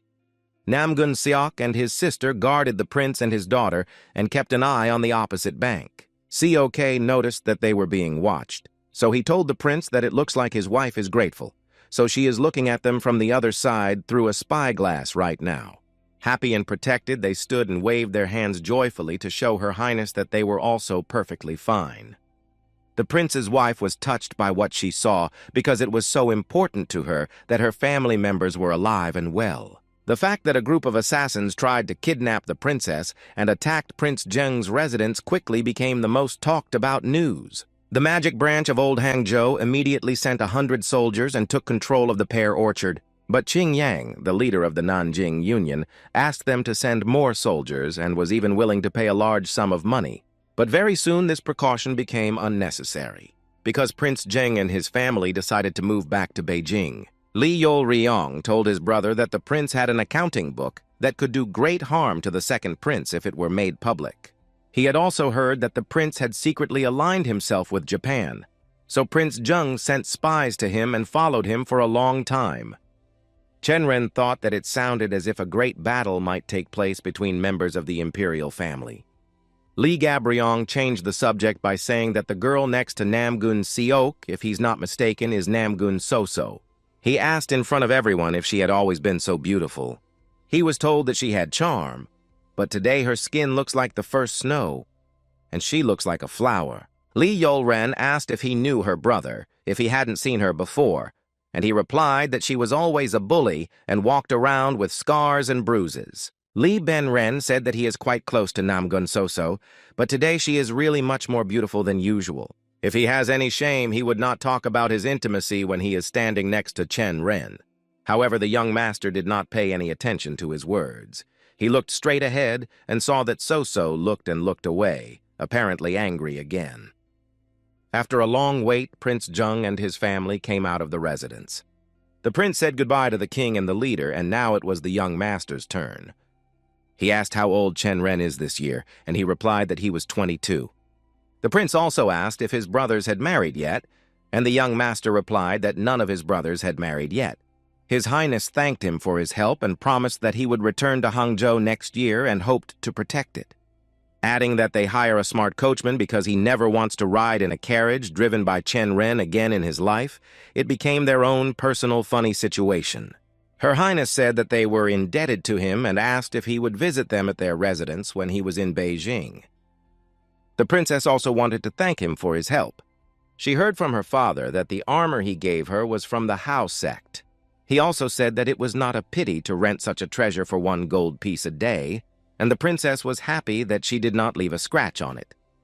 Chen Ren saw that Namgong Soso had heard everything and had already realized that Chen Ren had deceived her, so he hurried to change the conversation.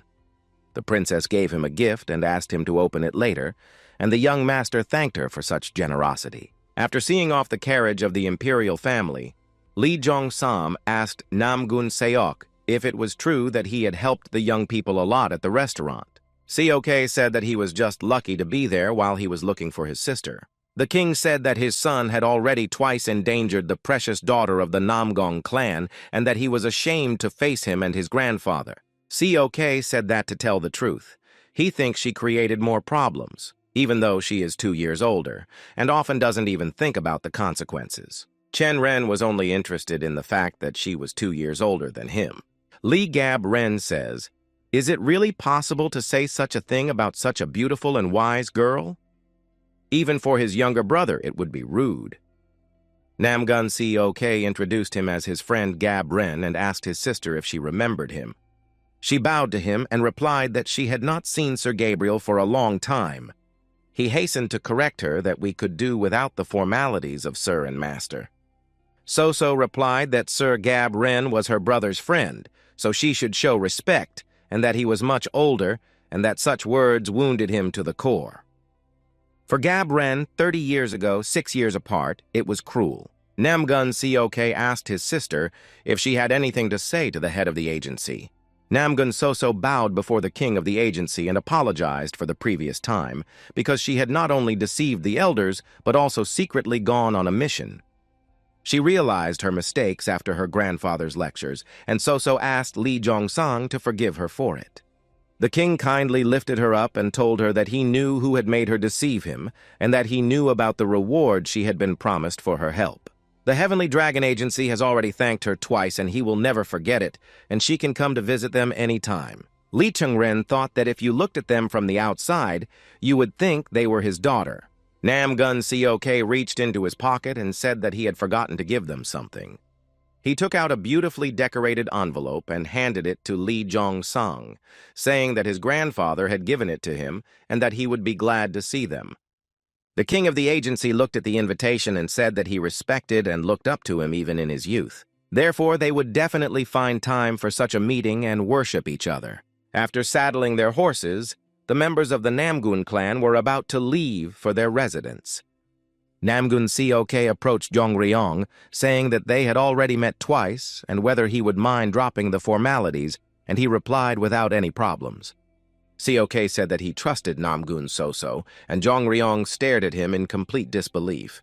He said this because his sister and he had become good friends. Seok didn't know if he had noticed that Soso likes to cause trouble and is very good at doing things first and thinking later, so he is constantly worried about what kind of trouble she will get into again. Lee Chen Ren said that he did not think she needed to be taken care of. After all, he had never seen a girl more wise and determined, and he had already learned a lot from her. My brother liked it and was happy to hear Chen Ren talk about his sister. Namgun Sok said that he would look forward to the next meeting with Jong-un, and he reciprocated. The general manager and Huang looked at each other again and thought the same thing. Chang Sam was putting things in order near the 17th pavilion when he saw his young master walking toward him. Chen Ren asked him why he had been grumbling to himself since the morning.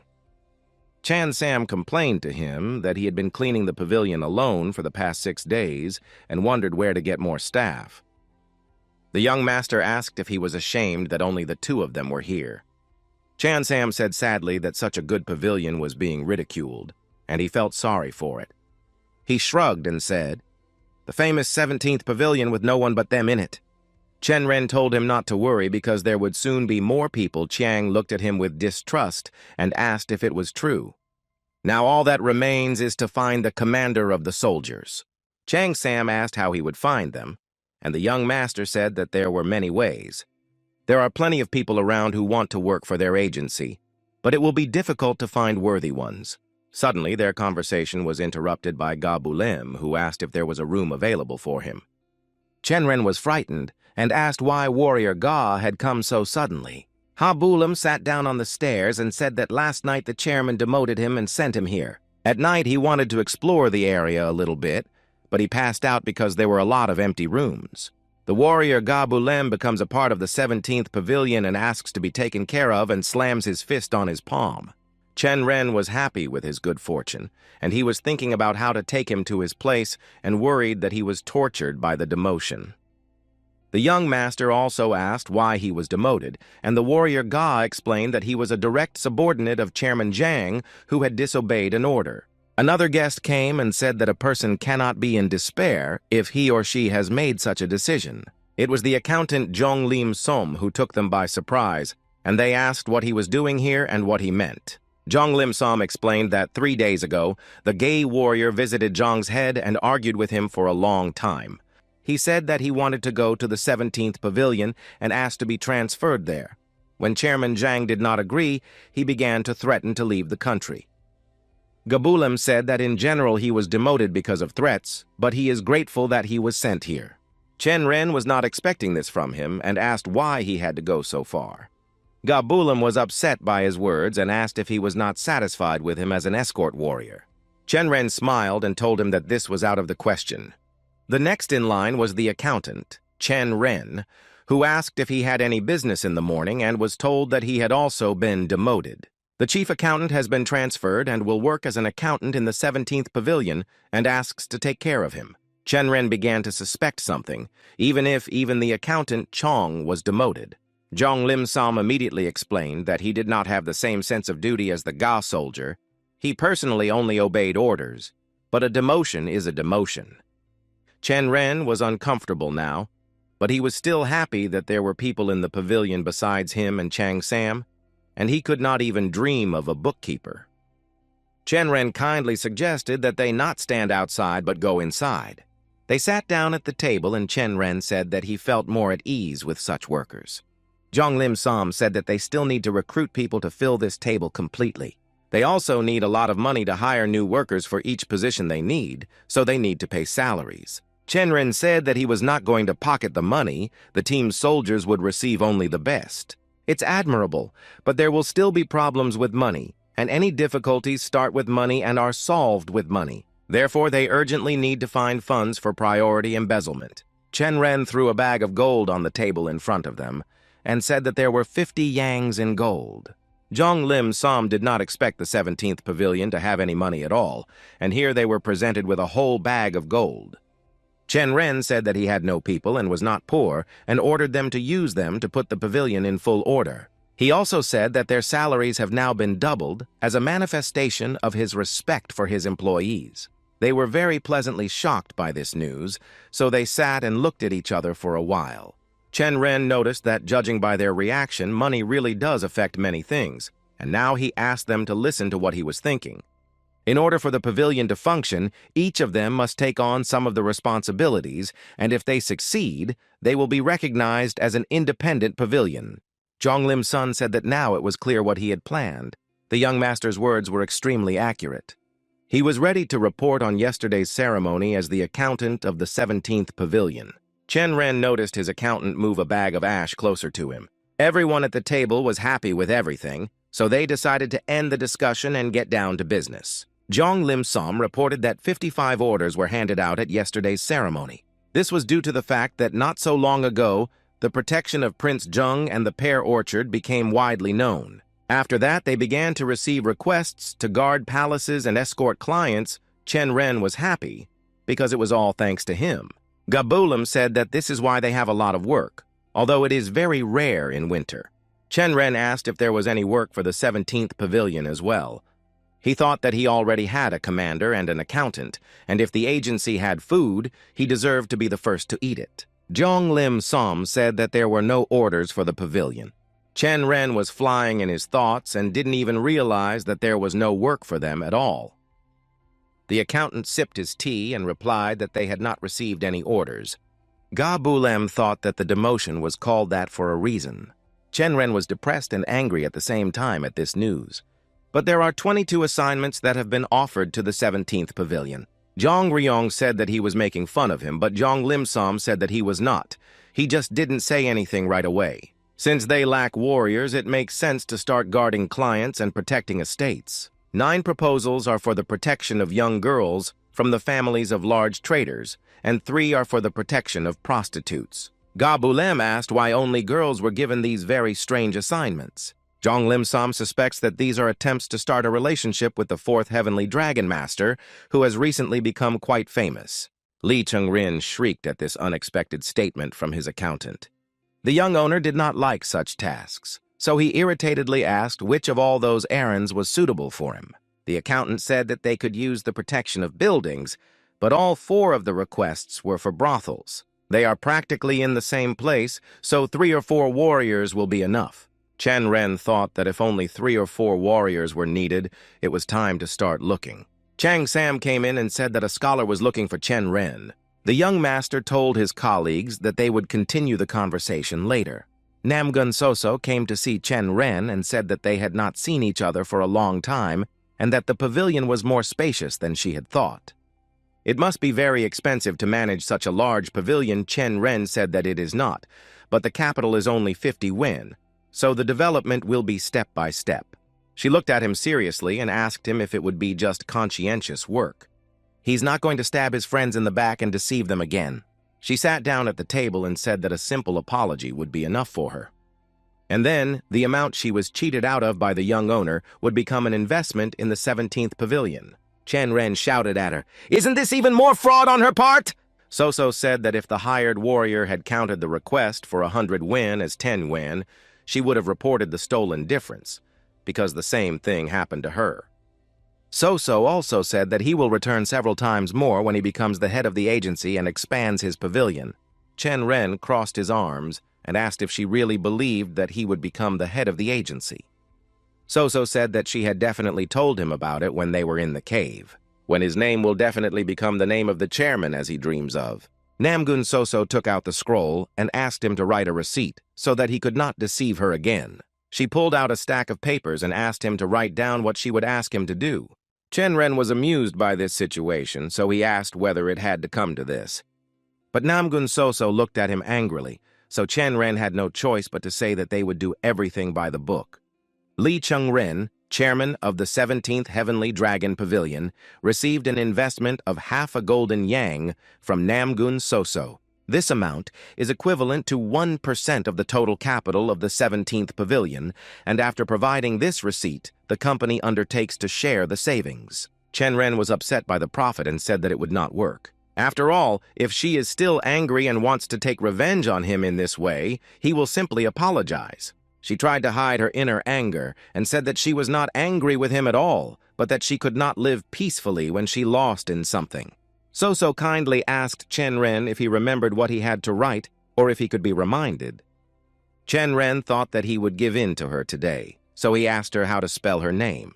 Soso said that it was too simple a character to not know. He handed her a bone and told her that the documents would be invalid if she made even one wrong bend. Chen Ren gave Soso a new leaf and asked her to write on it, and he noticed that her name means clear and sharp mind, which is a good name for someone like her. She explained that she got it from her grandfather, who wanted her to always look straight ahead and not fall victim to fraud.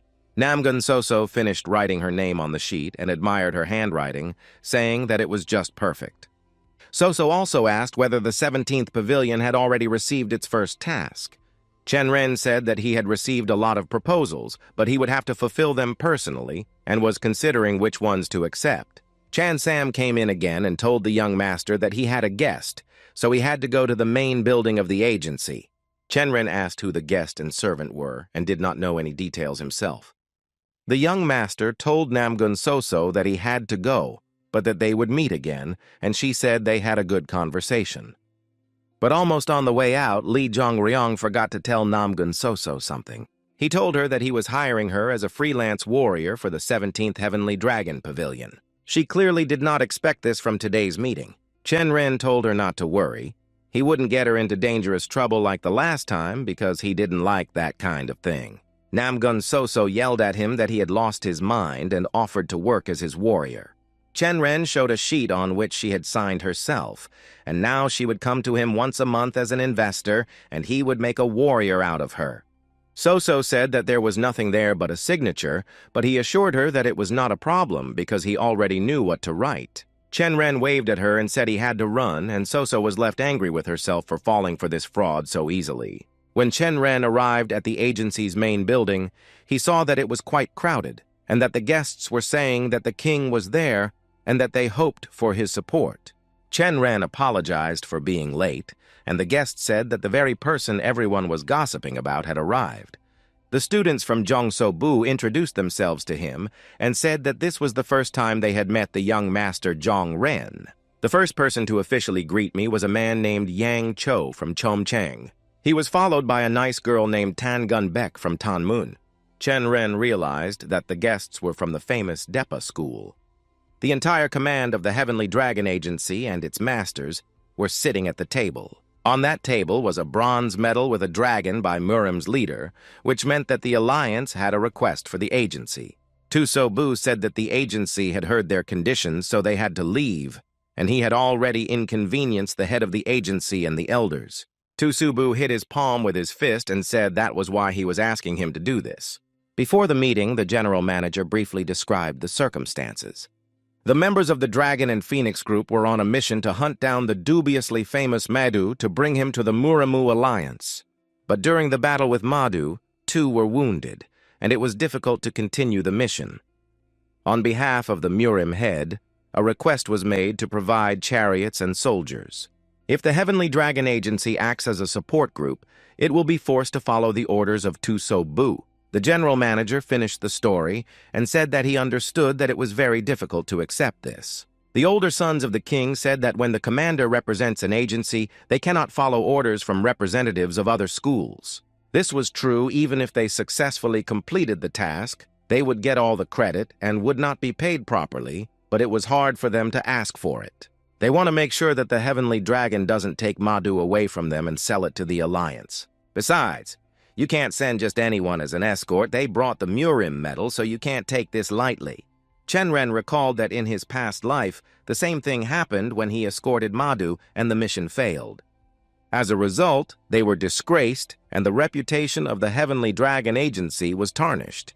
Li Zhongsong asked what the chief accountant thought about this, and he said that there was no point in thinking about it for a long time. They have the opportunity to obey their orders, but there is a person who will not disgrace the reputation of the Murima Alliance. Sun Chi Bayok proposed to form an escort group led by the 17th Pavilion. Song Chan said that the 4th young master would be a sufficient manifestation of sincerity on their part. Ming is younger than them, so he won't disgrace their reputation by following Tu Subu's orders. Chen Ren looked at the brothers who had just been against him and now sat with their heads down, deciding to dump all their problems on him. Li Zhongsang said that the Murima Alliance's work is their duty, so no big profits can be expected from the mission. He asked if he would take it on, and Chen Ren wondered if he had any choice in the situation, so he agreed. In the middle of the night, Chen Ren gathered all his aides and told them that the 17th Pavilion had received an order and they would be leaving in a few hours. Sleepy's helpers could not understand what kind of assignment they had been given and why they had to leave that night. Chen Ren ordered 2 chariots to be prepared, one of which would contain horse feed and necessary supplies, and the second chariot with the cage will be prepared for Madu. The wards heard his order and started to fulfill it. Chen Ren told Chang Sam that he had a special request for him. The young master whispered his request in his ear, but he could not understand why he needed it. Chen Ren asked him to fulfill the request before they left for the mission. Chen Ren ran away, and Chang Sam asked where he was going, to which he replied that he wanted to catch the freelance soldiers. It was already dawn, and the students of the Depa school said that only the young master Chen Ren was going with them. Chen Ren told them that he had received an order from the head of the agency to escort Madu and asked them to take care of him. Tusobu did not expect that they would be accompanied by the 4th master in person. Chen Ren said that he wanted to leave at dawn so as not to attract too much attention. Tusobu said that he understood his desire to do his job well, but that further decisions would be made only by him personally. Chen Ren knew this would happen, so he agreed with his words. Therefore, he ordered his soldiers to bring prepared items for the mission. Chen Ren looked at the caged Madu and thought that he had committed a crime such as the destruction of a master who had mastered a forbidden technique with which he had crippled members of the Murimu Alliance. In the common people, he is also called a gray-haired old man. Chang Sam hurried to the young master, bringing a large sack and asking where to put it. Lee Chen Ren slowly approached the cage with Madu's prisoner. He took the key out of his pocket and turned it to open the cage. The students of Deppa's school shouted at him that he was doing this and why he was doing it, because it was dangerous. Chen Ren calmly asked Chang Sam to give him what he had asked for earlier. The bag contained chickens, which the young master threw into Madu's cage. The prisoner did not like his actions and his new neighbors at all, and asked what kind of outrage this was. Chen Ren smiled at him and told him that it was a long trip, so he had to do everything spectacularly, and he filled in the empty seats so he would go with the chickens. The journey will take half a month, and his nutrition and sleep will be personally monitored by Chen Ren. He also hopes that there will be no problems along the way. Madu looked the young master straight in the eye and asked him if he really wanted to make such a deal with him. Chen Ren assured the prisoner that he had nothing to worry about, and if he could get along with the chickens, he would be able to see chickens sometimes. Madu asked the name of the young master who accompanied them. He introduced himself as the chairman of the 17th Heavenly Dragon Pavilion, Lee Chen Ren. Madu seems to have come to terms with his new cage mates and told Chen Ren that he would decide which day to kill the chicken. Chen Ren said that the warrior Ga would remain in charge of the pavilion and asked him to find good warriors and supervise them until he was gone. Accountant Zhang has to deal with a list of errands from brothels, and he has to deal with each one while he is away. After completing his errands, Chen Ren told Tu So-bu that they could go, and he asked if that was all and where the rest of the soldiers were to accompany them. Chen Ren assured him that the others were waiting for them outside the pavilion. After all, these were freelance soldiers who were not part of the agency. The convoy hit the road with one of the Westlake trio saying, "Yom Ben Hal, freelance heavenly dragon warrior." What would people say if they knew how they were helping with such a clean job? His brother said that in this way they would realize that their gang was on the path of correction. He slapped him on the neck and said that criminals are forced to be respectable, and that didn't make him angry. He rubbed his neck and said there was nothing to be done about it. They humiliated the princess, so we should beware of Prince Zheng, and this guy is a favorite, so it's better to obey. Their leader turned to them and told them that they were talking too much. Yang Choguan wondered how Yong Ren could have hired criminals as escort soldiers. Chen Ren thanked the leader for his help, and he may not be comfortable working with them, but he said that everything was fine as long as they paid him money. But he wondered if these were all the people they had, because the main formation of the Dragon and Phoenix group was a squad of 5 warriors, and 2 more had disappeared. Chen Ren replied that he had heard that they had been wounded in a fight with that old man, and that they were probably healing their wounds somewhere else. The young master saw that the leader was thinking about something and asked him what was wrong, and he replied that they seemed to be sticking to their principles. In their place, the leader of the Western Lake Gang would have killed on the spot those who injured their comrades. On the way, the convoy was covered by a heavy downpour, and everyone ran to hide. Therefore, due to heavy rain, they spent the first day of the escort under a rock. Representatives of the Alliance guarded the chariots and the old master, while everyone else went on and monitored the situation. Tu So-bu led their group and reported every morning about today's destination. For some, the escorting mission was not easy, and their motivation to move forward was solid money. And some of the gang even thought about climbing into the cage with Mad Lu to give his legs a little rest. While talking about this, they looked at him and noticed that his feet were covered in blood. He quietly told him that he had heard from someone that Madu had been tied to a horse and dragged to the agency, and that even if he was Madu, would people do that? They looked at each other and did not know what they would have done in their place. But in the end, he wondered how he knew that he had been dragged all the way. But he replied that the head of the 17th Pavilion had told him about it. His fellow soldier said that maybe the head of the 17th would take them in if they proved themselves well, but that there was no place for people like them there. Chen Ren saw that they had taken the wrong road and told the commander about it. He also said that the port village of Manyang is ahead, so many people will notice their convoy. But Tu So-bu indifferently told him that he would take his words to heart. Chen Ren asked if this meant that they would leave anyway, and the commander told him that they would. Chen Ren thought that the commander knew for sure that the base of the escort was the fastest and most secret way. If they go that way, they may meet those who want to take revenge and eliminate the old master. He was led to the agency barefoot and wondered why they were treating him so cruelly, and suddenly he remembered the words of the Westlake leader and immediately understood their motive. He asked Tusoebu if they wanted to take revenge on Mad in this way. Such decisions and actions are not typical of the students of the Depa school. Chen Ren began to shout at the commander, because what problems could they have with this old master? The commander did not listen to Chen Ren's words, so they arrived at the port village on his orders, where they immediately attracted a lot of attention. People in the village immediately noticed who the convoy was carrying. They said terrible things about him, that he was not a human being but an animal, that he had no place among them, and many shameful things about him. People not only insulted him with words, but also physically abused him by throwing stones at him. Chen Ren saw it all with his own eyes and asked Tobuso if this sight was enough for him to finally calm down. He told me that if they didn't want to bring a soulless body, it was better to stop right now.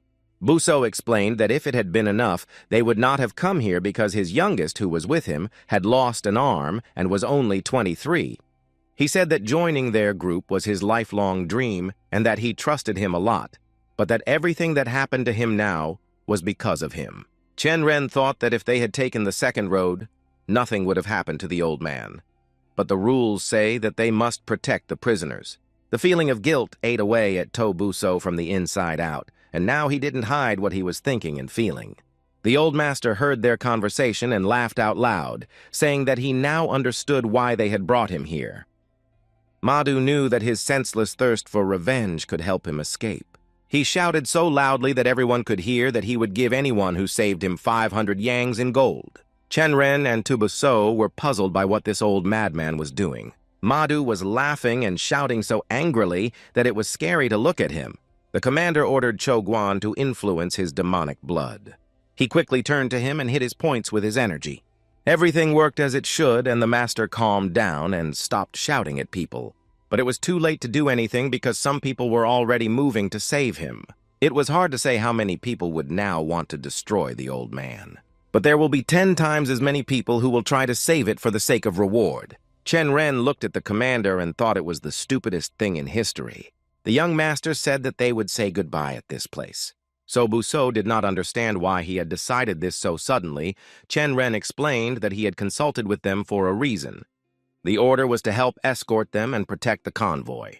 But they are not really interested in bringing Madu into the alliance if their request was not feasible from the beginning, so they cannot continue to support them. Chen Ren will lend them chariots and horses, let them use them wisely, and return them to the nearest heavenly dragon point. So Buso tried to stop the young master, but he said he was saying goodbye to them. The leader of the Western Lake asked if he was really going to leave, and if he was satisfied, they would go with him. But the support fee should be higher because they did not expect this. Chen Ren explained that he had had enough and that if he continued to follow stupid people, he would drown in the mud. While they were walking and talking, Tan Gunbeck blocked the road. She just told me that the guy who lost his arm was called Leon Bo. He had a high fever all night, and when everyone was sleeping, he jumped into the lake. Chen Ren thought that if he was already finished with his life, revenge would not justify the destruction of the old man. Everything that happened was their fault. But now they really need help from him and his people. Chen Ren said that it should be a formal request to the Heavenly Dragon Agency for the Madu Target Alliance Murima object, the price being 200 yangs in gold. If they agree, they will follow his orders throughout the journey. The students of the Depa school had some doubts about its conditions, but agreed.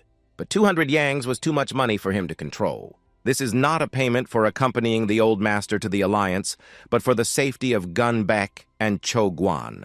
The leader of the gang quietly asked Chen Ren if he had already forgotten the words about the swamp, and he said that if they clear the road, they will be able to pass. The leader asked them to raise their fee by 50 yangs, or they would go back where they came from. He agreed and said that they were all starting from scratch, so they needed to regain the lost initiative. So he threw the cage with the old master right into the sea. So Buso yelled at him what he was doing. Wouldn't he drown like that? And Chen Ren said that he thought they wanted to do it from the beginning. The cage finally sank, and everyone around him was worried about what would happen next. Tusobu looked at Chen Ren and wondered what goal he wanted to achieve. But it was not so easy for old Madu to drag himself and his cage to the shore. Thus he proved his strength and puzzled all those present, because he knew that the old man could not be destroyed so easily. His vision is very different from that of the Murim representatives if someone tries to save the old man and his life is in danger. Chen Ren will get rid of the cause of all the problems in the same minute as he did with Tiksho. They all need to understand that he is ready to go to extreme measures, so they need to be careful in their words and actions. Chen Ren hung the flag of the Heavenly Dragon Agency and said that it would be good if they spent the night on the other side of the river. At night, they left the port by boat for the other side of the river, and Thobuso thought about the fact that they had been told that the river could only be crossed in the morning. But he decided to sail now, having given the captain a horse and 2 chariots, which is experience or courage. A second unknown to them approached their ship. Chen Ren ordered them to be quiet, as if they had been ambushed by those who wanted to save the old master.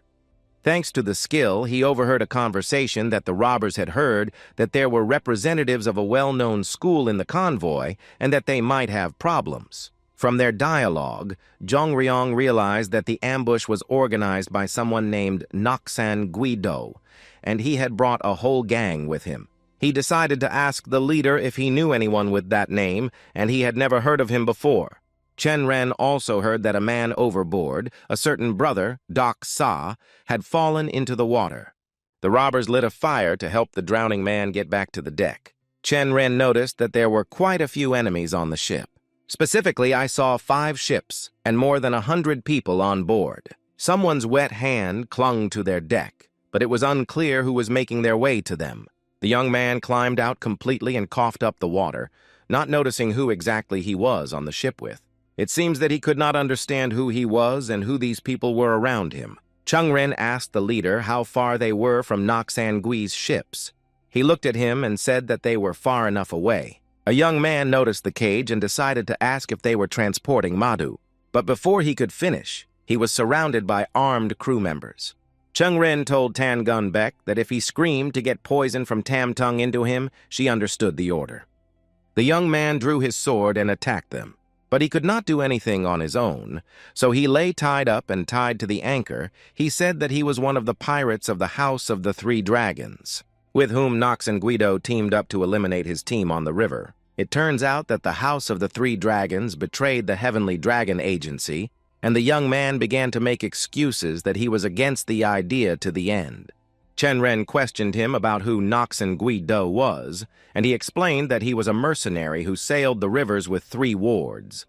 The young man begged Chen Ren to untie him. For some reason, Chen Ren immediately realized that he was facing a man nicknamed the Poisonous Snake, a well-known thief who is second to none in stealth and unnoticeable movement. Although he was considered the best in the House of the 3 Dragons, he was pushed down to 3rd place due to his constant drinking. The Poisonous Snake hoped that they would let him go after he told them everything he knew. But Chen Ren took the anchor in his hands and dryly told him that he would not let him go. He threw the anchor overboard and added that he would pay him back for what they wanted to do to his people. The rope was rapidly dragging the Poisonous Snake back into the water, and he was shouting to the young master that he had said he would save his life. Chen Ren said that it was, but the longer they talked, the angrier he got. The poisonous serpent begged for mercy from all those present and from the young master. Chen Ren pulled the rope and asked him to name at least one reason. The young master quickly replied that he knew a shortcut to the alliance. He knows about such roads, but the man assured him that the paths of escort soldiers and thieves are different, and he found this road himself. Chen Ren cut the rope, thus saving his life. The leader hinted to him that he had noticed that he was not going to eliminate him. Soon after, they crossed the river and arrived in Yogangcheon and then headed to the Table Range. The poisonous serpent accompanied them through the dense forests in the mountains. It seemed that people would not be able to get through, but he confidently showed them the way. For 4 days they did not meet a single person, so the escort went smoothly. The poisonous snake said that they would spend the night in that cave tonight. Having lit a candle in the cave, they began to consider a place to spend the night. The leader noticed that the cave looked like a hidden shelter, and that it could not be declassified like this. If he doesn't use it and loses his life because of it, it will be useless. The poisonous serpent climbed into the hiding place and said that it was important to have a supply of booze. Chen Ren asked him if he had traveled all this way just to get drunk, and he said that he couldn't spend a day without alcohol. He said this and turned the whole jug of drink into his mouth, and the young master tried to stop him because there might be poison in it. The poisonous serpent assured him that this was unlikely, because he remembered how and where he had left the jug. After 10 years of aging, perhaps someone wishing to try the Westlake trio resisted with all their might from such a temptation. But the urge was stronger than common sense, so they finally gave in and took the jug from his hands. Madhu said that he had heard that in the last years of his life, Conran Sintu had acquired a foolish disciple, and that it was poisonous snake. He asked how he understood it, and the old man explained that he was using his techniques. But the difference in skill was heaven and earth. He was a student of the legendary thief Conran Sintu, who robbed expensive estates and made himself at home there. Madhu remembered that he had even heard of this place, and that various martial artists had come here to find the treasures of the legendary thief. But now there are only empty broken clay pots here, while unknown people were waiting at the entrance to the cave as they spoke. Chen Ren shouted out, unable to believe that not only they but also a dozen other people knew about this secret place. The poisonous serpent said that only he knew this road, but that the cave could be reached by another way, and that there was no tail behind them, so there was nothing to worry about. Perhaps they did not pursue them on the road, but ambushed them. People came to the cave and told the fourth young master of the Heavenly Dragon Agency that his head was working properly. At that moment, Chen Ren realized that things had gotten very bad. He fell to his knees and did not understand what had happened to him and his wards, because their bodies were paralyzed at the moment. Everyone was suddenly nervous because the events had changed dramatically and their bodies were no longer under their control. The assassin explained that it was a paralytic poison that would make them fall asleep and cause a seizure if they moved suddenly, so it was better not to do so. Chen Ren said that Nosan Guido is a bastard whom the Alliance will never leave alone. But he wanted to lie low himself after this incident. He was instructed to pick up only the old master. Madhu laughed a lot at this, because his humiliation in the port was worth something, and he defeated them anyway. The old master asked if the pirate's name was really Noxan Guido, and ordered him to quickly remove the ropes from him. But he did not give him the best news because he was instructed not to save him, but to liquidate him. The customer was already on his way to see them because he wanted to personally see its liquidation, which was not too long away. Noxan Guido ordered his men to disarm everyone and replace the oil in the candlesticks with the rest. Chen Ren could not hear because the poison began to act on him. After a while, the young master regained consciousness. His head was splitting from the pain, and he did not immediately understand what was happening. Thanks to his inner energy, he was able to get back on his feet before anyone else. He stood there and watched his men regain consciousness one by one. To Buso exhaustedly asked how he managed to recover so quickly. Chen Ren realized all this thanks to the energy of the spirit and earth inside him, and was told that the method of controlling internal energy was effective against poison. Tan Gunbak blamed herself because poison was her specialty, and she was assured that she was too young to be ready for any attack. If it's a paralytic, it works through the nose and mouth, but it wasn't in the jug, so there must be a second source.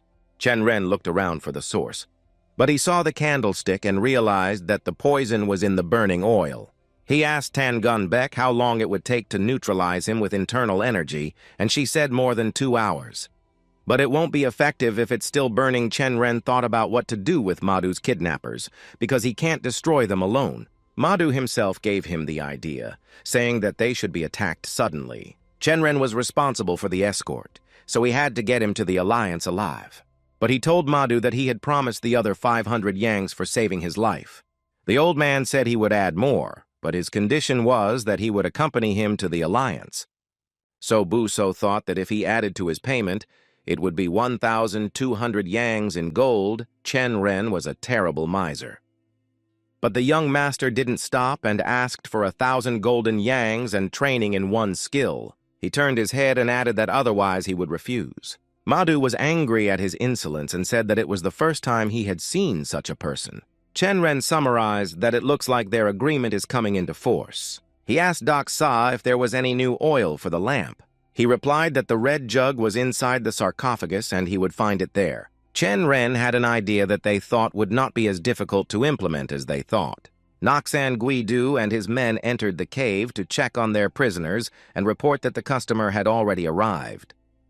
but he saw only the still sleeping people from Madhu's escort. A customer was carried into the cave on a stretcher, in whom Madhu recognized his master. But he eliminated it 10 years ago, and now it's right in front of him. The master told the old man that he had told him many times to separate the head if he wanted to destroy the enemy forever. Thanks to Madhu, he is now in this form. He ordered his men to say hello, because this is their big older brother. Although he taught him a unique magic technique, he was unable to harden his character and destroy people, so he did not succeed. Chen Ren realized that the gossip about the old man was distorted. He tried to destroy the master in order to disobey the order to eliminate other people.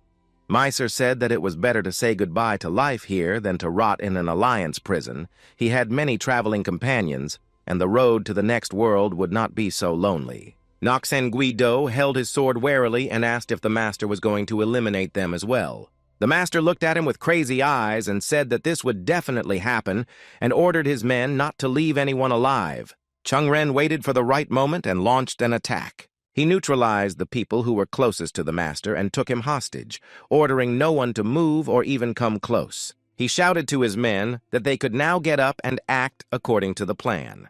They quickly got up from the ground and ran to the door to the cave. They have neutralized the poison with their inner energy, but they still cannot fight, so it is better for him to act alone. Chen Ren, holding the master, ordered his men to quickly close the door behind him. Then he turned to Noxan Guido, asking if he could hear him. Isn't the enemy of his enemy his friend? He suggested that they join forces. If he wants to take a risk, he should turn off the lights and protect Madhu. Noxan Guido ordered his men to immediately break the candlesticks. The master asked Chen Ren not to do this. He wanted to make a deal with both of them. But the young master threw it on the ground like some kind of garbage. In the darkness, his men thought he had already eliminated their master, so they rushed to attack. But they didn't know who they were up against. Chen Ren, using his speed advantage, quickly neutralized the attackers with his sword. In the darkness, the master's soldiers mistook each other for the enemy and struck indiscriminately. Noxan Guido was guarding Madhu and didn't see anything, but judging by the sounds, the situation was not good. Chen Ren dealt with every warrior who threatened his people and his work. The members of the escort heard his signal and hurried to open the door for him. At the exit, the young master stood unharmed. The team looked at him as if he were not standing there but something essentially horrible. Unable to resist the fatigue on his legs, Chen Ren simply fell to the floor in a heap. He was alive but exhausted. So Buso examined him and said that he was bleeding and needed urgent treatment. Chen Ren intercepted his hand and said it was not his blood. Noxan Guido and his men protected Madhu and brought him out of the cave unharmed. The young master turned to To Buso and told him that his money was not wasted. Chen Ren got to his feet and straightened his clothes, thinking about the right thing he had done when he put on the dragon scale armor before leaving. Noxan Guido warned him that the rumors had already spread, so people more dangerous than them might come here, so they had better be prepared. Chen Ren said that they almost destroyed them, but he saved their lives, but for some reason he has not yet been paid for it. Noxan Guido asked what he wanted as payment. The young master asked them to become part of the escort convoy. Everyone shook their heads and said it was nonsense. He hastened to tell everyone that they were moving on, so this time he would lead them again. The convoy had already been detected, so there was no point in following the trail. They went down into the mountains and took the main road. Now there were 12 people in the escort, so they were not disturbed in crowded places. There were small gangs on the road who did not understand the situation and could be dealt with even without taking out a weapon. After a few fights, the group of hired craftsmen left them on the 15th day of the Heavenly Dragon's mission, which finally ended at the final destination of the Murima Alliance. People on the square noticed that the convoy was carrying a gray-haired old man. They discussed among themselves that he had been caught by the Dragon and Phoenix group. After all, they are the ones who do this. But the fourth son of the Heavenly Dragon Agency was responsible for the safe escort. At the entrance to the Alliance, they were greeted by the leader and kindly invited to go inside. The students of the Dapa School greeted the head of the Alliance with respect. To Buso thanked Chen Ren for making their escort successful. But it was time for them to say goodbye, and the young master apologized to him for anything that was wrong and for his excessive rudeness. Madhu watched them and thought that Chen Ren had finally achieved his goals. Using the transmission of vibrations, He asked him if he had hidden the card he had given him yesterday. The gold will be in the marked place. Chen Ren said that he would try to fully master the skill Madhu had taught him. After their telepathic conversation, the police took the old master to prison. The Westlake trio informed Chen Ren that it was time for them to leave as well. They will pick up their payment in Hangzhou when the young master returns there. Yang Choguan ran out to the allies and asked them to wait a minute. The Dragon and Phoenix thanked them for getting here safely thanks to them. People were discussing among themselves whether it was the Westlake trio of dogs and why the Alliance representatives were bowing to criminals. The Poisonous Serpent suggested that they go together, but he asked why they would want to be friends. He waved to Chen Ren and said that they would meet soon. Did they leave because they were afraid of tarnishing the reputation of the Alliance representatives? Yang Choguan called Zhang Ryong to go inside the Alliance. Murim's people asked him if he was okay, wanted to talk to him and ask him everything that happened to them during the mission. They asked the young master if he wanted to get closer to the Dragon and the Phoenix, but he had no problem with that. Suddenly he spotted his closest friend, Namgun Soso, in the crowd. They went for a walk and talked, and he did not expect to meet her here, and she was asked to bring the body of Onbobo to Kifa. Chen Ren thought that Namgun Soso might be a member of the Dragon and Phoenix group. His incredible looks one of the criteria for their selection. Walking on, Chen Ren noticed many convoys under different flags and asked her why it was so crowded. Namgun Soso heard that the Alliance had some very serious business. She didn't know the details, but if the items were extremely valuable, she said, it would require the help of 3 experienced agencies. Chen Ren took both her hands and gently looked at Soso, calling her a beautiful lady. At first, she was confused by this, and then outraged that he had taken the girl's hand so suddenly. But Chen Ren corrected himself with crazy eyes and said it was better to say that she was a freelance warrior for the agency. It seems that Namgun Soso should have been disappointed in him long ago, but he never ceased to surprise and annoy her. She said she would take 10 golden yangs for it, and it seems he earned quite a bit on his last job. Namgun Soso was proud of herself for getting at least some benefit from helping the young master. She asked if he had any other soldiers because they could not go alone. Chen Ren said that this was a good idea, so he went in search of at least someone. Namgun Soso asked him who he was going to look for and where he was going, but he just waved and ran on.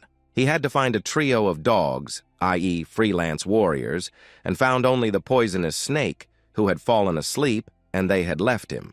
Chen Ren was upset because he was in such a hurry to find them. He also asked why the Poisonous Serpent did not return to the House of the 3 Dragons, and he said that he would be killed for treason.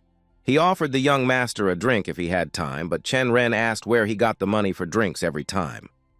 The Poisonous Serpent showed him a bag of gold coins and told him that there was no point in worrying about them as long as there were people with wallets nearby.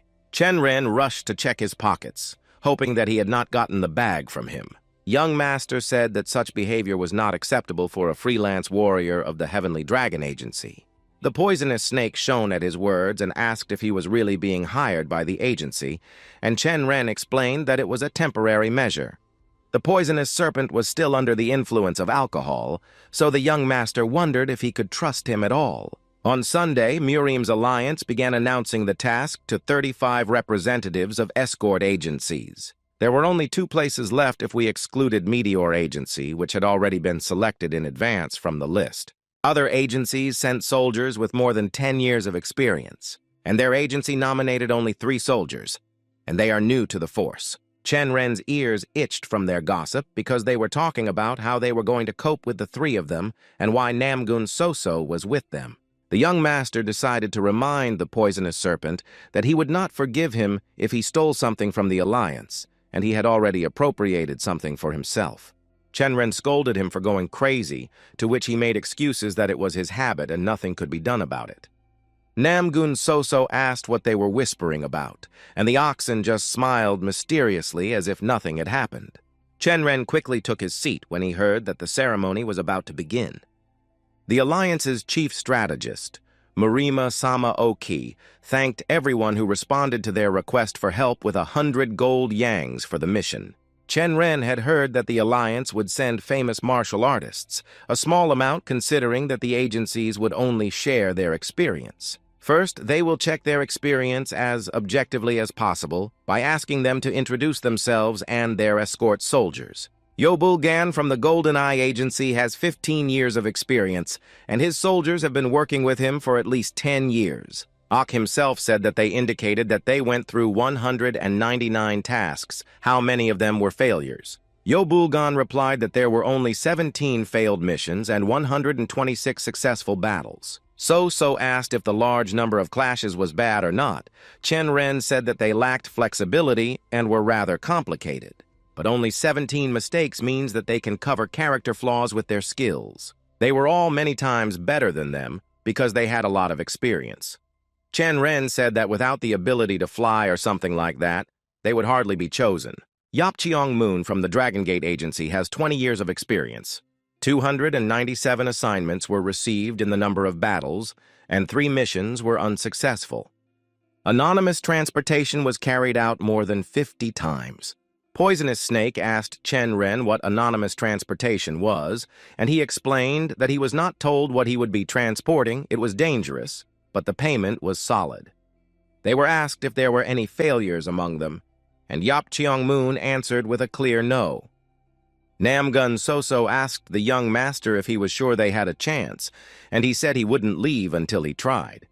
Okay asked the 22nd representative to introduce himself. He began by saying that his name is Lee Chen Ren from the Heavenly Dragon Agency, with 1 year of experience and 9 missions. The rest of the agencies were laughing incredibly hard, telling everyone to look at these cute newcomers. It was quite unpleasant, but it was expected, as Soso covered her face in shame and said that she knew it. After the ceremony, Chen Ren was upset and blamed himself for not being well prepared. He did not have the strengths of other experienced escort soldiers. Seol Intak approached him and asked him directly if it was worth it. Who would have thought that he would meet one of the 4 respected escort soldiers here? He had heard about the work the young master was doing and asked him not to be so impatient. Not even a tiger can defeat an experienced wolf until it grows its canines. Chen Ren didn't understand what he was getting at, but without explanation, Seol Intak left him. The young master told his warriors that this would not work, and that they would be laughed at, and that Soso might know where they were hiding the object they were about to transport. She said that there was a courtroom in the warehouse, and he was going to steal it. And he said that this would be enough to shake things up a bit. Namgun Soso held his head and said that sometimes he does crazy things. Poison Snake and Namgun Soso came to the courtroom where they were allowed inside without any questions. The ceremony is about to start again, so Chen Ren can't leave, so they will sneak into the secret vault and leave the stolen money there. The poisonous serpent said that if you only need to do that, it will be enough to find a crack and throw them in, and you don't have to go into the hall. He jumped to the roof of the hall in one bound and told Soso that he would be back soon. He was well aware that the room should have a window or door or something similar for ventilation. Noticing a small window, he threw a couple of bags of gold through it.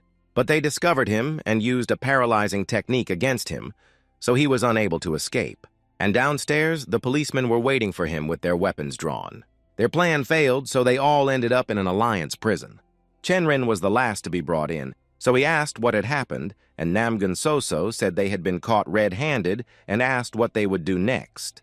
The young master told her not to worry because he expected something like this from the plan. He would have confessed even if they hadn't been caught because they needed to prove that they were capable of stealing their valuables. Namgun Soso knew she was dealing with a psycho, but he exceeded all her expectations.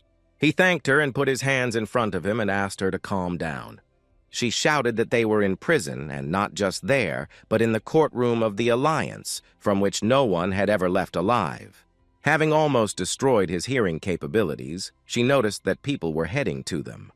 The chief strategist said that they were looking for suitable escort soldiers and instead found a gang of thieves, and the Alliance was lucky to be detected so early. Chen Ren was ready to receive any punishment because it was the only way to prove to the Alliance that they were well-versed in fraudulent methods. This was their plan, but they were caught, but they managed to show that their security system had many nuances. They say that even 10 guards cannot stop one thief, but one thief can stop another, and they have one.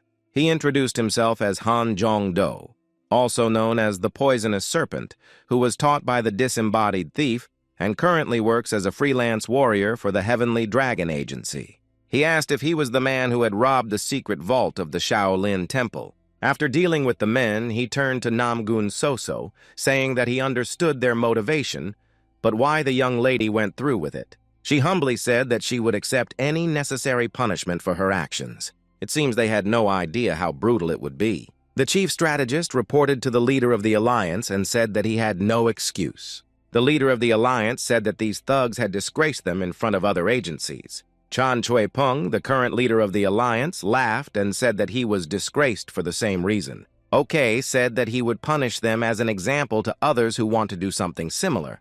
They had no stolen items and did not break into the premises.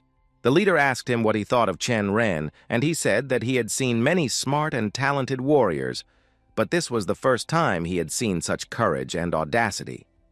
Chan Cho-pung asked what Storm Sword Escort thought about this.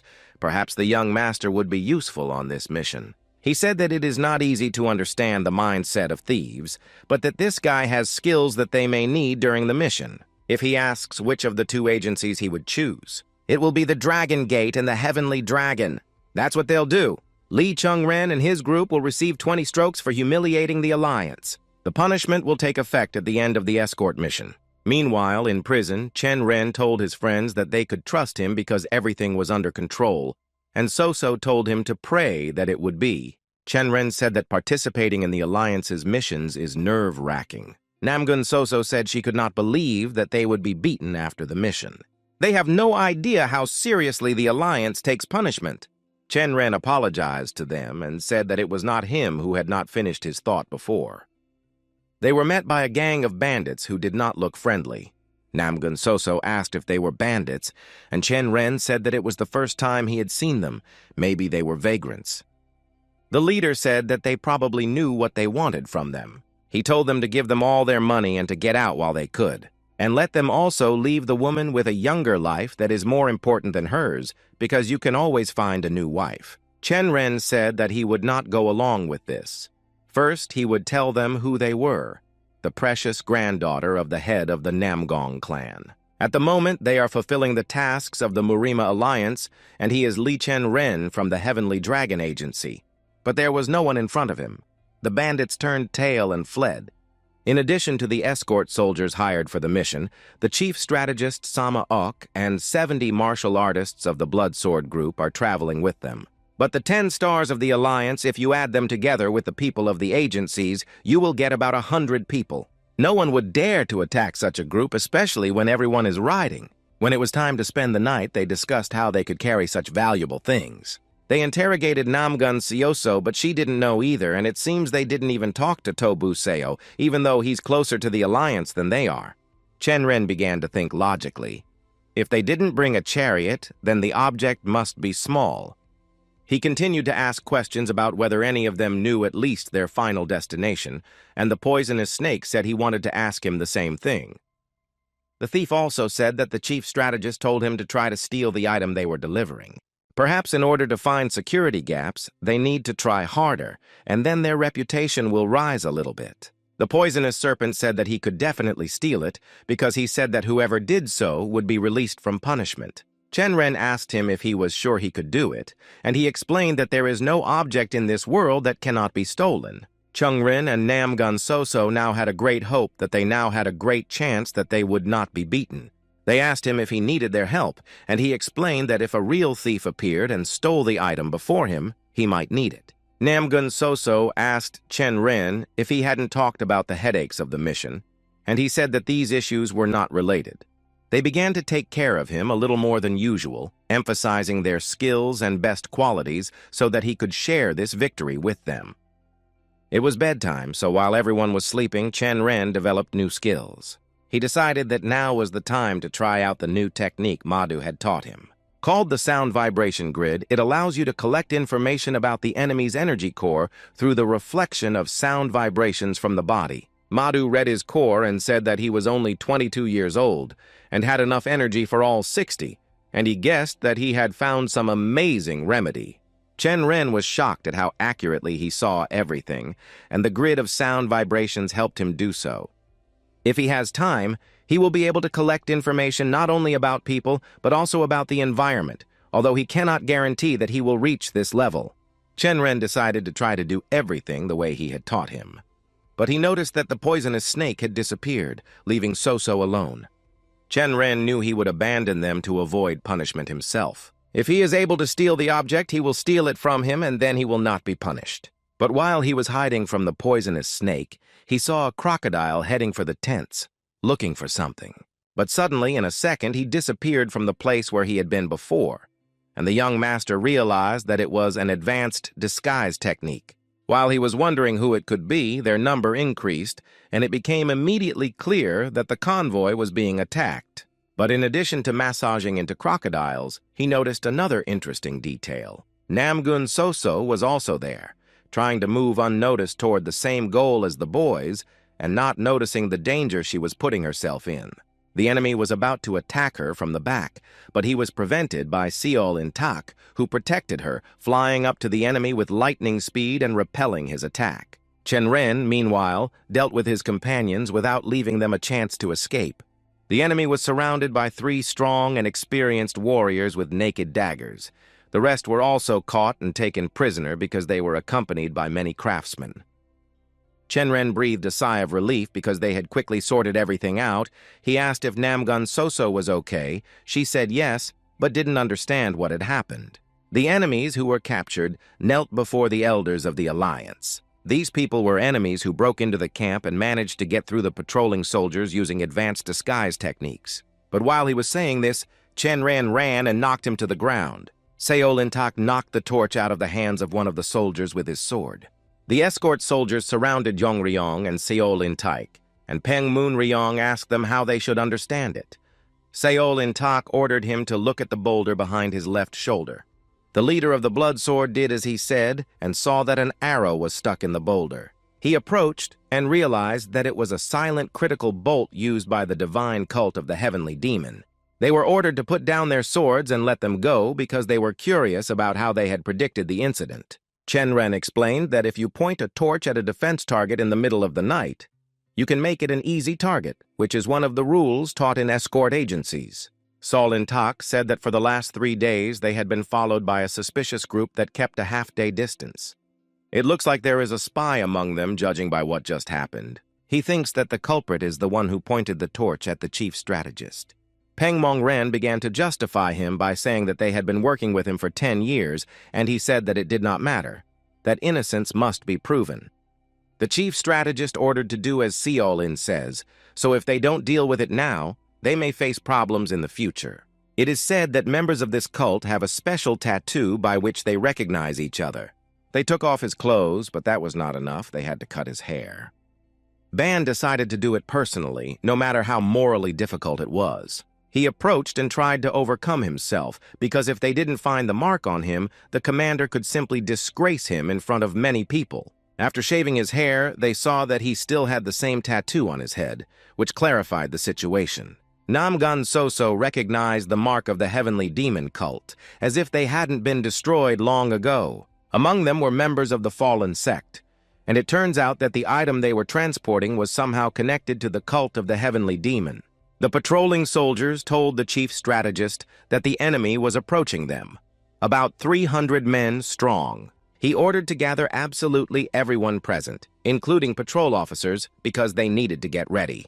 Chen Ren and Namgun So-So were discussing where the poisonous serpent might have gone in preparation for the fight.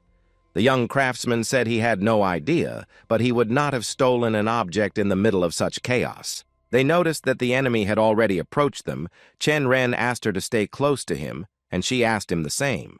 The Red Bear of the Black Mountain asked if they liked the gift he had prepared. The strategist had heard rumors that the cult's followers were growing stronger, but he could not have imagined that they would attack the Alliance so openly. They simply could not stand aside when they heard about the transportation of a relic of their cult. The chief strategist did not understand how they differed from other demonic sects that wanted to take everything for themselves. It seems that his gift was not delivered, so now it is difficult for them to come to an agreement, but he was still forced to take the relic. The chief strategist said that he didn't seem to understand him, and he sent a signal to the leader of the Alliance. 500 craftsmen will soon be here to install a net from which it is impossible to escape. He asked how he would like such a gift in return. The man on the stretcher said that they had prepared so well, as if they knew this would happen. Ak herself recognized it as the Triple Mind, but it should have been eliminated long ago. The Triple Mind told him that he could hardly sleep when he learned the news that they were redirecting their relic. OK himself said that it was a surprise for him to see a man who should already be in the ground. The Triple Mind said it would be nice to talk to him about old times, but he had to get the relic before it was too late. He waved his hand and ordered his men to open the mystical gate. They started ringing bells and muttering a mantra, and Chen Ren realized that this was the announcement of a great battle. The strategist ordered the convoy to stop them immediately, and everyone rushed to the attack. The sky and everything around them glowed red, and they found themselves in the grip of a mystical gate, and they had to hold their ground. Chen Ren looked around and said that this place looked like a big canyon, and Nam Gun Soso caught his attention to look there. Where a large and swift water stream was moving toward them, Chen Ren wanted to tell Soso something ahead of time. With a sharp movement, he pushed the girl off the cliff and straight to the bottom of the canyon. Nam Gun Soso was falling down in confusion because she did not expect her friend to do this, and she was falling and screaming that he was a psychopath. The water flow softened their fall, so they remained unharmed. However, the second wave covered them completely, so Chen Ren covered Nam Gun Soso with himself. They were a little embarrassed about this, so Chen Ren changed the subject to the fact that he had survived thanks to the dragon's armor and asked if it was intact, and Soso said yes, thanks to him. It seems they were not in the camp. The landscape is similar but different in some ways. Nam Gun Soso thought it was the effect of the mystical gate. The illusion seemed very real. She had never heard of such a powerful spell. Chen Ren asked if they would be able to get out when the leader of the alliance arrived. Soso explained that the enemy had 9 spellcasters, and even the leader would have problems. In the worst case, you will have to call the alliance spellcasters, but by then the people trapped may not survive. Nam Gun Soso noticed the constellation of the Big Dipper in the sky and showed the young master. He asked if it was also some kind of magic, and Soso explained that the chief strategist had made a temporary gap in the gate, and if they went in that direction, they would be able to get out.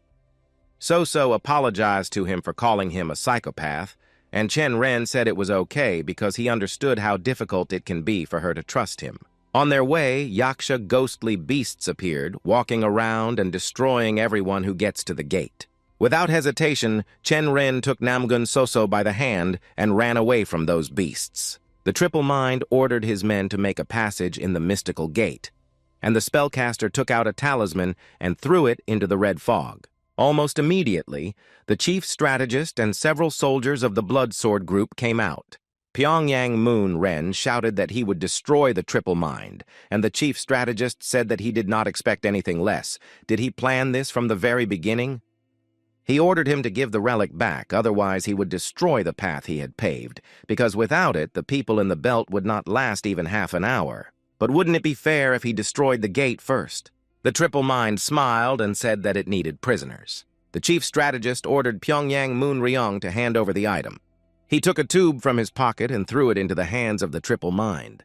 He unfolded the cloth and looked at it and told everyone that it was a real relic, but that it was missing a rope. OK explained that the object is more than 1,000 years old, it has simply dried up, and they tried to collect them, but after so many years they never realized their correct order.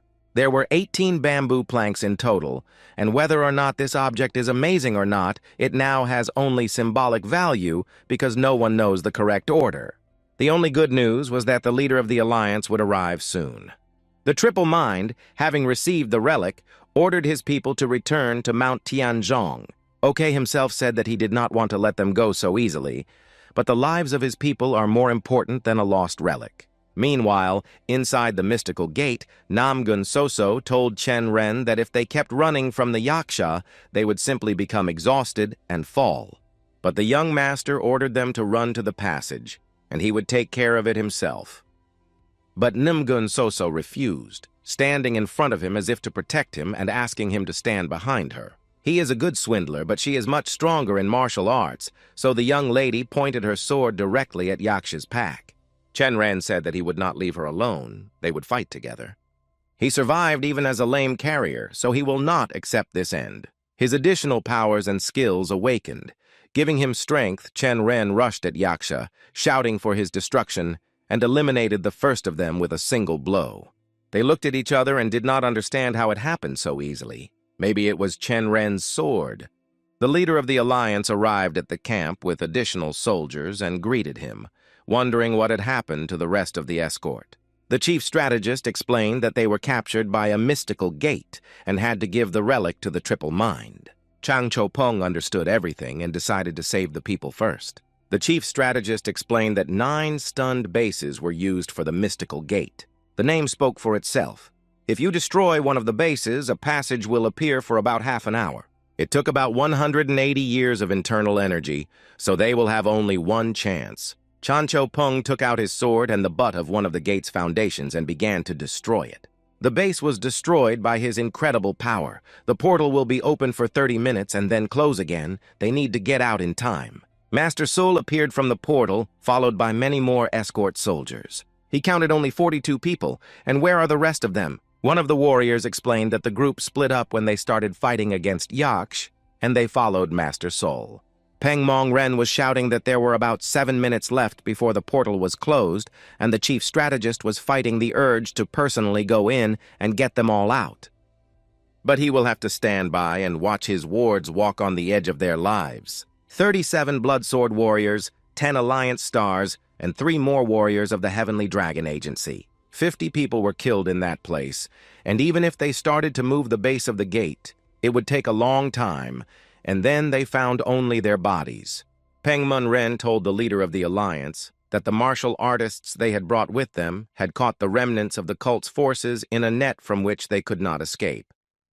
Master Sol was assigned to guard the camp along with other escort soldiers. The leader ordered the surviving soldiers to go to Mount Tianzhong to destroy the enemy. The chief strategist returned to the camp where Master Sol was waiting for them. It looks like the battle was well fought, with 100 killed and 1.5 captured, and reinforcement troops are looking for 50 who fled in a hurry. But they were not able to catch the Triple Mind, so it will be difficult to break the mystical gate. The leader of the alliance will go back as soon as the situation calms down a bit, and they have sent carrier pigeons to ask the spellcasters. The leader of the Bloodsword will go to wait for the leader along with the chief strategist, so their formation will have to be broken up. They were grateful to each other for their help. When the spellcasters arrive and take away the mystical gate, the bodies of the Heavenly Dragon warriors will be delivered to the agency. It is a tradition of escort agencies that soldiers help their colleagues return home if they find their bodies. Seol Intak sat by the fire and reflected on the fact that destruction follows the footsteps of the martial arts masters of Murim. Lee Chen Ren could have become someone great, so it's a shame Master Sol will take over the duties of the leader of the escort warriors and carry them to his very end. Suddenly, all those who had not rushed out of the mystical gate rushed right at him from the portal. After catching his breath, Chen Ren raised his hands to the mountain and shouted that 50 people had returned alive. Chan Cho-pung gathered everyone around him and praised them for their excellent work. The rest of the soldiers got out unharmed. The leader was told that without Chen Ren and Lady Namgun, nothing would have happened. So said that it may have looked like that from the outside, but they saw that the soldiers would not have survived, so they came to their aid. The leader of the alliance said that it was amazing. He was curious how they defeated the monsters and got out of the gate. Namgun Soso could not say with certainty, and it was the responsibility of the escort soldier, Lee Chen Ren. Everyone at the table stared at the young master with their big eyes. He began to recall the events of the first time he defeated Yaksh, how his heart was in his throat, how he realized that the bamboo book of the Tao Te Ching had a talisman. He didn't understand how it worked, but he destroyed the monster with it because there was no other explanation. And the armor of the scales of the Heavenly Dragon that he was wearing, he recalled Soso's words. Since it was worn by the leader of the Heavenly Dragon cult, they could not know what secret properties the cult objects had. Perhaps there was a talisman inside the armor, and it seems that the gate recognized him as a cult leader, so they will be allowed to return. Chen Ren studied the structure of the 9 spellcasters' gate and the 9 summoning points. Namgun Soso thought that only the gates of the 9 stunned bases were suitable. Now everything became clear to her, so they ran to the end of the canyon where there were only stone walls, so they had no other way. Namgun Soso grabbed Chen Ren's hand and dragged him along. They had to hurry to save the others. While the young master was thinking about how to justify his inner strength, he was lucky that a guard came to tell him that the chief strategist was wanted. They were visited by the poisonous serpent with the same tube with the relic. He was laying out the planks on the salt, wondering how he had managed to pull it off. Sama Oke examined the planks closer and was now completely sure that it was a stolen bamboo book. The poisonous serpent laughed and said that he had simply stolen a relic from a cult. All those present were shocked by his actions and asked for details. He told them that last night, when the attack took place, he hid and waited for the right moment. Helped by disguising himself and blending in with the demonic cult group when they returned later, the battle began again and the Triple Mind's burden fell. So he pretended to fall and stole the relic unnoticed. The leader of the alliance praised him for his incredible work. Poisonous Snake asked about his punishment and was told that they were canceling it. Chen Ren and Soso jumped up and also asked what would happen to them, and the leader said that they had saved the group from the mystical gate, so they were also forgiven. Most of the demonic cult was destroyed, and the lost relic was returned, so everything ended with an incredible success, with the three warriors making a great contribution. All this time, Chen Ren had been thinking about why the cult's appearance did not come as a surprise to them. Because they used the relic as a bait to destroy the enemy. This means that without them, the whole mission would have failed. Simply abolishing the punishment is not a sufficient reward. The leader of the alliance explained that they had not yet completed the mission, but he could tell them what the object was. Oke took the initiative and told us that according to legend, these are ancient texts created personally by Confucius and contain instructions on how to manipulate the mystical. Although these techniques are now lost, the leaders of the cults used to perform many miracles, and in fact, these books became the foundation for the creation of some militant cults, and this book is one of them. But they could not understand in what order to put the boards, so they do not know the hidden power of the book. Chen Ren was curious, so he asked to see the plaques. The leader of the alliance asked if he really thought he could figure out where this confidence came from. But if you look closely, there are ink lines on each plank. Perhaps it's some kind of talisman. He thinks he saw a mention of it in an old book. The leader did not fully believe him, but asked if he had memorized the order. But it was still possible to try, so Chen Ren was allowed to do so. The inscriptions were similar to those on his body if you remember how everything looked when they were visible. He moved several boards and finally managed to put them in the right order. The letters began to turn red right in front of my eyes. Something was clearly going on. After all, the young master's heart began to burn again, just like in those days. But suddenly the book on the table caught fire with a strong flame, confusing everyone. The chief strategist tried to put out the fire with a pillow. The fire did not go out, and Chen Ren saw that the words written on the tablets seemed to be a talisman inside his body, absorbing the energy of the bamboo book. After that, the fire, which could not be extinguished, went out on its own, leaving only charred memories of the book. Chen Ren was frightened and began to apologize profusely for the destruction of the relic. But the chief strategist told him not to worry because they had warned him about it. Now they will be able to find out what power was in that book, although it is a pity to lose the original texts of Confucius. Ak herself gave him a copy, and he made it so that he could study the decryption at any convenient moment, and perhaps the young master could repeat the order again. Chen Ren felt much better when he admitted that they had made at least one copy of such an important thing. Chen Ren had a small request for the chief strategist, and he was thinking of using the opportunity to make a serious deal. If in the next 10 years the Alliance needs to ship something to Sansing, they will use the services of the Heavenly Dragon Branch in Kaifeng. However, Chanchopeng did not recall such a branch from their agency at all, and Chen Ren explained that it did not exist yet, but with the support of the Alliance, it was possible. The leader of the Alliance agreed to fulfill the young master's request. Chen Ren couldn't believe his luck because everything worked out just the way he wanted it to. Upon his return, the leader was going to discuss with the chief strategist what reward to offer him and whether it was not limited to a pardon. A pardon is too small a thank you for a soldier who saved 47 people. With great motivation and speed, Chen Ren stacked and rearranged the planks to make them into a book. He did everything just right because he had already done it recently, so the text in the book came together perfectly. Chen Ren came out of the tent and thought about how the fire from the book was a surprise. Even for him, it could have ended badly.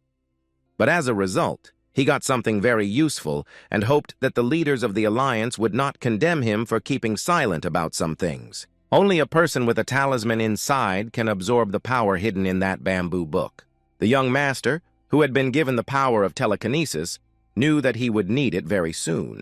Chen Ren came to his freelance soldiers and they asked him if the book was finished, and he replied that he hoped it was. Namgun Soso noticed that this was a rather vague answer, and the young master clarified that their mission of escorting them ended here. From the very beginning, they were sent to the Udan sect, which specialized in suppressing demonic energy, so they had to seal the book. Now that their task is done, it's time to part ways. Chen Ren plans to return to Hangzhou. Namgun Soso will go to Yangzhou to celebrate her grandfather's 80th birthday. Chen Ren was upset because it was their last night together. Namgun Soso does not know when they will be able to see each other again, so she asked him to take care of himself. Chen Ren wondered where the poisonous snake had gotten that boar, and he said that it was caught in a net from which he could not escape. The rest of his parts had already been dismantled, so he managed to take only his head. But it would have tasted much better with booze, which he had with him, which he had stolen from someone, of course. Soso took the bottle and joked that if he was stealing, he might as well take a bottle for each of them, and Poison Snake knew she would say that.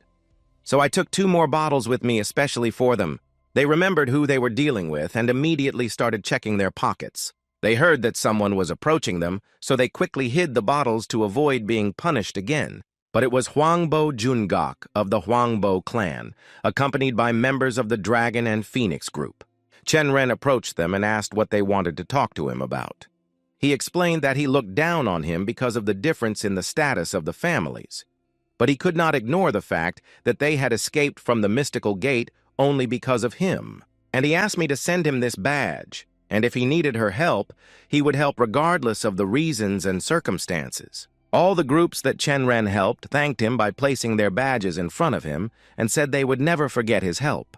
The young master didn't even know how to react to this because he was pleased and embarrassed at the same time. The Huangbo clan of the Qing sect, Chen Diankang, the Shandong clan of the Tang clan of Sichuan, and others who would have thought that the stars of Murim would present him with plaques of gratitude. Chen Ren did what he had to do. They shouldn't pay him back with their own kind, and it was a small price to pay for their lives, so he wasn't given a chance to refuse. Now he had 10 potential freelance warriors. While everyone was sleeping, Lee Chen Ren went to the lake to drink water. But Seol In-taik sneaked up on him, waving a pitcher. The bottle was already flying at the young master, so he performed the interception technique. Master Sol said that Chen Ren is very unusual. Sometimes he looks like a martial arts expert, and sometimes he is lost in basic things as if he had never studied. The young master apologized to him for these awkward moments. But his value as an escort warrior is undeniable, and he asked if he already had a title that people in the martial arts world could call him. Zhong Ryong said he didn't have a title like that yet, so Seol In-taik decided to give him one. The Storm Dragon is Stormy from his own title, and a dragon for prosperity in the future, a name that symbolizes a person appearing right in the middle. Winds of change. He reminded us of the path that an escort warrior should take. Chen Ren will honorably accept the title from one of the best escort warriors. The young master thanked Master Sol, and the latter was sincerely glad to meet him. In the morning, Chen Ren and Namgun Soso split up and went their separate ways. Chen Ren asked Poisonous Snake if he was going anywhere, and he reminded him that he had nowhere to go, so they went together. The day before returning to Hangzhou, they headed to the mountain Madu had indicated on the map. The poisonous serpent noticed what a huge cave they were in, so they agreed to quickly pay the money and move on and split up. But all they found in 2 hours of searching was a couple of silver yangs. Had the old man deceived them? There was a bed there, so he could hardly have said any place if he had. He was going to deceive them, but the poisonous serpent said that Lady Namgun had said so. Chen Ren was angry because he did not remember the moment when he told Soso about this place. The poisonous snake realized his mistake too late. He decided to apologize for it because she had brought a drink and was very persistent. Namgun Soso said that 10 yangs of every 1,000 would belong to her, and that's what she said.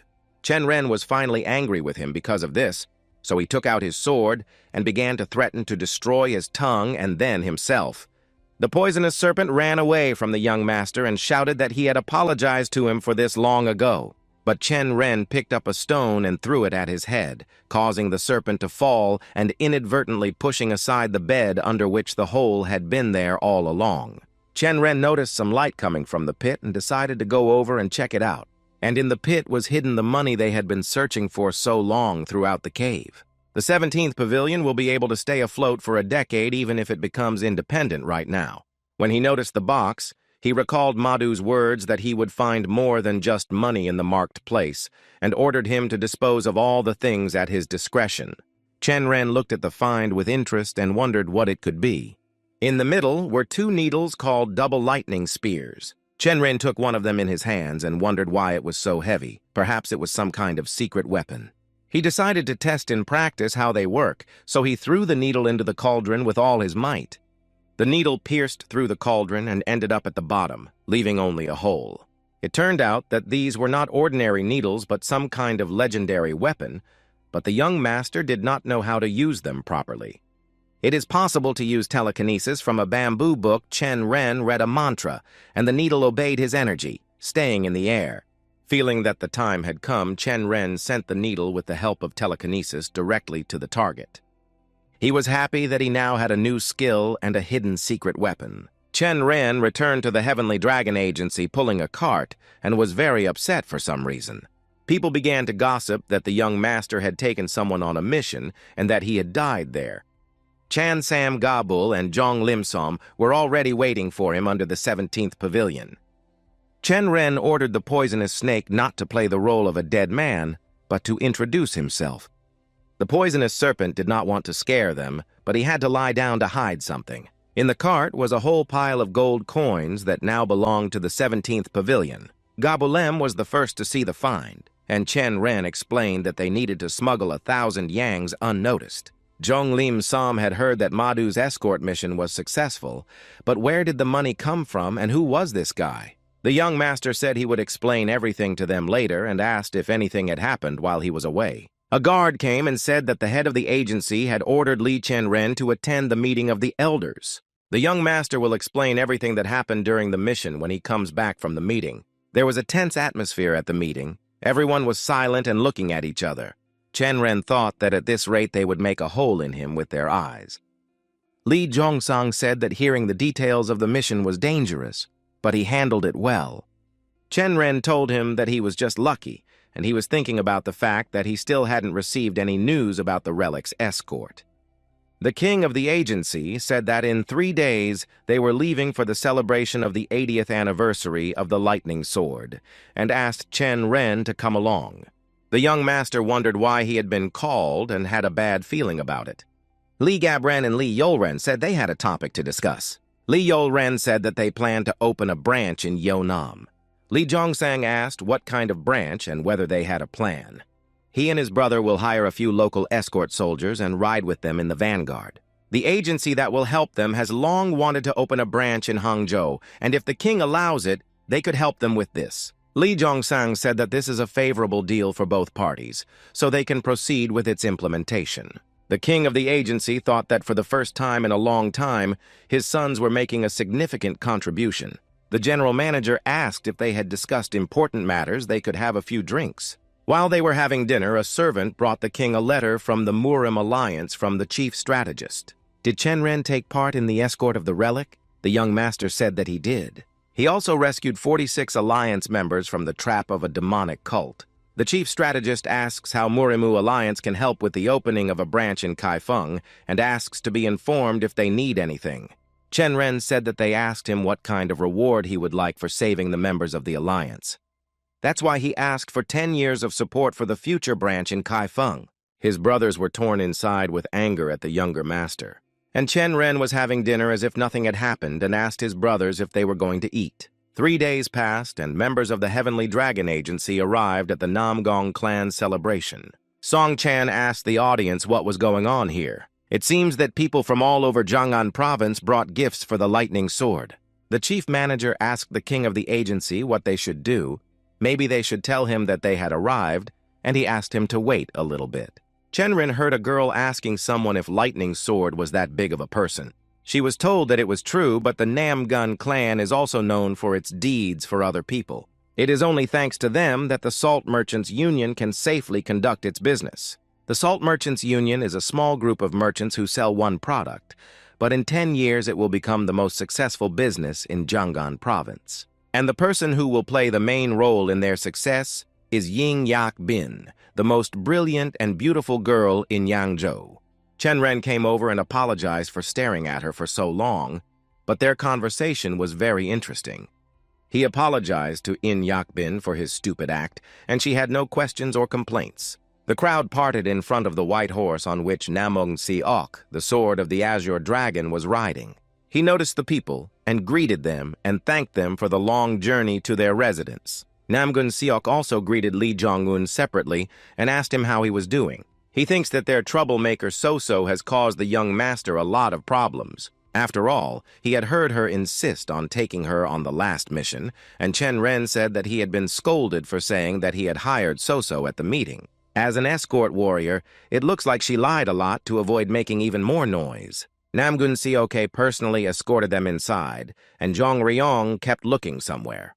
He decided to meet the girl in the crowd anyway. She also extended her hand to him and told him her name, In Yakbin.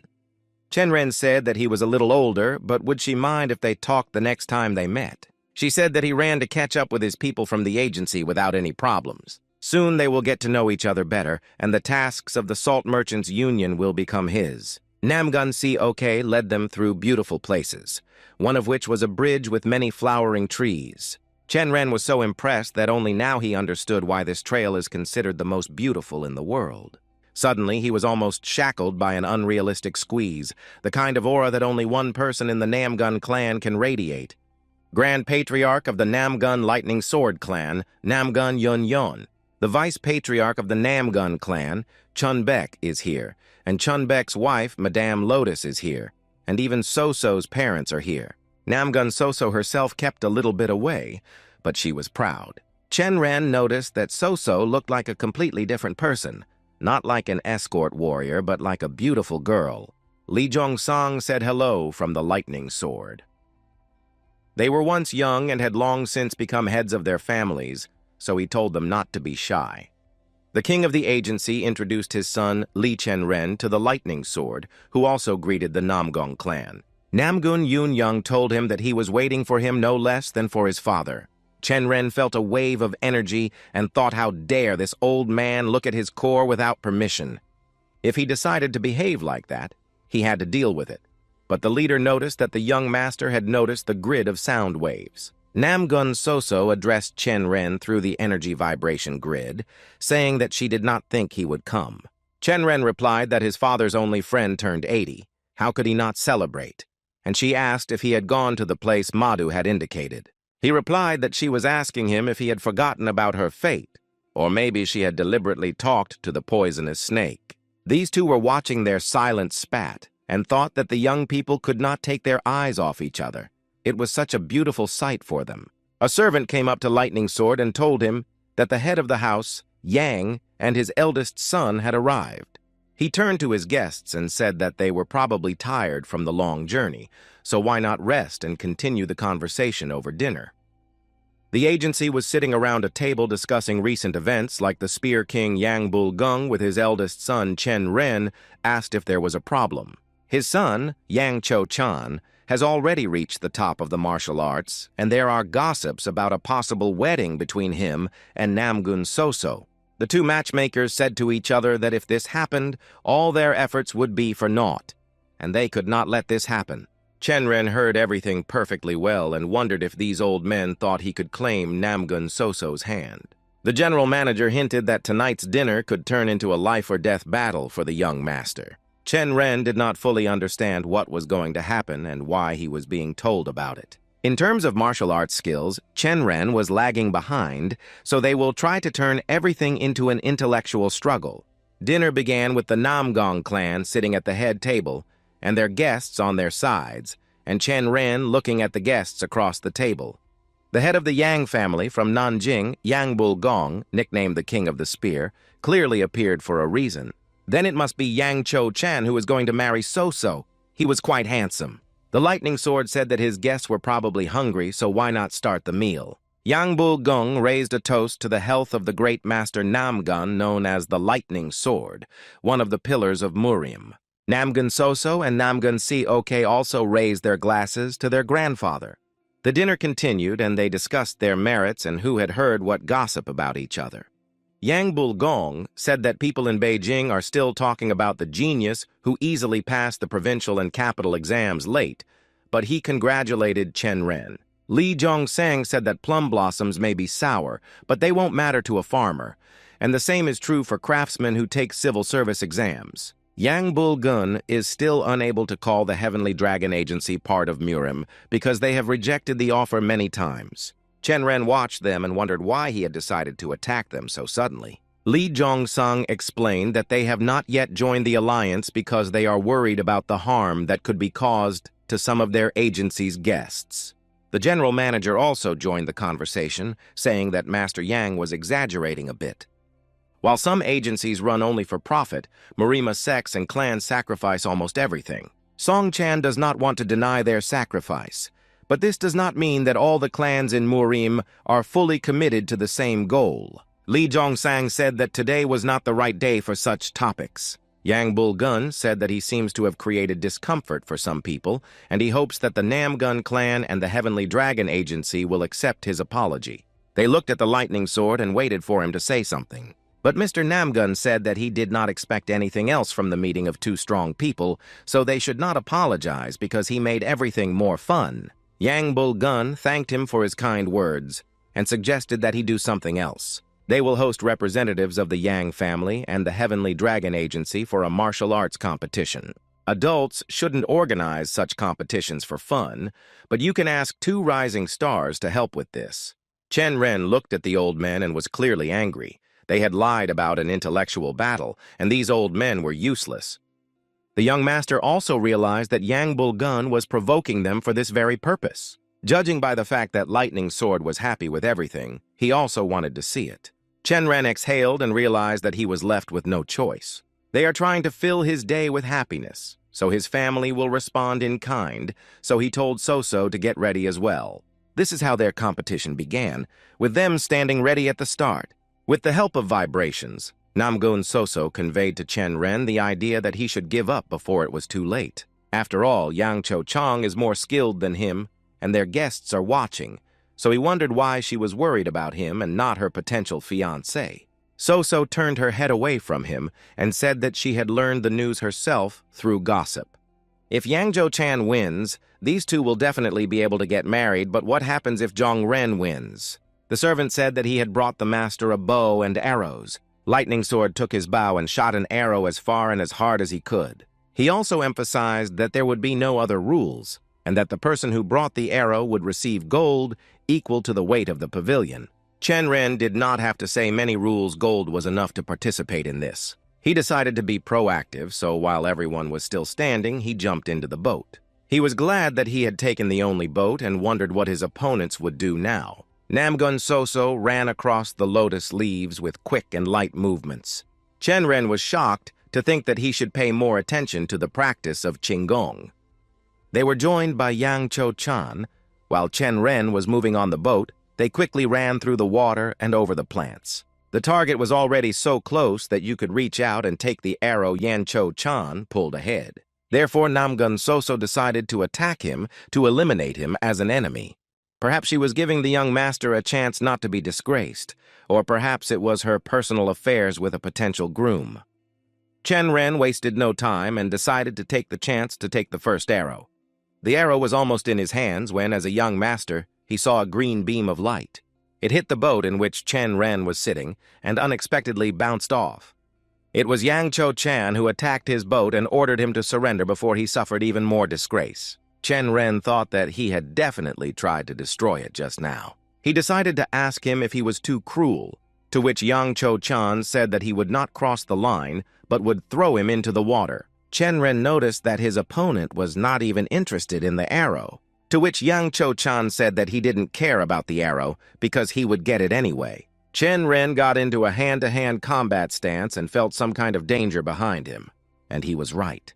The islet was attacked by some unknown assassins armed with swords and other weapons.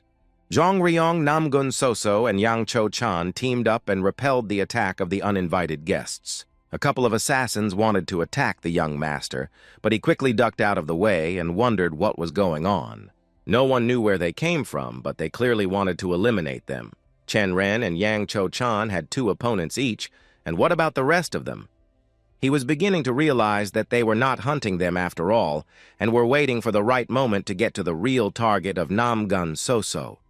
Chen Ren rushed to her side and managed to deflect a critical blow in her direction, after which he asked if Ms. Soso was all right. At the same second, she shouted to him that a pair of assassins were behind him to attack the young master. But they did not succeed, as fast and accurate metal arrows hit them directly in the backs, destroying them as a fact of danger forever. They were released from the shore by Namgun Yunyong, ordering the attackers to stop immediately. The lightning sword can destroy them all at once, but he wants the young men to fight the assassins and suddenly sees that Soso is covered in blood. She told him not to dramatize, that she was not badly injured, so she would be fine. But they hit her in the right shoulder so she can't help him, so Chen Ren stepped forward to protect her. He watched Yang Cho-chan repel the attack and wondered if he could use his sword and small spears at the same time in battle. With the help of telekinesis, he pulled the small spear out of his sleeve. He had no choice, so he launched his spear straight into the assassin's leg and then destroyed him with his dagger. With a sword and a small spear, he dealt with all the uninvited assassins. Namgun Soso could not believe it because he had done it almost single-handedly. Chen Ren was receiving applause from the opposite bank when he suddenly remembered that no one had taken the arrow. The young master said in front of everyone present that he thought the arrow belonged to him now, so he would take it. After the battle, Yang Cho-do wondered if Chen Ren had been hiding his power all along. He said that he was just lucky, but only he knew that this strength was due to luck, not training. Yang Cho-chan indifferently pointed to the arrow and said that the 4th master could have it. Chen Ren took out an arrow and raised the treaties in victory so that everyone could see that he was the winner of this race. After returning to Chen Ren and Soso, doctors discovered that the attackers were the remnants of the bandit gang that Lightning Sword had destroyed. They planned to kidnap Namgun Soso and exchange him for their leader, who was imprisoned in the Namgun clan. Namgun Yunyen said that the martial art that the young master used today did not belong to the Heavenly Dragon organization that taught him this technique. Chen Ren wondered if the Lightning Sword could recognize the style of the king of the Northern Sea battle. While Chen Ren was hesitating, Li Zhongsang conveyed through vibrations that no matter what he wanted to say, he should speak openly if the son was carrying a burden. The father would share it with him. The young master said that he had promised the master not to reveal it to him and would not say anything about it. Namgun Yunyen looked seriously and ominously at the young master and asked if he would not reveal this secret even to him, but Chen Ren did not say a word. Then Lightning Sword smiled and said that his master was actually his foster brother. He was happy to have such a good student and asked me to keep my promises in the future. He fell to his knees, saying that he was Lee Chen Ren, a disciple of the Hidden Shadow sect and an 11th-generation martial artist who greeted his martial arts uncle, Namgun Yunyen. Chen Ren was walking with Namgun Soso and asked her how she was feeling, and she replied that she was fine. Soso said that he was now popular, and Chen Ren indifferently said that popularity would not give him money. Among the crowd, he saw a little lady in Yak Bin, who also noticed the young master and bowed to him. Namgun Soso also noticed this and decided to ask him who this beautiful girl was and if he knew her. He told them in their ear that he would introduce them someday and said that she would have nothing to lose by meeting her. As Soso watched her more closely, Chen Ren thought that connections with the Namgun clan don't come easy, so In Yakbin would still owe him a debt of gratitude. The young master noticed something in the crowd and decided to ask who it was, and these were beautiful women warriors from the Valley of Blooming Peaches. Namgun Soso recalled hearing that they had come to her grandfather for advice. It is clear that the owner of the Valley of Blooming Peaches has something very important to transport. The Valley of Blooming Peaches is called so because of the abundance of peach blossoms that bloom every spring. According to rumors, beautiful girls live alone in this valley. But the truth is that they learn the art of swordplay there. The Valley of Blooming Peaches was hidden from the world for 2 centuries, but they came to the wall because of the difficulties caused by the isolated life in the mountains. They decided. Moving to a big city and assigned a large reward for help, everyone knows that the martial arts of the Blooming Peach Valley are strong. It became obvious. 50 years ago, when a Peach Valley master defeated the lightning sword 3 times out of 5. Chen Ren sat down at the table at the general meeting and looked around at everyone present. 7 sextas and 7 agencies will work together. In front of him sat Huayang no Hengguan, owner of the Escort agency, and Yu Chongmen, head of the Iron Mountain Order. And this woman looks like the master of Blooming Peaches, Yo Chongmei. Lightning Sword invited everyone present to share their ideas on how they can help the Valley of Blooming Peaches move to Sichuan. No Hengguan said that they prepared a month ago. Not only did they study the route, but also found a place where they could stay, and that place is Chengdu. Transporting an organization is like transporting an old tree. Even one small mistake can destroy it. So every step has to be planned. The whole trip will take a month. All the students of the Valley of Blooming Peaches are girls who have never gone beyond its borders. The path is planned so that they will constantly meet inns as well. They will give them a sufficient number of chariots of horses and soldiers to accompany them, so they can carry as many things as they need. Chen Ren thought that this was the most thoughtful plan he had ever seen, and at this rate, Huayang Agency would get the job. Yo Chongmei turned to the owner of the Heavenly Dragon Agency and asked if he also wanted to give some advice or had anything to add. Li Zhongsang started talking about how old trees should not be moved because it would destroy them. Sichuan has really fertile land, which is why its lands have long been divided. If such a large organization as the Valley of Blooming Peaches moves there, other sects will not sit idle. But Hengguan reminded us that they are only an escort agency, so they transport the object to the destination and then bear no responsibility. Li Zhongsang said that their agency also knows the rule of transportation, hinting that they are not ready to transport an entire organization yet. An agency that could only transport their belongings would be better, in his opinion. Instead of a whole tree, you should focus on its seeds, sell everything valuable and burn everything else, and take only a board instead of personal belongings. It will decorate the front door and texts on martial arts and carry a flag symbolizing the Valley of Blooming Peaches during the trip.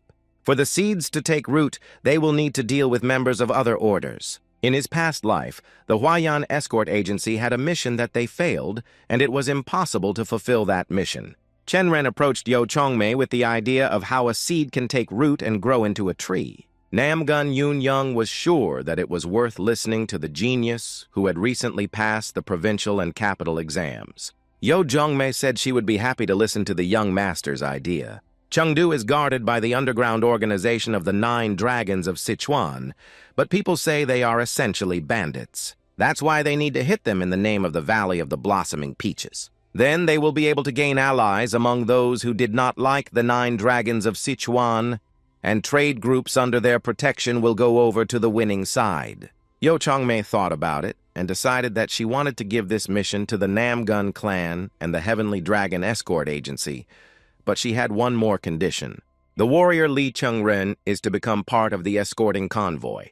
He understood why the mission was given to his agency, but why he should also participate. It's only a matter of time before the 9 Dragons of Sichuan find out that they are planning to attack them. They will need informants to keep them informed about these bandits. The Heavenly Dragon will accompany the master to the Valley of Blooming Peaches. Chen Ren Namgun Soso and Sop Buyong, a student from the Valley of Blooming Peaches, went to the beggars' sect together. Among the beautiful girls, Chen Ren had heard that men would like to meet them, and Soso from the Namgun clan was the most interesting. Under a large oak tree in its shade, a boy was lying down and resting. She introduced herself to him as Namgun Soso from the Namgun clan and came to tell him her grandfather's words. He is Yang Jochin, head of the Yangzhou branch of the Beggars' Order. Namgun Soso asked if they could receive a daily report on what the 9 Dragons of Sichuan were doing. As Jochin said, their clan thinks they can order a sect of beggars so easily. Soso offered him 200 silver yang, and he said that there was not much difference between 1 and 200. He will think about it if she adds another 0 to the sum. Chen Ren said that she would handle it herself, and that she had everything under control. Jan Yachin went back under the oak tree and said 500 silver yangs, or let them go to someone else. Chen Ren thought about the situation and realized that it was bad because they had no time. Suddenly, someone called his name, and he turned and saw a beautiful girl who said she was very happy to see him. Chen Ren looked at her curiously and tried to remember who she was, and Namgun Soso immediately realized who she was and silently burned a hole in him with her gaze. People in the square were gossiping about how Chen Ren knew Mi Yongcho from the waterfall pavilion. She said that in Hangzhou he called her the pavilion master when he called her that. Her heart was beating like when they first met 10 years ago. When he heard who they were, Yang Yoken said that if they were so close to Miss Mi Yoncho, they could go to a quiet place and drink a couple of cups of rice wine. Mi Yoncho asked if they wanted to taste the wine of the proud rainbow of the waterfall pavilion, all on her. Of course, ladies are welcome to join in. So Chen Ren was 12 years old and crying in the backyard of a brothel, and he asked her why she was so upset. Mi Yoncho told the little master that she was remembering her family, and Chen Ren asked her names and where her relatives were from, and he had a lot of questions. But 3 months after their conversation, the young master brought them 3 letters. It turned out that he had asked people passing by her hometown, delivering letters from her family, and then Chen Ren brought letters to other girls from the brothel. She always wanted to repay him for that. Mi Yoncho said it was so strange to see him again, but he hardly listened to her because he was thinking about his own. That Lee Chen Ren constantly went to the brothel to help prostitutes. She heard that they needed reports on the 9 dragons of Sichuan while they were helping the Valley of Blooming Peaches move to Chengdu. She introduced herself as the 7th disciple of sect leader Hao Mei Yongcho, a gentle jade beauty. She asked them to take her talisman, and the members of the Hao sect would find them wherever they went. Chen Ren could not have imagined that the girl from the brothel was a student of the sect leader Hao, and she is also the youngest sect leader in the last 5 years. The young master will have a mascot tomorrow, and Mi Yoncho was incredibly happy to be able to help and repay his kind heart. The far eastern side of the Daba Mountains is beautifully lit by the sun. After meeting with Mi Yoncho, they went to the Valley of Blooming Peaches, and they were accompanied by very respectable freelance soldiers and bodyguards. The members of the Red Dragon Hall were about to arrive, and they must be careful not to disgrace the name of Namgun, an order for the secret swordsman unit. The day came when they set out on their journey. They took the things they needed and put everything in 20 chariots. Just as Li Zhongsang said, all the members of the Valley of Blossoming Peaches were dressed alike, and each packed their belongings in one bag. They left behind a fire that engulfed their entire past life, which was difficult for them to say goodbye to, and almost everyone could not hold back tears, even the soldiers of the escort. Yo Zhongme turned to her handmaiden and said that this was the last time they would see the Peach Valley. One of the students brought the tube and handed it to her mentor. Last Sunday, she climbed a hillside of blooming peaches and painted her last birthday last spring. Yo Zhongme opened the drawing and looked at it carefully, asking about all the details that interested her. She saw herself at a table where her girls, her students, were dancing and having fun, and peaches were blooming around them. Yo Zhongme asked if she had really painted all the masters and sisters, and the student bowed and said that she had painted them all without exception. She was also interested in how the student came up with the idea for this painting, and to tell the truth, she had almost thrown the paints into the river. But suddenly Chen Ren came and said it was a pity to throw away the paints like that. But he had a great idea. The young owner, Chen Ren, suggested that she think about her happiest moments and days and capture them in a painting. Soso noticed that he had been very busy for a few days and asked if that was true. Chen Ren replied that he was just doing his job. It was very hard for them to leave the valley, but she was so happy while she was painting. Yo Chome ordered the painting to be put in the first chariot upon their arrival and hung in the most prominent place in the ancestral hall. She shouted for all to hear. They were forced to leave the Valley of Blooming Peaches and go to the hometown of their founder, Chengdu in Sichuan province. 10 days later, they were on their way to Danyang, where the students of the valley lived in isolation and did not know how to ride horses. That's why most of the girls have never even seen the tent. As a result, the warriors of the Heavenly Dragon Agency helped each student of the Valley of Blossoming Peaches to set up the camp. They also tracked down the location of the 9 Sichuan dragons with the help of Hao sect informants. But the real enemy was much closer to them. Recently, Chen Ren has been meeting more and more martial artists. But the informant said that these were probably scouts from different sects testing the skills of the students of the Peach Valley.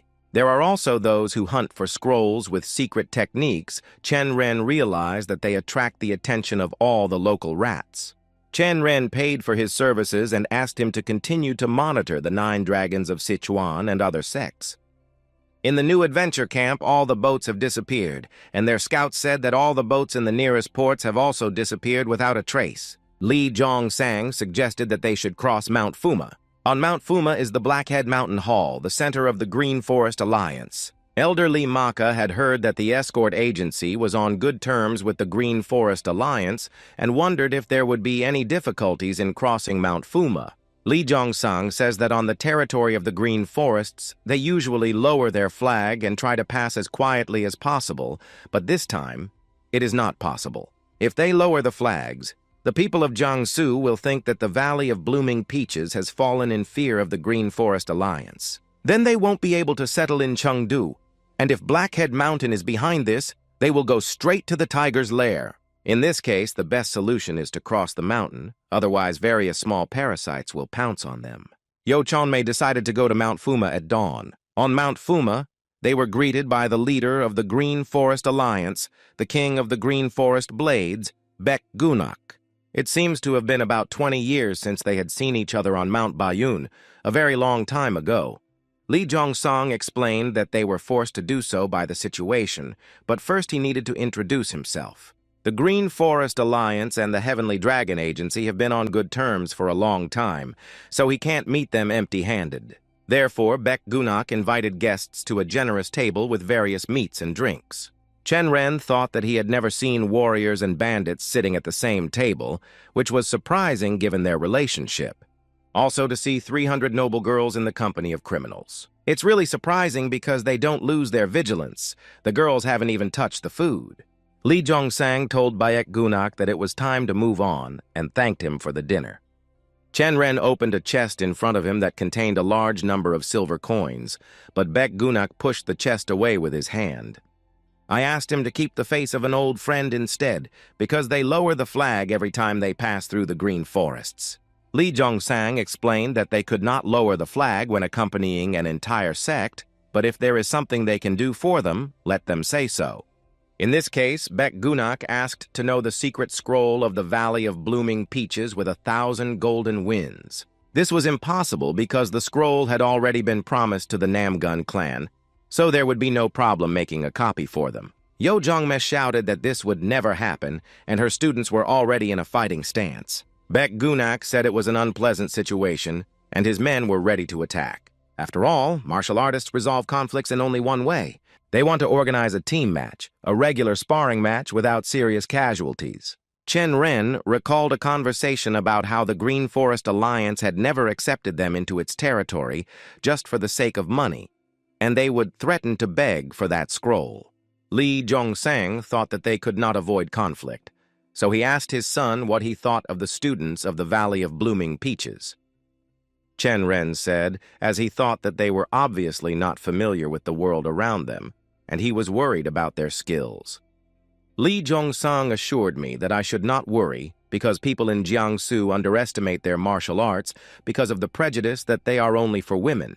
For example, the Flying Sword of Blossoming Peaches, despite its elegant name, is a cold-blooded and most horrific and cruel technique. One of the members of the Green Forest took out his weapon and announced that they should send anyone to fight with him, no matter who they were, and let the battle begin. Perhaps it is not them who should be worried and preparing, but the Hall of the Black-Headed Mountain, because the Flying Sword of Blooming Peaches is used in the battle. Li Zhongsang had already warned Zhong Riong about this trump card in the form of Sop Buyong and her perfect sword skills. This cold-blooded and brutal technique of Sop Bayan did not strain, but still hit critical parts of the body. She demanded the next opponent because she had already dealt with 6 people on her own, but the winner was still undecided. Moreover, her opponent, the Ghost of the Bloody Axe, is the one who killed more than 50 people with his axe.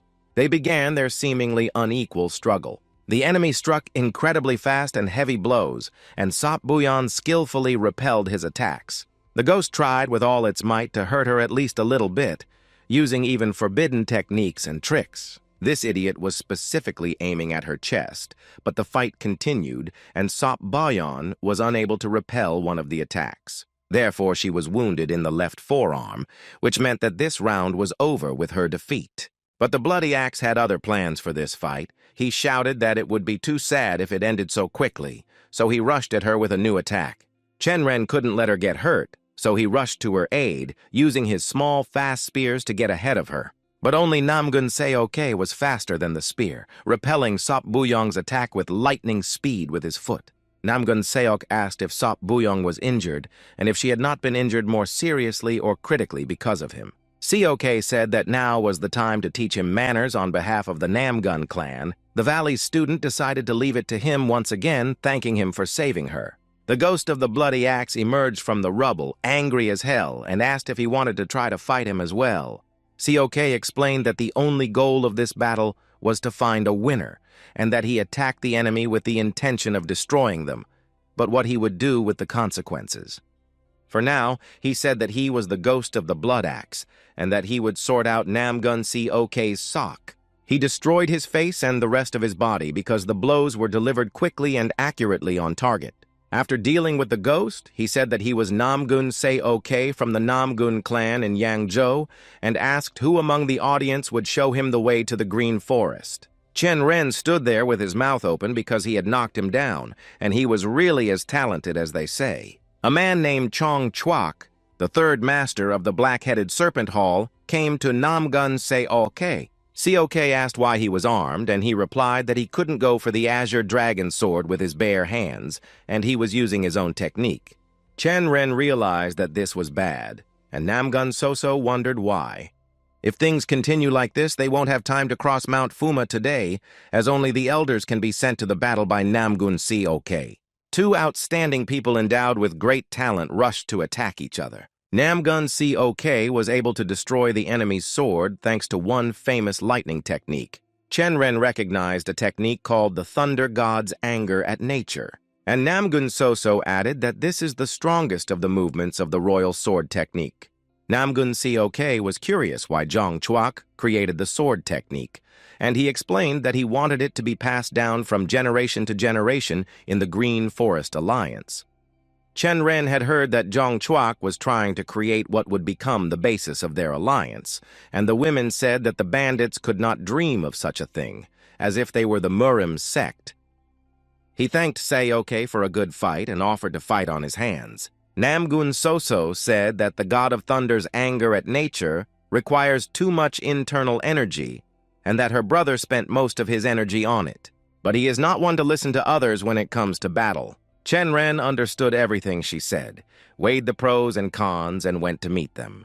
The young master bowed to them and asked them to give him this chance. Namgun Seok was curious about Zhang Ryong's plans, and he continued.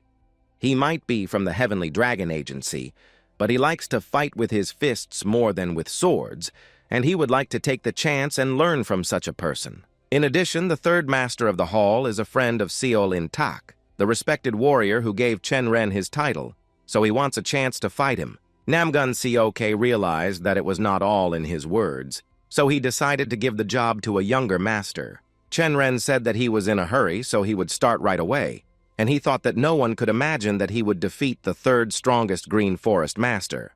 The battle began quite rapidly, with Chen Ren attacking and the enemy defending, and apparently, Chong Chuk's internal energy would last for a maximum of 30 years. In this case, the young master really had a chance to knock out his opponent with a direct punch to the beard. But it was not so simple because the fight had just begun. Chong Chuk looked directly at Chen Ren and noticed that his inner energy was impressive.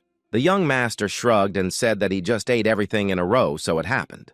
Chen Ren is sorry that they met like this, but he has no choice but to win. But Chong Chuk was not going to lose, so he took out a dagger from his pocket to use against the young master. Chen Ren jumped up and rushed like lightning to meet the enemy. Zhang Chuk was fast, so he threw a dagger in front of him that almost hit Chen Ren. It was a very interesting fight between two very strong masters, endowed with speed and intelligence. But cunning in battle also played a role. Chen Ren noticed on the battlefield his small spear right under the enemy's feet. So I decided to let him know who would emerge victorious by launching a needle directly into Zhang Chuk's foot. While the enemy was distracted by the pain in his leg, Chen Ren wasted no time in attacking him with a large number of blows all over his body. The young master chose a blow to the head as the final blow, which put a bold point in this fight. Everyone present, including Namgun Soso and Namgun Seoke, opened their mouths at the sight. Chen Ren won the fight, but it will be difficult to fight with this shoulder. Yo Zhongmei said that was the end of it, because he wanted to get the secrets of the martial arts of the Valley of Blooming Peaches. Stop bullying children and start measuring your strength with them. Li Zhongsang suddenly shouted that it was not fair at all, that this was a battle between the Heavenly Dragon Agency and the Green Forest Alliance. Therefore, it would be right for him to come out to fight, because they have already suffered enough from each other. Why don't they resolve this conflict with a duel of managers? They stood opposite each other, and it reminded Baek Gunak of their first meeting. It was 40 years ago when they fought each other. Didn't he look at him with awe? Didn't Li Zhongsang say that after that fight he couldn't use his left hand normally? Baek Gunak wanted to see how much better he had become since he attacked first 40 years ago. They reached an incredible speed in the fight, just like a hurricane, and it was impossible to understand who and where they were. Soso said that it looked strange because there were two people competing, but it looked like several people. Li Zhongsang used the 10 swords technique of the Heavenly Dragon realm. 10 swords that appear when the 12th star is reached. In other words, the opponent feels the inner horror of a duel with 10 masters alone. This technique creates the illusion that he is about to destroy a real enemy, and that the enemy will attack behind him with incredible force. Li Zhongsang was able to put his opponent in front of him no matter what with the cunning of skill and experience. After hiding his sword, he bowed to Baek Gunak and thanked him for the fight. Everyone in the escort convoy just burst into applause after the victory of the king of the agency. As word spread about them, more and more martial artists began to follow them from the shadows. But no one dared to stop the new heavenly dragon of the 10 swords.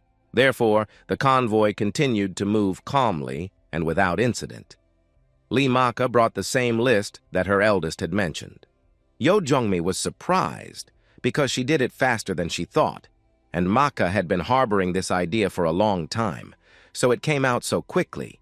The head of the valley thought that she decided to move because she hoped it would be a better life in the mountains. But the journey turned out to be much more complicated than she had imagined, and with the help of 3 wonderful people, she came closer to what she wanted. Yo Chongmei asked why the elder did not come down from the mountain. After all, if she wanted to, she could have left the city at a young age and lived a comfortable life like the rest of them. Li Maka was upset and said that all these girls were like her own daughters, even though she did not give birth to them.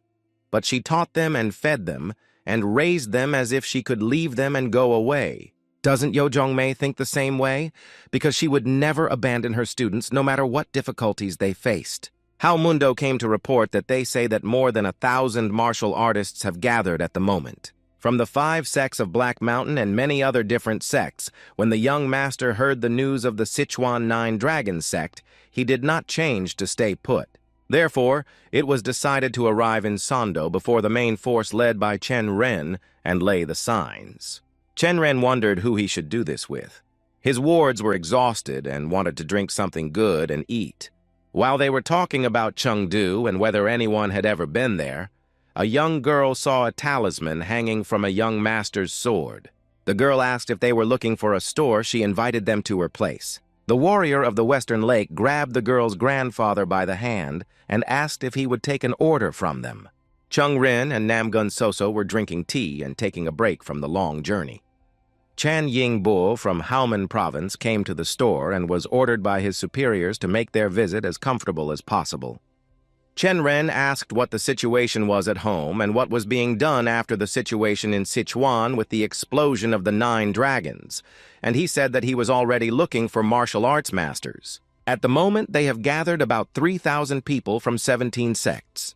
The Ne Chong Gab Elders Union united 9 defense groups known as the 9 Dragons of Sichuan. In other words, other groups may be less loyal to the alliance than they were when the alliance was flourishing. Recently, however, there have been misunderstandings between the alliance and the current faction leaders, with some parties' loyalty questioned. Chen Ren said that this was great news and asked to organize a meeting. And if he has information about how the owner has been embezzling money from the room over the past decade, let him inform the young master about it. Namgun Soso asked whether Chen Ren was really going to meet with him, and he replied that of course he was planning to do so. Soso was worried about the young master, so she warned him that it could be dangerous, and she didn't understand why he was so serious about it. Chen Ren only replied that he knew a lot of hidden information. Namgun Soso was again angry with the young master for hiding something important and interesting from her. Suoja wanted them to gather fighters to fight the 3 great sects and the 9 dragons of Sichuan. This is Lee Chen Ren, the 17th Lord of the Heavenly Dragon Clan. The head of the Sachon Kurenban, Bloody Sword or Cold Wind, said that he was a heavenly dragon, but daring to enter the enemy's lair was a remarkably brave guy. The Bloody Sword has long had some information about him and is ready to listen to his request. Lee Chen Ren asked if he was ready to become the head of the 9 dragons of Sichuan. The Bloody Sword was not satisfied with this request, so he ordered his aide to deal with the 2. It looks like the Alliance is trying to get rid of him, or he hasn't thought about accepting this offer. This booklet lists the ways and means by which the owner stole money over the past decades. The Bloody Sword wondered where he got it, but it didn't matter because the owner was using the book to get rid of him, and he would take it as a bonus. His favorite woman, the Bloody Sword, was finally enraged by these words. Did Lee Chen Moon say that the Alliance had gathered 3,000 people against 400? So they were going to get rid of them? The Bloody Sword could no longer bear their words, so he ordered his assistant, the Poison Pair, to cut off their heads. But Lee Chen Moon was skillful and fast, so instead of him, the Poison Vapor's head hit the table with great force. He said to the Bloody Sword that if he wanted to live, he could choose one or the other, but tonight he should take his concubines and quietly leave the city. Chen Moon asks for help to eliminate the chairman and become the new chairman. After the meeting, the 2 men discussed what had happened, and Lee Jong Moon said that it was only his first operation, and his friend asked if there would be a second one, to which he replied, "No one knows whether everything will work out the first time, so you have to be ready for the next one."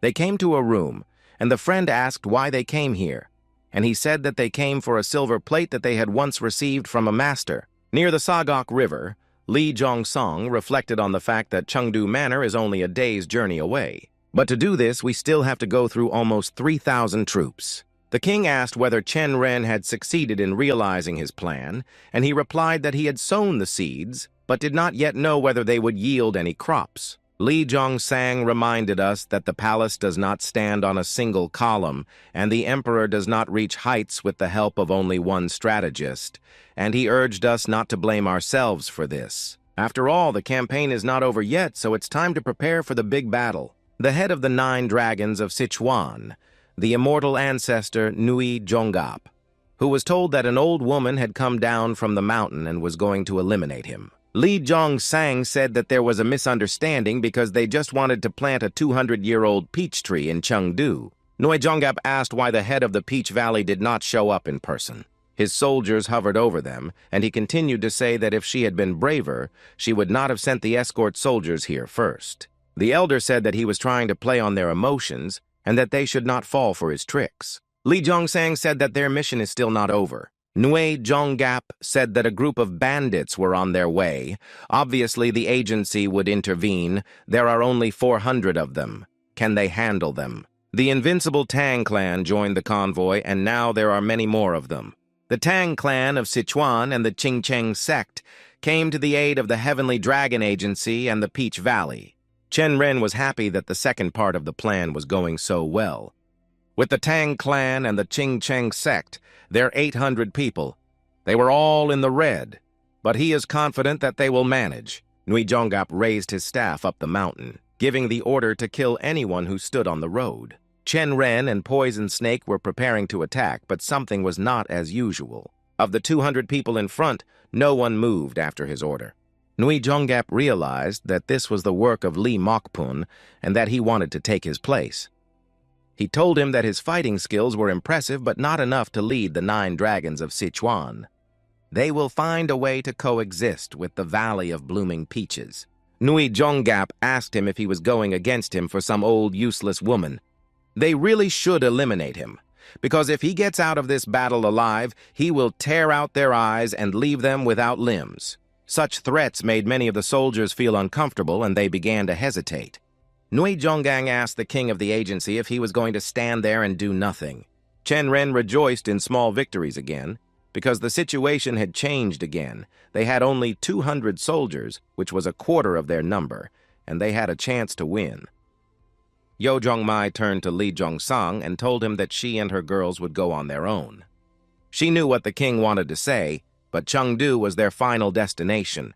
Yo Chonmei thanked the agency for everything it has done for her valley. She is more than sure that many of her students will sacrifice themselves. But now martial artists from many sects and clans in Chengdu are looking at them. If they always rely on the help of others, the Valley of Blooming Peaches will never be able to settle down in a new place. The Heavenly Dragon Agency ends the mission here.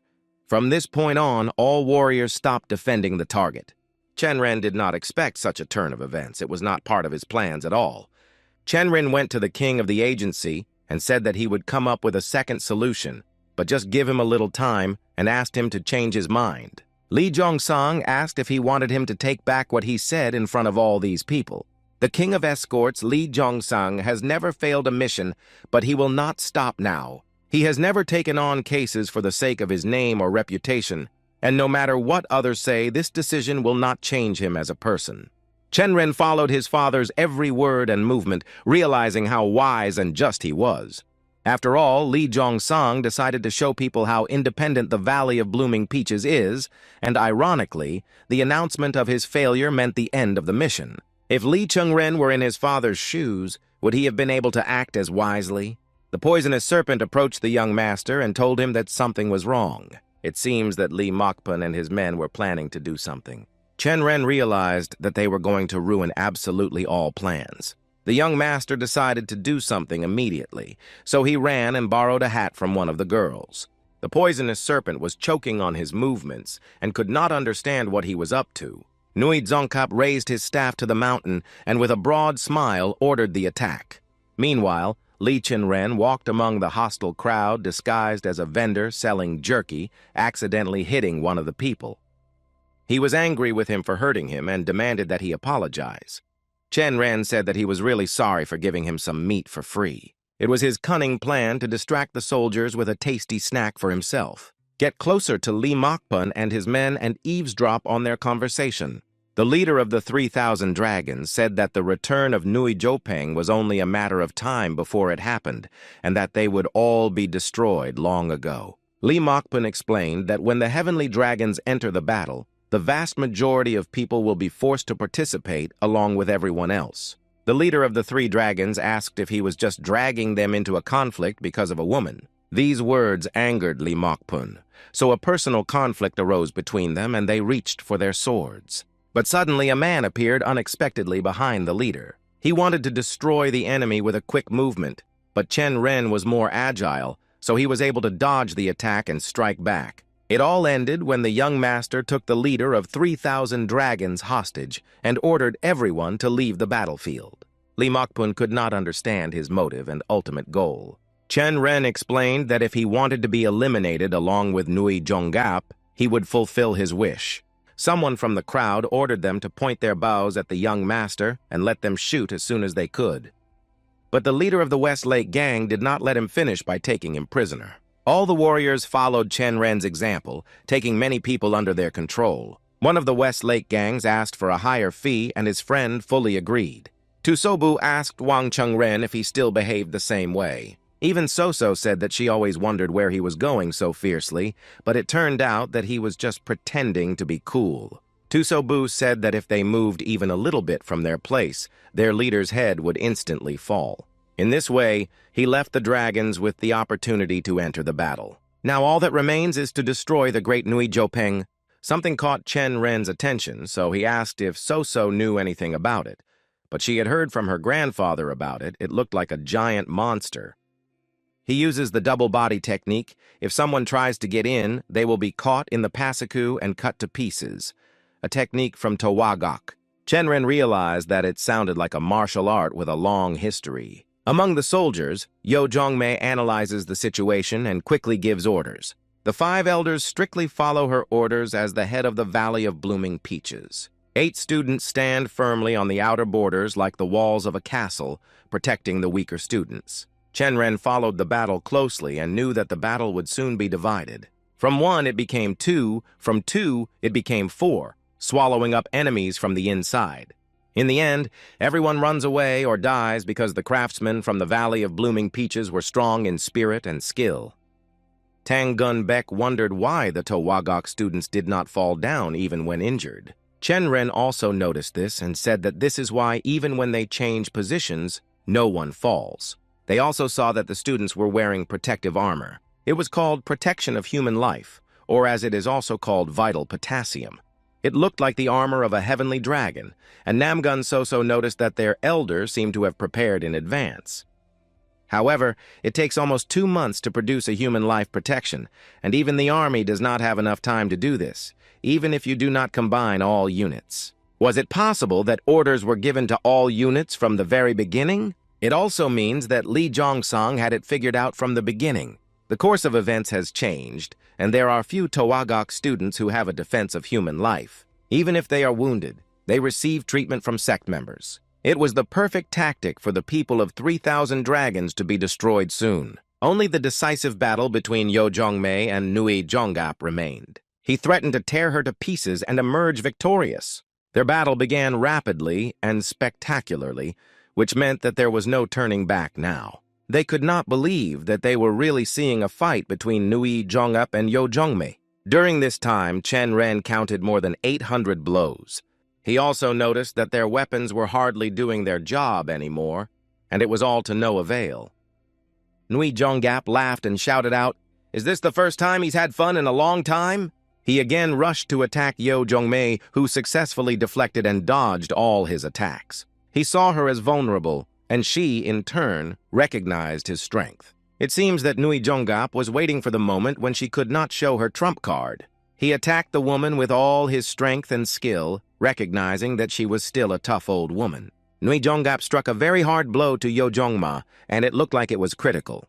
But the woman is still on her feet, though not as confidently as she was at the beginning. He saw her moment of weakness, so he decided to attack with the aim of eliminating her. Yo Chonmei was able to repel this attack so effectively that Nui Jonggap flew to the other side of the river from the force of the blow. All those present who were watching the struggle between the two high-ranking people were amazed to see what they saw. Meanwhile, the elders came to Yo Jongmi's aid and covered her with their bodies. But she didn't want to, so she ordered everyone to leave, and the elder tried to convince her that she could handle it on her own. Yo Jongmei knew for sure and said that the elder would not be able to cope with such an opponent. The elder made Nui Jonggap angry with his action and shouted at her to get out of his way. He rushed into the attack, threatening to kill them like cursed dragonflies. Elder Lee Maka held off the first attack by throwing the enemy away. However, she did not take into account how fast he could be. Nui Jonggap was already flying at her with his sword pointed at her. But as soon as the sword was about to reach its target, Yo Jongmei repelled it with great force, so it flew away. Nui Jonggap said that her end had already come, gathering her inner energy in the palm of his hand. He put it to Yo Jongmei's stomach, piercing her through with destructive inner energy. She managed to give the order to attack him in time, so Lee Maka rushed to the attack at the same moment. With the help of Yo Jongmei, Lee Maka took advantage of the moment of surprise and attacked Nui Jonggap from the air. With incredible strength, the elder struck the enemy with her fiery sword, dividing him into 2 parts and eliminating him forever. Lee Chen Ren watched and could not believe that Lee Maka was able to destroy him with a single blow of her sword. Nui Jonggap's people ran around his body and talked about his passing. After the battle, Yo Jongmei looked and felt very bad, and her girls came to her aid. Chen Ren said that she was too far away, so he could not see what was happening to Ms. Yo Namgun Soso, also asked what happened to her during the battle. But if it was really attacked by a mystical energy critical strike, then its business is very bad. Lee Maka shouted so that everyone could hear her that the Towagok disciples would cross the Sagokshian River and enter the Holy Manor, and if there were any who opposed them, they should leave immediately. The battle was almost over, so there was no point in taking prisoners, so Chen Ren released one of them, and the rest of the soldiers followed suit. Lee Mokpun approached Yo Chongmei with a bow and officially announced that, according to the rules, he was the new head of the 9 Dragons of Sichuan. On behalf of the Chengdu martial arts sects present here today, he would like to welcome the Towagoka sect. The Heavenly Dragon Agency warriors were happy that this battle had ended well, and Chen Ren was still dazed from such a powerful battle. A girl from Tokwagok got a chance for a new life in the Valley of Blooming Peaches, and everyone present was very happy. Namgun Soso said that everyone knows how dedicated Chen Ren is to this cause. The leader of the Westlake Trio told the young master that next time he might not ask them for help because it was too dangerous. Also, so that he does not forget about the special payment for their labor, it would also be possible to perform simpler tasks with less caution. Tusobu reminded Chen Ren that he had already used his gratitude voucher, but Tan Gunbek would be happy to help if the opportunity arose. This was the first time he had ever seen Gongbek trust someone so much, and he even envied Chen Ren. The young master thanked all those present for their help, because thanks to them, he was able to successfully complete the trip. On the western outskirts of Seongdo, 300 Towagok students found refuge in an old mansion built by an unknown person. Clean and fresh water reminiscent of the Towagok flowed through the center of the estate, a place of graceful beauty. But the Towagok students could not rejoice in this because among them were those who had never been healed from their injuries. Yo Jongmei said that tonight will be a decisive moment. If her internal organs do not fully recover, there is nothing else to be done. Lee Jongsang and Namgun Seok appeared on her doorstep, and she personally called them.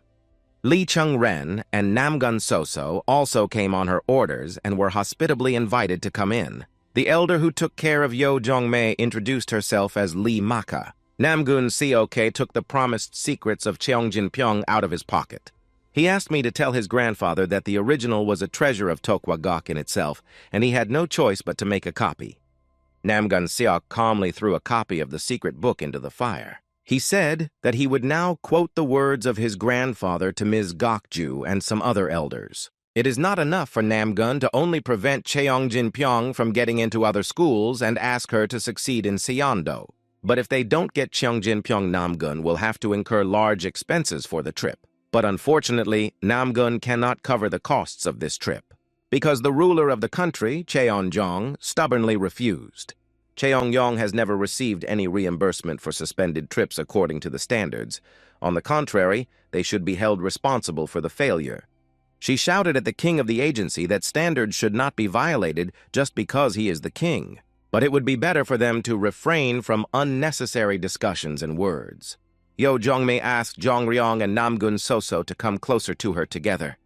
She hurriedly pulled a long hairpin with a floral tip out of her hair. She handed it to Namgun Soso, saying that it was a small gift for her as a souvenir, but the young lady did not dare to take it. Yo Jongmei insisted on accepting the gift because it would be nice to have Soso's braids pinned up when she got married.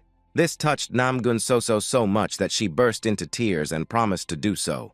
Namgun Soso bowed to Yo Jongma still with tears in her eyes. But she also failed without the Heavenly Dragon Agency. Lee Chen Ren apologized for not being able to ensure her absolute safety. She heard that among the 300 students, there was not a single victim who they thought could guard better than they could. It is said that the king of the Heavenly Dragon Agency has many sons, but it is Lee Jongryong whom she wants to make Towagok's first student and her last follower.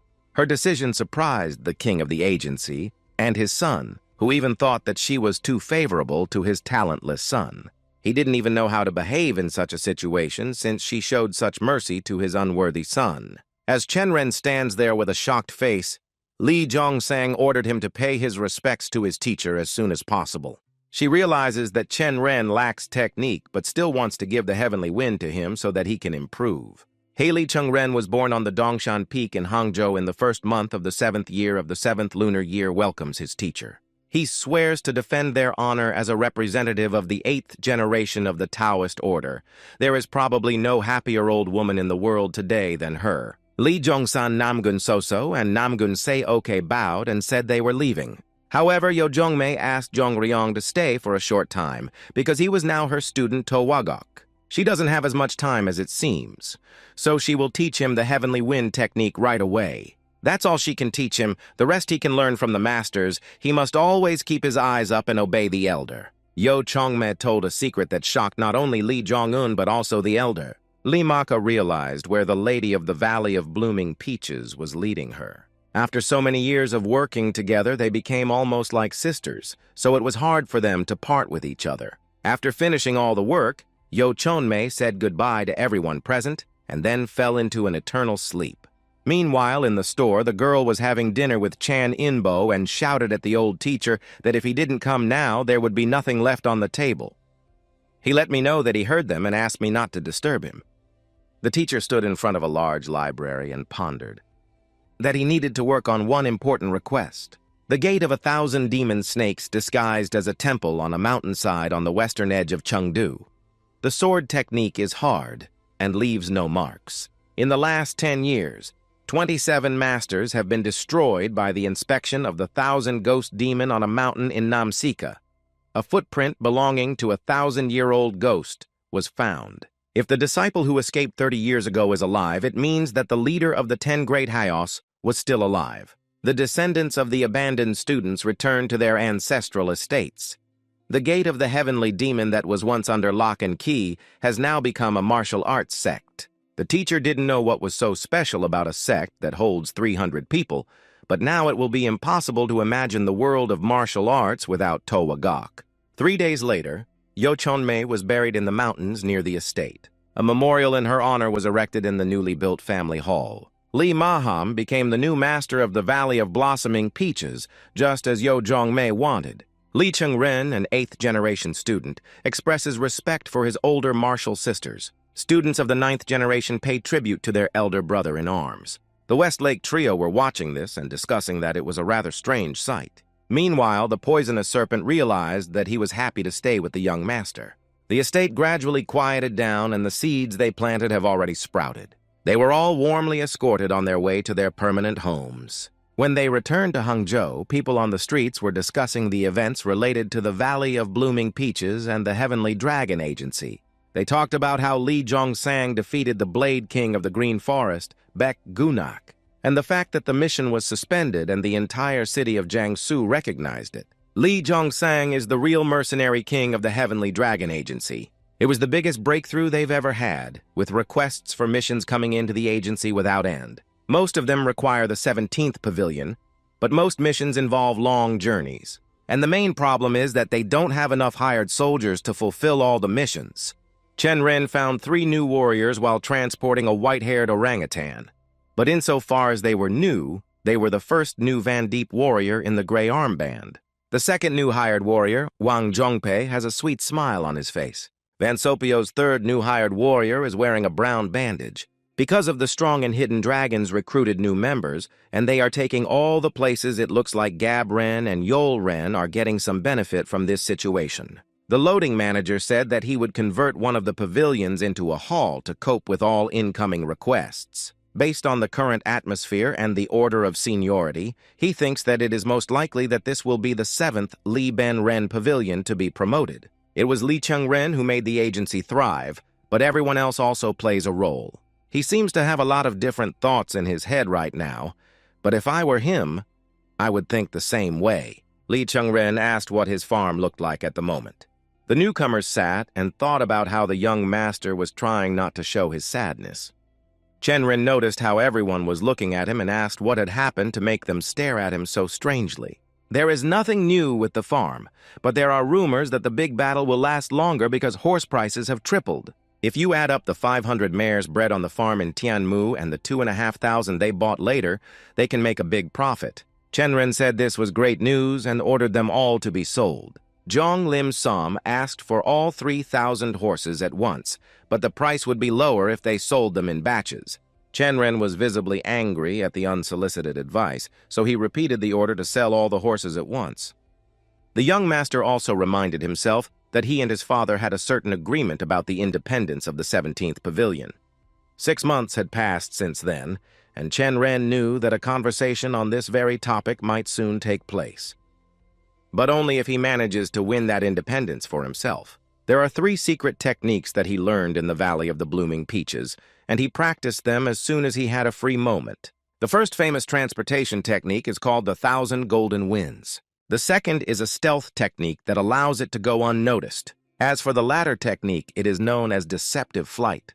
The essence of stealth was to dissolve into the environment and to mislead people around because for others it will look like an ordinary part of the roof. The amount of his internal energy is comparable to that of Lee Sang, so it's a very easy technique for him. Suddenly, Chang Sam, who was passing by, asked what the young master was doing there. Chen Ren was too self-confident and thought that no one could see him. The new warrior Wang Depe greeted the young master. He said that it was so incredible that he was training from the very morning, and that what he was doing now was probably training his grip strength. Lee Ben Ren, the 3rd master of the agency, also asked what his brother was doing there. Chan Sam carefully informed me that the 4th master was very busy at the moment. Chen Ren wanted to jump off the roof in a spectacular way, but his leg gave out. Therefore, the famous warrior Li falls face first to the ground in front of his brother and his subordinates. Chen Ren dismissed all the negativity and asked why Lee Ben Ren had come so early. The 3rd master asked if Chen Ren remembered that there would be a meeting of the elders tonight. Ben Ren decided to warn his younger brother that this time there would be several important guests, but they will probably decide the fate of the 17th Pavilion. Very soon, Chen Ren realized what Lee Ben Ren meant by the word honored guests. In front of him sat Lee Sang's first wife, Madame Orange Flower, as well as the 2nd wife of Madame Purple Flower and the 3rd wife of Madame Green Leaf. A proposal was made to divide the 17th Pavilion and distribute its members among the other groups. Chen Ren wondered why the hell he should do this. Madame Orange Flower emphasized that in order for the family to thrive, it is necessary to maintain hierarchy. They cannot allow the child of a servant to have more power than his older brothers. Gab Ren's and Yol Ren's positions will always be higher than Chen Ren's, and they do this for the benefit of the young master. The king explained that he and Chen Ren had already made a bet in the past, and he promised not to interfere in the affairs of the 17th Pavilion unless he could trace the money. She was angry and asked why such conditions were only for her youngest son. Lee Sang replied to his first wife that before considering her request, he needed to know who won the bet. Madame Purple Flower asked how they could be sure that he was not trying to play a cruel joke on them. Madame of the Green Leaf looked at the young master and told everyone that if he was hiding something, she would easily understand it. Chen Ren thought that Madame Green Leaf came from an estate of priceless finances, so it was obvious that she had a good eye and nose for money. Lee Sang wanted to summarize the results of the 17th Pavilion's spending of 100 gold coins to buy horses. And then we sold them over the last 2 Sundays and got 33 times more. All that money is currently in the Dragon's Wealth estate, and the king was curious how it happened. Chen Ren didn't understand how they knew all this information. Maybe it was Sok San who found out about it. Lee Sang knows everything in Hangzhou, so he couldn't help but know about the money that passes through his house. Madame Orange Flower said that she congratulates the king of the agency because it looks like he won the bet. The king's happy first wife asked if they could now discuss the fate of the 17th Pavilion. Chen Ren raised his hand to apologize, saying that he had won after all, because he had taken all the money from the Dragon Wealth estate and ordered 5 ships this morning. The young master did this for this very moment. Even with his information grid, he will never know what happened in the morning. Madame Purple Flower began to get visibly nervous and asked why he needed the ships. Chen Ren explained that ships are used to transport goods to the capital, such as grain as taxes, and that 1 ship replaces 100 chariots. Lee Ren, thanks to his cunning and intelligence, received sole rights to the 17th Pavilion because Lee Sang lost in a bet to his youngest son. From today, the king appoints Chen Ren as the head of the 17th Pavilion, and as he promised, he will not interfere in the affairs of the pavilion. He cannot allow his 3rd son to remain the pavilion master when the younger one is already managing the hall, so the 7th pavilion becomes the hall first. From that moment on, the 7th Pavilion became the Ink Dragon Hall and the 17th Pavilion the Flying Dragon Hall. The members of the Flying Dragon Hall were very happy to receive this news because they had made the right choice in joining Chen Ren.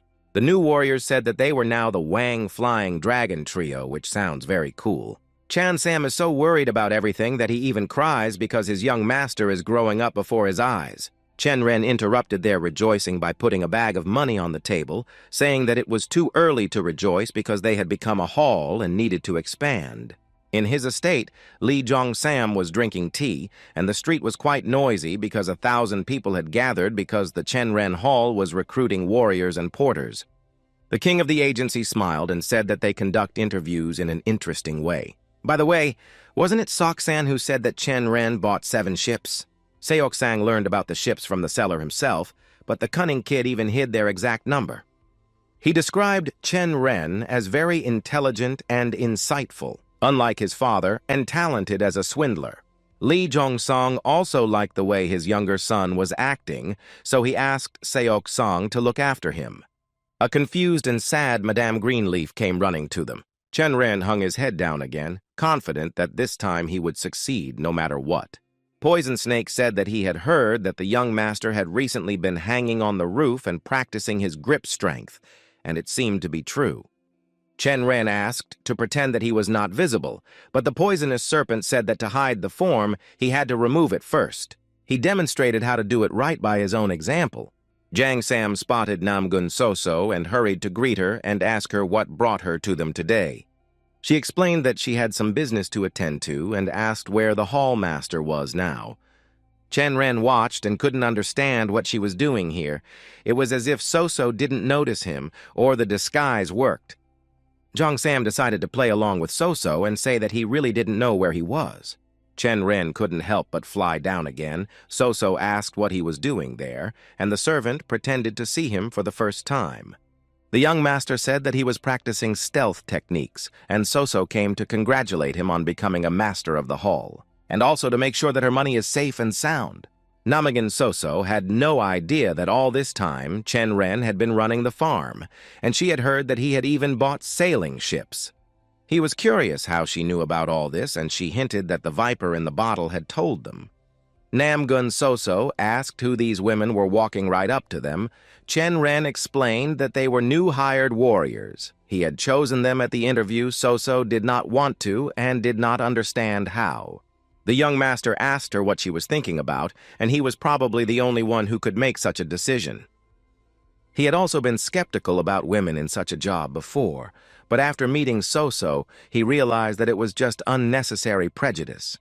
Their conversation was interrupted by a breathless Ga Bu Lim, who was hurrying to the young master. He was still running down the road, shouting that they had a big problem. The third young master, Lee Ben Ren, disappeared during the mission. He received an illegal reward and went on a mission with 10 mercenaries. The problem is that there was no news from them even when the date of their return had passed. So 3 days ago, the head of his hall tried to contact the king. But Ms. Zelenyi Leistock was afraid that it would damage the reputation of the third young master, so she forbade us to talk about it. Instead, she instructed her family, who had a wealth of money, to secretly deal with the problem. But realizing that the situation was becoming more serious, she decided to personally address the owner of the agency. After hearing this, Chen Ren said that she had made a big fool of herself and then turned to Namgun Soso, telling her that their meeting would have to be postponed. The young master ordered Chang Sam and the poisonous serpent to follow him, and the servant assured the master of the hall that it was just the 2 of them and no serpent. Chen Ren seriously said that a warrior who disobeys an order is immediately expelled from the Flying Dragon Hall. The poisonous serpent appeared out of nowhere, confusing everyone with its suddenness. All the elders, masters, and escort soldiers gathered in the main building of the agency. As Chen Ren expected, they were still discussing something with each other. Sun Chan said that now their main task is to find a client, and he put a portrait on the table drawn according to the witnesses. They believe he is a man in his 70s from the province of Fujian. They have already thoroughly searched all of Hangzhou, but to no avail. They can't sit idly by, so they need to expand the search radius, assemble a team to search Hanfei, and send them news by bird. If we can't find their people, we should at least find out who is behind it all. Lee Gabrenta and Lee Yol Ren understood the order and bowed to Lee Jong-san.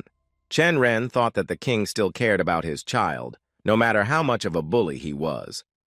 But as Lee Chen Ren would have done in his place, he would have saved his brother for the sake of his father. But in any case, the decision has already been made. Chen Ren asked Chang Sam to walk around Hangzhou with an embroidery thread. Mok Lee Guk responded to him, "But is this man really the head of the house sect?"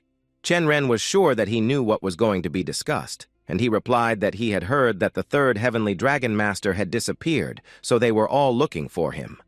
The fact that he was in the know simplified the task many times over and saved them a lot of time. Chen Ren showed a portrait of the same client to his brother, so he asked him to find the person in the photo. Mok Lee Guk looked at the customer's portrait for a long time and carefully, but finally said, "His skin is a redder shade than most, but his eyes are blue, and if so, this is the blue-eyed demon in the mask." Chen Ren thought, "What kind of blue-eyed demon is this man? He must be a member of the Tunguska Sharks Association, but he is good at their techniques."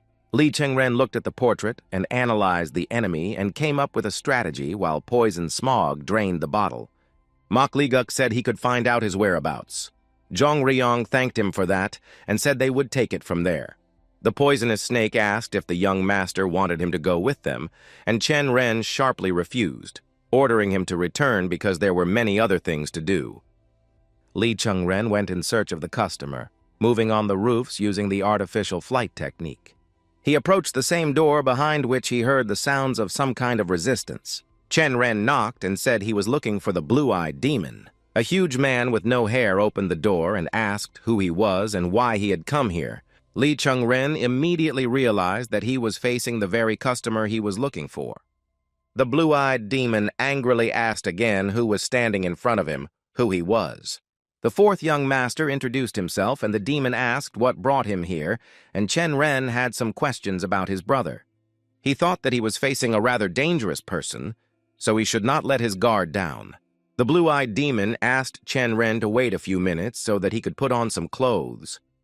The young craftsman stayed to wait for him on the street outside the house. After a while, the house was engulfed in flames and the demon never came out. Chen Ren broke into the house and noticed a naked woman lying unconscious on the floor. The young master blushed at the sight of her, so he tried not to look. He quickly wrapped her in the bedspread, still trying to find the demon with his eyes. Chen Ren managed to carry the unconscious girl out of the burning house unharmed. The young master realized that the blue-eyed demon had escaped, but could not forgive him for setting fire to a house with people in it. While the demon was trying to escape, Chen Ren had already caught up with him, suddenly attacking him from the roof of the house. The first blow fell on his demonic nose, which made him lose his footing. The blue-eyed demon flew into the wall with great force, but Chen Ren was not finished with him yet. He kicked him by the collar and said that they would be able to talk only after the young master had beaten the crap out of him. After a while, the blue-eyed demon knelt down and asked why the master was doing this to him. Chen Ren asked him the first question why he was running away from him in the first place. He replied that he had done what he was told, that he did not know anything, so it was pointless to beat him, and after a series of additional blows, he decided to tell us. That 2 Sundays ago, an old man with a trumpet approached him and ordered him to entrust an illegal mission to the third master of the Ink Dragon Hall. Chen Ren asked who the old man was, and the blue-eyed demon said he remembered him entering the manor of priceless finances. Chen Ren realized that this was the estate of Li Ben Ren's mother's family. Are they the ones behind this to support Li Ben Ren? And then some unknown organization kidnapped him to steal the object that the third master was carrying. It was definitely something very important if they used an intermediary for the mission. Chen Ren doubted that the demon knew what he was delivering, for if he did, he would have stolen it himself, so he needed to visit the mansion to find out. But finally, he shouted at him that if he ever set fire to anything, Chen Ren would become his nightmare. Having warned the blue-eyed demon, the young master left him with a single jerk. He knew very well that there was a tea house of the Namgong clan near the estate of priceless finances where he could ask for help. At the time, Namgun Soso Tangun Baik and Namgun Seoke were sitting at the table in the tea house. Lee Chen Ren appeared unexpectedly and spectacularly under the cover of night right on the balcony of the tea house. Namgun Soso asked him frightened what he was doing here at such a late hour. Chen Ren apologized for disturbing them in the middle of the night, but he had one request. The young master arrived at a priceless financial estate. When he knocked on the door, a man opened the door and asked who was there. He introduced himself as Lee Chen Ren from the Heavenly Dragon Escort Agency. In response, they also greeted him and he apologized for the late visit, but as they could understand, the situation was serious.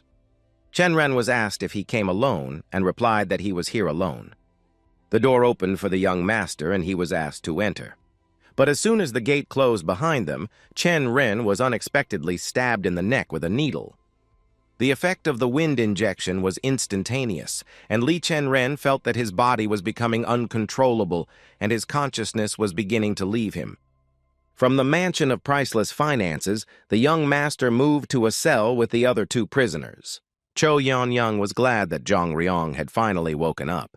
He hadn't expected to be here with his brother's fiancée. Chen Ren looked around him and realized that he was in a railroad car. In a wagon for the transportation of people and animals, they are taken to a place that was not yet known to them. The young master asked how the girl got here. She had gone to the Manor of Finance to find out something about Ben Ren's disappearance, and they stunned her. Chen Ren thought that this was a powerful organization because they took control of the estate to get hold of this object. He asked if Yan was okay, and she said she was fine. The young master wondered who was lying there. Perhaps he had also been kidnapped. The prisoner got up from the floor and saw a face.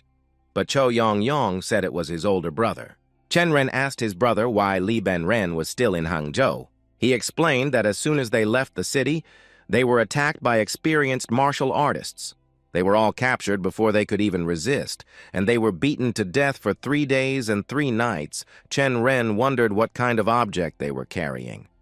Lee Ben Ren said that it was a treasure map, or rather instructions on where to find it. Why didn't they just tell them where it was hidden to avoid being beaten up? Ben Ren said that if he had done so, they would have thought that such warriors were useless and destroyed them. It was good that Ben Ren understood the value of his soldiers, otherwise he could not have been called a human being. What the third master did not expect was that his younger brother would also be kidnapped.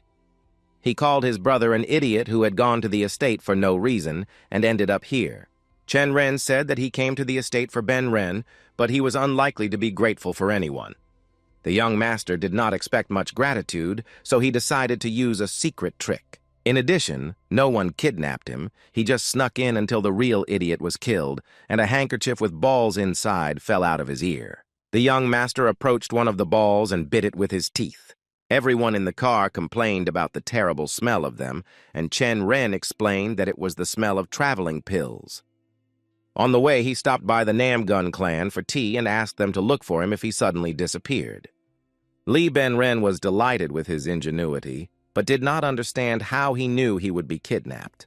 Chen Ren said that he was not a seer at all, but he considered different scenarios and was ready for each of them. And now the fourth master wanted to see who these brave kidnappers were. Lee Chen Ren shouted that he had to go to the bathroom immediately. Chen Ren sits with his back to the exit, saying that he can deceive them all whenever he wants. He didn't notice that behind him was a burly man with a misunderstanding on his face. The big man opened the door halfway, which was enough for Chen Ren. He looked at that guy in the mansion of priceless finances, which means they are acting in concert. But he was still curious about the girl, who she was, and whether she could be with them. In that split second, he looked at everyone accompanying them before the door closed right in front of him. But it wasn't that simple. Chen Ren kicked the unlocked door right into the man's beard. Jumping out of the chariot, he ran away into the forest with his hands tied, leaving everyone behind. His older brother and his fiancée stayed behind to wait for him and the reinforcements he would bring to rescue them. As Chen Ren ran through the forest, he realized that he had to think things through again. The coded message in the bamboo container of Lee Ben Ren pointed to the location of the treasure map. Despite 4 days of abuse by his captors, he did not say anything. Then the wagon headed southwest and traveled in that direction for the whole day. This means that the Heavenly Dragon Agency, which is heading to Hefei, will not be able to find them, and the kidnappers are already heading to the place indicated on the treasure map. If Zhang Riong and Cho Yong were also taken prisoner, it is possible that the map was transferred through the estate of priceless finances. But where is the girl who chased him? Did he lose sight of her? But as soon as he thought of her, she stood before him on one of the branches of a large tree. Chen Ren quickly pushed off the tree with his feet and flew in the other direction, still running away from the cute kidnapper. She closed the distance between them, almost touching each other on the shoulder, and asked what his movement technique was called. Chen Ren didn't want to tell her his secrets, but the girl was very insistent, threatening him that if he didn't tell her, she would catch him. His technique was called the Golden Winds technique, and he asked her what her technique was, and she answered with a question, asking if he wanted to know who they were. She advised him not to waste time because they are ghosts. Their martial arts do not belong to this world. The young master asked why the ghosts were wandering around in broad daylight, but she said it was time for them to say goodbye. She pulled ahead, saying only that Chen Ren had remained in one of the trees until the meeting. The girl used needles with special poison against the young master. The needles attacked Lee Chen Ren directly in the neck, sending poison straight into his veins. The young master immediately felt the familiar effect when the body stops obeying and the eyes close against his will. When he regained consciousness, he heard that Mount Nankun was the final destination, and Chen Ren said he could make sure they got there in 10 days. The girl asked him how he knew where they were going. He looked through her, and there were 2 energy nuclei the size of a goose egg, which is at least 100 years of accumulated internal energy. It seems she is their leader. Judging by the fact that the sun is breaking through the cracks in the chariot, they are moving to the southwest. There are 10 of them in total, and if they have enough food, the journey will take a month. But if the route goes through the southern regions, they will have to go through Mount Nankun. The girl praised the young master, saying that he was really as clever as they say, and she asked if you believe the map the path should. It will take 20 days. How is he going to manage in 10? Chen Ren would have told them. If it weren't for their beatings, she promised she would feed him 3 times a day. Also, let him out of the car whenever he needed to. Chen Ren thumbed his nose at him and agreed to such conditions, but he wanted to compete with this big monkey. She agreed, but if he lost, he would have to become her faithful dog for the duration of the trip. Chen Ren also made a condition that if he won, she would give him her name. Also, if he wins, she will appoint a big monkey as his servant throughout the journey. They agreed, and the battle was almost started. Chen Ren was thrown a sword so as not to look weak. But the young master smiled and said that to defeat the monkey, he did not need any weapons at all.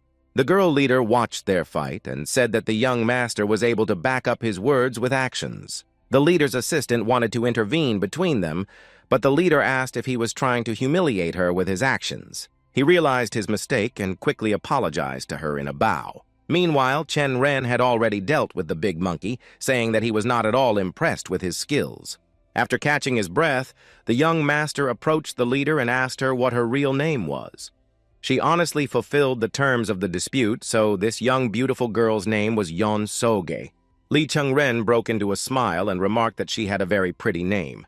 As promised, Chen Ren became the guide on the 7th day they crossed the Wuyi Mountains, and he ordered the wagons to be left at the foot. And on the 9th morning, they met a group of familiar faces in a place where the Nanking Mountains were only a day's journey away. While still in the carriage, Chen Ren asked what kind of treasure it was. Li Ben Ren explained to him that 5 centuries ago, there was a great organization. The Absolute Radiant sect is a powerful demonic group that has split into 8 parts due to internal conflicts. 200 years later, one of them, the Heavenly Star sect, united and became known as the Divine Cult of the Heavenly Demon. The remaining 7, on the verge of extinction, hid their treasures around the world, waiting for better times, and were nicknamed the 7-Headed Demonic Union. Many heavenly demons have searched for these treasures to gain recognition, but all attempts have been in vain, so they are looking for guides to help them. Chen Ren realized why this mission had become so burdensome and why he had met this familiar face again. He was the last strategist of the divine heavenly demon sect known as Triple Mind Nui Chongja. Chen Ren recalls the last time they met. He heard that he had survived and managed to escape, but he never thought that they would meet again here. But it seems that his people have become much more skilled since then. The skeleton demon adept greeted Elder Triple Mind. He chewed on the word elder and reminded her that he did not allow her to address him that way, and from now on she should address him as Nui's strategist. She can't call him that because they have decided not to recognize the cult of the heavenly demon Shiwan Dashan, like a tree whose time has come to an end. So why doesn't he leave his arrogant desires behind and just leave? After her words, the guards revolted against her and the Triple Mind did not allow them to attack. Strategist Nui asked Chen Ren if he was the same storm dragon. If memory serves, they had met before. Chen Ren was visibly nervous about why he was speaking to him, as if he had long forgotten him, so he gave his name and told him what he was doing. The Triple Mind smiled. He asked if he had personally destroyed the 9-turnover technique and if he was going to activate the second one so that it could show its skills once again. Chen Ren asked them to stop and not to do anything because they were not even part of their team. As a proof, he raised his hands to the top so that everyone could see their shackles, and the young master shouted that they were being held as prisoners. But the Triple Mind did not want to hear their excuses, so it simply pointed at them with a smile and an index finger. At the same moment, his men jumped up and attacked, armed and very dangerous. They were also on their way to meet the heavenly cult, and Yeon Soge ordered them to stop before he used the technique. But the spellcasters were already working on opening the mystical gate. Lee Chen Ren had already seen something like this before, and he definitely did not want to participate a second time. Yeon Soge used a special technique of unconquerable demons against him. She fearlessly headed for the portal of the mystical gate. Lee Ben-ren came to his senses a bit and said that life is full of surprises. Who would have thought that their captors would end up in captivity with them? A verbal altercation broke out between Lee Ben-ren and a monkey from the second group. Chen Ren tried to come up with a new plan in this tense situation. Triple Mind praised Yeon Soge, saying that it looks like the demon skeleton has taught his student well. He said it was the end of her, but she said she remembered the treasure map and would show him the way if he let her people go. It doesn't matter how strong she is, she can't stand up to 300 people. Cho Yeon asked if now was not the right time to talk about who they are and what treasures they are hunting for and what their goal is. Chen Ren asked if they were followers of a demonic cult house. She is not obliged to answer them, but if the treasure falls into the hands of the Triple Mind, the whole of Murim will be shrouded in chaos. Chen Ren asked what would happen to the treasure if it fell into her hands. Yosoge said that unlike the demonic cult, she was going to destroy the treasure. She didn't care whether they believed her or not. But if she had planned to keep the treasure for herself, she would not have come here with a dozen people and no chariot. She seemed strange to Chen Ren. Did she really want to get rid of the treasures? It's all because of that idiot Lee Ben-ren that they're all in this mess. While Chen Ren was thinking about everything they had been through, a rather familiar head appeared from the hay. Chen Ren and Ben-ren screamed in surprise, and Poisonous Snake asked as if nothing had happened what the hell was going on in this crowded place. The Poisonous Serpent greeted his hall master, and the young master could not understand how he had ended up here. The Poisonous Snake explained everything to him about how he had sent his men on patrol and snuck in by putting several elders to sleep with the help of Miss Tan Gunbeck's potion.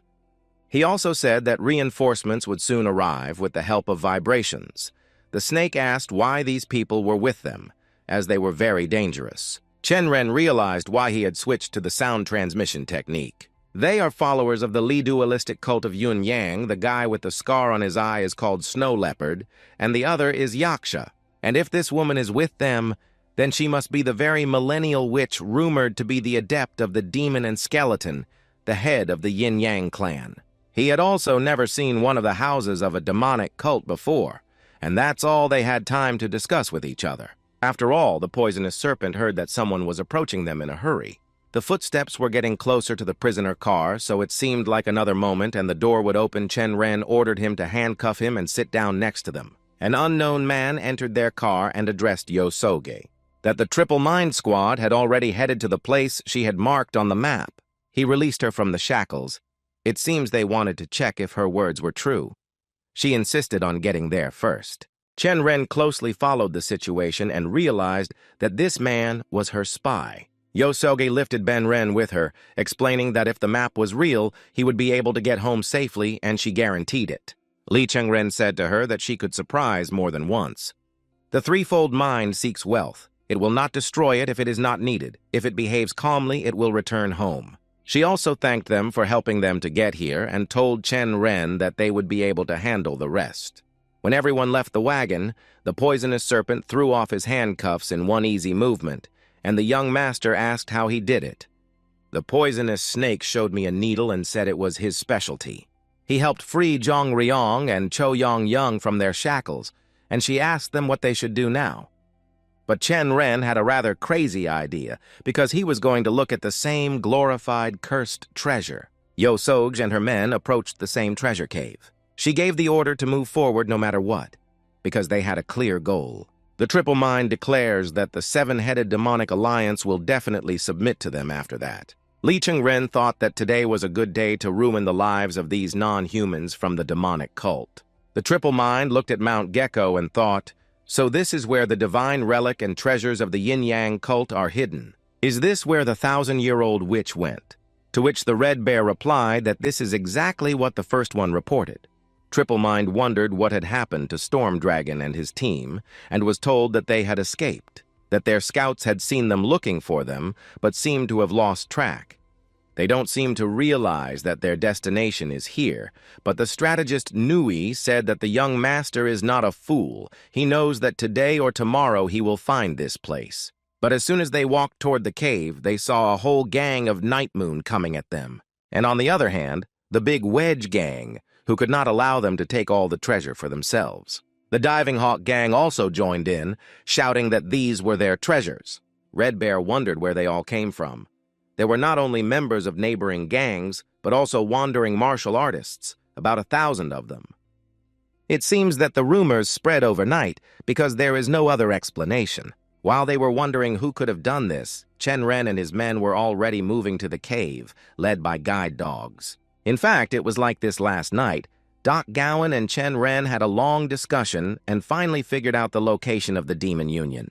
They asked the Hao sect to spread the word to neighboring towns and villages. In the Gecko Mountains, one of the houses of the seven-headed Demon Union is hiding, hunted by the Yin-Yang cult and the divine cult of the Heavenly Demon. On their trail are mercenaries from the Heavenly Dragon Agency who have set up camp near the Bay River. Chen Ren has attracted martial artists from the underworld. In order to destroy the members of the demonic cult, this plan was impressive. And even more impressive was the way the young master pushed everyone head-on in his own interests, as if the master of the hall was leading these criminals into battle. Chen Ren turned to his soldiers and ordered them to be on the alert and very vigilant. He was sure that the condition was that whatever they found would be theirs. The Triple Mind moved from the stretcher to the trough carried by one of his servants, who also hurried to get there first. Everyone who ran to the cave shouted that they would be the first to get the treasures of the cult. Chen Ren raised his hand to the mountain and ordered everyone to stop immediately. Since the young master is once again responsible for the hired soldiers, he must remain cool. He shouted to his soldiers to remember that their goal was to save the master of the Ink Dragon Hall. Doc Gowan and Chen Ren walked among the mountain rocks with search dogs in search of Ben Ren, while the young master himself thought about what. He ordered Ben Ryong and Cho Yong to take the same travel-flavored pills in case they were caught by the Triple Mind. Chen Ren hoped to find them with the help of dogs, but it would take time to get on their trail because the scents were mixed. The young master understood and said that he would still rely on the dogs even if it took a lot of time. Namun Soso used vibrations to ask him why he was here because it was dangerous, and he said that when would he ever have the opportunity to see the seven-headed Demon Union again.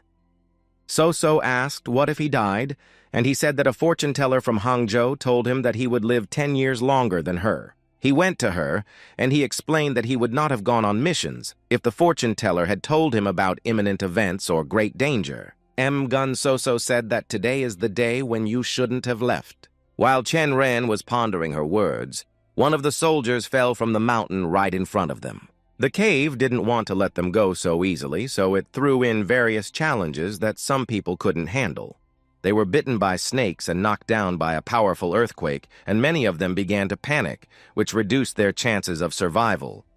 Namgun Soso noticed that there were poison traps all around, but they failed to stop 3,000 people, so now they are dead. Chen Ren told Soso that it seems the creators of this place didn't even think that so many people would come here. They were one of the first to arrive at the entrance to the cave, and at the entrance to the cave, many jars filled with silver coins were waiting for them. This is the reward for completing the task of passing through the 6 gates of 5 poisons. If you are happy with what they give you, you can even get out alive. The young master realized that this was a way of asking them to stop, but who would do it? Ga-Bulam said that if they wanted to save the Ink Dragon Master, they had to move on. Chen Ren ordered everyone to stay in this place because he would go further himself. Ga-Bulam tried to stop him, warning him of the danger, but Chen Ren said it was an order, not a request. Before entering the cave, the young master said that from now on, Ga-Bulam was the head of the flying dragon. Chen Ren could not risk his soldiers for the sake of one bastard Lee Chen Ren. The young master took this great risk only for Li Zhongsang. In the cave, he saw something very strange happening between the bandits, who were fighting with each other. Chen Ren suddenly clutched his heart, because he felt an incredible burning sensation in his body, and the heat from the inside was very intense. It was more like a burst of energy. He had never felt anything like it before. Chen Ren stood there for a while, overwhelmed with inner energy and complete peace. The reason for their belligerent behavior may be those talismans and stone towers. This structure inspires them to see demonic animals in each other and makes them fight to the end. But for some reason, the talisman's spell did not work on the young master. He took a large stone. He threw it with incredible force right at the talisman on the wall. The next stone flew into the stone towers, smashing them to pieces. The illusion was shattered, the weapons fell to the ground, and the bewildered people finally came to their senses, certain that they were definitely demons. Chen Ren looked around and realized that the 3 thunderbolts and the Yonso sect were not there, and he needed to go further into the depths. In the corner near the old things, he noticed a mask and some other things, and the young master decided to use this disguise. The guards from the heavenly cult saw a man approaching them, but they didn't take him seriously because one person can't do anything to them. Chen Ren ordered them to get out of his way immediately, drawing his sword. He waved it, throwing the guards in different directions with a powerful force. The other guards ordered him to be destroyed, and Chen Ren thought it was so strange. It seemed as if they had slowed down. He was disappointed in them. He also noticed that his power in this cave was clearly out of control. With a single wave of his hand, he hit the guard on the head, incapacitating him. Chen Ren switched to hand-to-hand combat and wondered if this was what the heavenly demons felt like 200 years ago when they ruled over the demon sects. With the help of talismans, telekinesis was also enhanced in many cases, so cult members rose to the top of his path. The people from the demonic cult did not look as brave as they did when they first met. Their eyes were full of fear of such incredible power. The last guards did not resist him, but simply put down their daggers. Chen Ren walked up to the large gate under which all those present had gathered. Namely, the cult of the heavenly demon with the captive Ben Ren and John Sog and his team. He saw that Ben Ren had become even more bloated since he had seen him, and he wondered if he had been beaten again. The triple mind asked the disciple of the sect who had blessed them with his presence which house of the heavenly demon sect he represented. Even though the chairman attached his name to Nui Chongja, Chen Ren said he did not care. The triple mind said that everyone here is absolutely indifferent. However, he easily passed the 5 poisonous traps and the illusionary formation of demon blood so easily. It seems that they are facing another descendant of one of their roots. This means that only those who are the heirs of demonic sects can enter, but he passed through thanks to the talisman of the bamboo scroll. Without using it in the right way, he could have gotten into big trouble. Chen Ren wondered why they hadn't entered these sub-areas yet. Yon Soge said that only Ben Ren knows how to open the stone hall. When they persuaded him to open the door, those people appeared and a fight broke out. Aren't they descendants of the Yin-Yang sect? Then why don't they know how to open the last hall? She explained that this Yin-Yang sect was destroyed 200 years ago. Yaksha mocked Ben Ren again, beating him from all sides. Ben Ren turned to this man, begging him to drive these people away, and he would teach him how to open the door because he was the 3rd son of Li Zhongsang. Chen Ren felt sorry for his brother Li Beng Ren because he now looked as helpless as possible. He was happy to see him again, but he can't accept the fact that his disguise was revealed. Even though the 3rd master told him that he could take as much treasure as he wanted and that he would keep what was left, Chen Ren gave him a good slap in the face. Ben Ren asked why he was doing this to him, and Chen Ren said that if he spoke to him again in a commanding tone, he would rip out his insides. The third master asked if he could really trust the stranger, and Chen Ren shouted that if he didn't want to be beaten again, he should open the door immediately. Ben Ren obeyed the order and reached out to open the door to the stone hall. The door creaked open, raising a wall of impenetrable dust. Finally, this is the place where the relics of the Yin-Yang sect and countless treasures are kept. Chen Ren grabbed Ben Ren by the forelock and dragged him along, while everyone else ran into the hall to get their wealth. Ben Ren fulfilled his task, so he was released from his chains. When they entered the hall, they saw an amazing picture of a large mountain of gold. They were even speechless from so much gold. But what did it matter how much gold there was when there were more than 2,000 greedy people around them, and there was no way to safely take away these treasures? As Chen Ren was thinking about this, Yan Soge began to act with quick movements and ran through the treasures straight to the pedestal, taking the thing she had come for. She stood in front of everyone and said that she would take only this thing and leave the treasure to them. Chen Ren looked it up and down, wondering what was so important about it.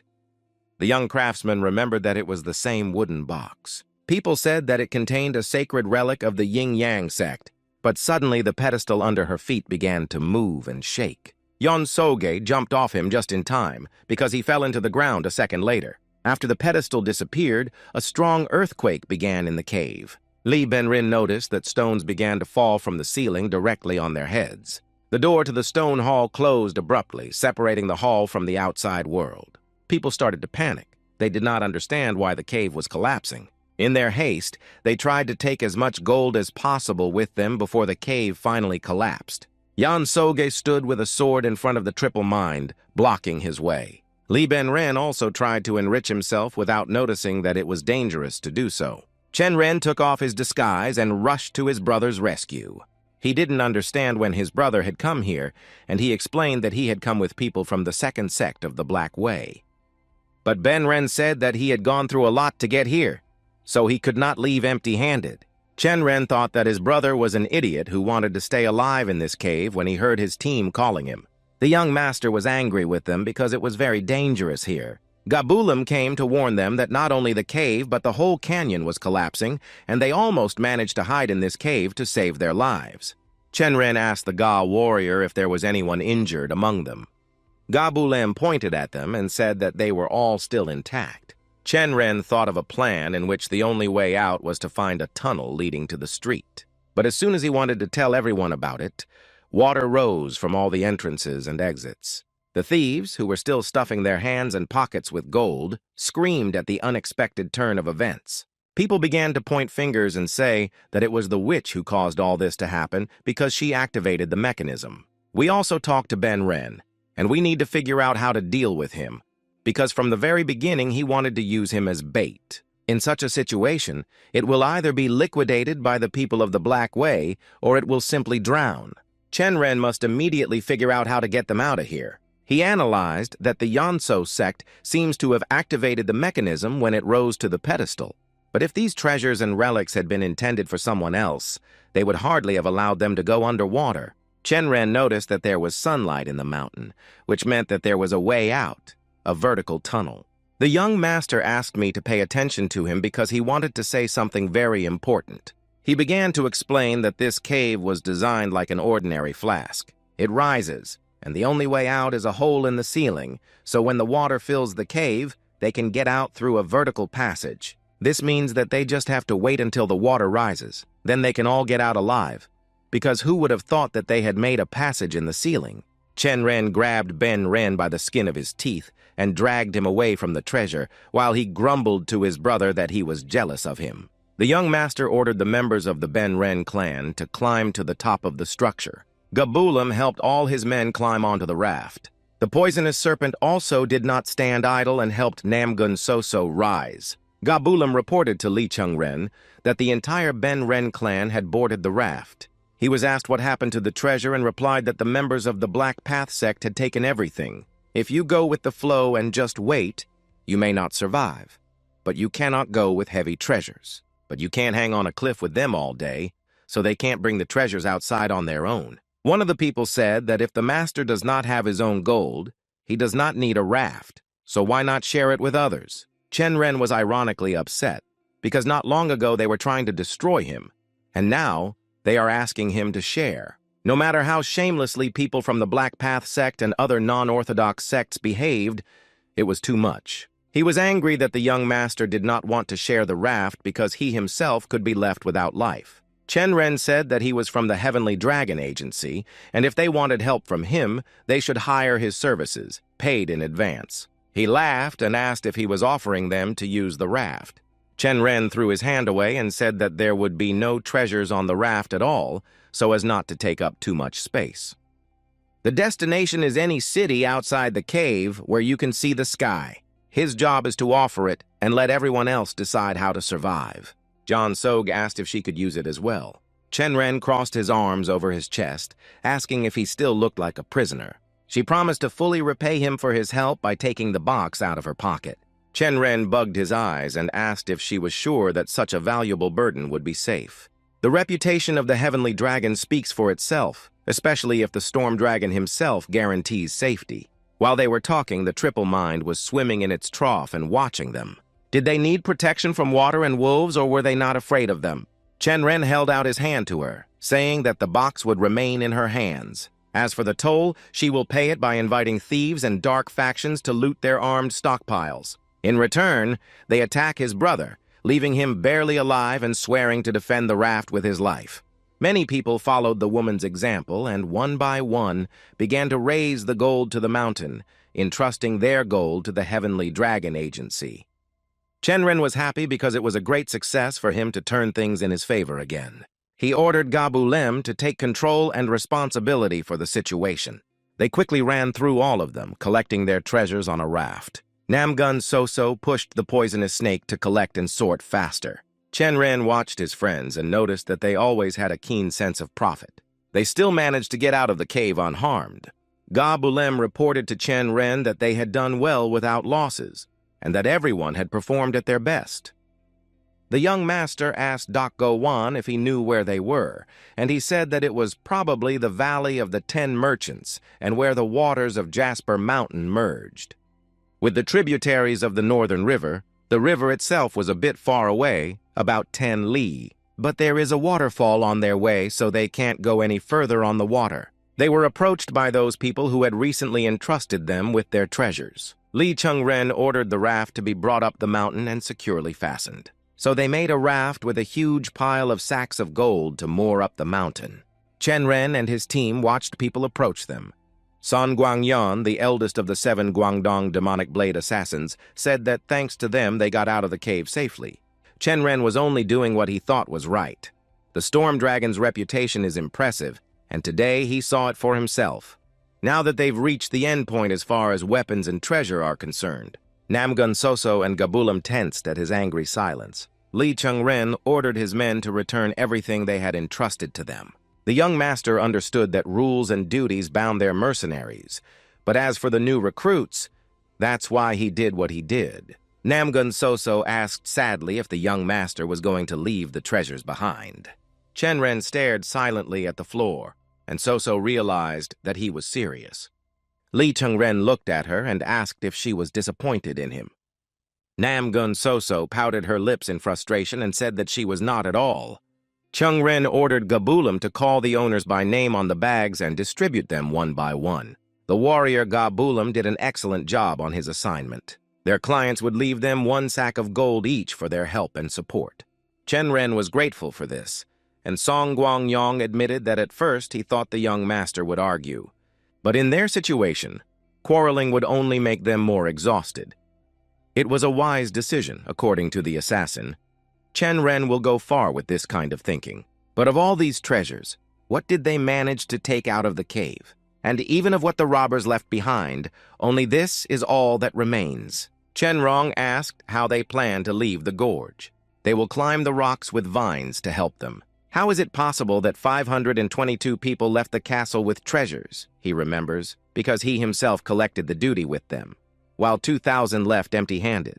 If Chen Ren were one of them, he would shoot arrows at the backs of those who run away with the treasure. 522 people took the treasures because they were more agile and stronger. Others risked their lives but received nothing. Song Guangyong understood what the young master was talking about. He shook Chen Ren, asking if he really wanted to destroy them all, why he needed their weapons. The young master smiled at Assassin and stood his ground, for he had already told him everything. But Chen Ren has another way out of this unfortunate situation.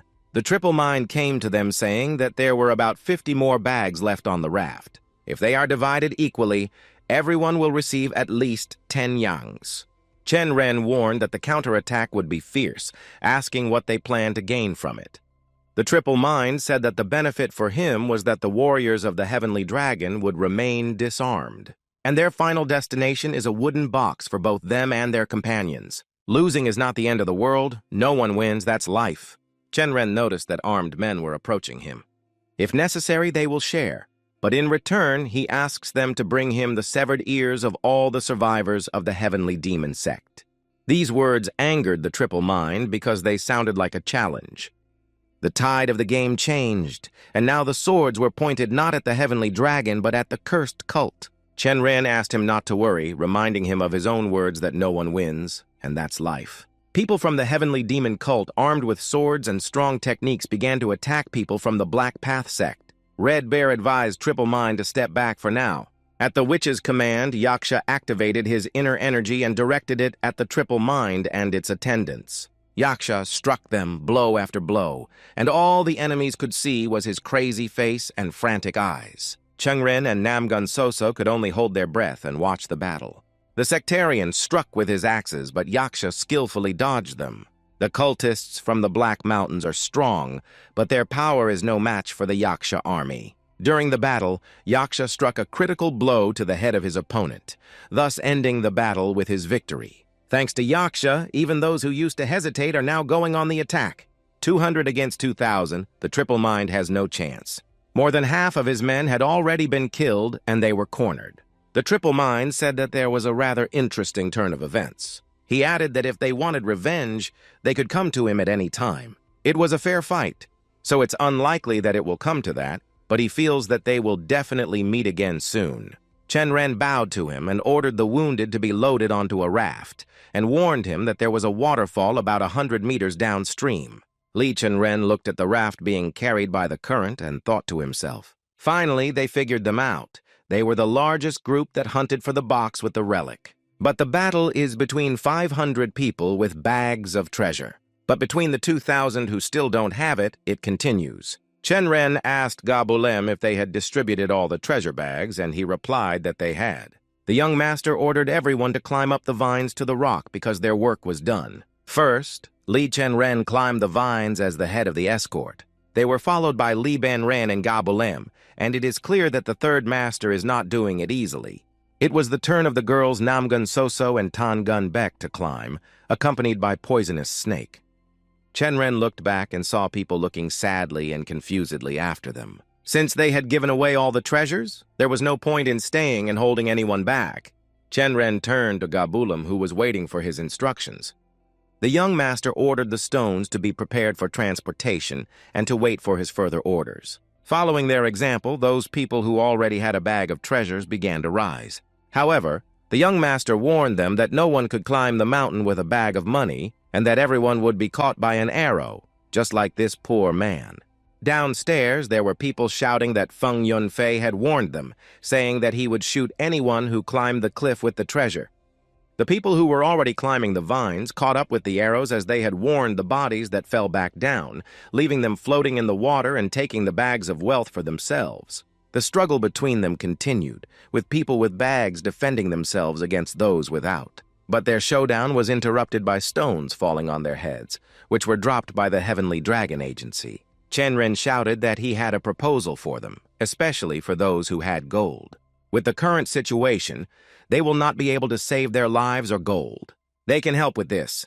First, they will lift the bags up the mountain and the agency will guard them from above and below. As soon as all the bags are safe, they will cover them while they are being lifted. Why should they trust him? What will prevent them from simply running away with their bags? Chen Ren assured them that they could trust them because mercenaries from the Heavenly Dragon Agency never steal the cargo they protect.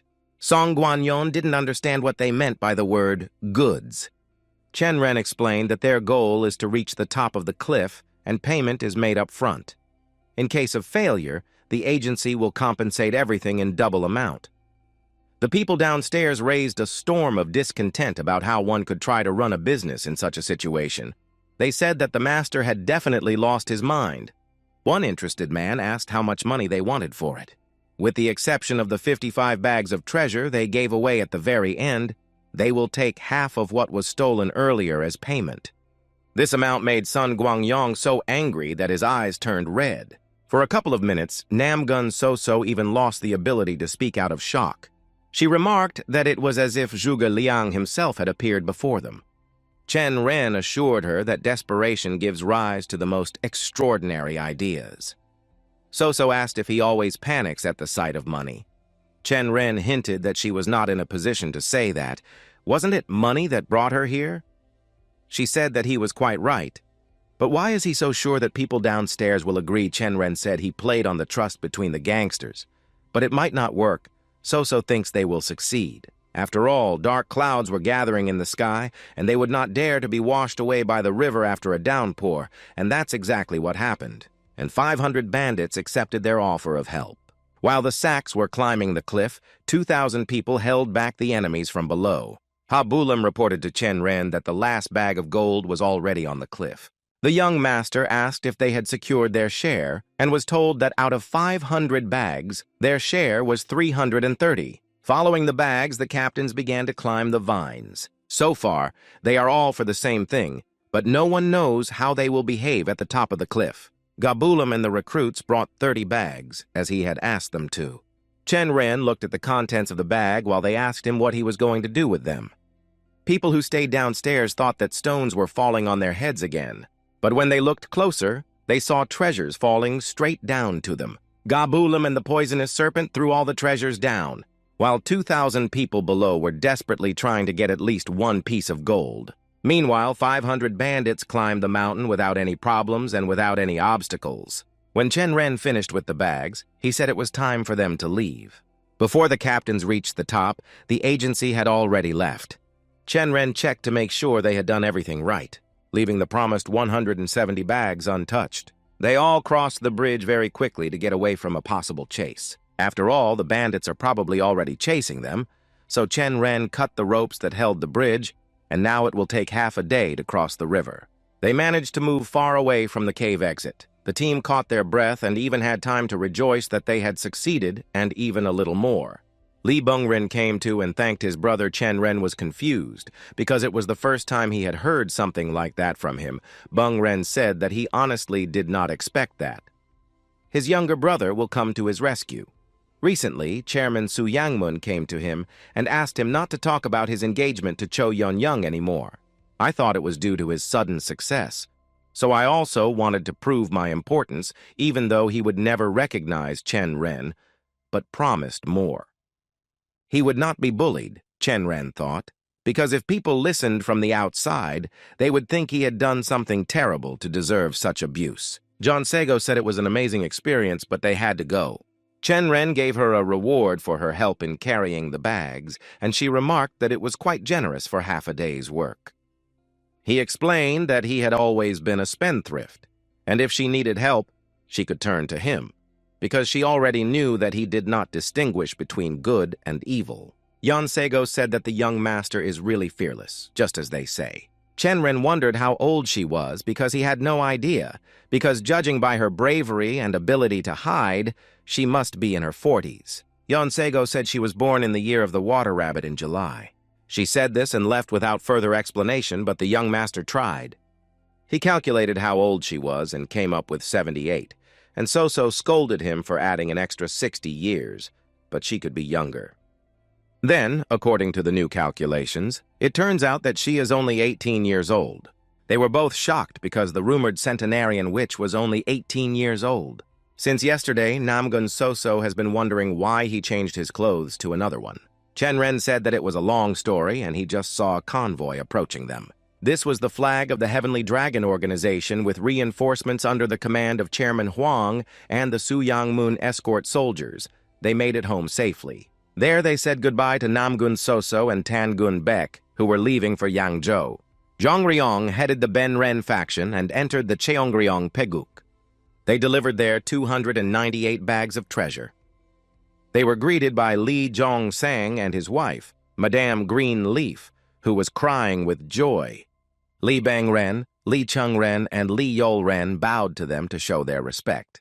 The third master approached Li Zhongsang and apologized for all the inconvenience he had caused the agency. The king told him that as the head of the hall, he should first of all think about the harm to the bureau, and if he fails to fulfill his duties, he should simply leave. Li Ben Ren did not expect such rudeness, and Madame Greenleaf had never seen him treat his children so cruelly. Ben Ren wanted to object to his father, but he shouted where he saw his father because he was now speaking as the owner of the Heavenly Dragon Agency. Chen Ren stood next to him and thought about the serious punishment his brother had received. Li Zhongsang had dealt with his eldest son, so it was the turn of his youngest son. The king of the agency praised Chen Ren, saying that he was good, but he should think about his reckless actions that he committed without consulting anyone. The young master was surprised because he thought that his father would be more cruel, since he rewards and punishes. Li Zhongsang now addressed both sons, saying that they may not get along in the family, but outside of it they should stand up for each other. This is what it means to be brothers. They stood with their heads down and thought that they had gotten off very lightly. Li Zhongsang seemed to have said everything he needed to say and returned to the residence with Huang, and Ben Ren suggested that Zhang Ryong go out and have a drink. The treasures that were on the 5 chariots remained unattended.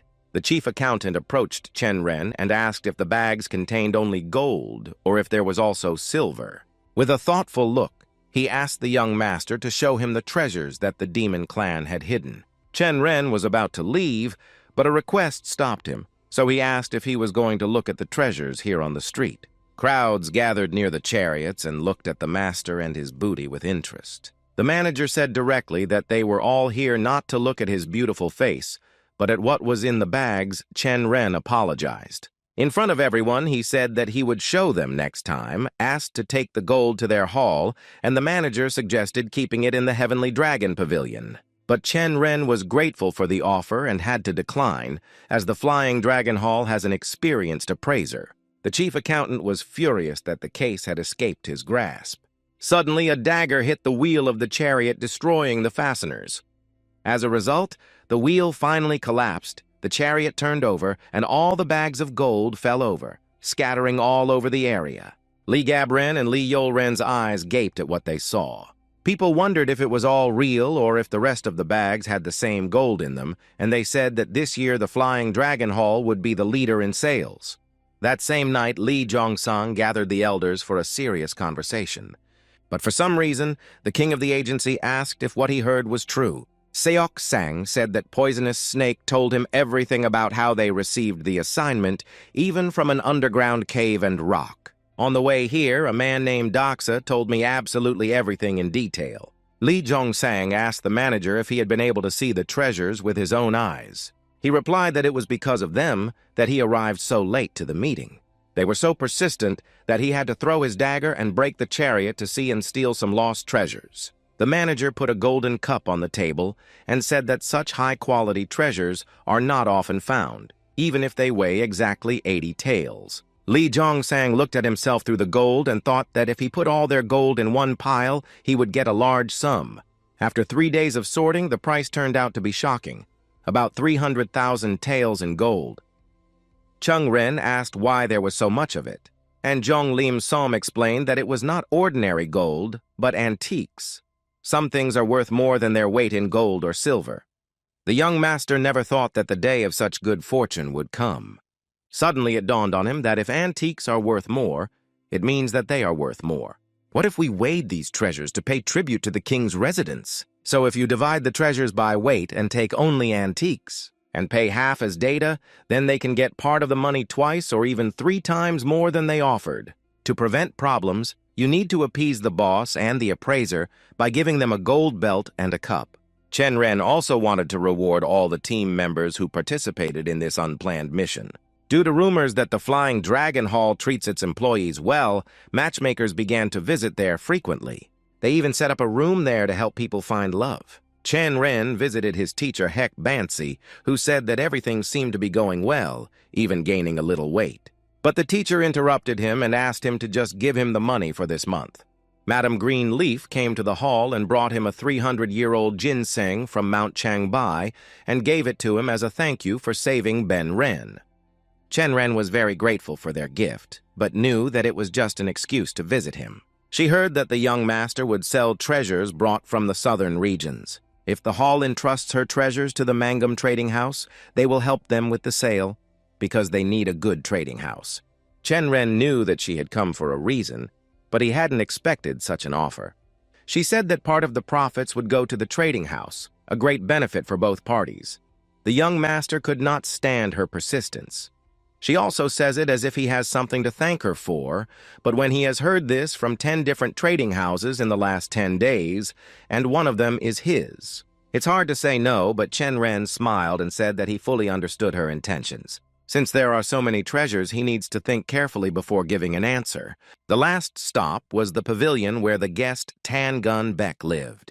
Chung Ren handed them a bag of gold, and Namgun Soso asked if it was all because, without General Beck from the cavalry, half of the soldiers died of poison. Chen Ren joked that not half, but only 5 Sosos yelled at him that if 5 people were poisoned, then everything would be fine and under control. The young master put the 2 bags on the table and said that she was unbearable, so she would definitely do great things. Soso quickly picked up her gold and reminded the young master of her fraction of the profits from the Flying Dragon Hall. She also asked him for help with General Beck. Tan Gook Bak was a little shy about asking them for anything at all. Chen Ren immediately guessed that it would be about the clinic, and it was, but Soso explained what it was. Hangzhou doctors refused to rent the premises to them, but General Beck said they don't have to. Tan Gun Beck was now thinking that they didn't necessarily need a room. She would start by seeing patients on the streets of Hangzhou, and the thought of doing so made her happy. Lee Chen Ren smiled and said it was a good approach and a great idea.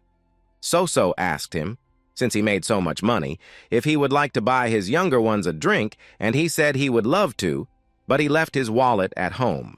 3 days later, the people of the Flying Dragon Hall began preparing for the trip. An alarmed Namgun Soso ran to Chen Ren and begged for help. The young master asked what had happened to the young lady again. Soso said that it would be a disaster if her brother found out and drove her out of the house. The girl brought the young master to a jewelry store. It turned out that the catastrophe she was talking about was a broken hairpin. Soso explained that it was her brother's, that is, a pin worn by his girlfriend with whom he had fallen in love 10 years ago, but why she was wearing it. She said that this pin was so beautiful that she just wanted to try it on. The jeweler examined the pin from different angles and said that it would take only half a day to repair it.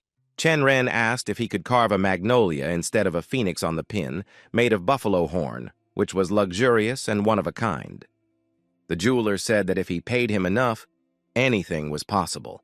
Chen Ren did not hesitate to throw a bag of gold on the table in front of him. The jeweler beamed with joy and asked for 3 days, but he would try to do it in 2 days. Namgun Soso was embarrassed and asked why he needed a pin, and Chen Ren, not knowing how to answer, came up with the idea that the pin was for her aunt, because she likes things like that.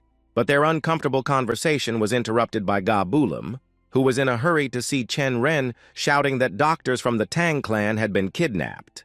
He was informed that doctors from the Tang clan who were treating on the street had disappeared without a reason.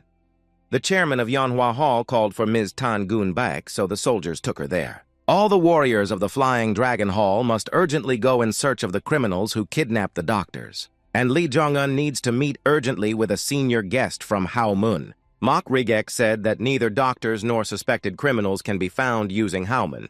Chen Ren thought that even if Hao Mun didn't know, it was serious enough. Mok Rigek explained that the lack of an answer is a blow to their reputation, so they offer other useful information instead. She wanted to tell them about the Man Kim Hall, and they might be interested to hear it. The Westlake trio complained that when the target was hard to reach and poorly paid warriors, he tried to call them, but as soon as the price was high, he abandoned them. By the way, they also wanted to see the treasures they had found, and Chen Ren reminded them that he always takes good care of them. The leader of the gang, while drinking tea, asked them all to shut their mouths. His people investigated all day, but found nothing suspicious. Chen Ren wondered who could possibly have escaped both Hao Mun and the West Lake Gang, perhaps someone from outside the area. A place in Hangzhou where assassins can stay with elders without attracting attention, but having access to housing where such a place can be found. This place turned out to be Western Lake, and they found the boats and the skipper and went in search of them. So asked if they had found out anything. Chen Ren said that if it was in West Lake, the skippers saw an unfamiliar boat appear 3 days ago. The head of the West Lake Gang, Old No, said they had found him. They are not martial artists, so they can only take them so far. So let them swim on their own in the direction he showed them. Chen Ren gave him gold and said he would never forget his help. Now only the team of the Flying Dragon Hall was able to overcome this path on their own. Lee Chen Ren and Namgun Soso sailed together in a boat in the center. The Tang clan warriors and Tang Gongbek herself will be sailing in the boat behind. And the Flying Dragon warriors led by Ga Bulam will cover all the blacks. Their crew sailed to the same enemy ship in the middle of the night. Chen Ren shouted to them who they were, so the chief came out and asked them who they were, gathering here at night with such boats. The young master heard the incredible strength in his voice and realized that he was facing a real expert in combat. The ship's captain was beginning to get visibly angry that Chen Ren would not tell him the names of his crew. Nevertheless, the young master introduced himself to him as Lee Chen Ren and the 4th son of the king of the agency. The pirate was getting angrier and angrier, looking like he was about to lose control and attack. The archers on the ship pointed their bows at them and began to shoot at the captain's command. Chen Ren hurried to the ship and Namgun Soso to the rest of their group. The young master used his speed in flight to intercept all the arrows fired at them. Pushing off from the deck, he shot at the archers with their own arrows in a second flight. Chen Ren descended from the sky to the ship like a bolt from the blue. He dodged any attack, thus confusing his enemies. Using this, he quickly inflicted severe and almost fatal wounds on them. He alone could handle a whole team of pirates, and they realized this when they saw their comrades fall at his hands without a chance for life. However, they had to obey the captain's order, so they ran into the attack with eyes full of fear. Chen Ren was more than ever overwhelmed with power and motivation, and he destroyed the milestones on his way. The young master eliminated man after man, clearing his way to their captain. Now it was their turn to fight, and the captain hurriedly attacked him, saying that he would destroy him like a bug. Lee Chen Ren shouted with frantic eyes that once his heart stopped beating, but he was still here, so the pirate had little chance. Their weapons met each other, as did their eyes. So there was no turning back, only the strongest would come out of this fight alive. The pirate's weapon was stronger than Chen Ren's sword, so he remained disarmed. The young master had a little secret, namely a meteorite dagger.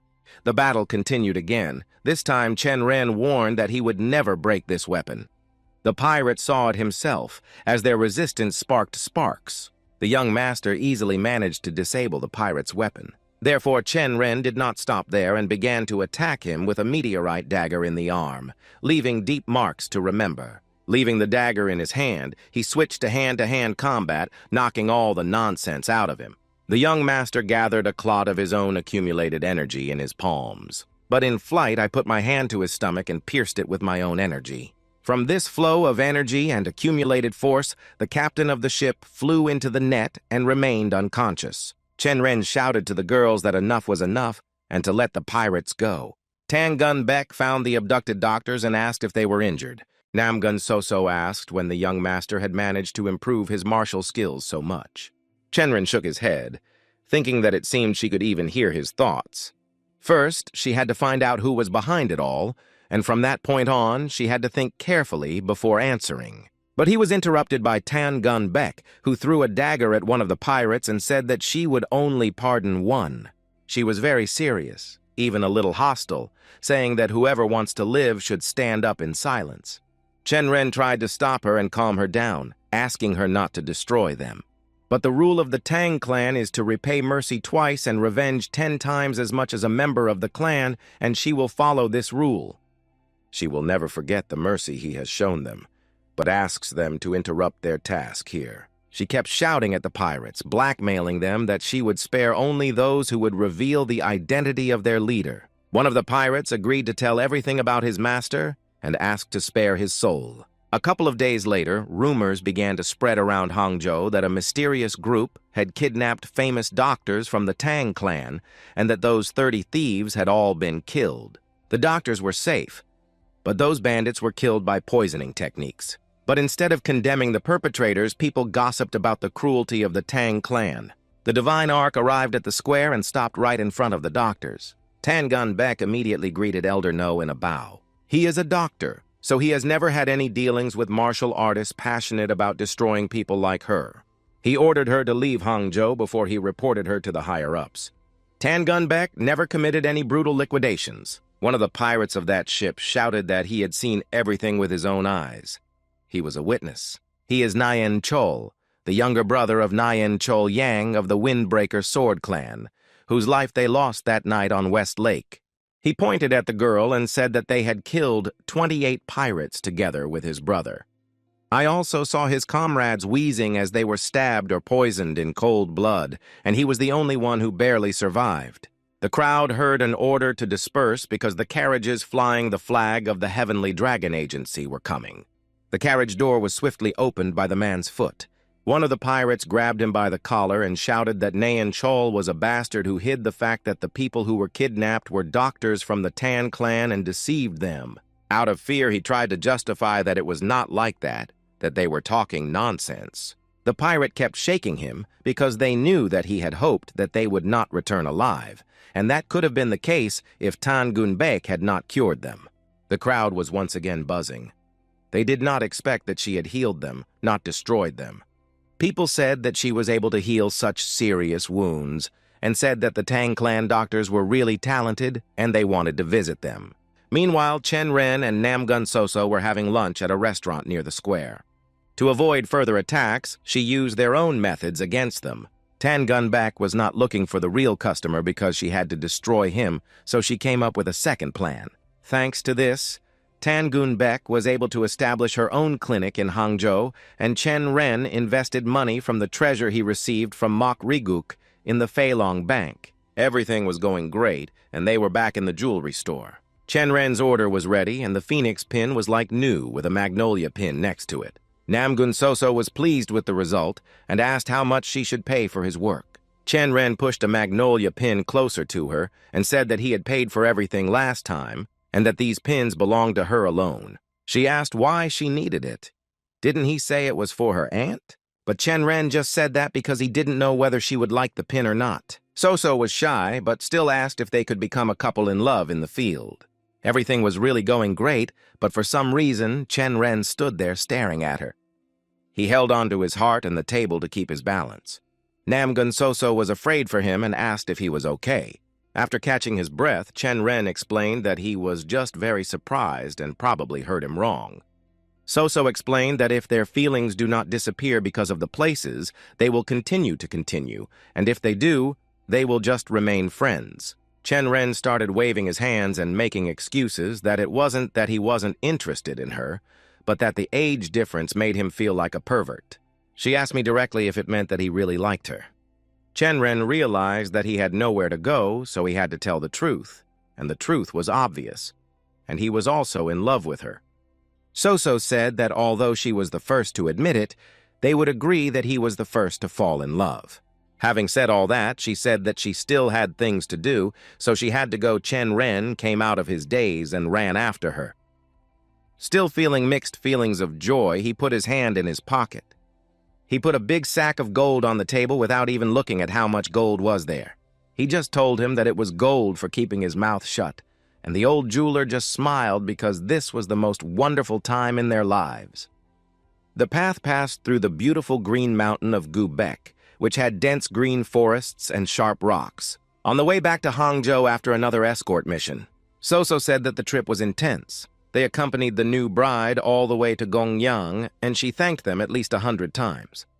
I even gave them a few more silver coins as a token of gratitude so they could spend the night at the guest house tonight. Sleeping on the street is the essence of the escort mission, but Soso's back will be covered in calluses. Chen Ren says that they will become real warriors for it. Soso said he was a stingy beggar. The other members of the escort group watched their strange flirtation. They also noticed that they had become the center of attention for many people. They were approached by the Blackwater Escort Agency. This is an escort service run by black market gangsters from the underworld. The hostess asked the group what they wanted. The leader pointed and said that they were eating the same thing as those nice ladies. Chen Ren kept his eyes on the leader and ordered his men to get ready because they were leaving. The leader of the Blackwater Agency ordered the cloth to be removed from the chariot, and they were given water. The fabric was removed, and under it were imprisoned destitute people whose fate is not fully known.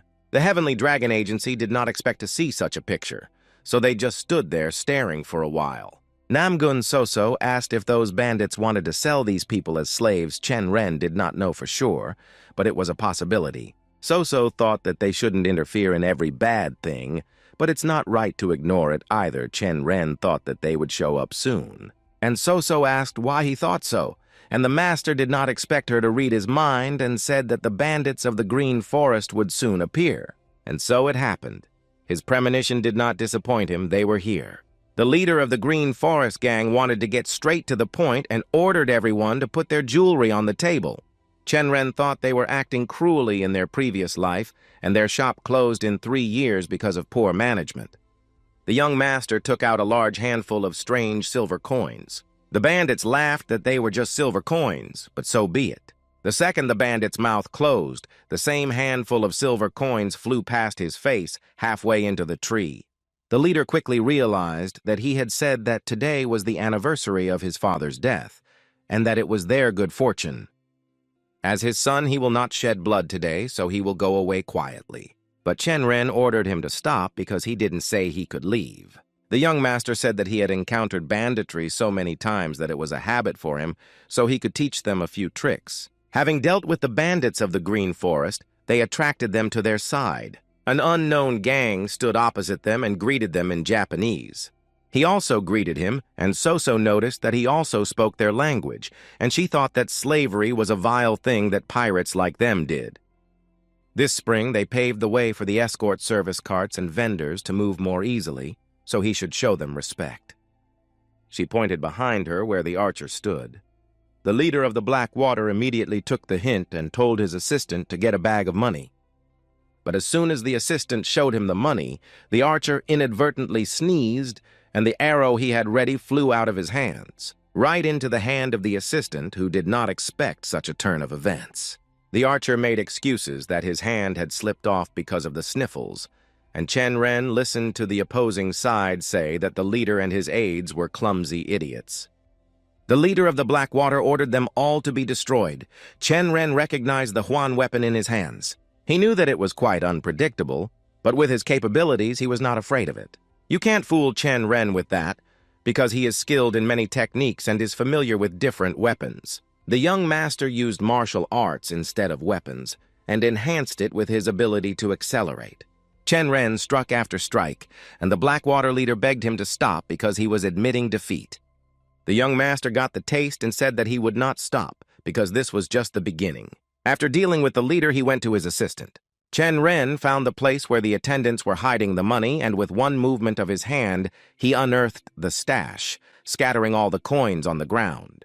The young master liked this technique of telekinesis with gold.